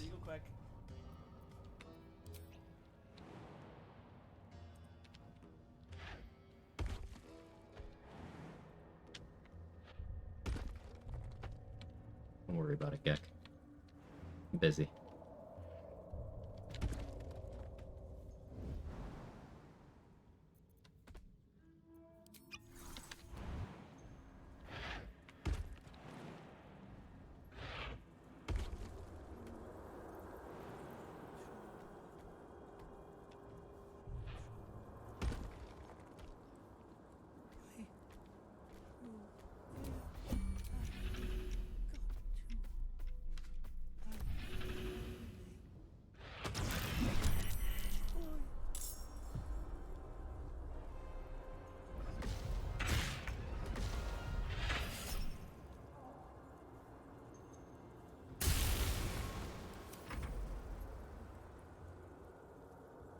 Slayer form on Boulette. Certainly could. Just Firebolt, bro? That was your play?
I don't really think I need to add any commentary to what you're seeing.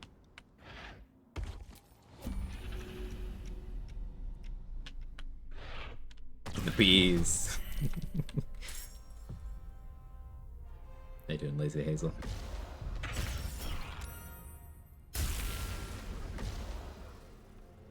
Yeah, it's only DC 11 on that knockback. It actually goes up when I'm in Slayer form because my wisdom's higher.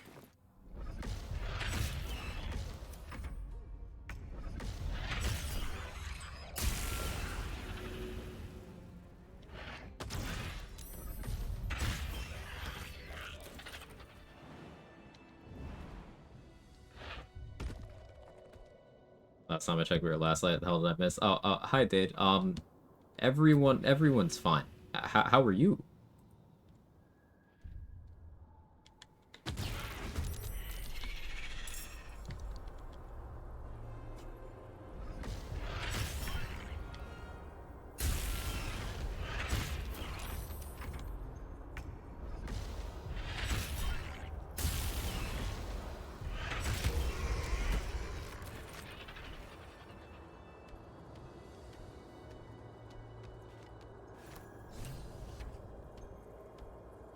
Not something you say when people are fine. I mean, Jaheira's fine.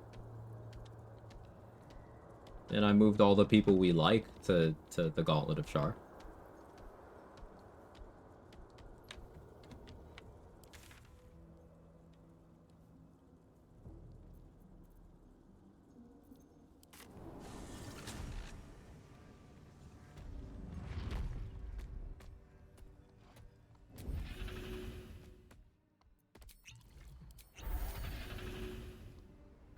Thousand fine? Yeah.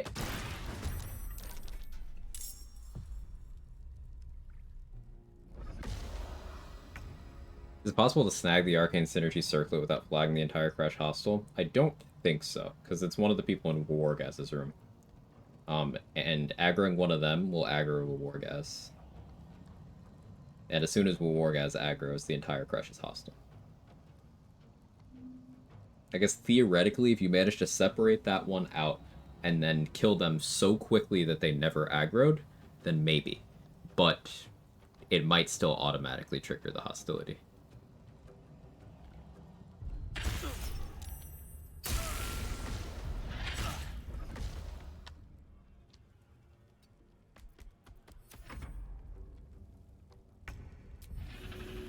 Don't test run? Love to hear it. Oh, you went prone? Of course I gotta hit you. It's 2 free crits.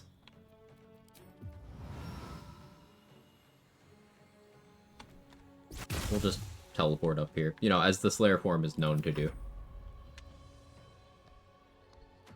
Nice bomb.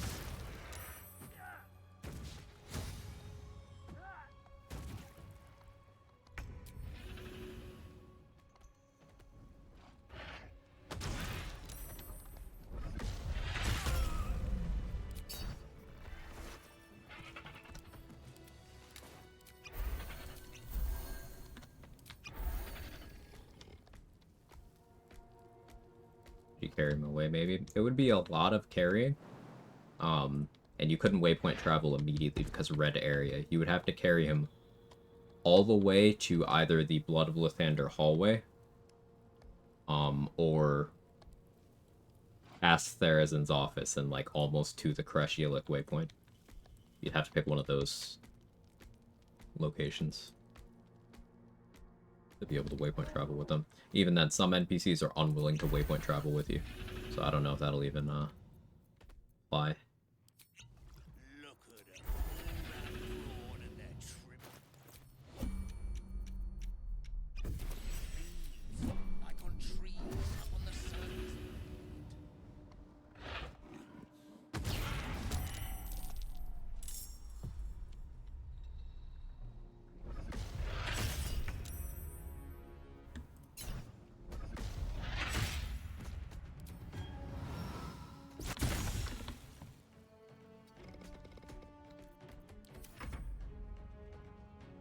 I like the teleport in Slayer. It's cool. I do only need 3 ranger levels for that, though. That's the thing. The way I get excited every time someone goes prone. Yeah, as you should. Is the damage.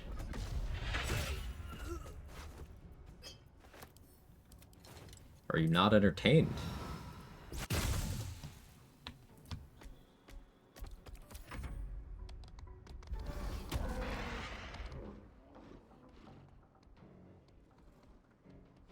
Now, there's still some things that are way outside of our weight class right now. Like, not gonna fight Moonrise Paladins like this. I'll want to be way tankier.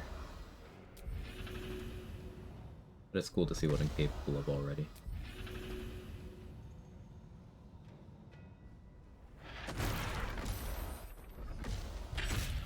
Get you off the board. Oh, hey. That made you neutral? Okay.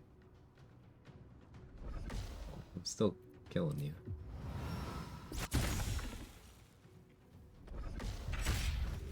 Still want the XP. Gonna rage? Didn't like the other one. Hotkey combo selects everything in a bag or loot source. I'm usually shift clicking to do that. So, you're raging. I'm very unlikely to prone you now. Use the bonus action to heal. Goes Bloodbath on a nearby object. Get that healing going.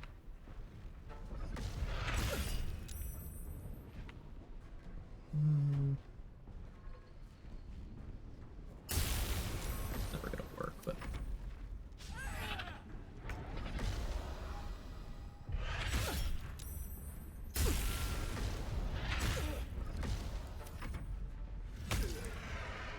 One time use Slayer form was on a character not really built for it. Cool to see it actually doing some work. Yeah, Slayer form is simply good. Do encourage using it.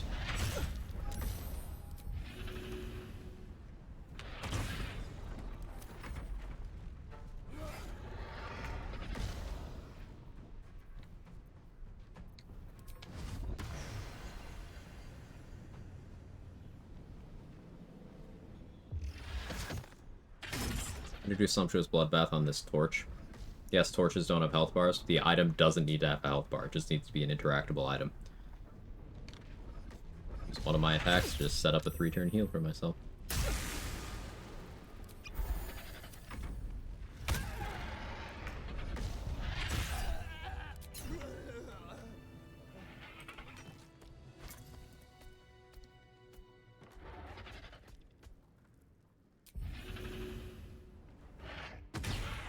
AC is a bit on the low side. A bit.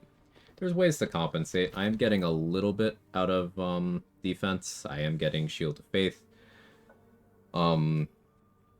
If you opted to boost your dexterity through permanent boosts, you could get it up a little bit more that way.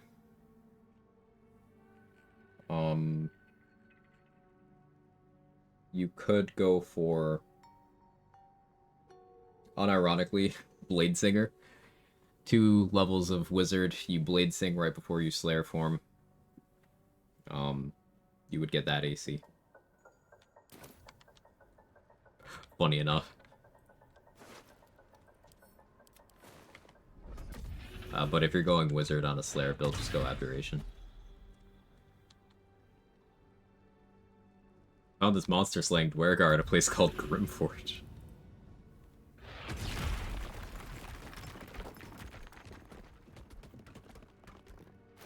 And note that I do still have my Tiefling Fire Resistance, all in Slayer form.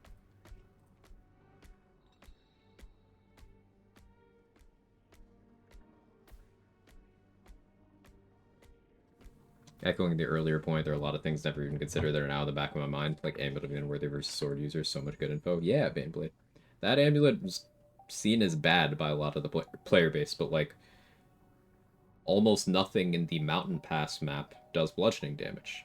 Most things in the Mountain Pass map do slashing damage. It's free real estate, you know?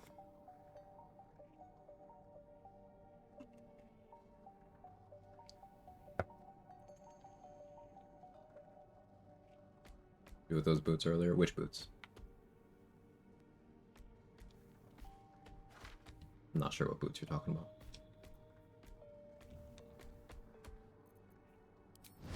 I want to heal. Give me healing. Thank you.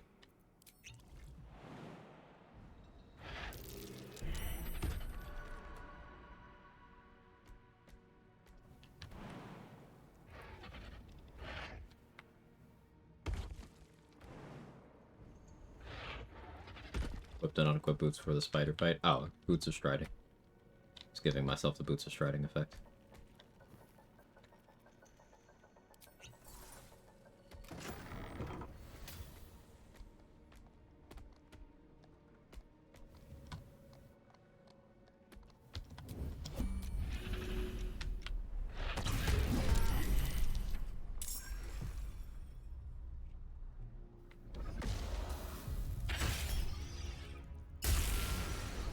Unfortunately, the Slayer's damage is non-magical, so Marigans resist it. Opted for the surprise round. A little more time to do my damage.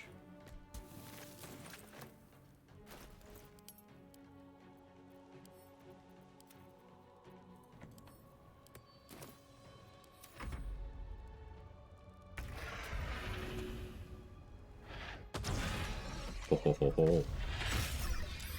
Take those. Yeah, that worked out.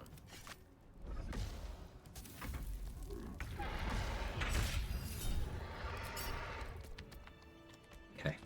Bees aren't magical either. Yeah.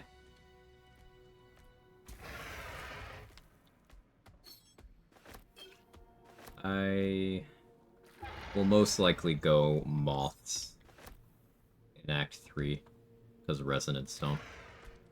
I was thinking maybe if I went 11 Swarm, I would go Bees for the prone, but my spell save DC would just never really be good enough.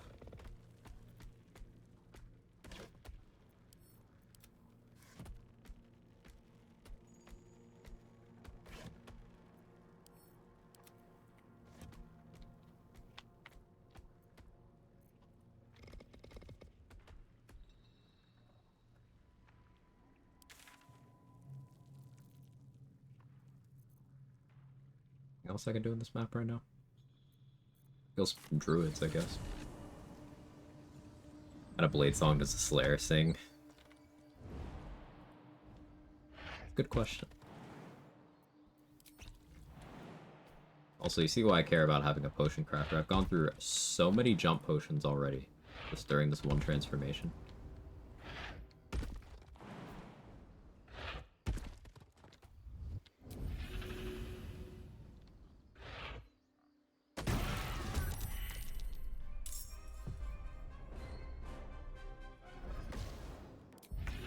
Multi-attack. Too toxic.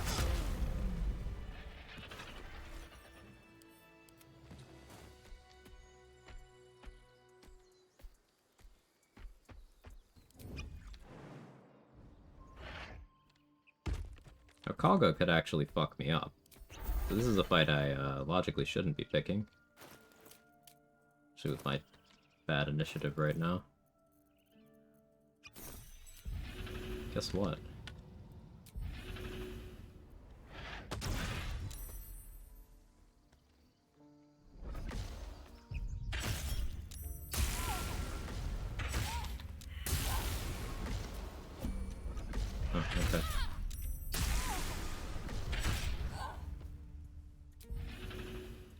take it.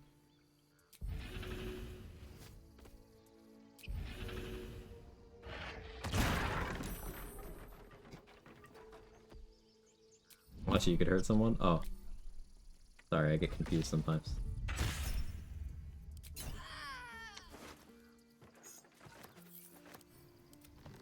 Okay.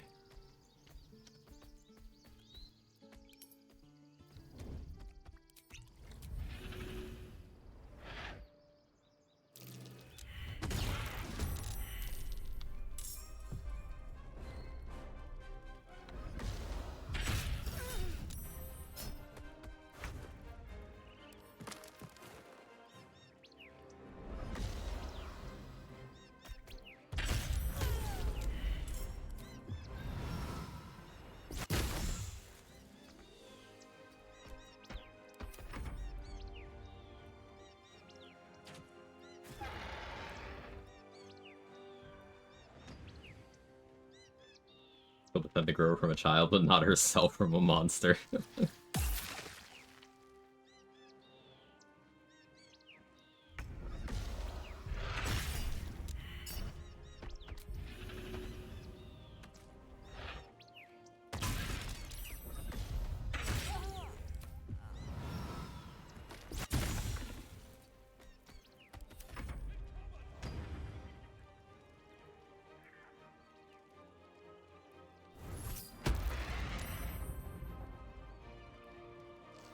I didn't even know that one had Thunder Wave, to be honest.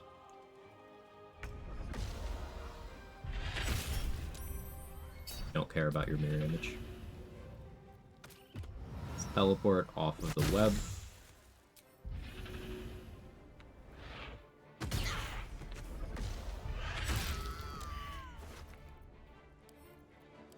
$41 damage there, nice. We're in business, level 6 Invis pots, stole the barrier device, still at visit the quarter room by the Inquisitor, Dark Cerebiter, illusion in the room, luck of the firearms person, snag the cantrip, amulet, and the helm, dipped out, crush is not hostile, repeat, crush is not hostile. Thank you for testing, Grim. Yeah, that's cool. Be able to grab the Arcane Synergy helmet with a quick little assassination. Definitely useful for some runs. We're gonna opt for multi-attack here to disrupt the concentration. Oh, failed on the first one. Okay.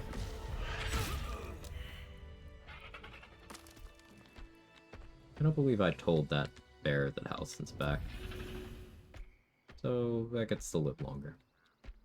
Love NPC dialogue doesn't match the situation, like in Cyberpunk. Why is this random civilian mouthing off the most bored out motherfucker they've ever seen who's covered in way too much blood for it to be their own? Yeah, it is certainly a vibe still.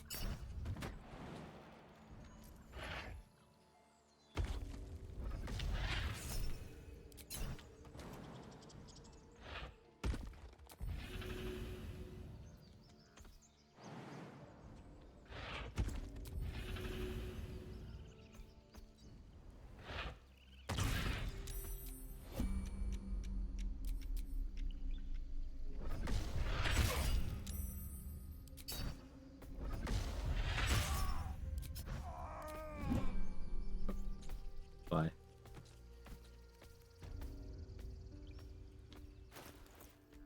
Getting close to level 8. They know it's me? They don't. They would attack a tiefling, they won't attack the Slayer. As others have pointed out.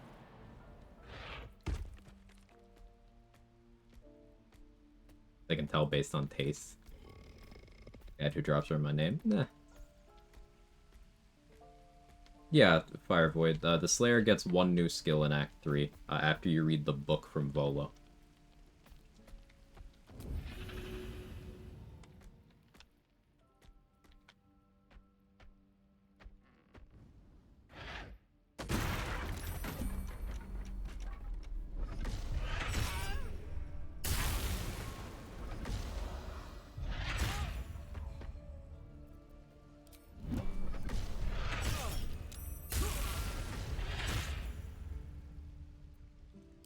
You just say not again.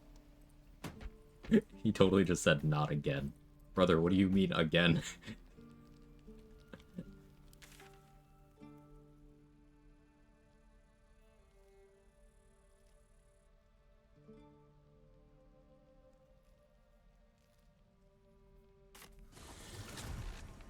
crit prone different than knockdown? Yeah, that's what I'm gathering.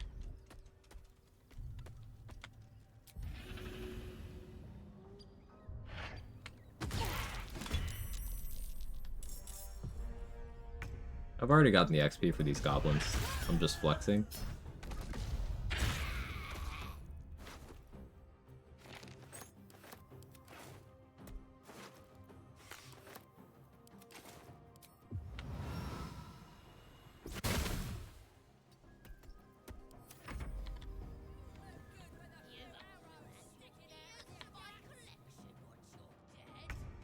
Y'all had a lot to say over there.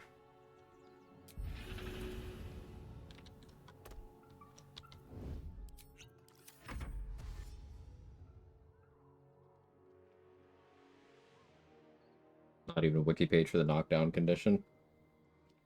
Yeah, Raphael has at least 2 abilities that don't have wiki pages. The knockdown condition doesn't have one.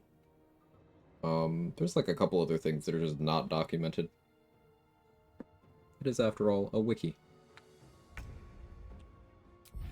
A wiki for a very big game, at that.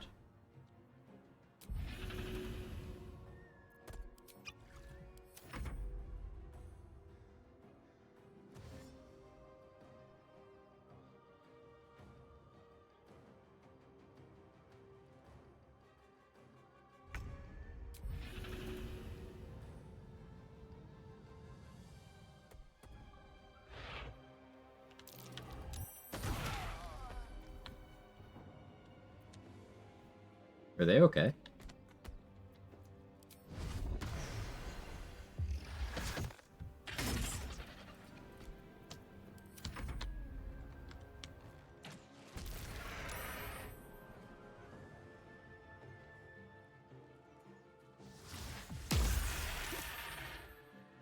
Having resistances is good.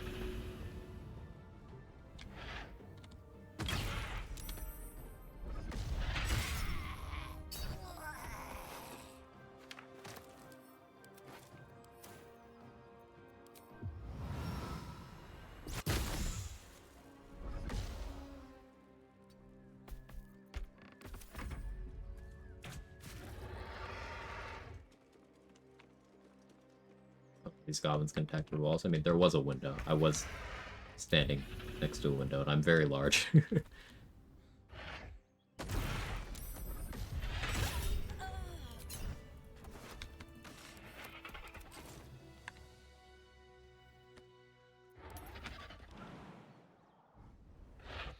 Goblins put up more damage than the druids. True.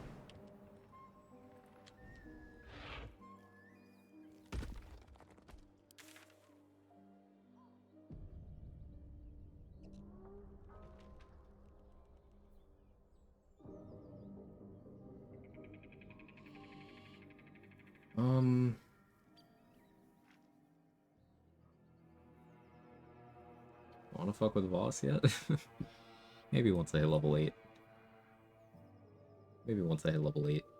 Well, if I fought the intellect of ours.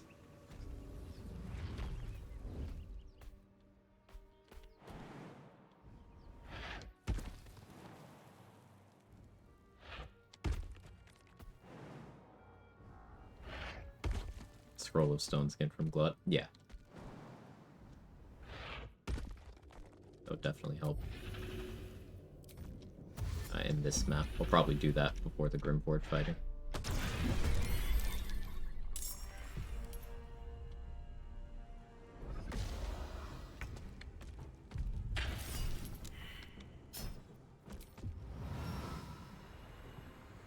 Nothing personnel, kid.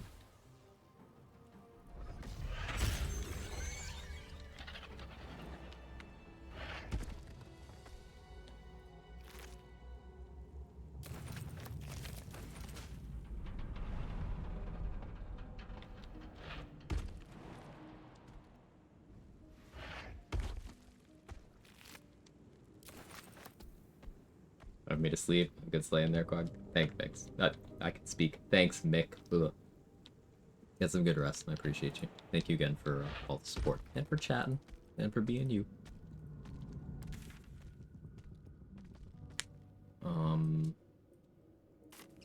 Guess I could go forge a sussy weapon here.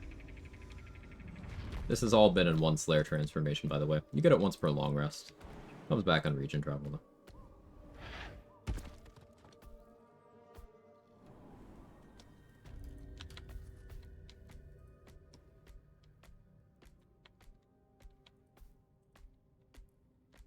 Should go to bed too. I have to study tomorrow. See you tomorrow. See you tomorrow, Ajax.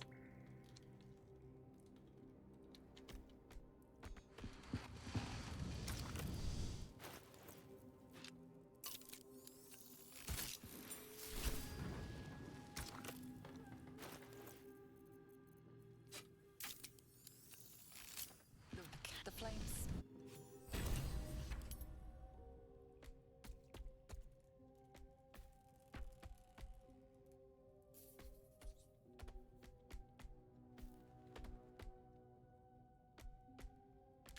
Anything else amusing I could fight in this map? I don't think so.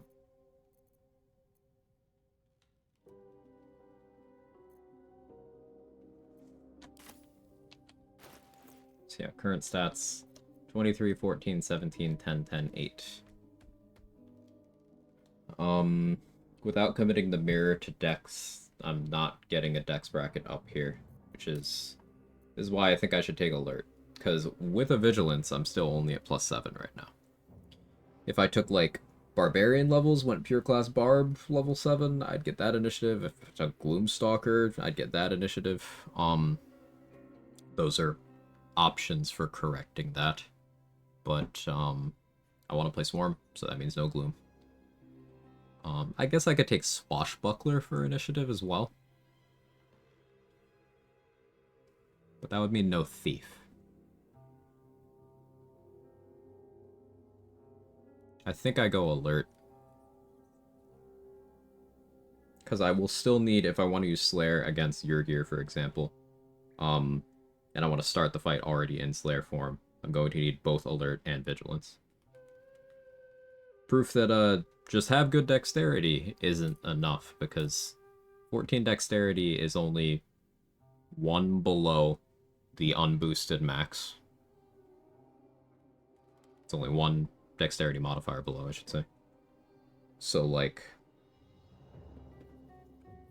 if I need alert and vigilance to deal with certain threats, well...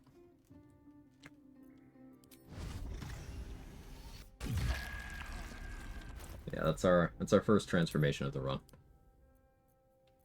First of many.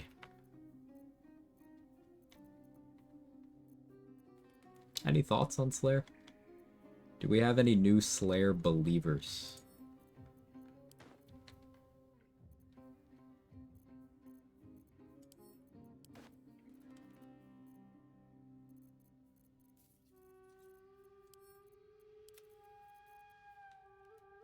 Are you Slayer? It bad.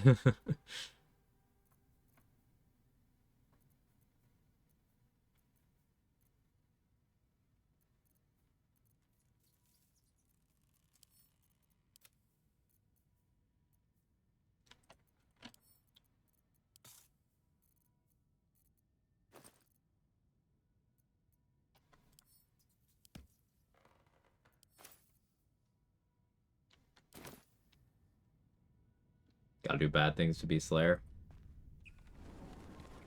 I mean, if you simply failed to save Isabel, What's inside? you can still end up getting the Slayer that way.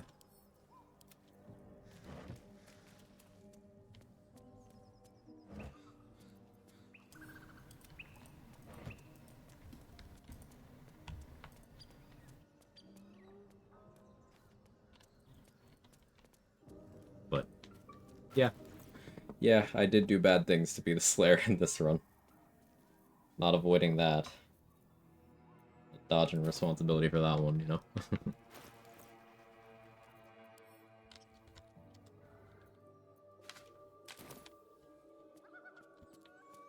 Did I read the book? I fully don't remember. Put my hands on everything. Shark can do a bad thing and you can get it. Yeah, if you just happen to not have good approval with Shadowheart and you trust her to do the right thing, and she happens to kill Aelin without your approval, well, you did everything you could. and you still got the Slayer form.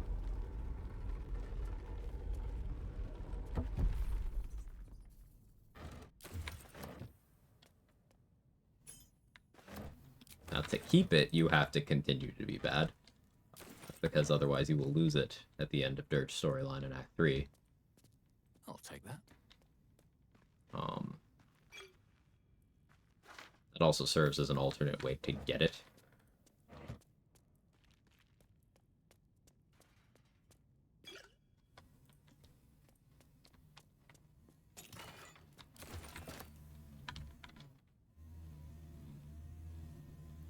I don't know where that background noise is coming from, but yeah, sorry.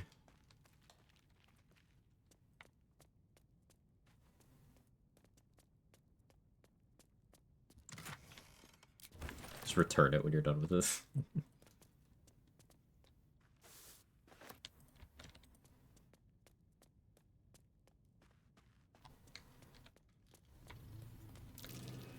Can't risk being in open view.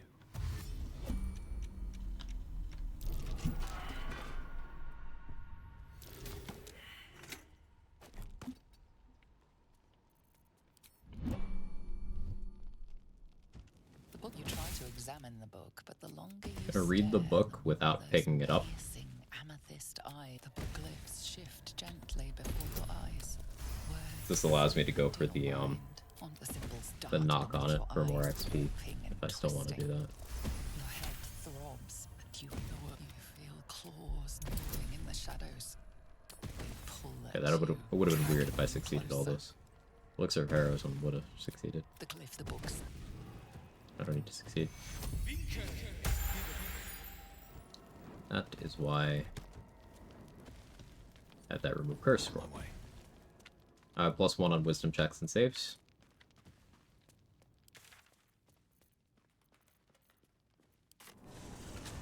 Need to walk by a Susur Bloom to get rid of this annoying pop-up.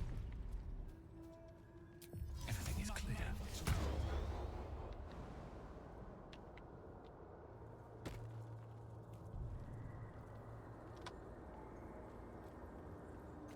There we go.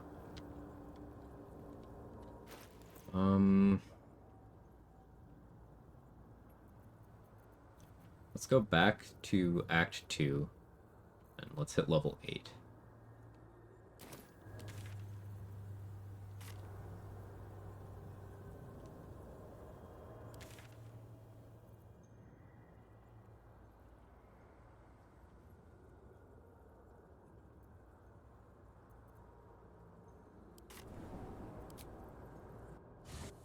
We still have 2 of the Thorns. I still haven't gone fishing. Gone fishing. Yeah, we can go kill some fish. Still find it funny when you talk to Halsika's Dirge. She presumes you return to re-engage her services. You have dialogue says, definitely, I wait your servicing. Dirge has some really funny dialogue in Act 3. Like, you can go and try to put up the Temple of Baal as collateral to open an account at the bank. That's not a shitpost. I'm not exaggerating at all. That's a dialogue option you have.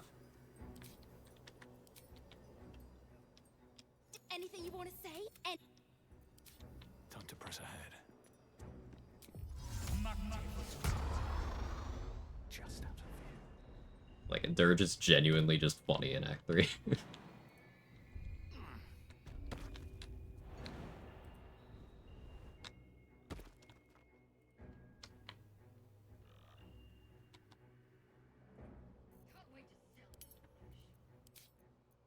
Oh yeah, a downside of taking out Isabel so early is the map gets really dark.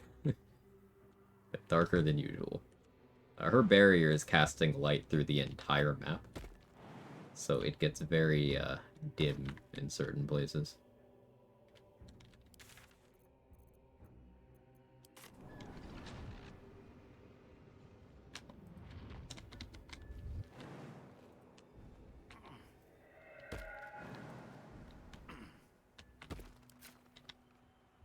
That's a friendly-looking shadow.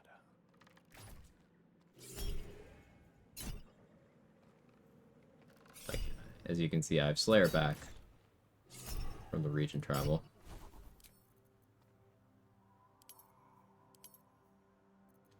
And I could use it. But these guys could kill me.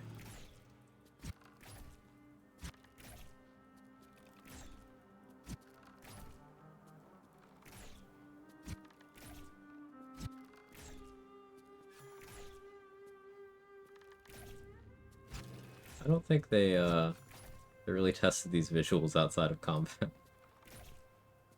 What happened to poor Isabel? The goblins.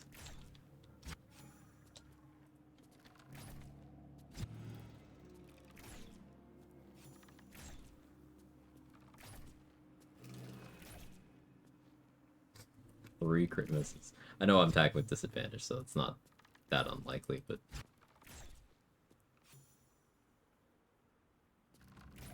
The fucking goblins, yeah.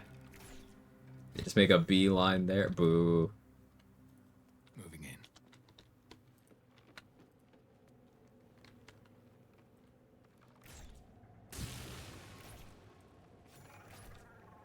Choose poisoned by our enemies. Good fun, Netflix smoke.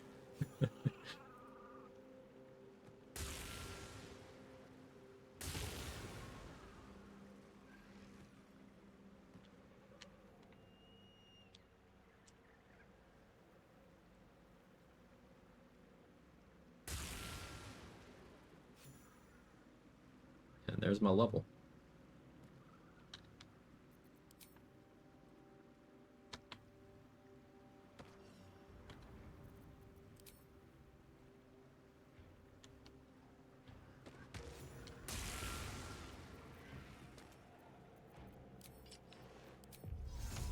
If everyone else minds their business, I'll be fine. From this Don't past. waste a step. I have no doubt. Here we go again.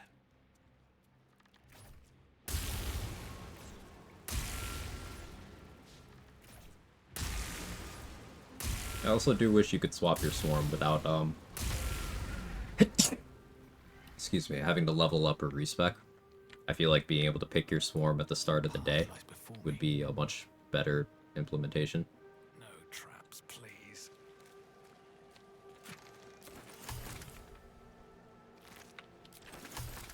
Kill the Night Song, I assume all the tieflings die too unless you move them earlier.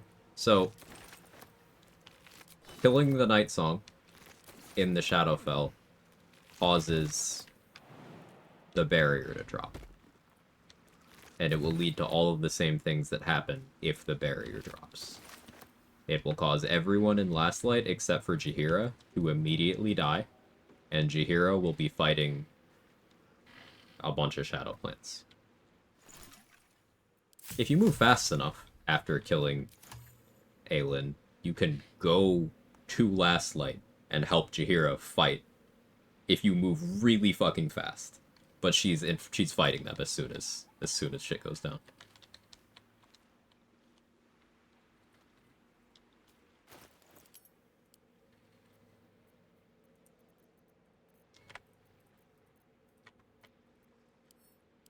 Hey, Viper, thank you for the 58 months and the tier 2. Much appreciated. Thank you very much.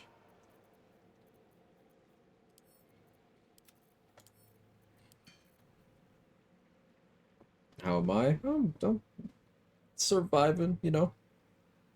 This run's been fun so far. We got the Slayer form and rampaged around in Act 1 with it for a little bit. Just hit level 8. We're chilling.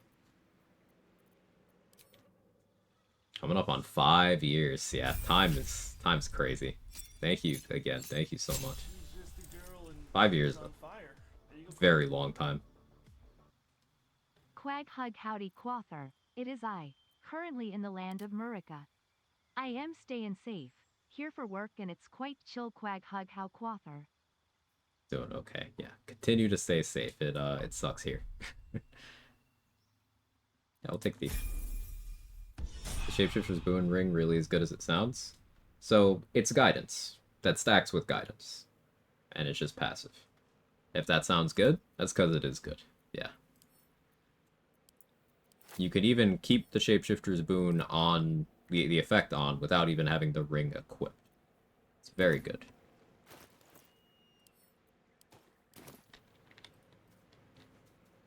Slayer form Act 1. Yeah, we got the Slayer at level 7. You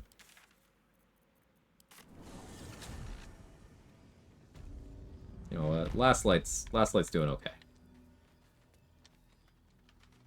Just okay, but like it's doing okay.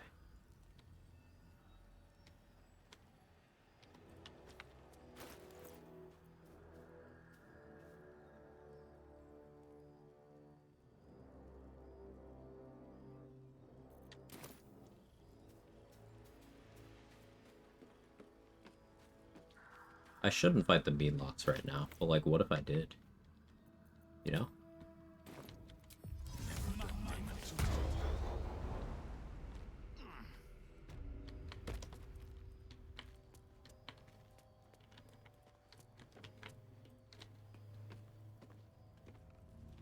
"5 years of knowing you, 5 years make me a better person when training for the world." And I really appreciate that. Thank you very much. It's mutual, Viper. You're a real one.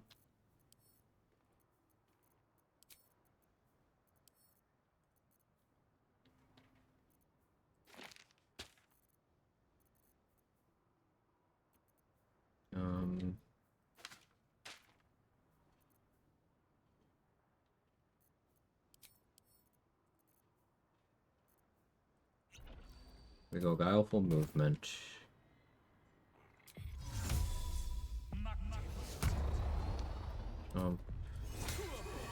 Egg. Fire Shield.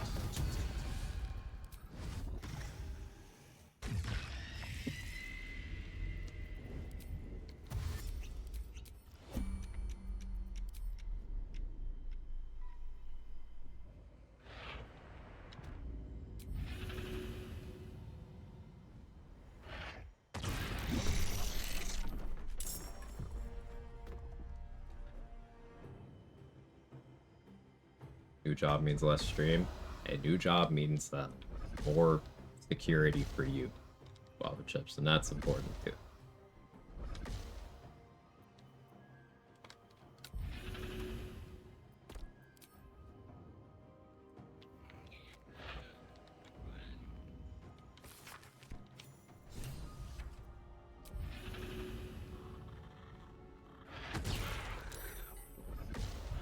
You? Gotta set that task again. Oops.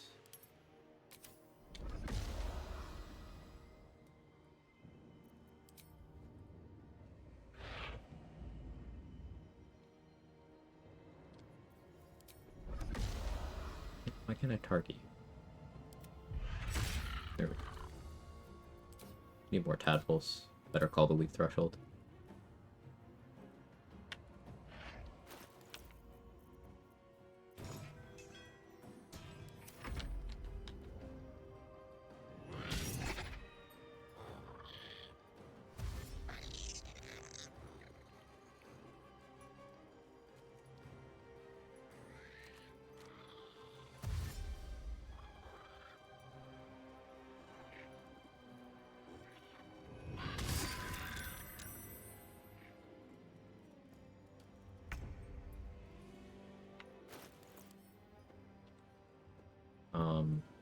So following up on an earlier question about applying bleed, this is a way I plan on doing that.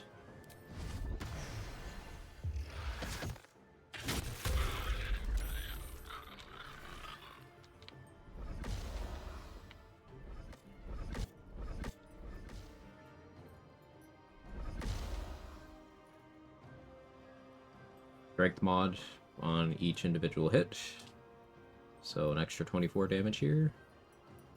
Multi-attack seems like it'd be pretty good.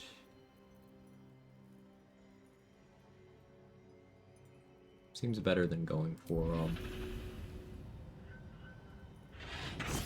the sleigh benefits. Yeah, that was right.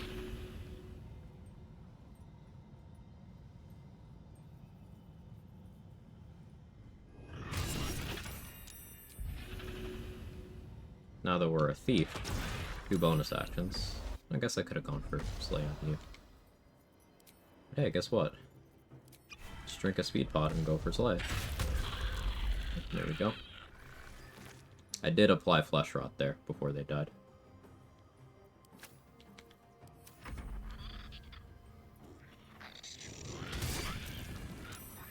I was jobless for most of the COVID incident.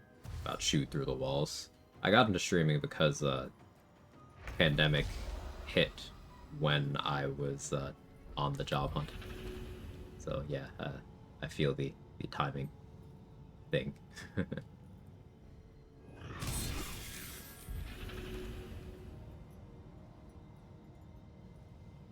I could stand to be a little more careful with my HP here.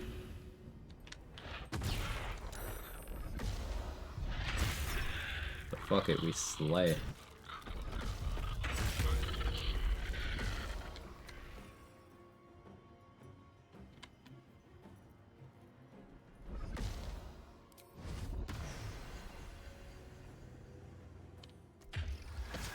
Let's keep my healing going.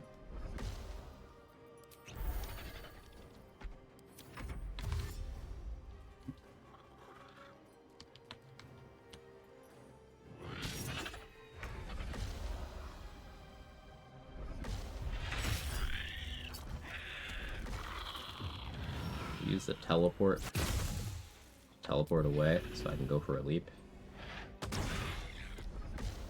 get saucy with it. Okay, get shit on.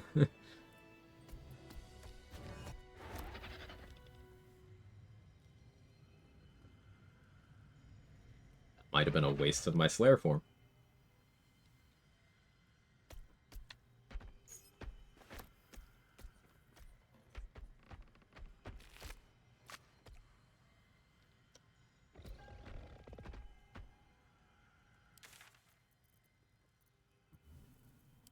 How brave am I feeling, chat? Finished uni during pandemic, July 2021, June 2022 was unemployment. Got 2,000 hours more Borderlands in like 2 months. Local Slayer Queen slays. Yes. How greedy am I feeling? I don't think I do that fight. But I was thinking about it.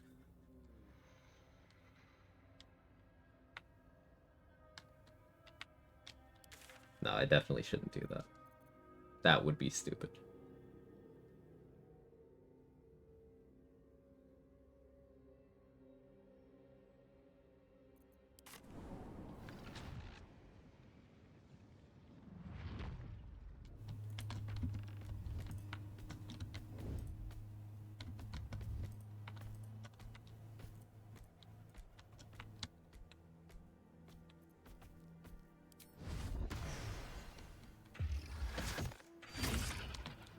So I'll keep my healing going passively.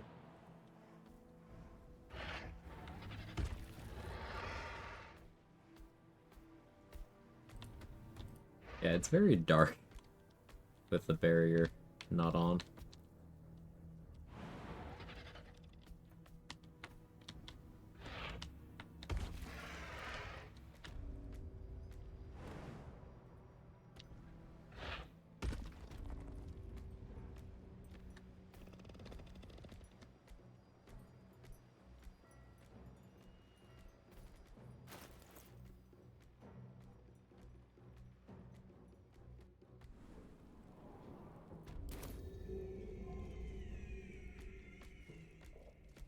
Yeah, you're fine. Relax. Stop chasing me. No, like, actually stop chasing me.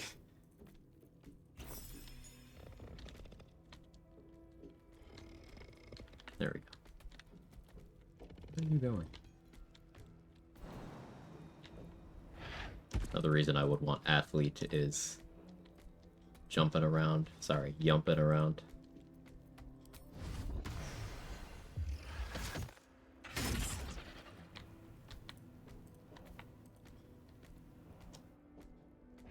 Told me the last light was doing great. Oh, it is.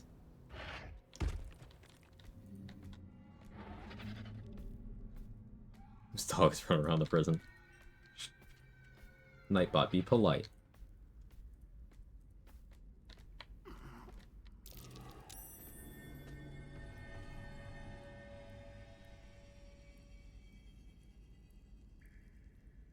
What the dog doing? Slaying, mostly.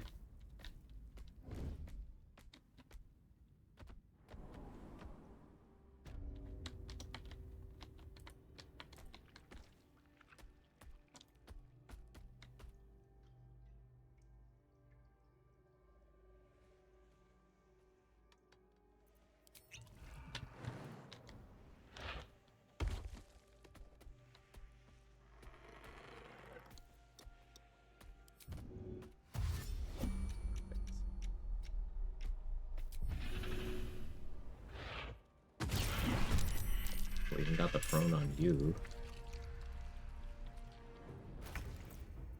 Time to cook.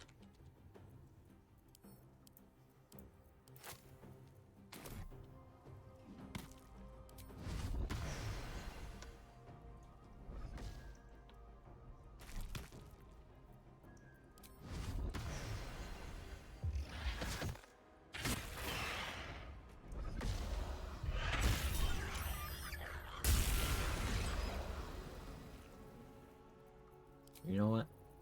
I got one more in me.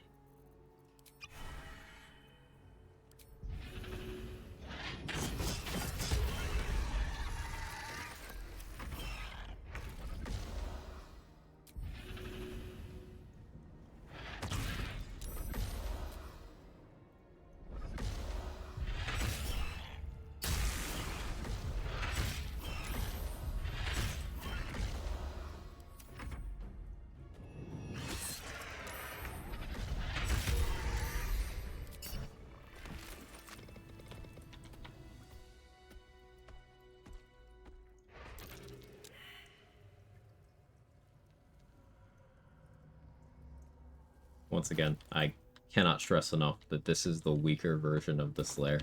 It powers up substantially at level 10.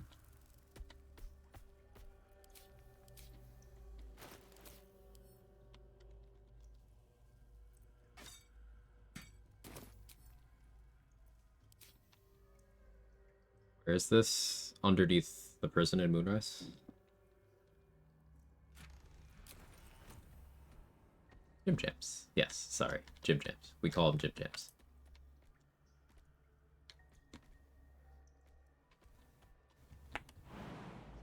This isn't even my final form. Yep. We will be getting, our strength model go from +6 to +9. And HP increases to 153, and also the damage of all the attacks goes up, and the healing from Sumptuous Bloodbath goes up. Her colony must be close. Then in Act 3, our strength goes from +9 to +10, and we get Piercing Growl.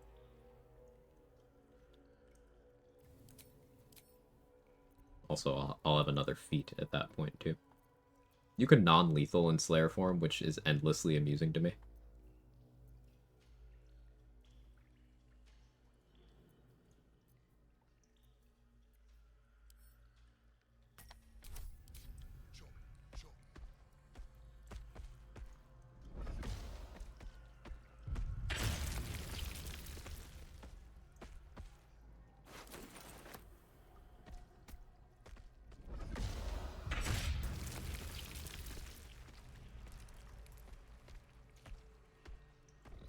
People take Slayer Orin more seriously if she had bees. I think so.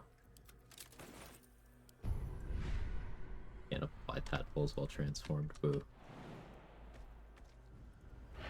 Only could wear a tiny top hat while in Slayer form. Like, hypothetically. Just hypothetically, that would be the greatest mod of all time. Just, you know, hypothetically.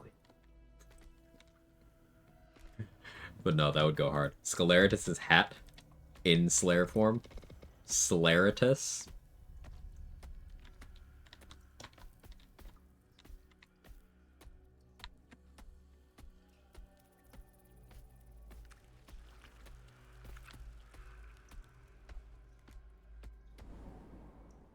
Muslayer.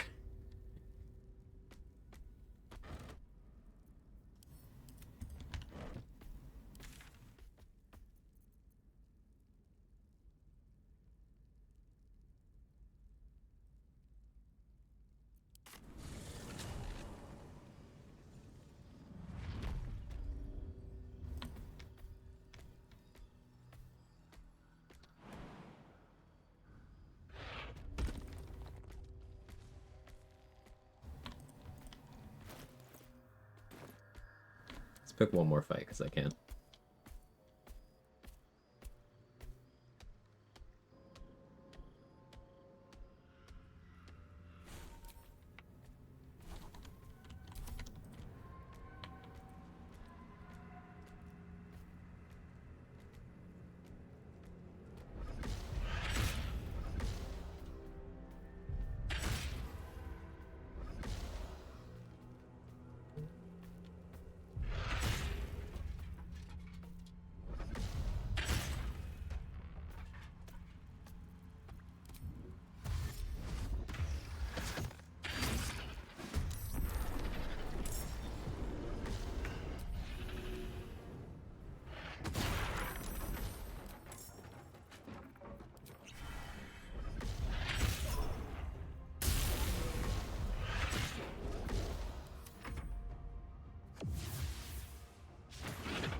Slayer form in a juicy tracksuit.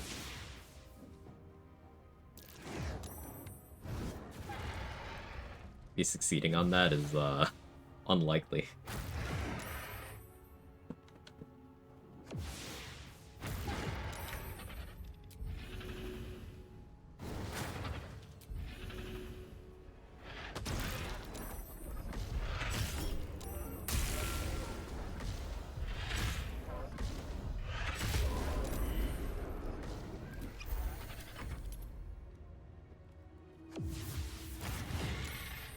$25. Big ouchie.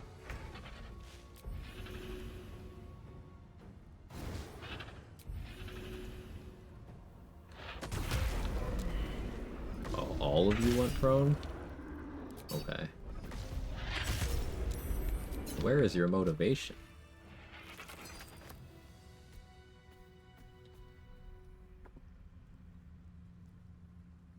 RuPaul's Slayer moderates and drag. An emote idea that I've still been toying around with the idea of commissioning is Quag's Slay, and it's just the Slay emote, but it's the Slayer doing it.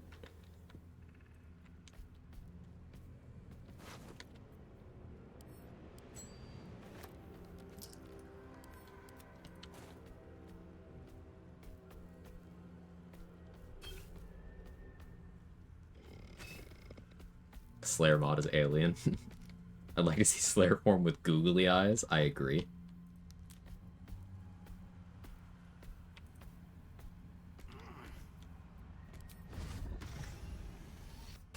I love that detail of the animation when you're dismissing the Slayer transformation. The way it does it is it shoves you back in place.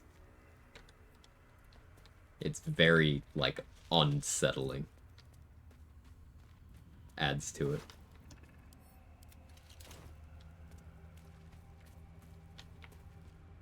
The implication being when you transform, you rip yourself apart. Because a lot of the language around it is the Slayer is just underneath your skin. With how it gets referred to in conversation. So, like, the implication is that to transform to the Slayer, Dirge rips themselves to pieces, and to transform back, they just put themselves back together.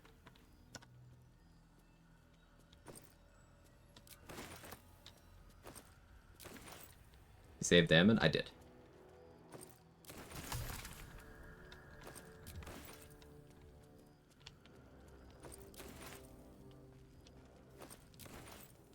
Open up.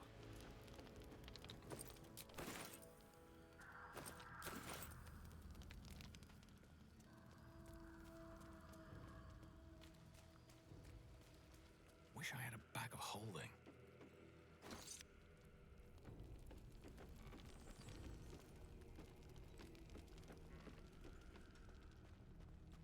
Dirge's skin is like a full tracksuit with Velcro. Yes. That's exactly right. 3 tadpoles off. Do I awaken on this run? That becomes the question. I think with Thief, yes. Otherwise, questionable.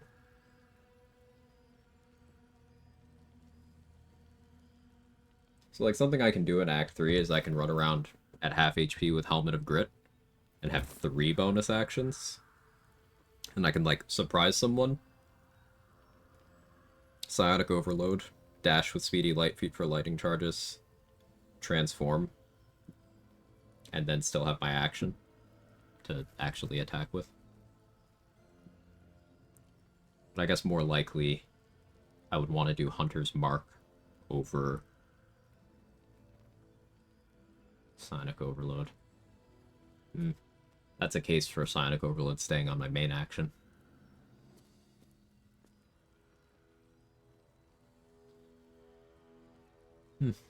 Maybe this is another run where I don't awaken. I didn't do a last run either. The more I've been playing, the less I've been going for that buff.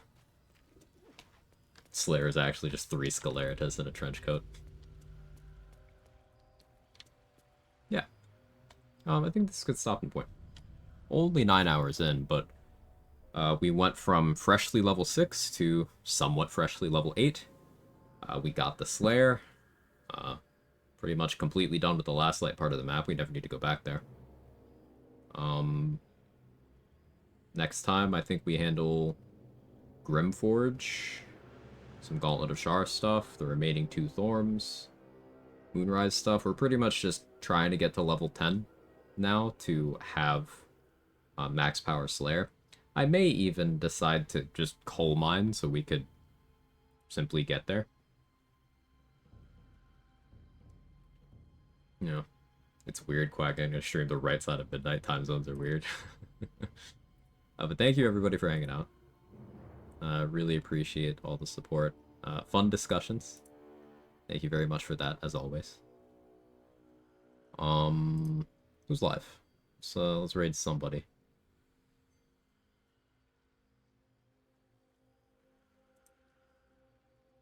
Let's see. Kaylee's on doing no-hit stuff. JD is on. Jesse is on. Cat is playing Repo today. Let's go to Kaylee.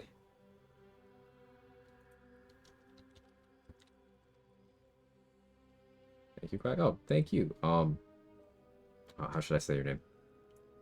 Azer? Azridi? Correct me next time or now. I like getting names right. It's a respect thing. First time chat. I appreciate you. My brain is shutting down, as is my ability to read, which is why I'm ending. I need water. Yeah, if you got my emotes, feel free to jiggle. Kaylee is like one of the most skilled people challenge running this game, if not the most skilled. She consistently runs some of the most restrictive rule sets, and has been one of the people who, you know, it's made me want to push myself to do cooler shit in the game. Currently, she's doing a no-hit solo honor run as a barbarian, with a bunch of restrictions. So she can't multi-class, can't use scrolls, can't use tadpoles. It's not region locked, but it's act locked. So no like going forward to the crush and then back to Act 1 stuff or any of that. Has to complete all companion storylines, has to kill everything with a legendary action. A very restrictive rule set. She has completed it before as an arcane trickster, and then I did the rule set as a shadow monk, then she did it again as a divination wizard, and is now doing it again as a giant barbarian. And yes, most importantly, she's super nice. Make sure to support her. I'll see you guys over there. Thank you very much. Have a wonderful rest of your day. Bye-bye.